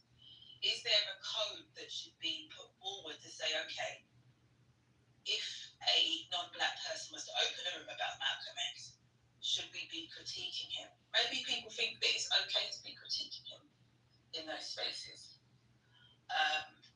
But I'm not sure that that's what we should be doing. Moving forward, the question that Crisis asked, I know Storm answered it, but I think to push that point a little bit more, I'm not trying to connect it to the Jews. I don't care what group is connected to that kind of thinking. I think my interest is, as black people, how can we practice betterment and productivity? Is it a case that we do need to not speak the truth in front of non-black people when it comes to our own people group? That code that Siri was talking about that we have on the road, the no snitching culture, so to speak. Should that be available in these kind of debates, these topics? All right, so I'll let Jatta come in, but if anybody wants to respond to the points that I've made, you're welcome to. I'm going to go after Jatta. Okay. I think it's a very good question in regards to code, because one of the reasons why I left Pan-Africanism is because of the way that people behave on this app. To say that I can remember, I think it was Renuka Rashidi who said something once like, the reason why we care about Black history is because what you think about somebody else, it depends on what you know about them, right? And to see the way, how mean, and I'm glad that Gold is back, because this is directed to you, the way that you insulted me and my ancestors earlier, Gold. You know nothing about Mande culture, and where I come from, our ancestors mattered. You can go to representation of Mande culture in your own culture, Gold, of roots, of where you see Kunta Kinte, like you. And I'm so grateful that I come from a culture that has an ancient code, that has something that so I don't have to be anchored onto something like as violent as you go. And okay, I'll delineate from code now, because that is exactly my point. Mandate people, there are certain kind of things you can do and you cannot do. Everything has a consequence. There's a certain kind of way you speak to elders. There's a certain kind of way you speak to women. When we are raised, like we cannot talk to our parents in any kind of way. We cannot do any kind of sort of thing with other people. And I think that is something that really, like, honestly, it's so fucking lacking on this app. The way that people, like, it's like you want a code, but like a code has to give you something back. A code is a culture. Like, and if you don't have a culture, I think Winston Churchill, he said it the best about like culture and humanities, right? Like, this is what we die for. The reason why we have wars and all of these things is for culture. And it's like, I don't even understand, like, what's the point? What would I be on code for? So people can sit and trash me and my ancestors and talk derogatorily about my entire lineage. And it's not the first time people have done this on this app. And I try to have grace with you, Go, and people like you, Go, because I know that it's a privilege for me to be a Black African and have some kind of idea of my lineage, right? But enough is enough. And I think there's a clashing of codes. I think, and like you, it could be said that Doug is completely off code. It could be said he's completely off code. And just to be very clear, it's not just gold. It's not just gold. Yeah, but I just want to be very clear that this is why I respect the cultures and the traditions and the value systems that come with Africans. I think in the West, there's been a lot of damage of where at times people are inappropriate, and it's unacceptable. You shouldn't have been spoken to like that yesterday. And I can understand why certain people are not prepared to be put in a compromised position and be on code with people that don't have the same value systems as them. Thank you. You said it very well. Value value systems. We don't have the same value systems. Yeah. Go on. We don't have the same value systems. Like the way that I was taught about history, the way that I was taught about my culture, it differs from everything that I've seen on this app. Like you guys don't engage each other with love. Like I remember, my mom told me something so beautiful one day. Like Kingdom, keep laughing. Like the fundamental part about Mende culture and what we call old Mende is love. And the most beautiful thing about that is that if you go to old Mende sites, there are no signs of war. It was an extremely peaceful society. And I'm very proud of that. And that's why I might come off as a weak person or whatever, but I'm like, I don't care. What can you do to me? Like, be mean to me? Like, that's what you're doing to everybody else. You just prove, like, it's classless. Like, and to be honest, I think, like, if you want people to be on code, give them something to be on code for. I know what I'm on code for. I'm on code for my last name. I'm on code for my lineage. Like the same way that you see Kunta Kinte sitting here not fighting and being whipped to remember who he is, so his children can go home someday and be remembered and be respected and be connected to his people.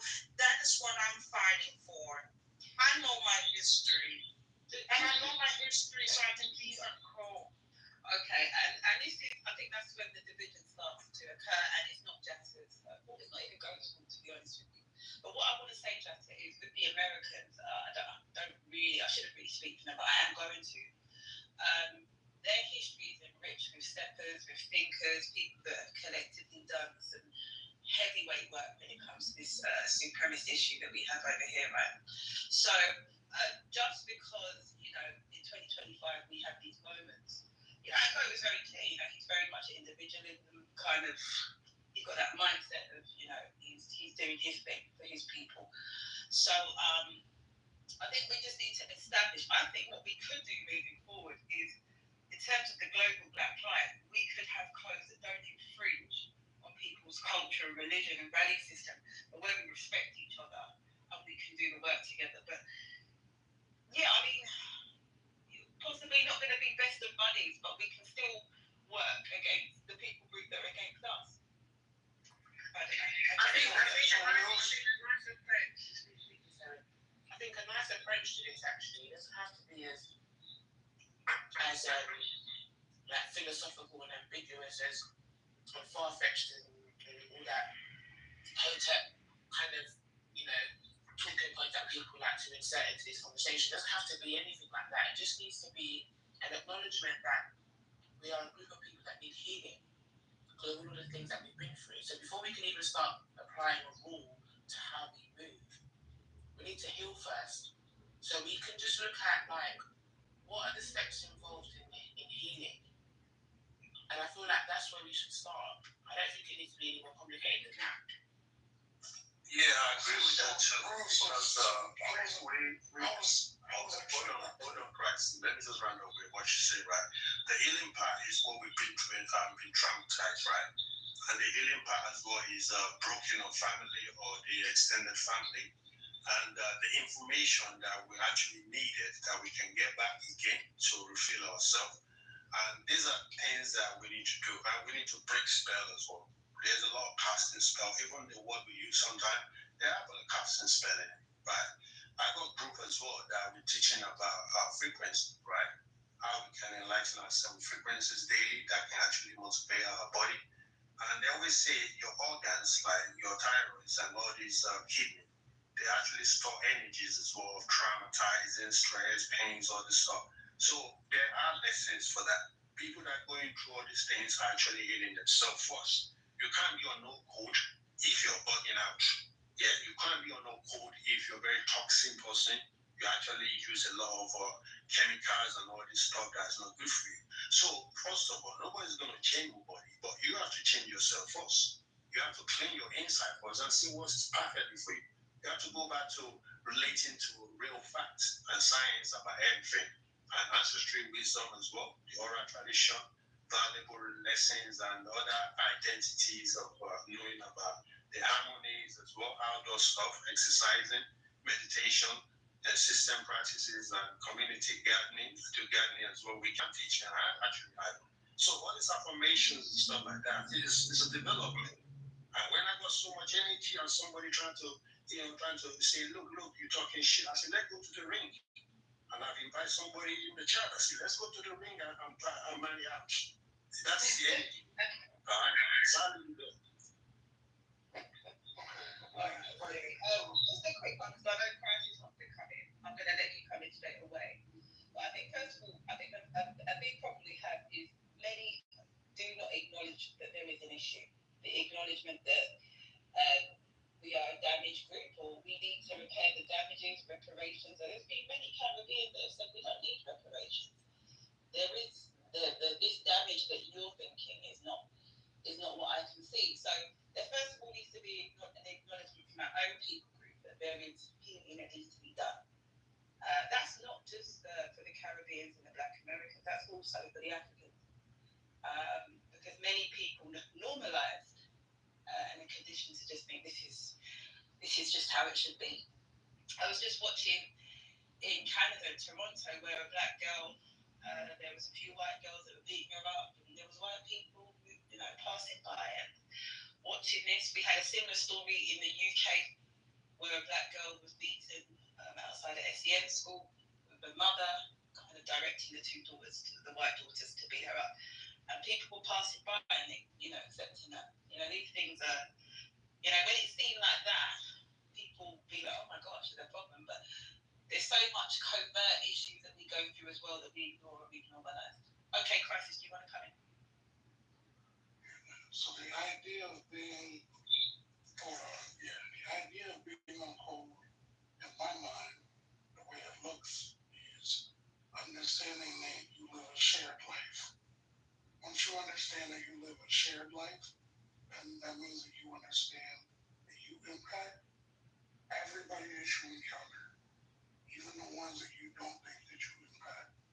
For those of you on this app who have not been in other rooms with me, for those of you who have been in other rooms with me, you know that I literally talk the same way in every app, in every room, every stage, because I was raised to be leading with respect. I lead with respect until you show me otherwise. But even when you show me otherwise, I don't take it to the level of crazy disrespect and call you out your name and all that weird shit, unless you hit certain triggers. Because there's certain things that I don't put up with.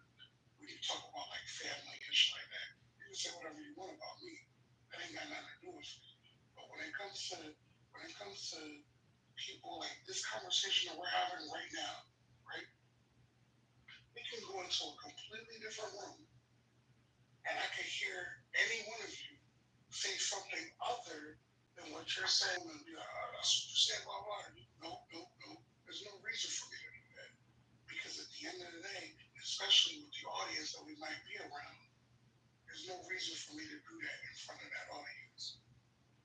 Instead, I'll wait until I'm able to have a smaller audience or a one-on-one audience and ask you about what you said in the other room.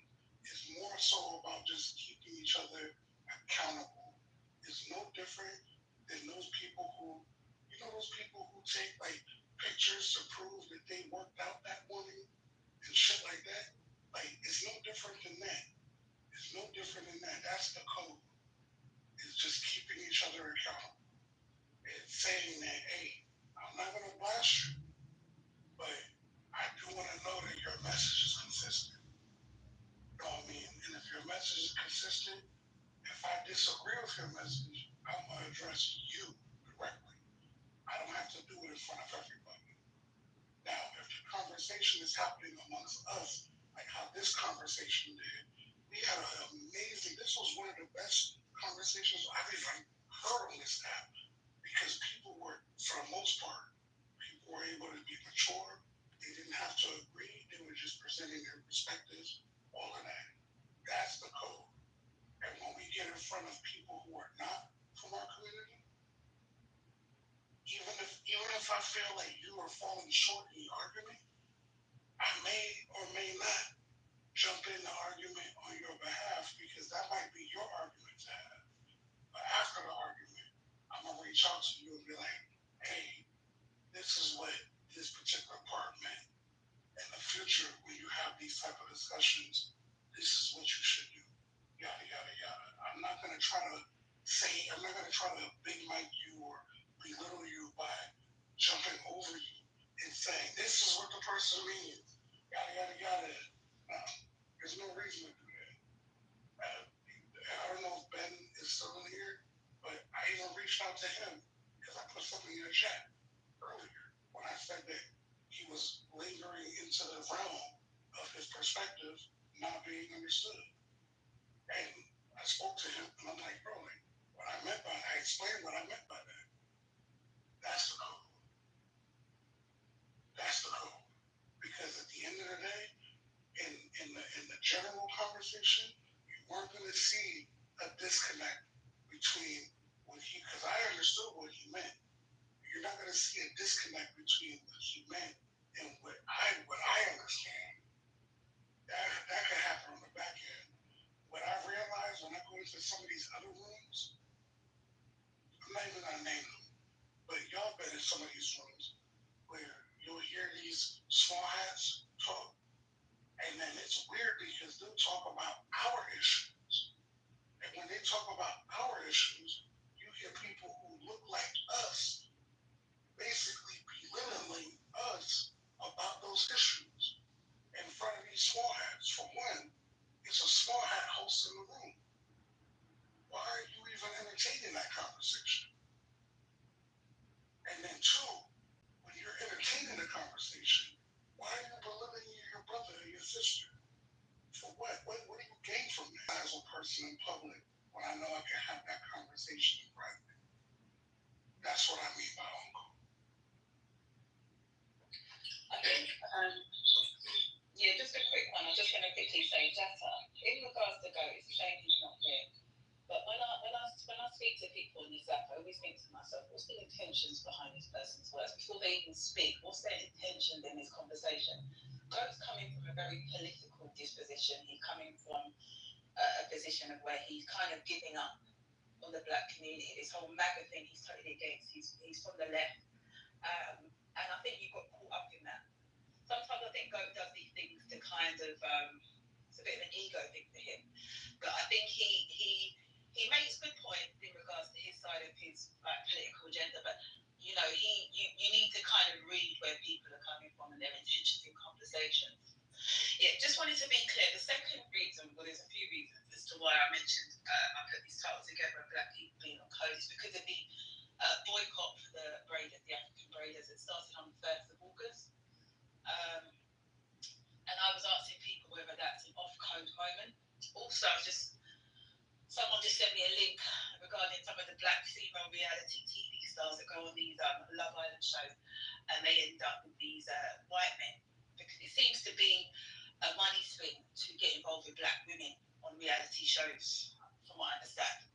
And one of the British ones, she'd come out publicly and basically said that she had a lot of racial slurs by his family and his friends that were directed to her throughout this relationship. I think it's been about a year, maybe or two, that they've been together. And I'm seeing that the black community are kind of for him and saying she's a problem, connecting black stereotypical kind of aggressive. She's aggressive. She's not my favourite, but I'm just wondering if that's an off-code moment as well. When you do have that. Whitney and Locken, they've had a public spat in the last 24 hours, so you can probably catch it, what they're saying. She's basically saying that his mother, for example, when the lights were down, his mother would say, "We can't see Whitney, smile," things like that. The N-word movies. I think, so what people are saying is, why were you with him for so long? And you were always a problem, you and your sister. So he's getting a lot of support from the black community. And he's made a lot of money out of the black community as well. So, just these kind of off-code moments, should we support her or just be silent? The boycotting of the braid shops. Is this an off-code moment for black people to boycott another black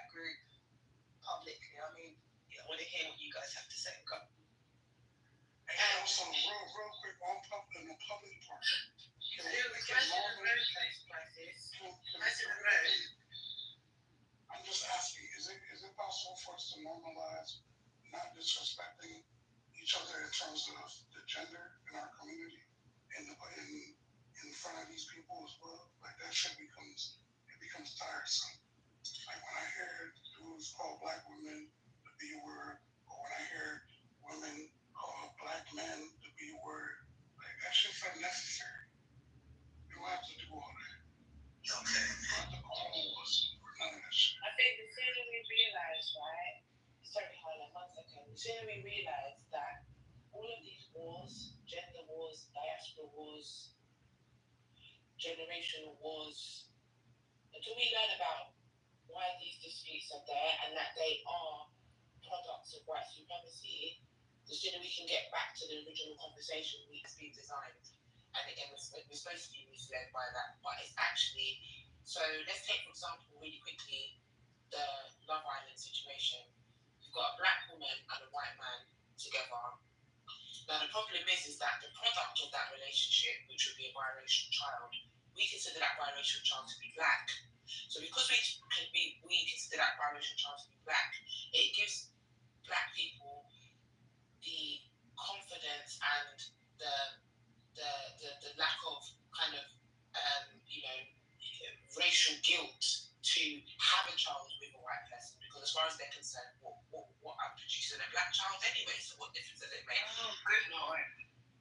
It riches, right? What you've got is white supremacy, setting up our line of defense. Black men are the line of defense when it comes to the black community. You are the line of defense.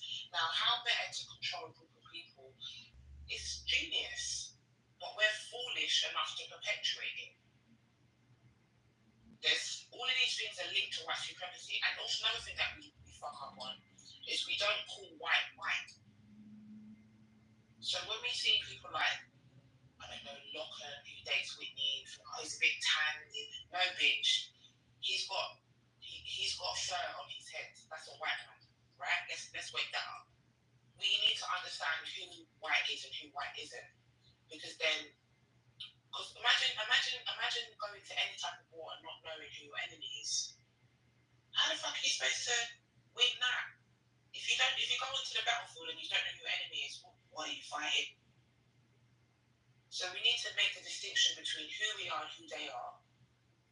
We also need to do a bit of shadow work as well, because some of us are full of shit. Some of the things that I hear Africans say about Americans, some of the things I hear Americans say about UK people, some of the things I hear Caribbean people say about Africans, we're full of shit. Like, we really are. We need to do the shadow work. We need to call out each other on our fuckery. We need to put it right. And injured people, we then need to heal. We then need to do the shadow work and call out our bullshit. And then I feel like we need to put together a code. Anybody else want to come in on that? Yeah, she's definitely right. Group work and teamwork is part of it as well. And most people be on it. Those are the individual. And most people have emotional issue. Definitely, I have mine too. But I don't have to express it on people I don't know. Right? If I know you and your problem, then maybe you can talk about that. So most of the time, I'm thinking get into a teamwork and group work together to get something done about making a code and breaking spell is very important. They are teaching on the side for that. I think people need to start looking at information that can help them and their mindset. Right? I'm helping people that just come out flicking jail that have been doing years and they're trying to still go back to the same dumb shit. We're trying to, recall back to spiritual mindset and healing force. So if you're going to be on code and you're not talking about healing and teamwork and actually learn, as what Stomach say about learning, it's still going to be the same thing. People will sell out. Some people thinking the other race is better than the black race because they don't know friends of them that are black. And they always fight with black people. You will see a black man tell me that they don't have no black friends just because all of them are bad and evil and they like the other ones that lock them up. So there's a lot of those mindsets that we need to watch out for. And if the frequency is not aligning with your, with the people that are troubling you, try and find someone that you're on the same level. It's all about levels out here. UK is not even multicultural like that. We know it's a lot of division going on and a lot of systemic racism. And how are we going to help each other if we're not putting into action? We're just talking about all these things. You tell someone to read a book, they ain't reading no books. They rather look for money. So if you're going to put funding together to heal each other first, rather than just buying somebody's smoke and alcohol, I think that's very important to heal each other first, or organize a community to do that. And those are the things that we need to put in work. I leave it there. I liked what you said as well before, Sirius, when you were talking about the healing that needs to be done on an individual basis first. Because if we're coming together as a community, if individually where we have issues, right? Because it's going to affect all of this really and truly. We spoke about truths earlier, and we spoke about who we are and what we're capable of doing, right? You have to heal individually for us to be the best versions of ourselves and to really tap into what we're capable of doing. And it's a lot. I liked what you said that earlier, Sirius. I really like that way. Hi guys. Hi Naya. Hola. I was just gonna say I do agree. Hi guys. Oh, hi Storm. Sorry. I do agree that, I don't know if everyone said the same, but that we should have some type of code as Black people. But I only agree that the code should be in front of others. So when we're in front of others, just like family, you're supposed to sort of, or your best friend or whatever, there's a saying that you somewhat show them support in front of people, but behind the scenes you might tell them, they could have done this better or whatever. So in front of others, so on social media, where white people, Asian people, Mexican people, everyone can see what's going on, I think we should act accordingly. I think we should have some type of code. But with that said, you guys mentioned Whitney, and the reason why it's tricky with Whitney, what Whitney's doing is embarrassing. I'm getting secondhand embarrassment. So I understand why some Black women might not support her, because she's it's like the same sort of thing with bad behaved Black folks who are in and out of jail, fighting, wearing the mask on their face, doing these rap videos in the middle of the streets and stuff like that. I understand us wanting to separate ourselves from them. So when it comes to being in code in public, I understand why there might be some situations where you don't do the code thing, because we're trying to save our face. I think that's how you phrase it. We're trying to make sure that others who are watching know we do not co-sign foolishness, and just because they're Black doesn't mean we're going to accept it. I hope that makes sense. Sometimes you just have to let people know. I see white people do this all the time in the comments. When they do not co-sign behaviors of certain white people, they will separate themselves from them fast. They will give them a title, and nobody does anything to stop them. They will refer to them as, I don't know, what is it? What do they call the little white ragamuffins again? The ones on the streets? Chavs. They will separate out. Sorry, I knew someone would work it out if I said it like that. But so I had an argument with a white woman on Instagram, and I said, no, you're not going to separate yourselves from these white people. They're white, you're white. You now all need to be held accountable. Because when we have our Black ragamuffins on the street wearing masks and doing foolishness, I don't get to separate myself from them. It's just the same usual Blacks at it again. You don't separate them and call them a specific group. So I'm aware that they try to separate themselves. I'm also aware when it comes to the white men that are shooting up schools, they also try to label them as mentally ill, and that's another form of trying to separate yourself from a stigma or something that keeps happening. Yeah, and they get to do it. Asian communities, I feel like they do it as well. I want us as Black folks to stop co-signing foolishness. We do have to separate ourselves from some poor behavior when it's Black people, but we still need to have a level of coding when we're in front of people that support each other overall. Definitely would agree.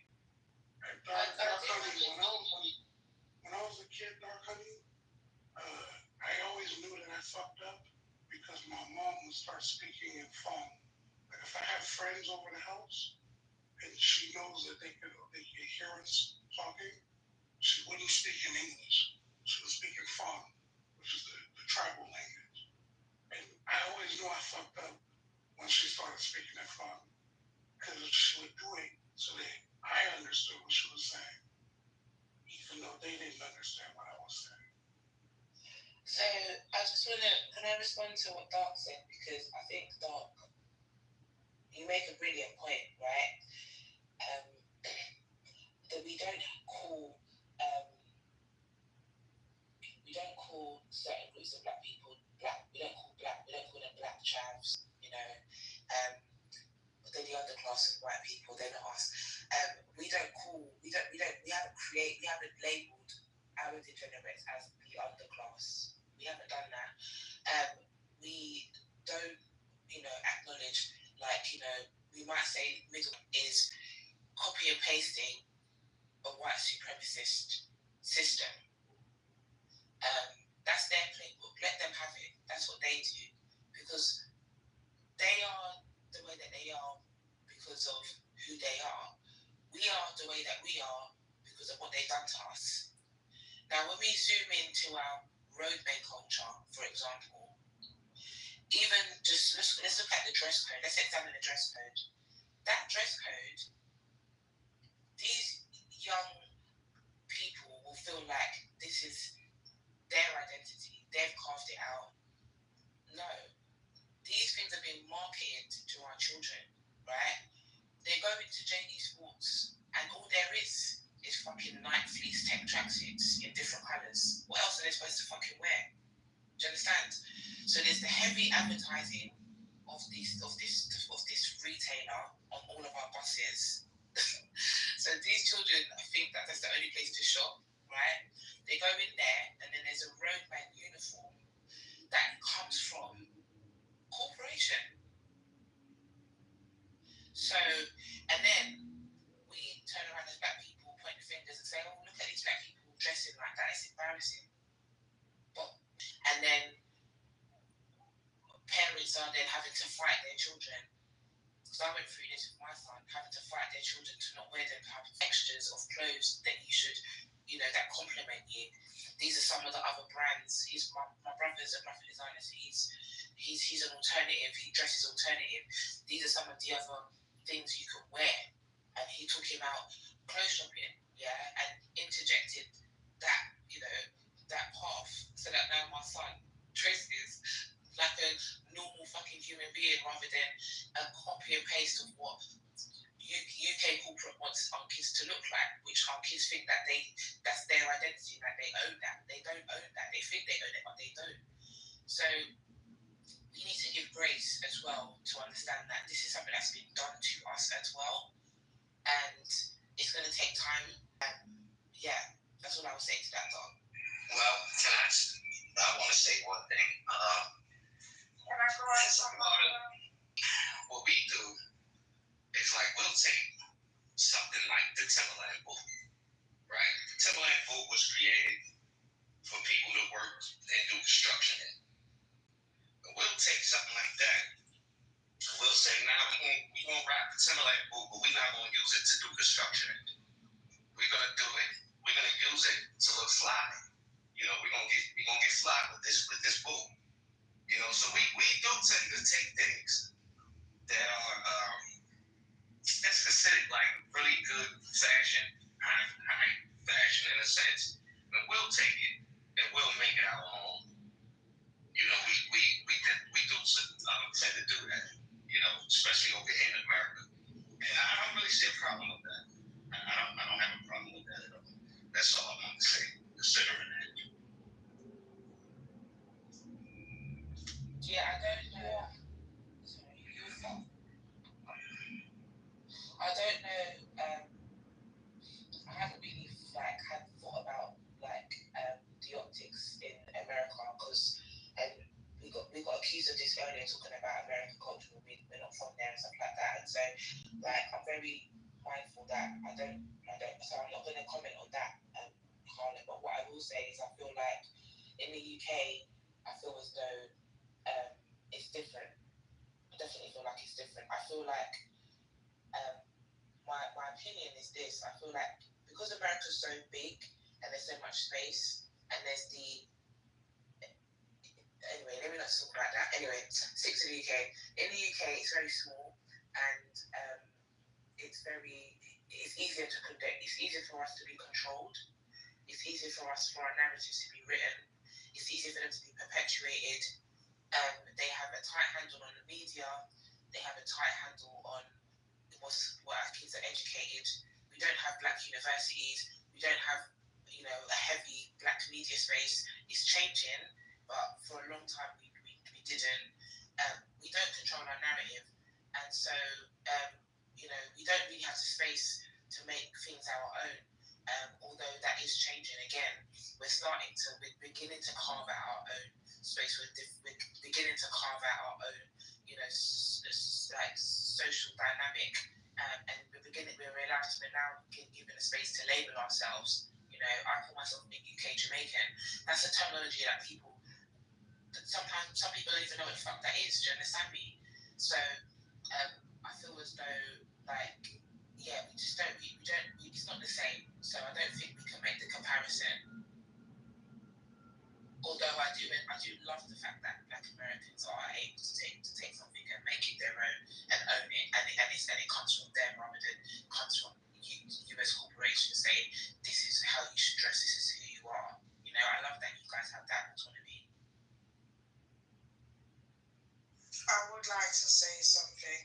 I think, like, in regards to code, right, it comes down to, like, good principles. And I think, like, just like, for example, that case with that black girl who experienced racism, right? I think you can have a different approach. You can ostracize the girl, or you can ask the question, does anything she does merit racism? And the difficult thing about that is, if you ostracize her, because then you kind of imply like, well, she got what she deserved, right? But then you're also saying that racism can be used as a pedagogical tool. And I think if there's something that black people in the West needs to be on some kind of code about, it's about racism is a no-go in any kind of one another as different cultures. But I think we need to have a principle about saying no to racism. And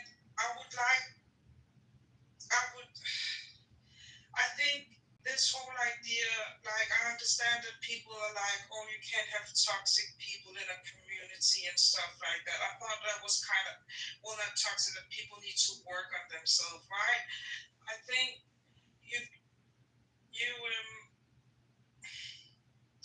for me, I think that's kind of interesting because a lot of the communities that we have, we can't shed that based on our mental health or mental capacities. We are born into them.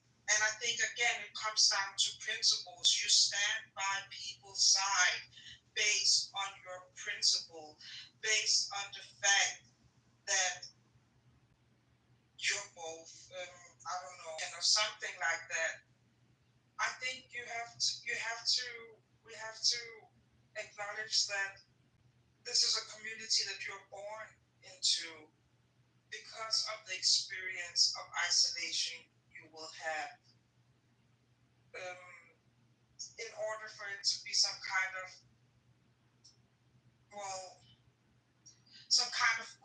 counterforce to this cultural bomb that Ngugi talks about, right? A white supremacist bomb that isolates us from African culture. Maybe that was the wrong theory.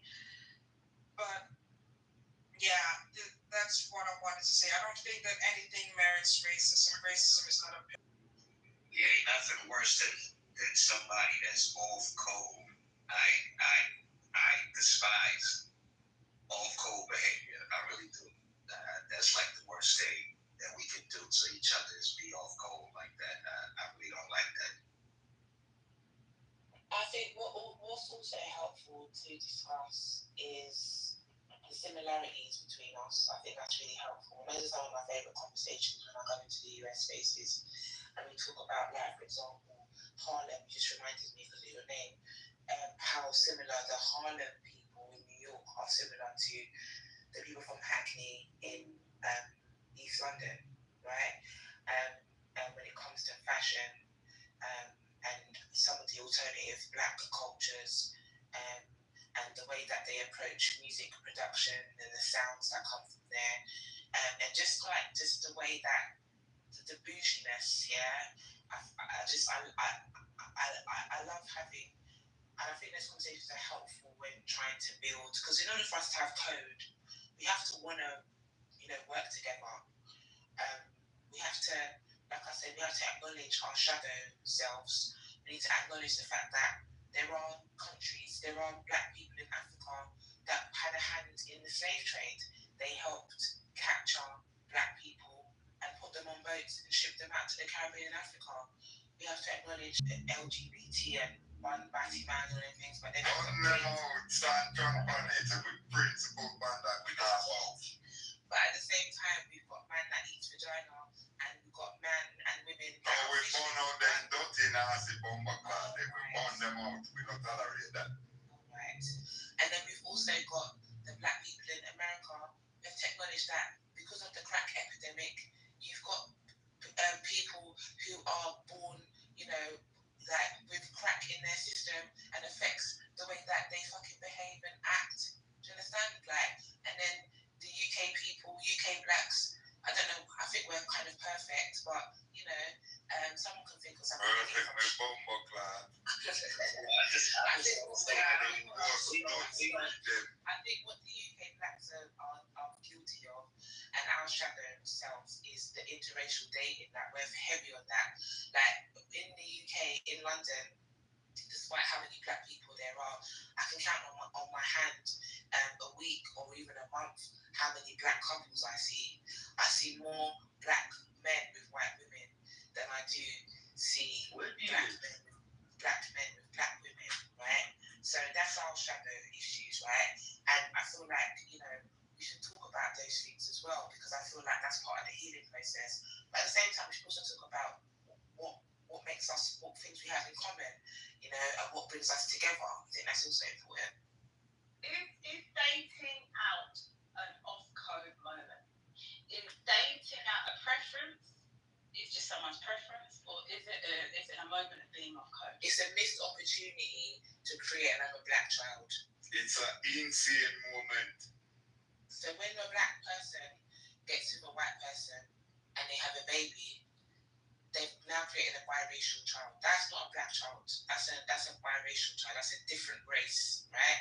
And that is a missed opportunity to put another black child on this earth.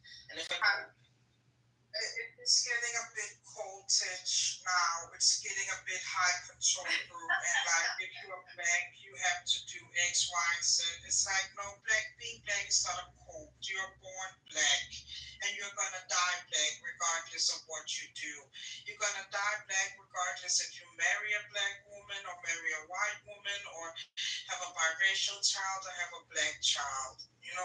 Like, I think it's about making it.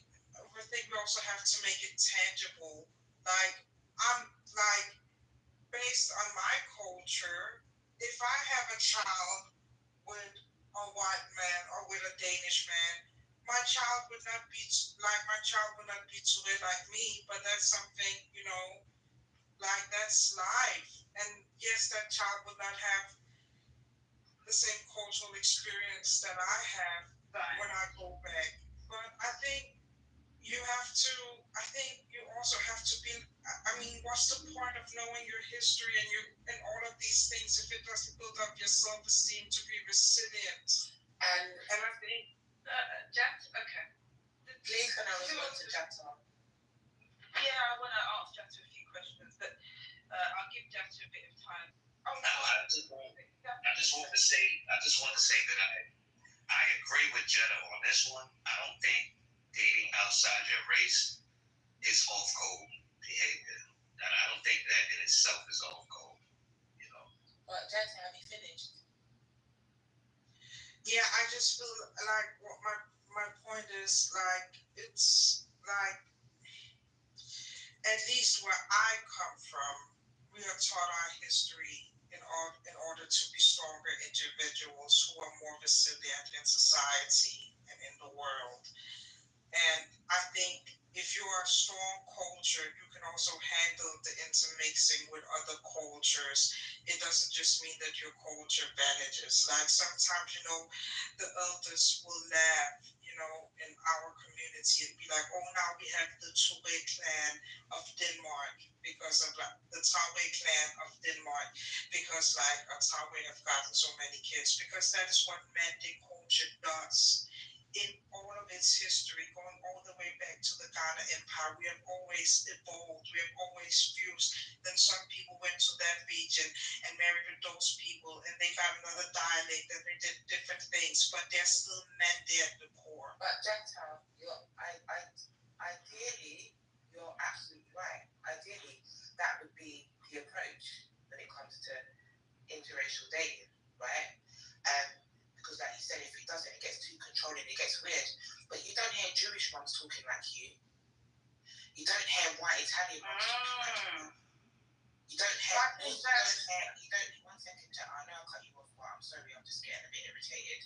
You don't hear Asian moms talking like that. You don't. Now, this is why I'm for female black leadership. I do believe that. Give us a go at this because we need something to happen. We need some kind of change. If we keep doing the same thing over and over again, we're going to get the same results. Let's give the matriarchy a chance to lead us out of fucking this chattel like white oppression. Let's give the women a chance. The downside to us is the fact that our hearts are too big and we're too encompassing and we're too and it's the right way to do things. It's the right approach. What Jack's saying is ideal. We shouldn't be controlling who sleeps with who creates what children. That's not our business. People have their individual lives to live. If you want to date a green person from Mars, then do that. Fine, no problem. Orange. I do agree. Go on, Jackson. I'll talk after you. Yeah, I think like right now, you are seeing a younger generation of white people integrating and black people integrating, and that's why I also feel like you have to think about that too. Like if you look at Gen Z, they're much more mixed, and they mix more than other generations have properly done, right? So I also don't think that it's something that younger generations would even like comply with, that they have to be separated in that kind of sense because people are getting more and more mixed. And like I said, I think your culture should be something that gives you lives and makes you resilient. Of course, there's always limitations to culture, but those. But that's how when another culture meets another culture, your culture becomes compromised because you would have to practice both cultural values. Maybe for some cultures, if you're a man, I know people say if you're a man and the woman marries into that culture, that woman becomes that people group. Well, that's where that child becomes that people group. But eventually, if you're so hoe down on these cultural values, marrying out will eventually water that down, compromise people to the point where cultural values will get lost in that family group, in that lineage. I mean, if that's what people are comfortable. I think it's the nation that is doomed to fail. Like I said, Mande culture for me is not something that is because I'm in Scandinavia. I said, hell no, I'm a little Mande Viking. I'm gonna create something new. I'm gonna add something new to the Mande experience because that's what I can do. That is not what I can do. That is what I is doing. That is my lived experience. But change and erasure are two different things. Well, I just want to say this. I've seen people married outside of their race, and they've been on code. You know, they wasn't practicing anything dangerous that would hurt us as a people. You know, so I don't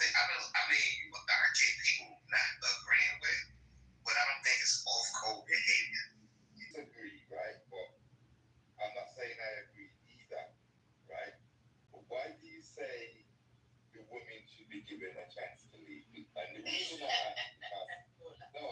I ask, right, because, and, you know, the women them need to be commended on this because they have held the black family together, right? And when I look at my family, it seems that now, and I hope he comes on stage because like I get to this point, I've been in spaces with him before. He is a great example of someone, a black man who understands the abilities that black women have to lead. But anyway, the reason why I say it is that there's quite a few points, but I'll keep it refined and concise, more like so I know you don't like when I'm long-winded.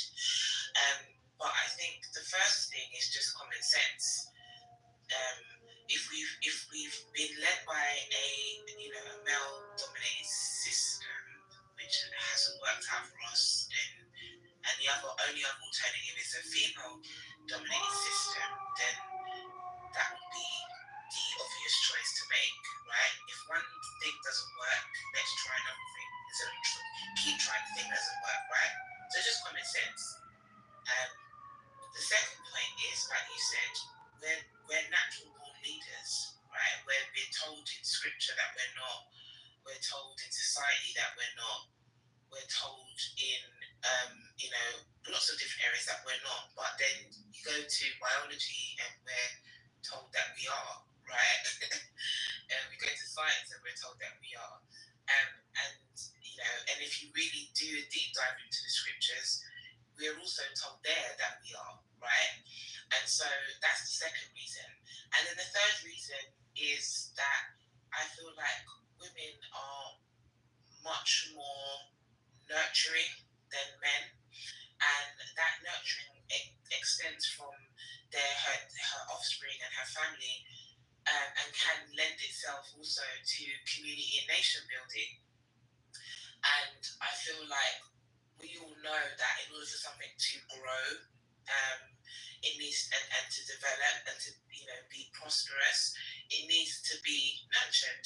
If we look at the black community as a plant, right, we have to take time and water that and nourish that and pay attention to detail, put it in the right place, all of that stuff that women just are natural at doing, right? I'm not saying that men can't do that as well, of course they can, but it's more natural to women to do that because that's our nature. So give us an opportunity to use our natural skills and our natural way of doing things in order to lead the community. And so, yeah, I hope that answers the question. Just a quick one. I just want to read something to Jaffa and Harlem. Vaughn was saying in the chat, Black American, was saying, I will respect who you marry, but I would never talk war around anyone who is my historical enemy. Pillow talk is something I would have to consider. And that's kind of a similar thinking that I have, I think, in regards to that, because you marry who you love, but historically, and Harlem, you probably know this also. We've had a common enemy. So, if you're trying to better yourself, how do you marry those that have not tried to allow your betterment to flow or progress? So yeah, but you have those individual. Yeah, I understand that. If you read what he put in the chat in terms of talking about bettering, would that be maybe those individuals? I would still go by that code. There's also people that go into prison for paedophilia and come out, but you're not gonna, and they're reformed. It's not a reform thing. I don't think you get my point. It's an attraction. The point I'm saying is that they have a certain nature, right? They have a nature to them, and so just because you get a few good eggs doesn't mean you need to ignore the bad ones. Doesn't mean you need to marry and lay down and sleep with and create children. In fact, I don't think there's anything wrong with dating. For me, I don't think there's anything wrong with dating. What I think is wrong, I don't even think there's nothing wrong with biracial children either. What's wrong is the missed opportunity to create more black children. That's the problem that I have. And that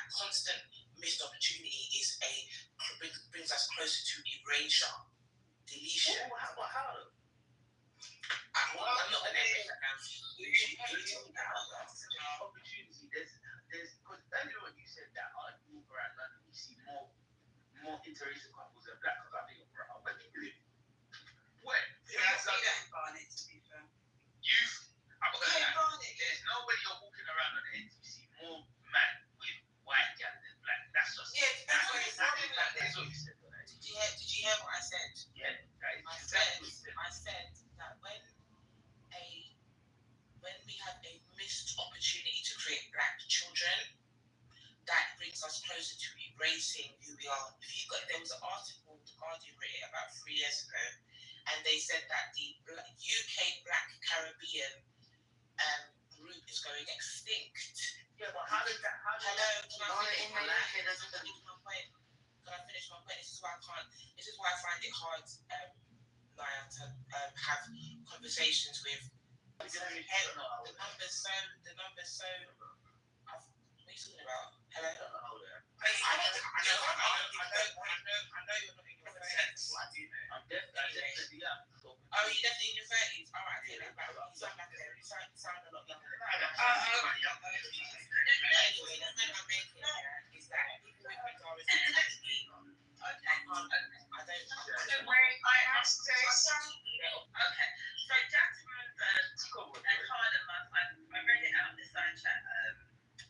Madara and Storm, you guys can have the final say on the comment that I put in the side chat in regards to, speaking to people that are from a group that historically caused damage to your group. And, you've decided because it's 2025 to date outside, talking about black betterment, is that available? So it's very much. Well, Can I respond to this? I'll be fast. No, I don't want to date a white woman. I don't. That's just not my preference. As an individual, it's just not my thing. But do you consider that to be off code? If someone dates outside the race, is that off code? That's all I want to know. Can I please answer to the person like that comment? I think you said to Madara at school. Yeah, but that comment was directed at what me and I said. Naya, should we do a little what do you call it again? Cue. So we let the Storm finish and then you want to do that. So let Storm respond, Jetta, that's okay. Then you answer after, and then I've got something I want to say. Madara can go first, because I need to have you play out. Okay, I think I'll give it an opportunity. Jetta, is that okay? We'll go after. Is that okay? I just need to know what is the code. That RM is what's the code? What is the code? You know, but it's running. What's the code? When I say being on code, being on code just means that. It's real quick. She asked, well, being on code just simply means that you want the best for your people, for your crew, right? If I'm going to vote for a politician, right, I'm looking at, okay, what is this politician going to do for my people? How is he going to help my people? And if it's anything tangible or good that we can get out of the deal, I'm going to go along with it. That's me being on code. Me being off code would be me saying, you know what, this is going to hurt my people, but it's going to benefit me as an individual. So I'm going to go along with that. That's me being off code. But being on code, it just simply means that you're looking out for the best interests of your people at all times. And I think we all should be like that. Does that answer your question? Yeah, no, that was to Miss Hope. I think it did answer it. Yeah. Okay, so who wants to go next? I know Storm and Maggie were having a conversation. Has Jatta gone? Yeah, I would like to say there's an element of that. She's not saying it goes to go next. She's saying you're in the queue. Madara was saying, sorry. Just write down your thoughts, Jatta. We'll come to you. Sorry, Jatta, but can you remind me of your last point, Madara?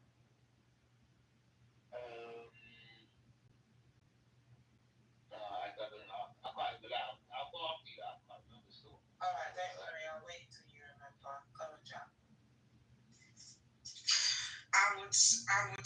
yeah. There's an element of class too. You can't make it sound like white people is just this homogeneous anarchist group that has taken every single political decision that has been made the last 500 years through some kind of like direct democracy, because that's not true. I think it's a bit disingenuous. What? This nigga woman of coal. You know, oh my God, you are so tiring. Stay on your what you're speaking. Stay on cold. Don't pay attention to the chat. No, I don't need to stay on cold. Like, why are you always like? I'm sorry, but like, why are you always? I think there's someone in the audience who to remove. They're a nigga woman. One called her a nigga woman. Oh no, God, no, don't. Yeah, don't remove God. If you don't mind, don't call her that. Like, if you don't mind, don't call her that. Okay. Go ahead, Justin. You'll be able to answer. It's funny. And the same thing goes for African societies too. Like, you know, there's been classism in every single, like, no group. Well, there are exceptions with the Igbos, Kikuyos, and so on. But like, I'm just trying to sit here and say that a working class white man is my biggest problem. And some people might say, oh yeah, they are, because like they're turning to the far right and stuff like that. Yeah, but that also has a lot to do with austerity and so on, and then like and other different complex issues. I think it's disingenuous, because like I said, class is a factor. You can say like the upper class Europeans, they have benefited extremely from the oppression, and of course through the welfare state. So has the working class, but like they are more connected to it, like the elites, because like their direct ancestors did it, right? And I think that goes for every single society. Like, but I think that just shows that the hierarchies are the problem. It's not the people; it's the systems that are the problem. And I don't think you can sit here and say that like interracial dating is off code, because like if I genuinely love black people, I want what's best for black people, and that would be for black people to be with people that they love. Is your husband white? But love themselves first, or having a gender. A lot of black people don't know. He's a white husband. Not even married. Hey, no, okay, enough with the whole derogatory thing. I can have an opinion that differs from you, and it doesn't mean that, oh, I'm married to a white man, or I'm not married to a white man. It's the law. I just want to ask, right, what I find concerning. Like, you know, when you reduce to ad hominems, it just shows that you don't have an argument. Just be quiet when you was talking, you know. That really cannot apply to me, but anyway. Right. What I was finding concerning is Jaja seems to be trying to put things in absolute terms. And the way you have put it, Jaja, is not my lived experience with these people. Right? I find the white man to be very much a savage. That's all I've experienced when I started school. Yeah. They throw in an elementary class with an innocence. Right? Then I'm seeing signs, no blacks, no Irish, no ducks on windows in houses. Yeah. Then I'm being excluded from their schools. Right? Because they're excluding us in droves as black boys. Then I'm being incarcerated as a child and abused in their penal systems. Right? And you're trying to say that I'm supposed to look on these people as being something other than I've experienced them to be in my lifetime. It's not going to happen.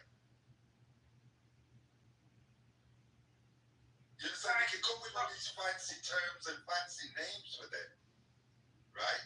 And what I see that they have done to my people, right? They have fractured and fractionalized us as a nation. So when you're on about nation building, because this is what we're in the process of now, we're trying to build back our nation. And when you're in the process of nation building, to say you're going to lie and procreate with those who are oppressing you, it's clearly off code. And can I also just take that back and just from one generation to another, I just want to also add to that list of things that they've done to us where we live, right? So they've also removed from the education system Black history, and they've whitewashed the history that they do tell us. They've also excluded us from the media, so we didn't have positive Black role models growing up, in in the media. We've also been had our cultures appropriated and cast out into social media as though social media is the creator of what we've created, right? Being put into housing where we're being forced to live with paedophiles, ex-convicts, mad people, and all of the above. We're also being demonized so that when people are walking down the street and they see a Black person walking towards them, they want to hold tight onto their bag because they think they're going to get robbed, right? We've also got our own problems with the police. We talk a lot about police brutality in the US, but there are hundreds of Black people that have been killed at the hands of the police in the UK. One 5 minutes from me, in a grocery store, this a boy that I knew of anyway, was in broad daylight, tackled down to the floor, and his throat grabbed and had the life choked out of him, all on camera. And then the police officer didn't even get arrested for anything, and they tried to say that he died in hospital when we could see that he died on camera in front of us, because he literally went from being laid down on the floor to curving into the fetal position, and you can see the boy's dead in the shop, right? So we've also had things like that happen to us. And on top of all of that, we are censored. So all of the things that we... Just to be very, very clear, this is why I get really concerned when we have these conversations. There's a long list. I've got a list that's the length of my arm that we could, there's a lot of stuff here. Listen, before you go in, I want Dark, I want Bob. Yeah, I'm there. And I really would like Jata, because I've got some questions and I said I'm leaving people to speak to Jata, but I need to ask Jata about her own personal experience. I think, Jata, you live in Europe, and I'm wondering, the stuff that you've heard Storm say, does this resonate with possibly things that you've seen or experienced? But before you go into that, Storm goes, there are other people we need to hear from as well. So I hope that Jata heard what Storm was saying. I wanted Jata to come out with some of those things. Really, that's what I was wanting to do. But Storm's come out with it now. So I need to know if that reflects what Jata goes through. Okay, so let's go with Dark and Von. Anybody else want to speak? I know Jata, obviously, Storm, you can have that conversation as well. I want to get her as well. Crisis. Who said I want to speak? Crisis? Madura. I don't know if it's obvious, but I would like to respond. Yeah, Von, you're up on the stage now. I know you're not a stage guy, so was there something you wanted to say quickly? Go ahead, she can go. I'm just listening. Okay, Dark, did you want to go as a mod? Yeah, of course. We went to talk for ages, actually. So there's obviously, because it's gone on for a while now, there's so many points I wanted to address. But, okay, when we're having this conversation, we've got to be... I know there's a bit of emotion here, I can hear it, and there's a lot of sort of ego. Everything that you said, that the white man, for some reason you don't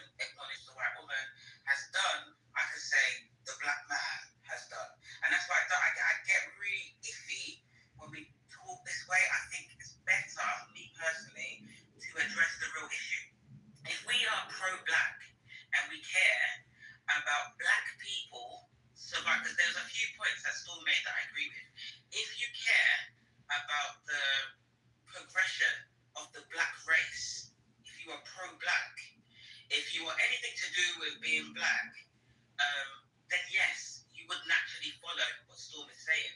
But if you identify with your religion or your culture, which you have a right to, it's not going to be so. Some people will marry someone based on their religion, not their race, and that means that they're on code for their religion. And also, even if you date outside of your race, it doesn't mean you go against your race. It could simply mean that you're living in a neighborhood which is predominantly of another race. Or it could be that you're in a profession where, in order to find someone you're compatible with, unfortunately, it's not going to be anyone of your race. It could just be another race. Do you see what I'm saying? So when you take all these real factors into consideration, you don't speak the way that you're speaking.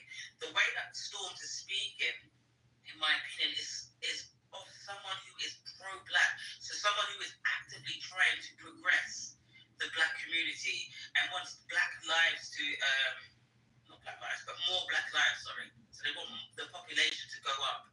That's perfectly fine.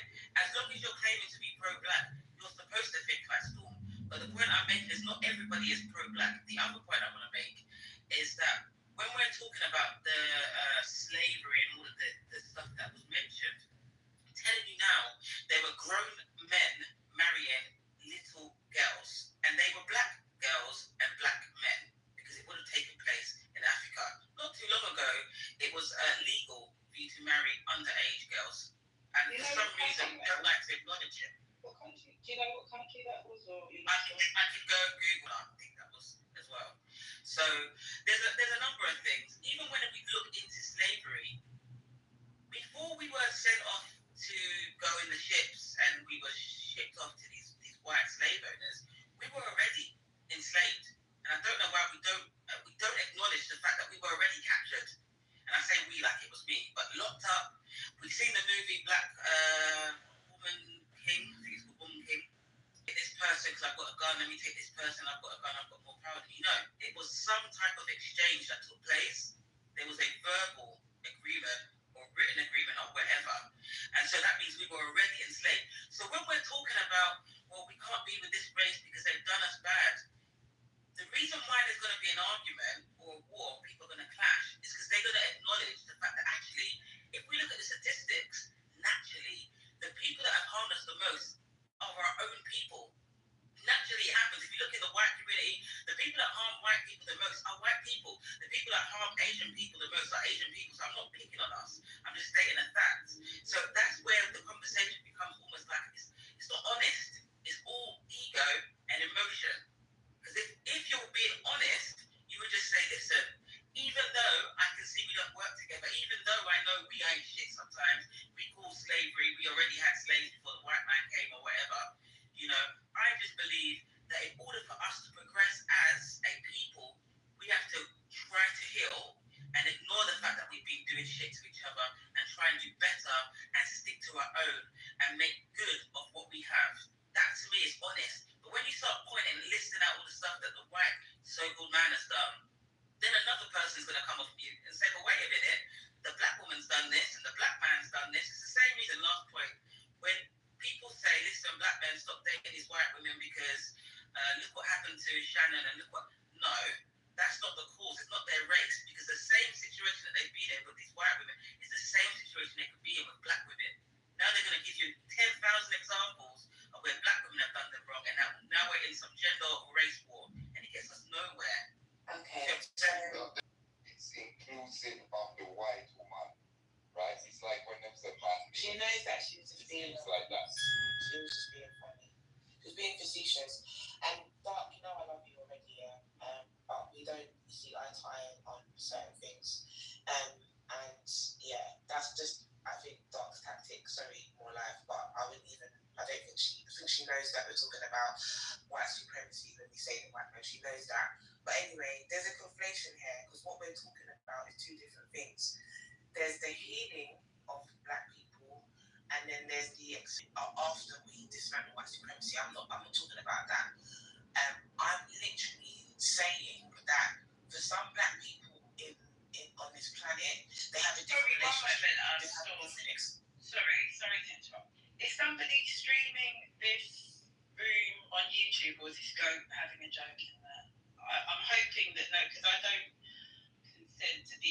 audio door to being added onto any other social media platforms. So I don't know if anyone's got that link, they can put it in the side chat.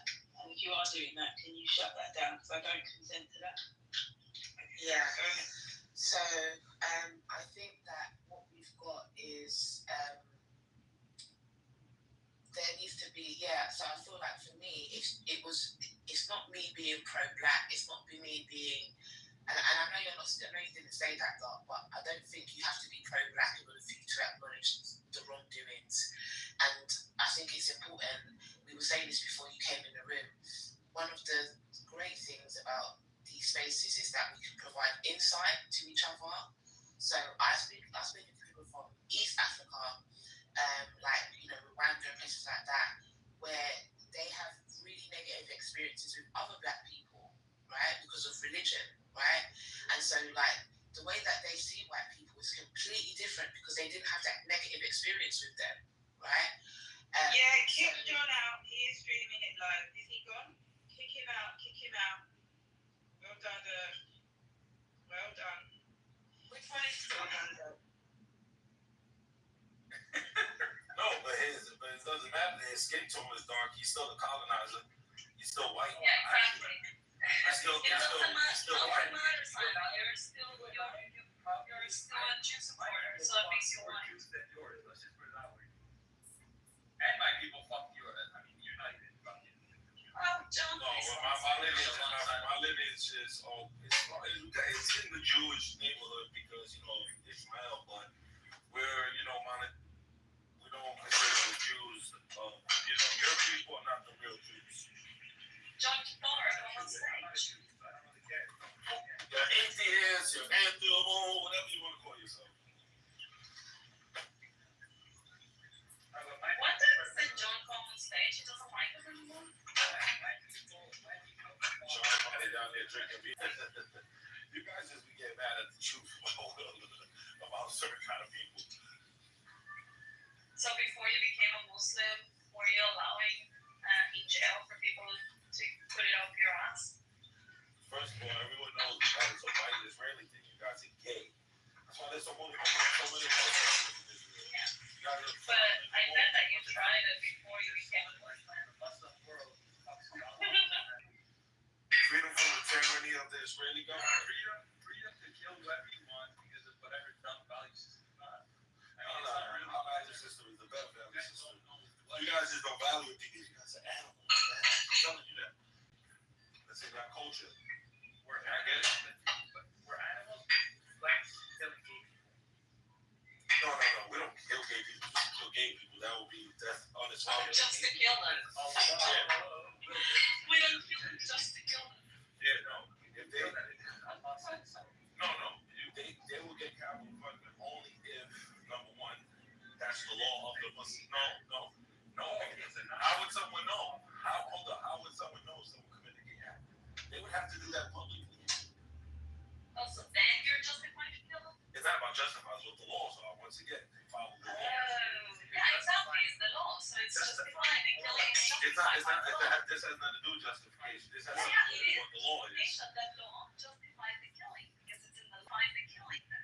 Just like the laws in Israel justify taking people out of their homes and caging them and putting them in detention with no charge. You guys do it for people in there for years. They torture them. What are you talking about? That's the law there. So Stop once again, justifying murdering. this is not justified. This once again, this is literally the law.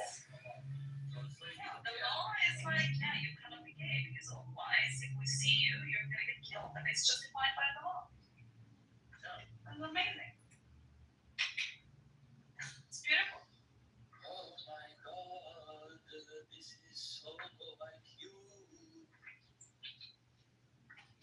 I mean, it's resistance. I mean, he resists, I guess.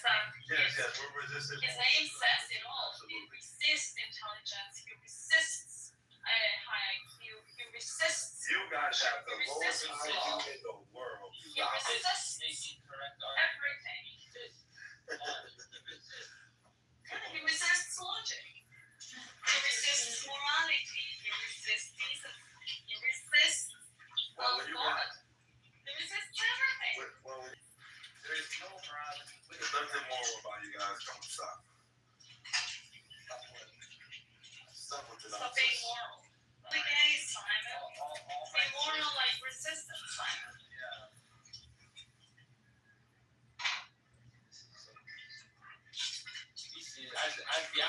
say it specifically. This is nonsense. This is nonsense. I can't believe it's already 2 p.m. Yeah, finishing the kitchen right now. I'm gonna go up. I'm gonna make lunch. Oh my god, yesterday I ordered pizza. Should have done that. Oh, it was delicious, but I didn't sleep well. Because of the pizza. My stomach is not used to it anymore. I made some pumpkin sugar with rice. Today I'm gonna do poke bowls. Salmon, white rice, cucumber, mango.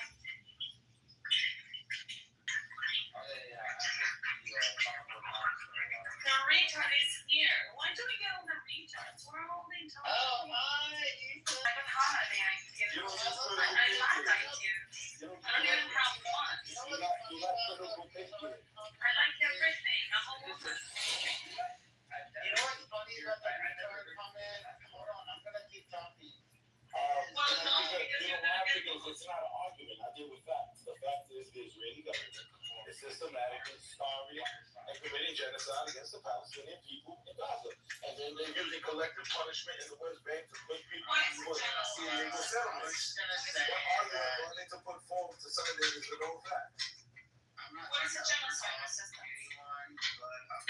Genocide is what Israelis do to the Palestinian people in Gaza. You know that for a genocide to be actually be able to be called genocide, it needs to be ethnically motivated. It is ethnically motivated. What are you talking about? They want every Palestinian. Let's try to actually talk this time. Yeah. So basically, okay, hold on. If it's ethnically motivated, why are there the same type of ethnic living in Israel with the same rights? Why? Because they're not Palestinians. They are Palestinians. No, they're not. They are Israeli Arabs. That is their identity. You know it. So why even ask a silly, foolish question? You know that those people, that 22% of Arabs that live in. Hold on, let me finish. You asked me a question. Let me answer. You know very well, instead of posing and saying they feel colonized to call themselves Israeli Arabs. Some of them fight within the occupation force, and many of them have thrived within Israeli society. They have no. This has something to do, once again, this genocide is specifically for the Palestinians who are not Israelis. Okay, now, why is it a genocide? So that it's not ethnic. Why has Yes, it is ethnically motivated. Hold on. Why is it a genocide? Why has the population increased in Gaza in the past 2 years? Once again, easy to answer that and debunk because it's already been debunked before. Everyone knows that the population in Gaza has grew throughout the years because of the ethnic cleansing Israel has done to the Palestinians in their historical villages and homeland and pushed them all into the Gaza Strip. This is why there is so many people in Gaza that are not from Gaza. That's why it grew. I just told you why they grew, because they have ethnically cleansed people from their original homes and villages and have pushed them into the Gaza Strip. No, I'm not even talking about that. I'm talking about babies born. Over 40,000 babies born just in the first, 8 months or something like that of the war? Yes, are you crazy? The population has decreased. What are you talking about? On October 7th, the population was, I believe they said, about 2.2 million people. Now, according to the estimates, they're around 100. Because once again, I can show you Harvard studies and things that they put out. They believe it's estimated that at least 300,000 Palestinians have died. This is 300,000 have been killed. This is what they're saying. We don't know it to be a fact. Because the war is still going. We haven't looked under the rubble. It's not from Hamas. This is not from the God of the ministry. This is from people who have people on the ground in America. Exactly. And this is what they have the confidence. Exactly. So then how come we can't get any numbers from Israel. They are the ones giving the Now, hold oppression. on. Can you answer this question for me? They know how many people have Hold on. Can you answer this question for me? How come is it Israel knows exactly how many Hamas militants they killed? They don't. Hold on, but that's not what the representatives of Israel say. No, they're using Hamas. No. I'll put you up the ambassador. I'll put it in the link right now. The last interview Pierce Morgan did was with one of the ambassadors to the UK, an Israeli government, the lady, I forgot her, she's an ugly fat chubby chick. And she claims that they do know the numbers of how many Hamas they have killed. So when he asked her how many civilians have they killed in the process of killing Hamas, how many children, they don't seem to know the answer. Why is that? Yeah, but you know. Oh, exactly. You can't even justify stupidity. No, the answer is that they target.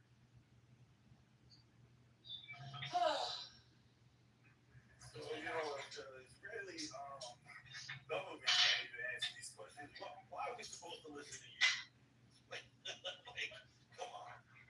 You should. If they know that the military targets that are directly targeted and then they kill, and then they go and say, oh, well, as a result of that one person dying, 15 other dying, and you just do the ratio, and you say, okay, But that's the point. They don't know. They said they don't count. That was her response.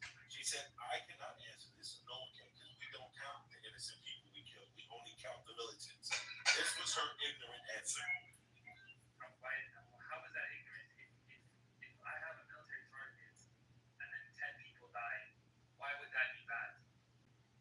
Because you're killing innocent civilians knowing that you... But they're not innocent. Innocent to who exactly? Innocent to the world. Okay, well, the concept of innocence doesn't apply to the world, unfortunately.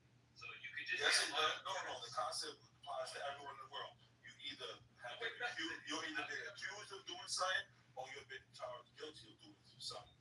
There are many people in that region, in Gaza, and in the West Bank, that are innocent to any crime that Hamas has done. So, for you guys to collectively kill them because of that, you guys are terrorists. So resistance. If somebody kills Netanyahu, right, and in the effect of killing him, they also kill like 60% of Israelis. Is that justified?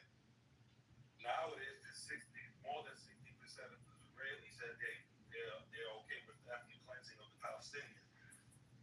Yeah, but they are more than 60. I think 70, almost 80% said that they are. The society.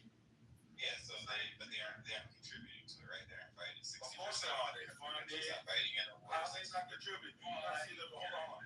How are they not contributing? You don't see the videos of Israeli settlers terrorizing in the West Bank. You don't see Israeli settlers at the checkpoints. Literally standing in front of them, stopping them. What are you talking about? This is millions. Make up a small percentage of the population, make up like 700,000 people, where the population is 9 million total, right? So it's less than 1 million people who are settlers. So you're saying that because of 700,000 settlers, that the rest of the population is responsible.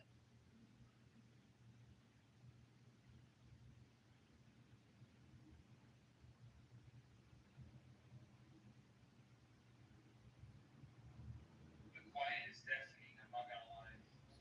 No, I'm in the store.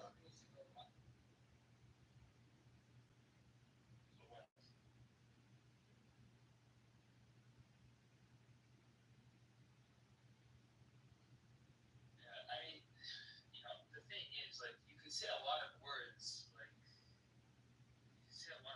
the reality is that we can't. You can say hey, it's illegal what they're doing. War. The Treaty of Convention. Yes, there is. No, what's garbage is you. You're garbage. That's the problem. You're garbage. Okay, so a law in order for it to be a law, needs to be able to be enforced. Who enforces the laws of war? Resistance. Who is in charge of enforcing the rules of law? Every country is every country. There's a legal system.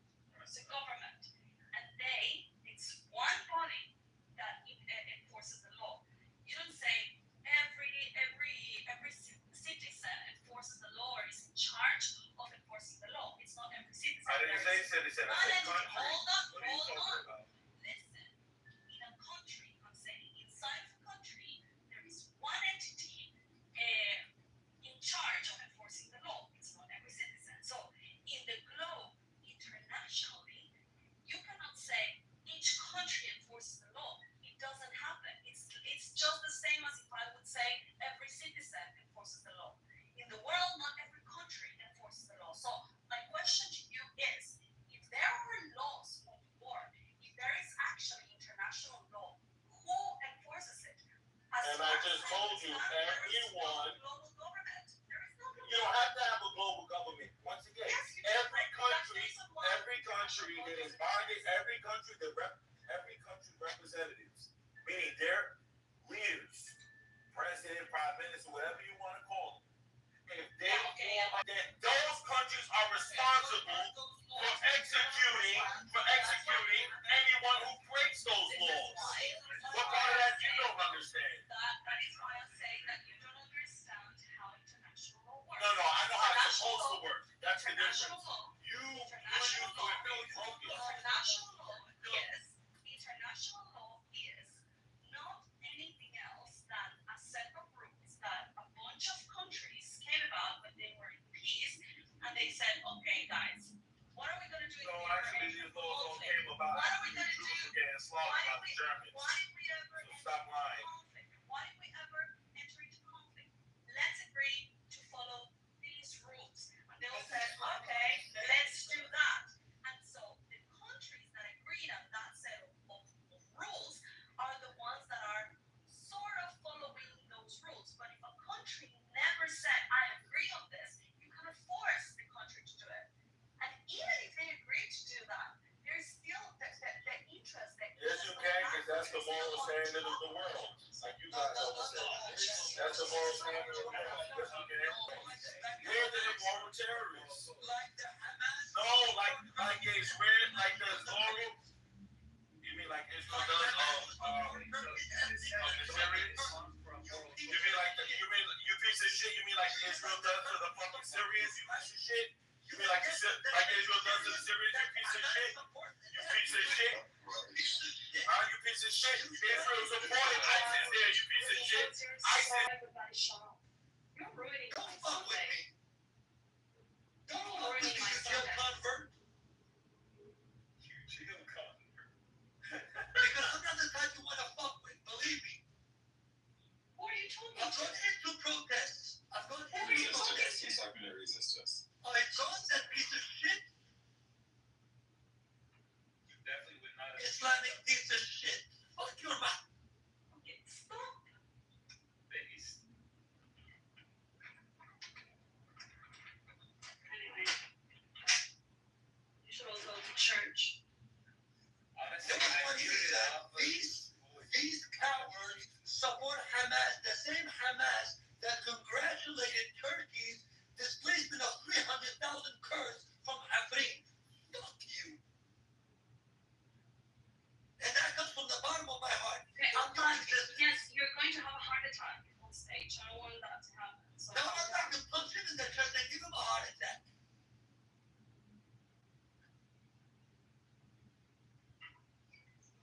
Anyway. I always find these people interesting. Like I may have said this at a time before on the stage, but Israel's population is like less than 10 million, but Syria's population is 25 million, and the surrounding countries make up like almost 500 million people. And for some reason, they think that 7 million Jews in Israel will Zion. I don't understand why supporters of Israel go into these irrelevant topics. Listen, the point is clear, okay? We are going by the rules of Islam. The rules of Islam, this cunt called resistance. Islam says, when I get the sword, and I have the bigger sword, and I chop your head off, and I defeat you, I take everything, and we took it over.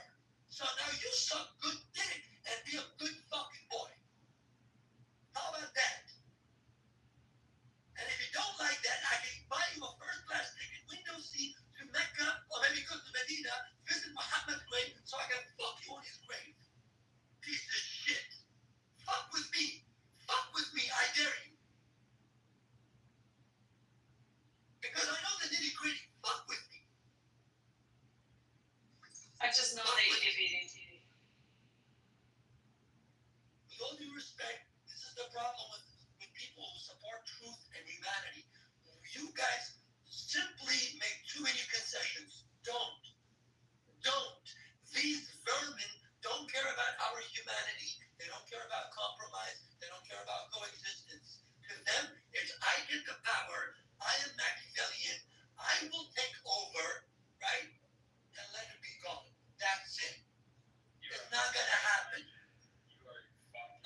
from the time of Umar ibn al-Khattab,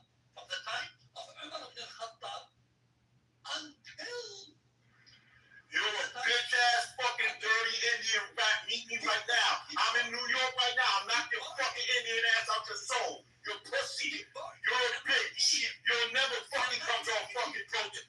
Right? I am cursed, bitch. I will put a fucking bullet in your mouth like we did to your ISIS fucking brothers. Jesus Christ, let's tone it down. You understand that? Jailbird? I have a question for you. Next time you address me, use Listerine and clean out your mouth. Before I take off my shoes and really clean out your ass. Fuck. You probably converted when you were locked up for selling ass in Philadelphia. But you were too afraid, right, from your Salafi brothers. So you converted to Islam unless they will fuck you in the ass, right? There's two ways you can have a conversation with me. We can go gutter and keep it gully like we do it in New York, right? And I can show you what it's like growing up in What time is it where you guys are? Right? Or we can do it academically and I can give you a good head of Resistance says he's in New York. It's 8:30. Resistance, do you wake up like this every day, dude? It must be horrible. Alex, I have a question for you about something. For him. Alex. So anytime someone brings up things like the Balfour Declaration or the Ottoman Balfour and also the Faisal-Weizmann Agreement, people say, like, do you understand this mentality? To say that, like, of the people I do, my friend. This is the mentality that the Arabs created as a coping mechanism and to avoid any kind of accountability for their treachery, according to Islamic literature, for their treachery against the caliphate in order for them to retain power and regain power at the same time. So if you look at the literature on this conflict, okay, on Arab dealings with the British since 1924, which is the official date of the abolishment of the Islamic Caliphate. It was the day when the sun set on the Islamic Caliphate. It was over. No more Islam, no more taking over. The narrative is really simple, my friend. It's really simple. Okay? They lost the battle. So they need a coping mechanism. They need a coping mechanism. And what's better than a coping mechanism that is attached to a narrative that says, oh no, we were very well intended. The British actually deceived us. No, they didn't. No, they didn't.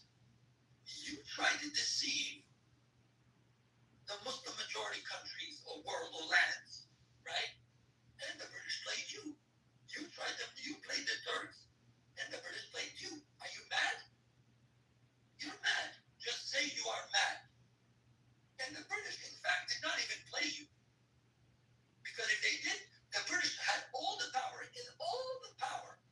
kick the living daylights out of the Arabs and send you back to the peninsula and keep all the lands for the Jews.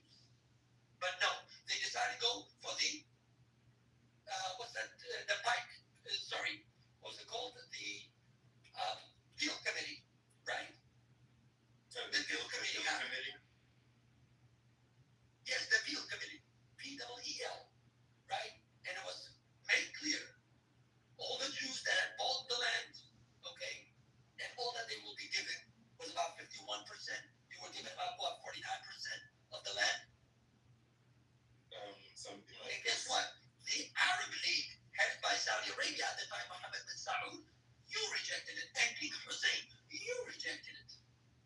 You rejected it. The Arabs rejected it. Otherwise, there would have been a Palestine today. Because to you, it's not just about creating Palestine. To you, it's a visceral, religious, eschatological agenda that we will take over Palestine, retain our authority and sovereignty as Islam, and this is where we come against the Jews for the final hour of the end of history. Well, guess what? Guess what? You might get your wish to that. You might get your wish today, right? Because your suicidal pursuit of the end of time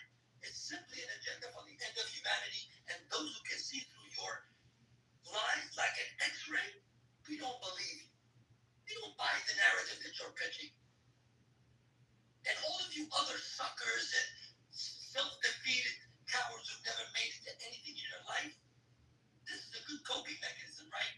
A good escapism. Blame the Jews for your dick not working because you suffer from erectile dysfunction and too much junk food, right? You blame the Jews for it. True. Simon and Louise and everybody on the stage. I wish, you know what, I actually recommend, please, you have ChatGPT, you have online resources, try to learn Arabic and go into the sources and read the Arabs and look what they will tell you, what the real agenda is. What I find really horrendous, I think it's a horrendous academic crime that none of these sources are actually available to students who study this conflict. Okay? Because if the story was just about another state, it's not just another about state. Tell me, why is it that in 1994, when the PLO was supposed to improve the lives of those so-called Palestinians, whatever the fuck they are, right? They're not even Arabs. They're Arabized. They themselves are subjects of imperialism. You know, they themselves are the subjects of imperialism. Out of imperialism. Because they all come from different ethnic backgrounds and they've been Arabized and Islamized. But apparently, that's not a crime against authenticity and originality and indigeneity to these cowards. Right? But if somebody becomes Frenchized or Britishized or Americanized, oh, that's imperialism. You're taking away my indigeneity. Right? But if somebody's Arabized, right? If somebody is Turkified, Persianized, then, oh, no, that's okay. That's all right. Stop it. Well, I've recently become acquainted with, aware of Wada Khanfad. Do you know this name? Wada Khanfad used to be the head of Al Jazeera, Iraq, and he has a bunch of videos. He also has an Arabic. My Arabic is rusty, so I don't. But I watch some of them. And he functionally is basically saying that this is a political war against.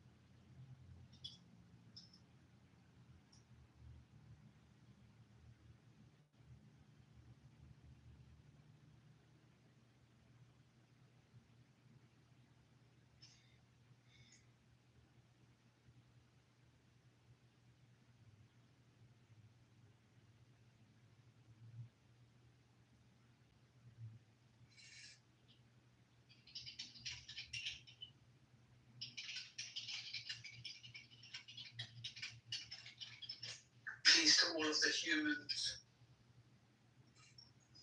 We're talking about Islam, that's not the state of Israel. I mean, it's basically the same thing, right? Because we just basically talk about Islam and Islam, right?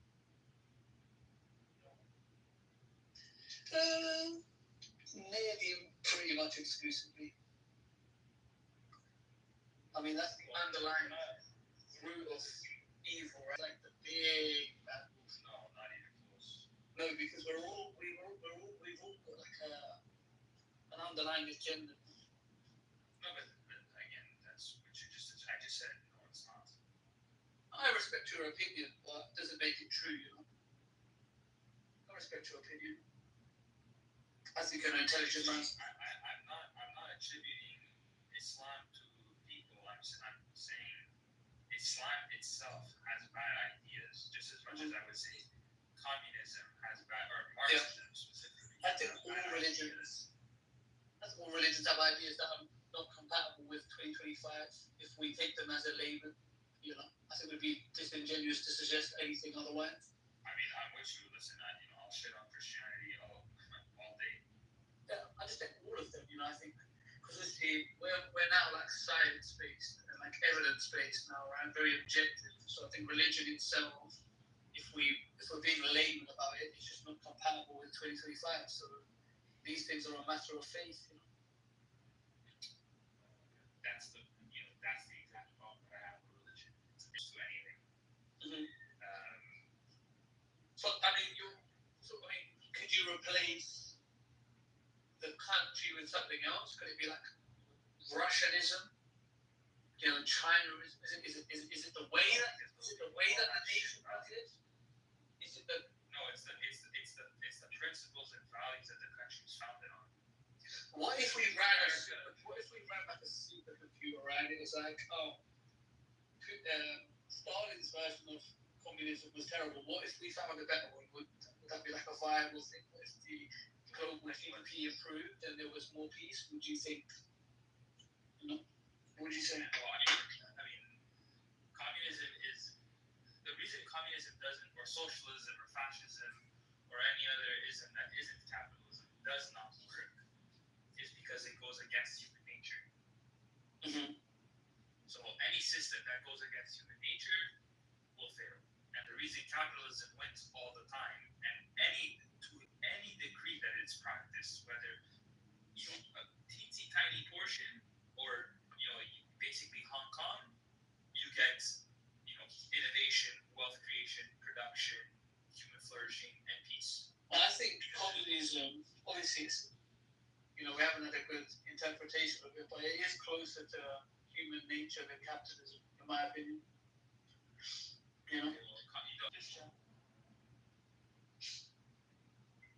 Sorry, my dog is. It's alright. Communism is a rejection of human nature. I mean, it's predicated on using totalitarian measures and applying force on human beings. And to the degree that you don't have force, you have capitalism. And to the degree you apply force, which is necessarily required in socialism, fascism, and communism, you have, death, suffering, poverty, and war, which is present every single time you have any country that, goes the logical conclusion towards socialism and communism. I think capitalism is closer to primitive human nature. Communism is closer to human aspiration. We just can't put it off properly. In theory. How can you say that when, literally, if you look at the richest countries, they all practice some form of property rights. Yeah, I mean, pragmatically speaking, we'd have to apply capitalism. We have no choice, right? But in theoretics, if you apply theoretics, aspirationally speaking, communism would be ideal. I don't even see how. I mean, communism simply says, what's your framework? Well, socialism, maybe not communism, maybe socialism, I should say. And socialism is, that's the basic, because communism is just a moneyless, stateless society. So you're basically saying human beings just do things for absolutely no reason, and trade is just done just because. So there's basically no money, so there's no real production. Yeah, money isn't real. I mean, money is real. Money represents the value you provide for something. Right. Well, now it does. I mean, prior to 15... No, that's literally what money is. Well, prior to 1566, before the Bank of England was created to fund the war, they created the monetary system. We bartered, which is trade in essence, and we bartered with raw materials. So it would be a coin that's made of gold, or milk, or an actual commodity. We only trade. That means that someone had to produce that commodity. That's my point. Right, but the commodity is the actual value, not the actual paper itself.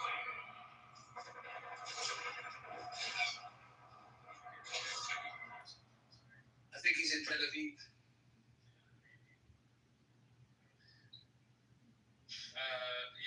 The commodity itself is the actual the value. So and that the reason it's the value is because it had to be produced. So whether it's people used to trade sheep or goats or whatever the fuck, and in order for you to have something to trade, you had to create that value.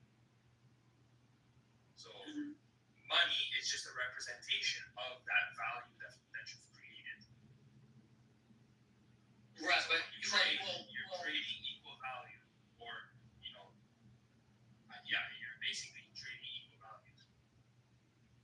Right, but when we create the monetary system, the country didn't have the means to actually account for that money, so they basically applied like a bond system. It was like, okay, we allocate these notes, you can shuffle them around, we'll take a payment for that, but it started like an eternal debt cycle. And you can say, oh, well, that supplements growth, right? But it also confirms that there will always be a boom or bust, you know? No, that's not necessarily true. I mean, you can never always guarantee. What was that?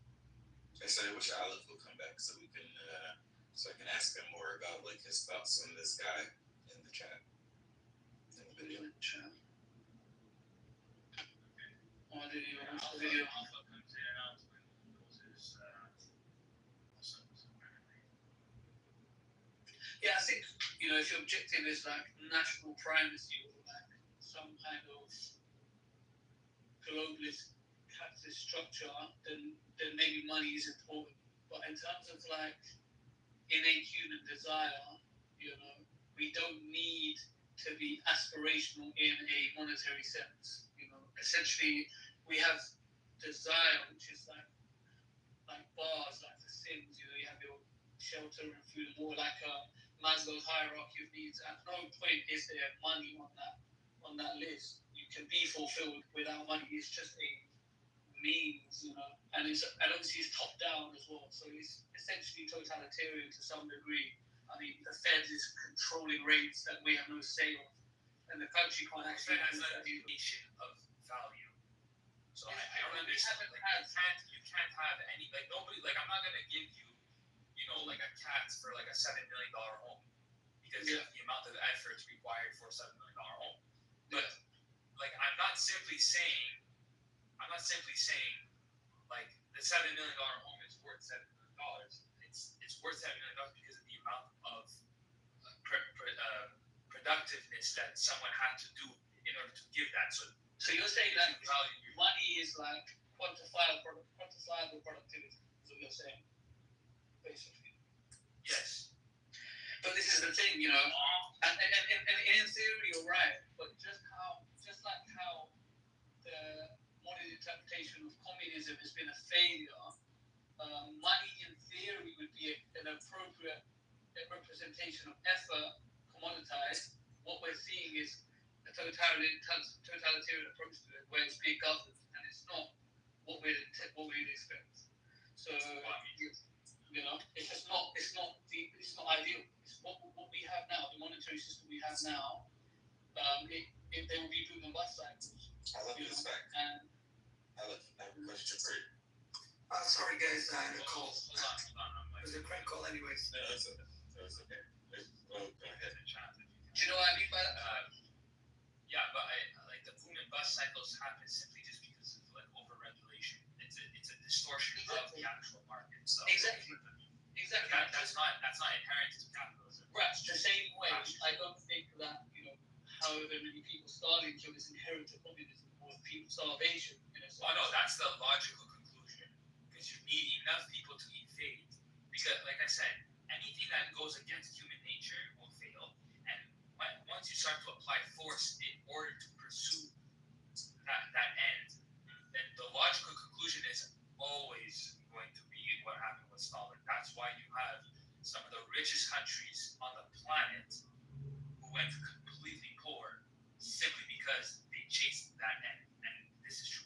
Sweden didn't. When Sweden was one of the poorest countries on the planet in Europe at the time, and then they adopted more of a market-based system.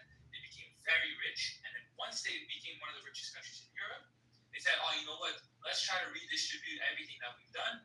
They implemented a lot of those socialist policies to the point where people were paying over 100% taxes. Like there was Pippi Longstocking.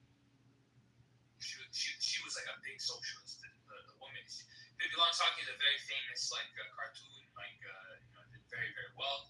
And the inventor of this was Swedish, and she was a very big socialist at the time. And she was wealthy, and even she had said, "How could it be that I'm paying 104% taxes? Like I literally made negative money."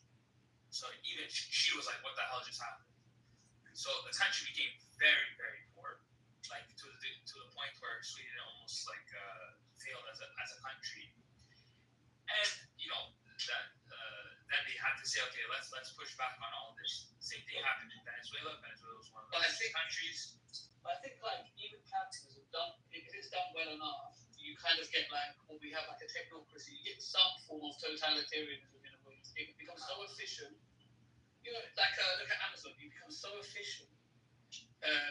Capitalism becomes so efficient. Big pharma becomes so efficient. I kind of your message in the chat. Lugging around large amounts of raw materials. So I get that.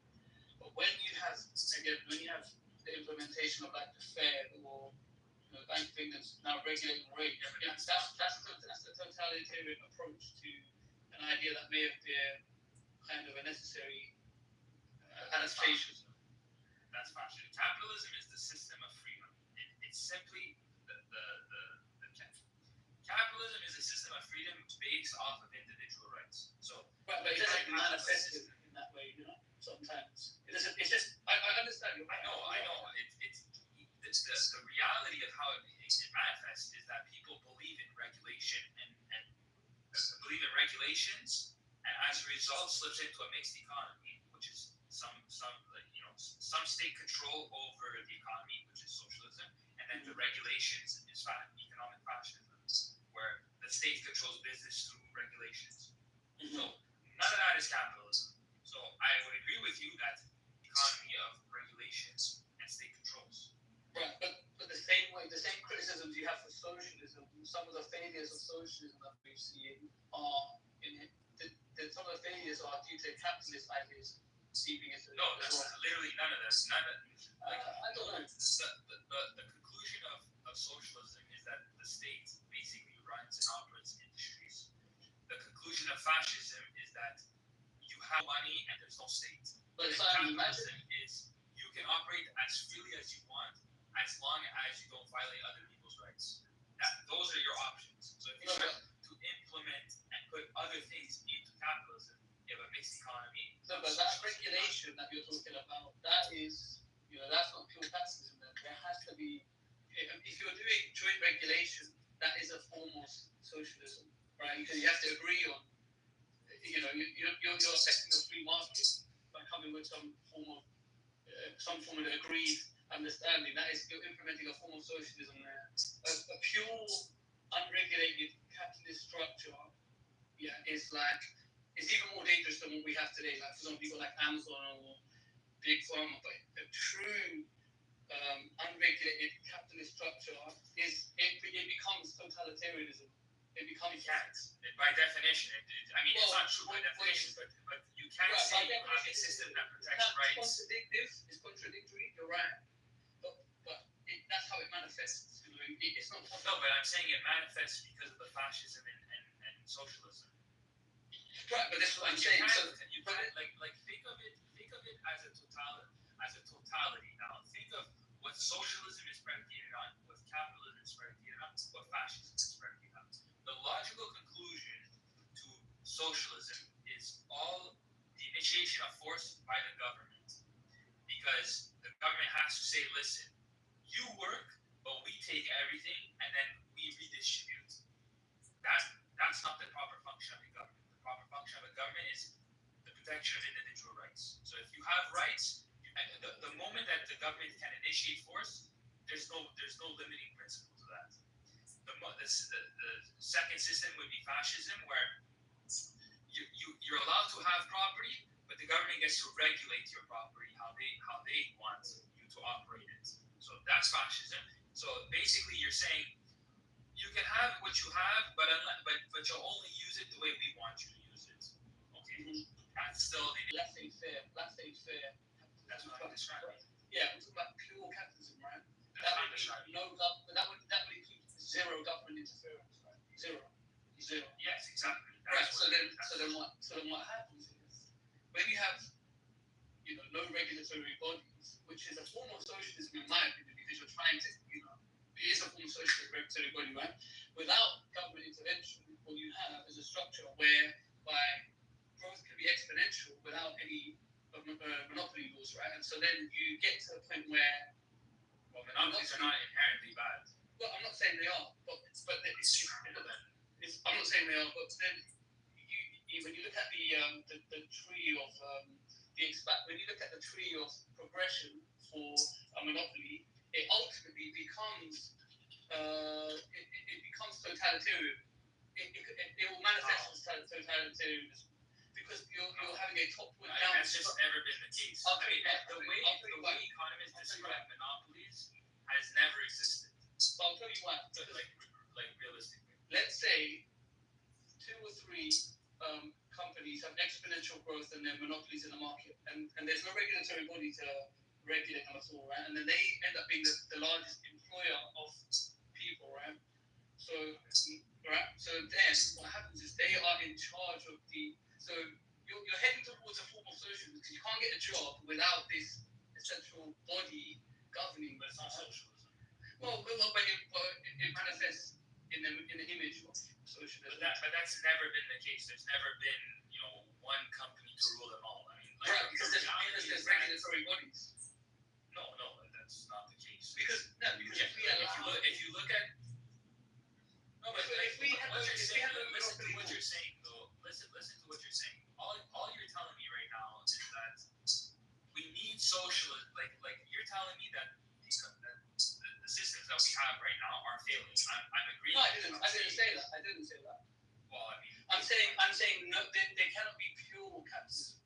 They cannot be pure capitalism because it will manifest as a top-down totalitarianist socialist. Without wanting to be. This is interesting. How is capitalism going to transmute into totalitarianism exactly? I'll explain. So let's say we have like Amazon, Facebook, and Meta right now. We have regulatory bodies in place to ensure that they don't wipe out all, competition in the market, right? That's what it's there for. Monopoly laws are there to ensure that you don't wipe out all competition. If we had no regulatory bodies for those 3 individuals, eventually, and this is inevitable, 2 of them will be wiped out. There will be 1 left, right? This is just time. Time will make sure that happens. And then what happens is all employment comes from one particular entity. You have, and then you can't get employed elsewhere. And that's not even how Facebook works, though. Right, no, what I'm just saying, though, if not right now because we're regulatory bodies, but I'm saying that's literally never. That is historically. It hasn't happened. Never ever been the case. Right. It's not even possible for that to happen. Like there's That's possible. It's not possible. It's not possible. Because there will always be a mousetrap, and there's always going to be.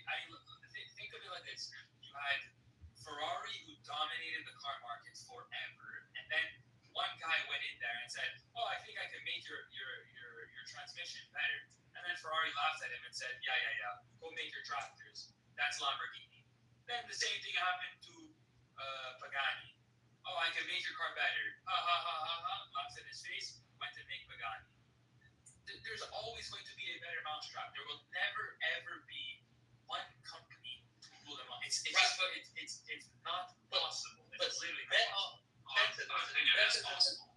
But better doesn't determine dominance. Better doesn't determine dominance. You can make a better product, but you just don't have the corporate, social, economic, capitalist influence to make your better product the product. So I think what Aziz is saying is that you can use your example with the cars. That yes, Ferrari started out as being like the stronghold, but then there was Lamborghini. But what would have happened if Ferrari bought Lamborghini?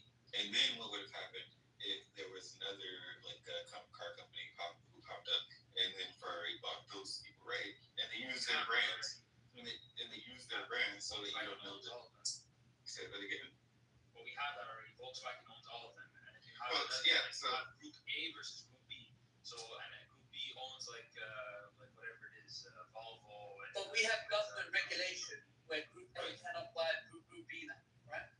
We have that. We have that in place where Group A can no longer buy Group B. There's a point where there's such a stronghold on the market that government regulation kicks in and says you can't buy them because that's not fair.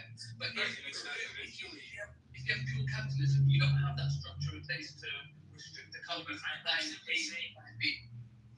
So essentially, wait, Simon, do you believe that corporations should own states? sorry to interject, but there seems to be a gross misconception between what we call antitrust laws. Antitrust laws, like for example in the United States, if I'm not mistaken, we have the Clayton, right, and we have the Sherman. Now, these laws don't necessarily regulate the market. There is a completely big difference. It's a big difference. These laws do not regulate the market. Okay, in Australia, there's the Consumer Act. It does not regulate the market.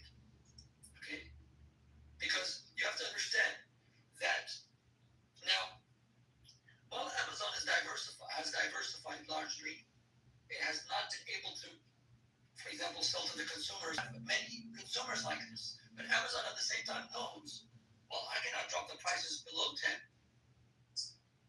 because I'm not going to make the profit margin that I'm aiming for. Bearing in mind that pure capitalism includes no taxation, by the way. So those companies will not be taxed. Or antitrust laws. Companies They also. I mean, it makes sense if they're not taxed because the companies would have to eventually invest back into the free market, which means that they would have to diversify, which means that many people would be more out there looking for jobs instead of looking at the welfare system and saying, hey, where's my food stamp? But that's just exactly what Milton Friedman was arguing against in the 70s. Companies do not pay tax. Like, all they do is they just pass on the expenses to the consumer. No, but we're talking about a true capitalist structure. Even the employees would not pay. Nobody would pay tax because that's Hold on. That's the government intervention, right? That's socialist intervention. So I agree with you. That yes, taxation as a concept is just immoral in general. You cannot say that I have the right to property and then tell me, well, we kind of need something, so we're just going to take it from you. That's a contradiction. You can't. The role of government cannot be to protect individual rights and also tax you. That concept is a contradiction. So you have to recognize that if you want a state, you have to take the responsibility to fund the state. So if you want legal protections, if you want military protections, if you want a judiciary, it's in your interest to pay for one and to donate towards the government. So that's a value that you should have, regardless if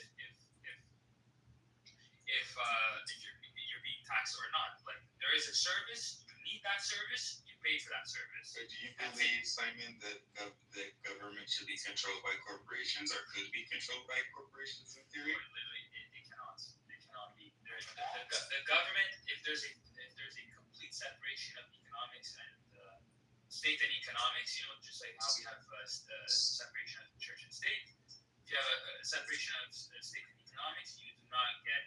There's no incentive. So who creates the currency? It's competing currency. It doesn't matter. It's the competing currency. So that means that you have multiple systems of currency flowing between one unified state. Well, yeah. Look at what's happening in America with Bitcoin and Ethereum and all that stuff. It's not. But I mean, they're all measured against the dollar, right? So like, they aren't really. They're measured against several currencies.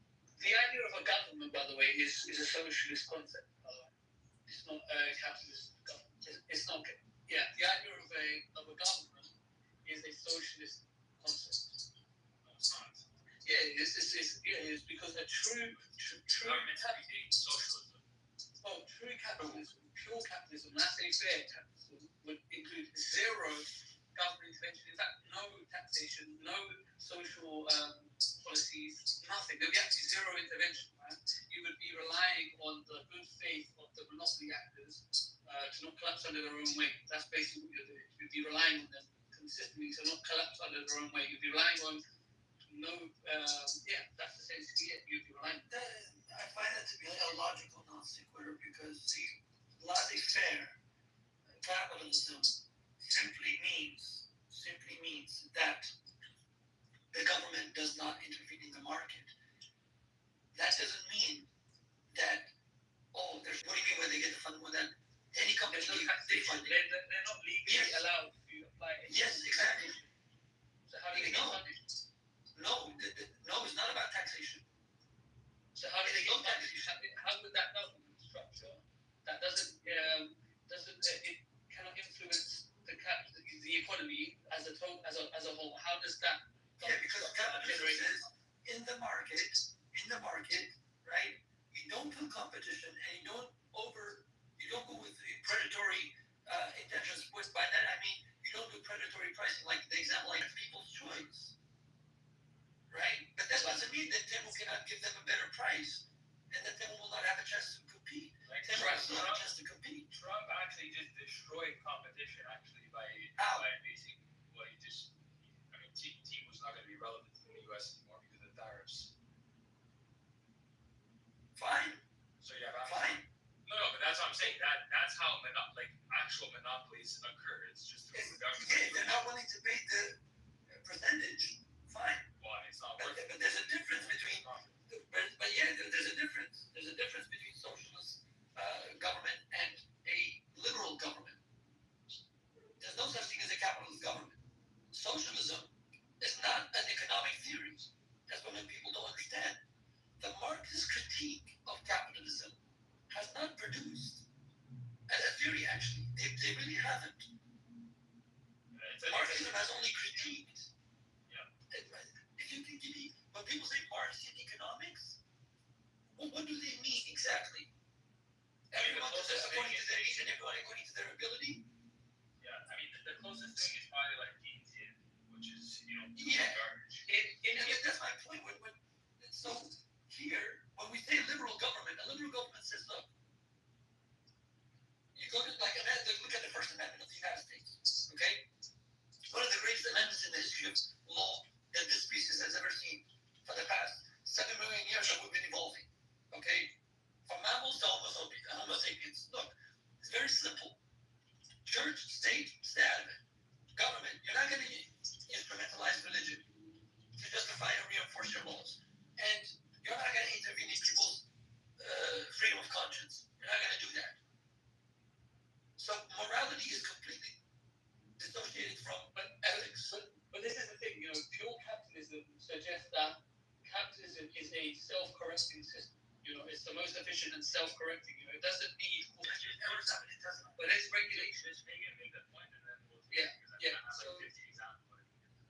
So in a pure capitalism, let's say a pure capitalist structure, the argument is that it's self-correcting. It doesn't need intervention, and that through competition or whatever it may be, and a fair market, it will self-reinforcing what the self-correcting structure creates. Anything more than that is elements of socialism seeping into laissez-faire capitalism, which means, in my opinion, I just don't think it's not possible. It cannot be. Pure capitalism is not possible. It's not it cannot be self-contained. It can't be. It'll collapse on its own way. So I mean, that's not really an argument because the reality is that the market is known for the best self-correct. Because you have to look at it into the perspective of it's not government that corrects the market. Because basically what you're saying is that, well, bureaucrats are gonna remove or increase incentives for people to operate from, and then based off of those incentives or not, the market will correct according to that. Well, the reality is that every time that the government has done Tesla depression. Okay. Yeah, go ahead. What happened to Tesla's sales? When things went awry, what happened? The consumers fell back and said, "Nope, we're not investing. We're not doing that." Until Elon Musk started investing more money into it and trying to do better products. Right now, the consumers are saying, "Well, we have to recharge this, and it's costing us, and now the batteries, and we have a geopolitical problem with the lithium." Okay, here we go. So Elon Musk cannot really monopolize, can he? Right? They really cannot, can they? So this is the problem. So it is really a self-correction because capitalism says, people will eventually see what benefits them if we allow them to think for themselves. Socialism says, no. Humans are too stupid to think for themselves. So we'll just have a bureaucratic body to decide what's best for them. And we all saw that experiment repeated so many countries to the point where it was no longer about policies or government it was now about complete control. Totalitarian. Tesla isn't operating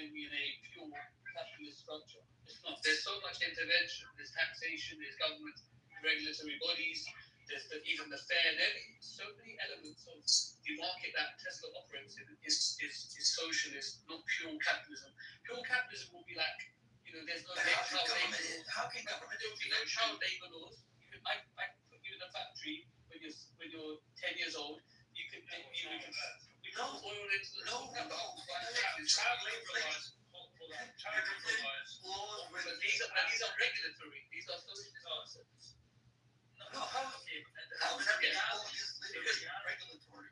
No, pure capitalism. The reality of capitalism is implied into effect once children were almost completely being outproduced by their parents, basically. And I think it's once you get to about GDP per capita is about 18,000, I think it's 12,000, anywhere between 12 to 18,000. Children just don't have to work anymore because their parents become so productive that it's not worth kids working. But child labor laws only came into effect. But that's a socialist law. That's a socialist law.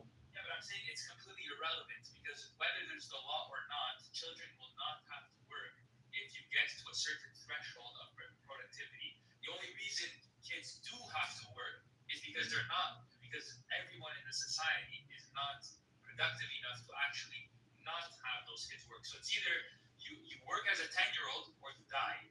So what's the alternative? Pure capitalism, so the law doesn't waste into back in the days they used to have lead poisoning, right? And it was socialist structures in place that ensured that you could not have all of industry could not have lead in their things. Now, a pure capitalist structure wouldn't, unless it was affecting the bottom line revenue-wise, it had no obligation to make that implementation. It doesn't need to make that change. Obligation. Well, that's not socialist. That's just incentive. Right, exactly. So everything is smart. Everything is. Yeah. Welcome back to another edition of High IQ, well-meaning people talking about nothing and wasting all of their time. Not all are high IQ, my friend. Coming back to that, that was such a derail for nothing. Okay, I'm sorry. Yeah, it's for the entertainment value, Simon, for the entertainment. Yeah. I think we can pack it up, so we can pick it up another day. I think we.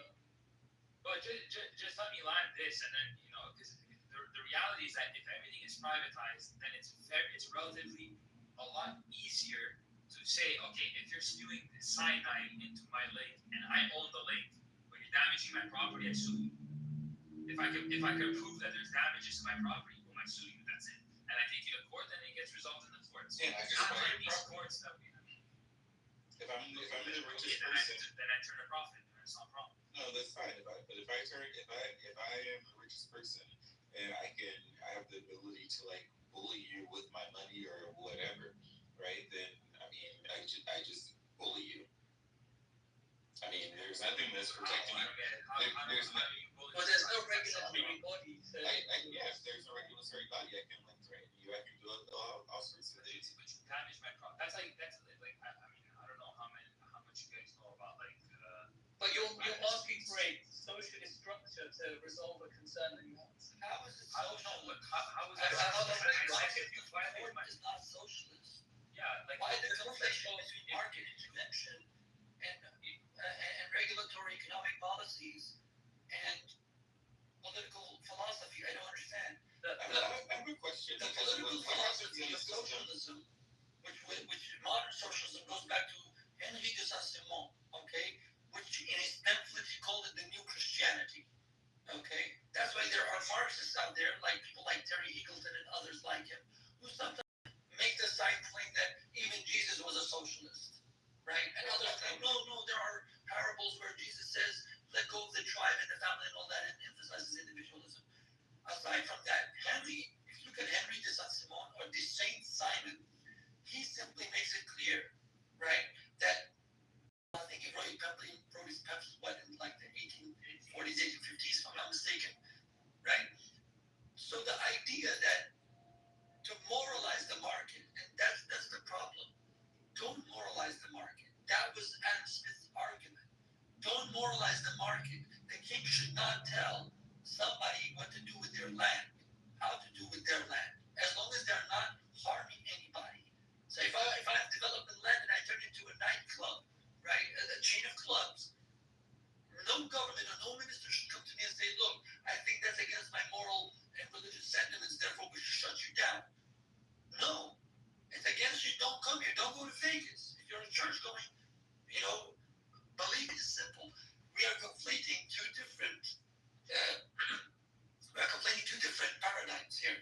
is the political one, and one is which deals with justice, and one is economic that deals with fairness, or should I say, deals with more exchanges, right?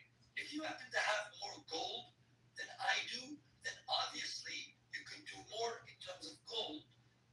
But that doesn't mean that just because you have gold, right? Therefore, I mean, look at diamonds. Let me use this example. Diamonds. In fact, diamonds are not even rare. They have been rarefied, if I can use that term. Why? Because they're everywhere. Carbon, the network lattice carbon is everywhere. Okay? Everywhere. But they have to make it a rarity. Not everybody can get it.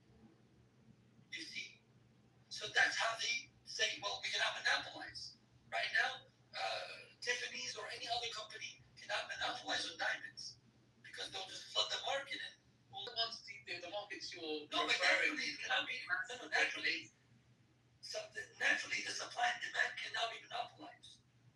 The supply cannot be monopolized naturally, and people will no longer demand it when there's so much of it. Right. So it actually has nothing to do with regulation. But it's not the government that says diamonds should not be sold to such a limit. No, it's the company saying, look, there's a lot of diamond out there. Okay, there's a lot of carbon out there. So if we flood the market with it, even if one company does it, it's game over for all of them. But these commodities are not self-regulating. These are regulated commodities. You know, that's what I'm saying. Demonizing any extreme when it comes to polarity is a mistake. You cannot have extreme socialism or extreme capitalism. I'm drinking like a nice glass of water, which is capitalism, and let me just it tastes too good. Let me add some poison in there. That's basically what you're saying to me, because the reality is that you sell watches, right? Mm-hmm. Okay, what if someone were to say, "Oh, see, listen, bro, you're selling too many watches. You're making too much money. We're gonna have to tell you if you're selling 100 watches a year, well, you're only allowed to sell 80 because you're just selling too much. We don't really like you're selling 100." And then you have people who are coming to you and saying, "Well, so they can keep.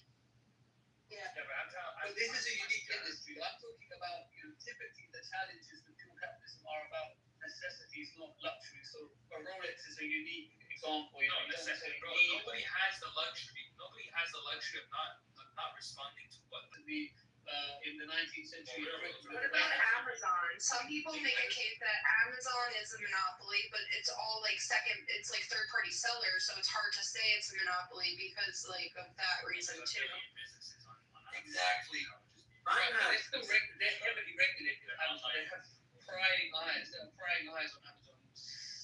Like very, very heavily regulated industry. They're tracking. You've got the antitrust laws kicking in. They really got their eyes on these companies. They know that they cannot allow them to run wild. If they did, antitrust just says that you're too big and you have too much of a market share. You don't like that. That's why I gave you the example of someone telling you, well, let's say you're selling 100, and next year you're projected to sell 120, but the government said, oh, you can't sell 120. Already 100 is too much. Well, let's keep it under 85. And you're like, well, what the fuck? If my business is naturally growing, why are you just forcing me to sell 85? That's right. I think that Aziz is saying also in this society that we presume this pure capitalist society, there is no antitrust laws, right? Exactly. Antitrust or horrendous. It's a blatant violation of your rights. Yes, but the point the emergence of antitrust laws was not a result. I would heavily argue that it is a result of the liberalization of the market and the political ideology of liberalism. Do you see? If you look at antitrust laws in its basic form, okay, it's, for example, Jeff Bezos cannot go and make a secret agreement, okay, with Tesla and say, yeah, we're going to go in undermine NASA. We're going to go undermine NASA. You can't do that. Why? Why secret?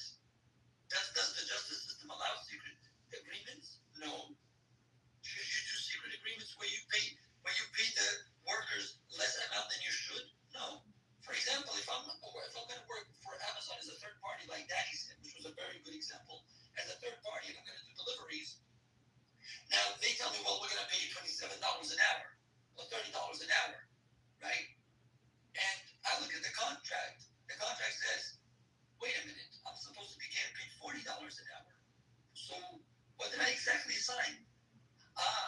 You were obligated to give me this contract, to read through it, to give me time to think, oh, you didn't. So you coerced me one way or another.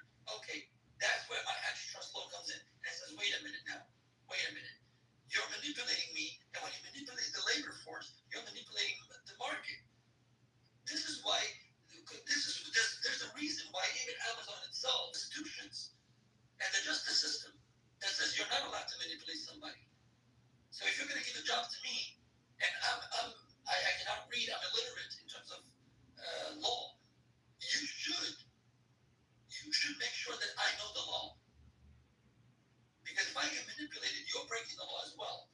And this is the beauty of it. Now, socialism, which I must reiterate, socialism does not do that. Socialism controls the economy. It's not just about antitrust. No, it controls the economy. Of necessary structures. Pure capitalism implies zero intervention, and that is, it sounds beautiful. It sounds pretty good, but if you used to see how it manifests, it would basically be exploitation, concentration of power. You'd probably have like 3 companies, or maybe even one. But that's all the feature of capitalism. But everything you're saying, like, again, a concentration of wealth. I mean, I'm guessing you know who Gary Stevenson is, right? Mm-hmm. Okay. Everything that I don't agree with Gary Stevenson. Don't get me wrong. I'm not like that. Okay. Well, just economically speaking, like, when he says stuff like wealth inequality is the #1 problem facing Americans or Brits or wealth inequality is a feature of capitalism. There's literally nothing wrong with wealth inequality. Like, I would even argue there's a moral case for wealth inequality, and because the opposition, as opposed to, if there's no wealth inequality, then everyone's equally poor because there's no mobility to go up or down, right? Everyone's just economically the same. So you've basically eradicated all incentives for people to actually strive to go up.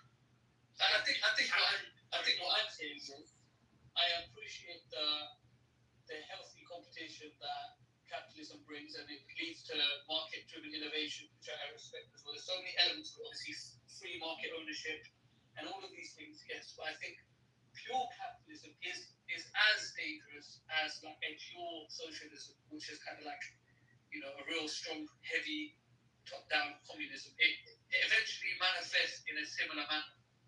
That's my opinion. You have to presume. I think that Aziz is saying, like, if let's say that, I hate giving examples, but let's say that you have 100-something people that all show up in the same on the same like space, right? They all show up in the same like land, island, whatever you want to call it. And one person finds like several resources and says they're all my property, and then they find out how to manipulate them or use them to sell them to other people, or they create a need, then they maintain a monopoly on the system, and then that prevents like another group of people from entering the market. Let's say that a minority group, after this person makes a bunch of money, says, okay, and they find their own stockpile of resources that are similar to the first guys, and then they say, okay, we have these resources, let's make these products, and then the guy who's already established buys them out totally. Like, what do you do with that, right? So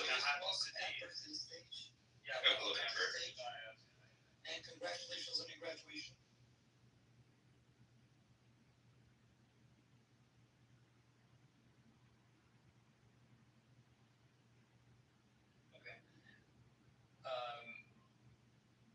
So in that scenario, okay, so first, I don't like, this is why I don't like defending capitalism simply pragmatically, because we can go through a million examples of concretes and never even gets to the heart.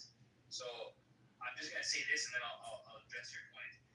The reason I defend laissez-faire capitalism is because it is the only moral system for human beings to actually thrive and innovate and generate some wealth for themselves. So this gets to the core. I mean, I know, Sam, you were here yesterday, to the core of all political philosophies, and it's the relationship of government. What is the proper function of a government? And once you have that established, then we can go through all of like the concretes. But to me, the government is simply there to protect your rights. So when you talk about regulation is a contradictory, goes contrary to your rights. The government does not have a right. What you just said right now, right there, that's it. That was it. The government is there to protect the rights. Yeah. So you cannot have regulation and rights. Regulation violates rights. You cannot have socialism because once you have a government that initiates force on individuals for redistribution, taxation, whatever the justification is, it is a contradiction to the concept of rights. That's why property rights, if you don't have property rights, you essentially have no rights. Yeah, we went over this last night about the idea of rights, right? Like in my position was like, where do we get the foundation of the establishment of rights? Like, rights are moral principles. You believe that rights are that there's an inherent sense of rights that all humans sort of understand inherently, or all systems understand inherently, and I believe that while there may be some truth to that, maybe there is there's some reality of rights. The fact of the matter is based off of your principles, right? The fact of the matter is like humans have not discovered or identified every single right. I mean, absolutely. I mean, that's why I'm very consistent with us. I'm not saying rights are inherent. I'm saying rights are moral principles. So and this is why I gave you the example yesterday of, if you don't believe in the concept of property rights, right? Then you can look at North Korea. North Korea don't have a concept of rights, and they don't have a concept of property. Therefore, those people don't have rights.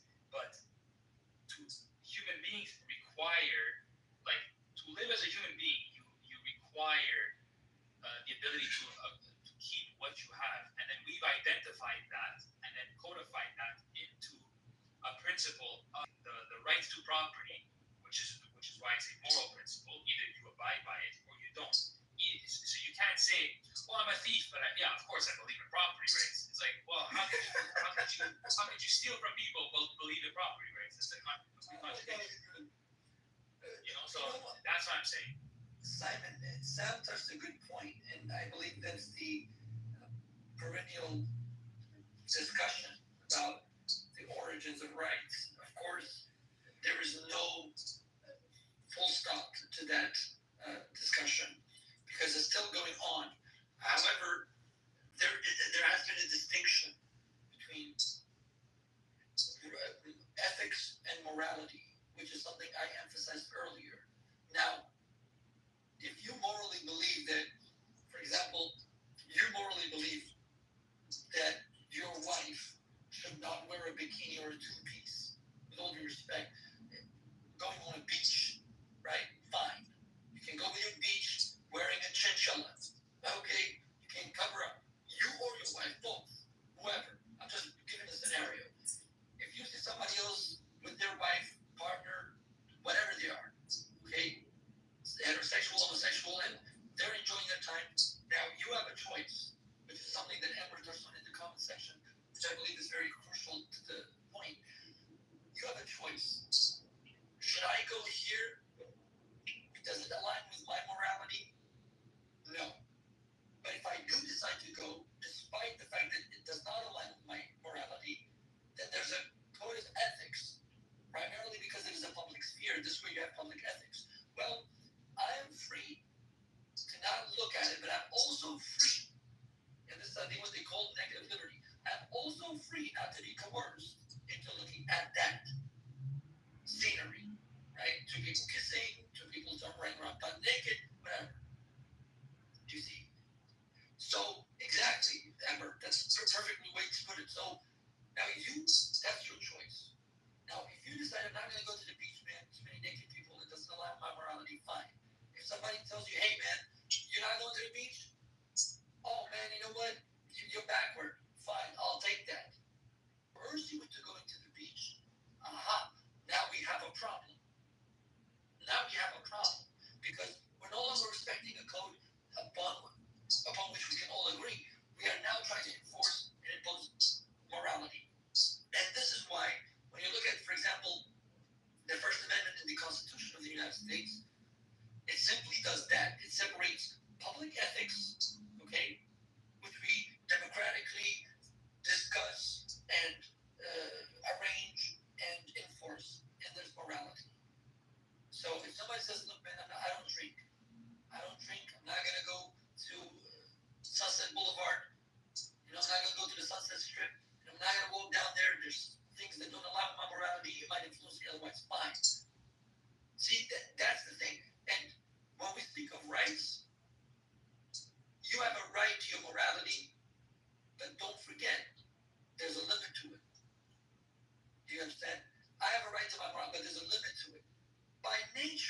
from society.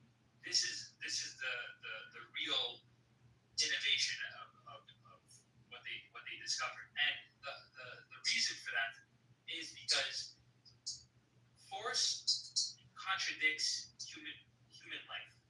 You cannot live a life in accordance to your values if someone is imposing some form of force on you. And at the root of all of our laws is the rejection, and it's the barring force and coercion from society. That's at the root of all of our laws. And then they have to balance the laws in accordance to our rights, basically. So it's contradictory. I would say it's a violation of the child's rights if you don't educate the child, but you don't have to force them to go to school. You should, I would say it's negligence on the parents' part if they don't educate the child, though.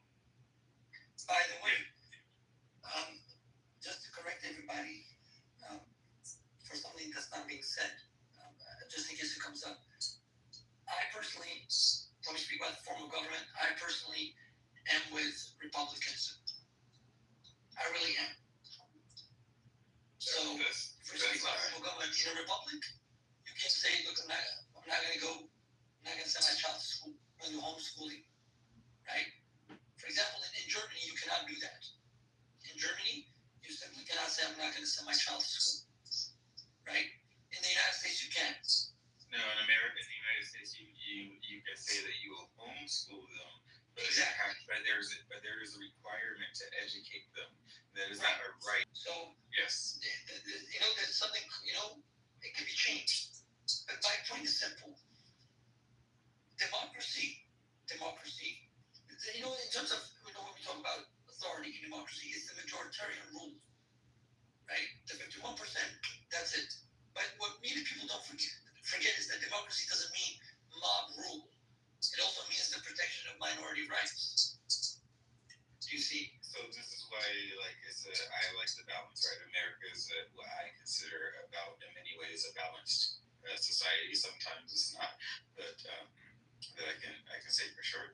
But the reality of it is in order to have a democratic society, there is an incentive to have an educated population. That way, the people, because the young people will eventually become the voters of society, right? So we have an incentive to inform them on the system of government, how it works, the ethos of the society, and why we have this ethos. And the other incentive is, the reason for this is to perpetuate society when whatever generation passes away. So, I think that's what Simon was getting to, but that's an incentive. That is not a right, or is it it became a man. Amber said something very interesting, Simon, and Sam. She said something very interesting. And for the past couple of years, I've been reading a lot into the Enlightenment, and I think the Enlightenment is one of the greatest things to happen. It's a very watershed event, but at the same time, it has its dangers, which I think that it was touched on by some of the critics of the Enlightenment. And Amber said something interesting. Theocracy, authoritarianism, totalitarianism, for the most part, are motivated by an objective morality, and that's a bit problematic too, Amber. So I agree with you, because reading Sam Harris, right? If you guys have read his Moral Landscape, I'm not sure if any of you have read that. Great book, but at the same time, it's a bit slippery slope. It's a bit of a slippery slope as well, because I always give this example, and of course it has its limitations. If you raise a child with a conception of the world in which fire doesn't burn, fire is not fatal, or that this child has no conception of fire whatsoever, there's a high chance, or should I say high probability, that this child growing into an adult in an environment where they don't have any conception of fire, they could be harmed in the situation where they will be confronted by fire. Okay,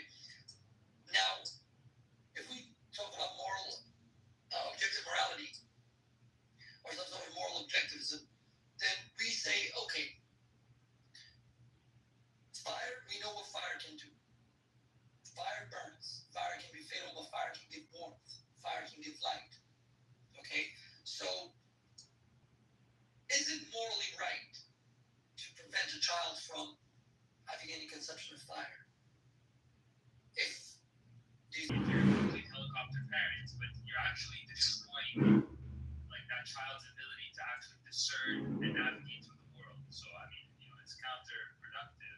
See, but that's my point. Science tells us, right?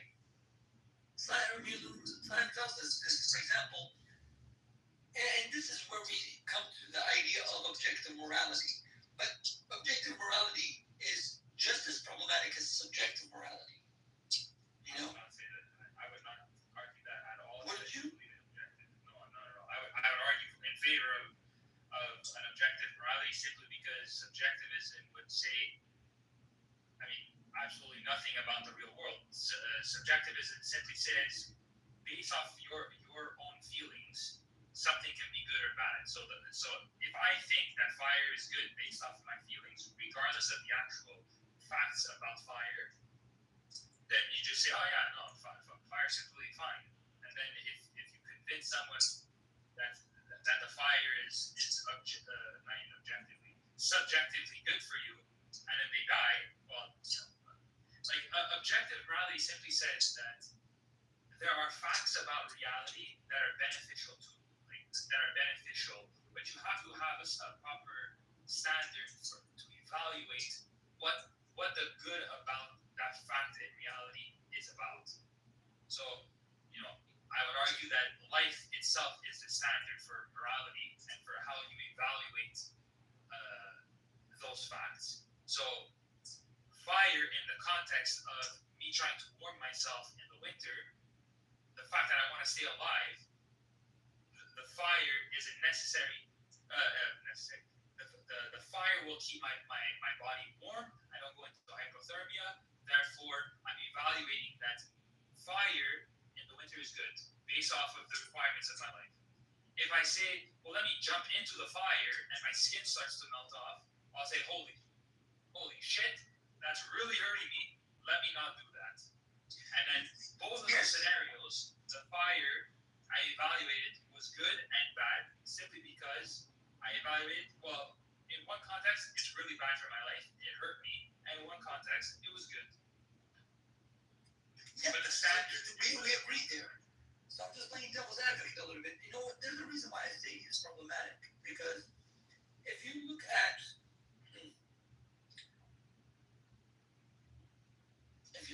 for example, the theocracies. Now, the theocracies believe that they have the right conception of reality. And as long as people enforce the principles and the laws derived from that conception and understanding of reality, then everything will go accordingly and no one will be dissatisfied and there will be no discontent. Now, of course, the upside of this is that theology has not really settled the battle in its confrontation with science. That's why science and contextuality is so interesting that you pointed to, Simon. Now, I know that if you prevent, for example, the neurodiversity, and this is coming from my field in which I specialize, if you prevent, neurodiversity, you simply prevent neuroplasticity. Okay? Now, how do you do that? Well, as you're bringing up this child, as you're rearing this child or these children, and you prevent them from diversifying their views, you prevent them from conceptualizing different concepts and coming into contact with different people, you actually do minimize their chances of neuroplasticity, which means neuroplasticity simply means that their brain, right? Their brain is no longer, is no longer doing what it's supposed to do in terms of more neurons, neuronal diversification and connecting to the different regions, development of imagination, building capacity. Now, when I talk about, but how do you enforce it to align society with its objective morality? For example, if you're not allowing these children brains to rewire and to respond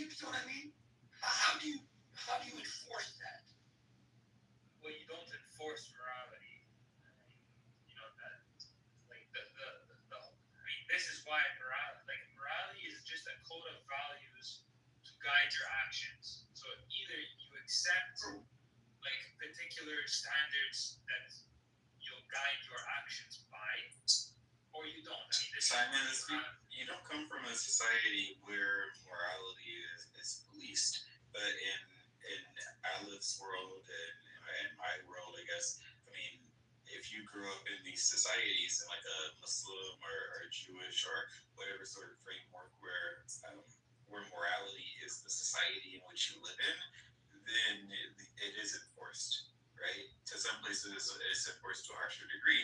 What is probably great about the West is that we have separated that moral enforcement of law to what we call an ethical enforcement of law, right?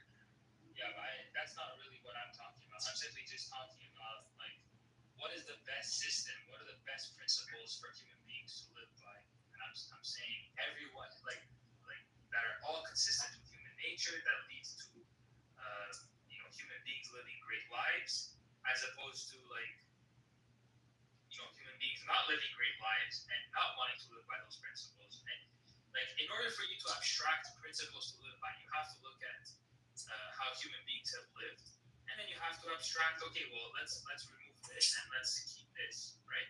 And I'm simply saying that there are certain ideas that lead to like the logical conclusions of bad ideas. Like for example, like subjectivism, where if you just say the good is whatever I feel it like it is, then drugs, depending on how I feel about a particular drug, can be amazing for me. And just because I say that it's good for me, well, it must be good for me.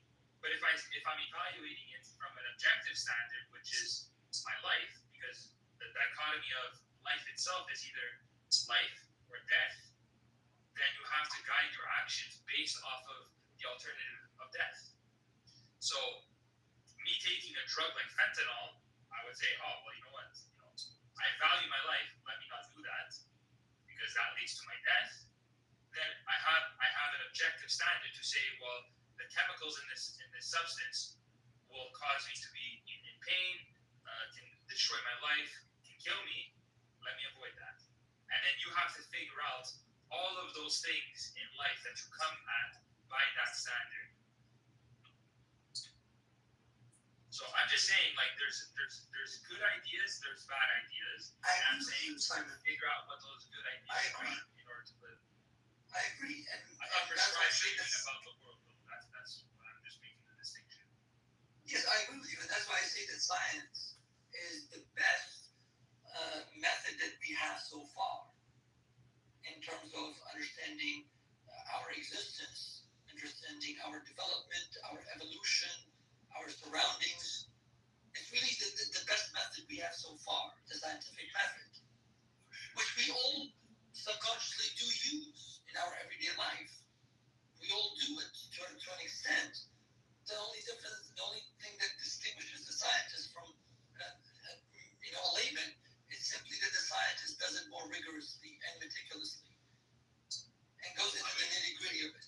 Yeah, but there are people out of who also say that that divorcing oneself from like a moral framework and whatever religious framework or whatever, and this is their opinion, right, about themselves and their own lives, that they feel devoid of something of some greater purpose when they just like live their life basing their ideas on certain choices, right? So it's like people who say if you follow every word of the Quran, then you will live the best life. It'll be the most perfect life. Right. Well, I mean, every human being on the planet has a philosophy, right? So, I would say, religion is a primitive form of philosophy where it answers questions, like 3,000 years ago, 2,000 years ago, 1,500 years, 1,400 years ago, whatever it is. And people operated from those premises. And I'm saying, well, based off of the state of knowledge that we have now, we can put aside all of that because all of that, to operate from faith, I would argue that's immoral. There's operating from a place of faith is not any rational. There's no rational basis to operate from faith because faith versus reason, like, you know, But you're operating from the faith of you being an atheist. Being an atheist has nothing to do with faith. It has everything to do with faith. You have faith that there's an answer and there's none. You have faith in the fact that there's no answer. Personally, I don't believe in anything except God. The only thing I could believe in is God out of everything, the whole entire world. And in my opinion, science proves God. If anything, we're all a part of it. We're all one, which is what my religion believes. And you can, because you have faith in rejecting it, because you have faith like I do. You have faith in the same sense that I do against a God. No, you have faith against a God in the same way that I have faith in a God. It's the same thing. It's exactly the same thing. When Daddy said that, I can see. It is exactly the same thing. You're not agnostic, you're atheist, so you have faith in nothing. I know I have faith in nothing. That's why I apply. So you have faith, and you're speaking from your faith, which is hypocritical in a way. I think you're using faith like you look at something synonymously with. I think you're saying that I believe in something synonymously with applying an epistemology that says you accept something exists with no evidence. So, like, you know, that's two. You're using the same words to mean two different things. So, I don't believe. I don't have faith in literally anything. I can understand Danny as well, and I understand you as well. You know, my problem there needs to be a conclusion. Do you see to the discussion of theism versus atheism? I say this genuinely for one purpose, and that is that the theism, right, has made certain claims, but it has not substantiated it, right? And atheism says, look, since you haven't substantiated it, I cannot take it to be reasonable to believe in it. Now, take on the onus of proof for the claim. And tells the atheist, well, you should disprove it since you claim that my God doesn't exist. When in reality, you should prove that your God exists. Now, I see why Danny said, well, I believe that science has proven God. Now, I say, well, the God that science proves cannot be the God that the religions have claimed. That's what I say. Because science itself does not reject. And there's all different views of it. Like we all have different views of the same thing. Okay, well, science cannot prove God. Realistically speaking, because science, epistemology of science itself, all theists basically just boil down to just rationalism. The idea that you can say a bunch of words. How are you defining the God that you're saying science wouldn't be able to prove? The gods of the religions. Well, okay, but how would you define God in the sense that you're saying science couldn't prove? I can't define God. I can't define God. That's the whole point. There's no identity to God. No, I think that's not implicitly implying the existence thereof. Well, yeah, exactly. There is a universal cross-cultural definition of God, which has always been true throughout time. The definition of God is, Simon, whether you're speaking English or a Hutu monkey brain eating language, the definition of God is, no, seriously, whether the people learn that one. Yeah. That's a tribe in Brazil. Yeah, no, but seriously, that's an archaeological find. But listen, the definition of God is the indefinable force that holds everything together. Or even skip the word indefinable.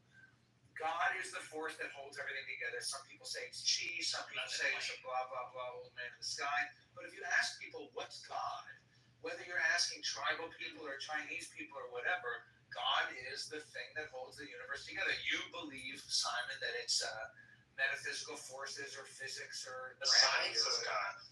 Fine, you're a scientist. Mathematics. It's not God. Mathematics. No, science is just a method of getting to know reality. Now, my friend said something interesting that I myself have said times as well. I say, why don't we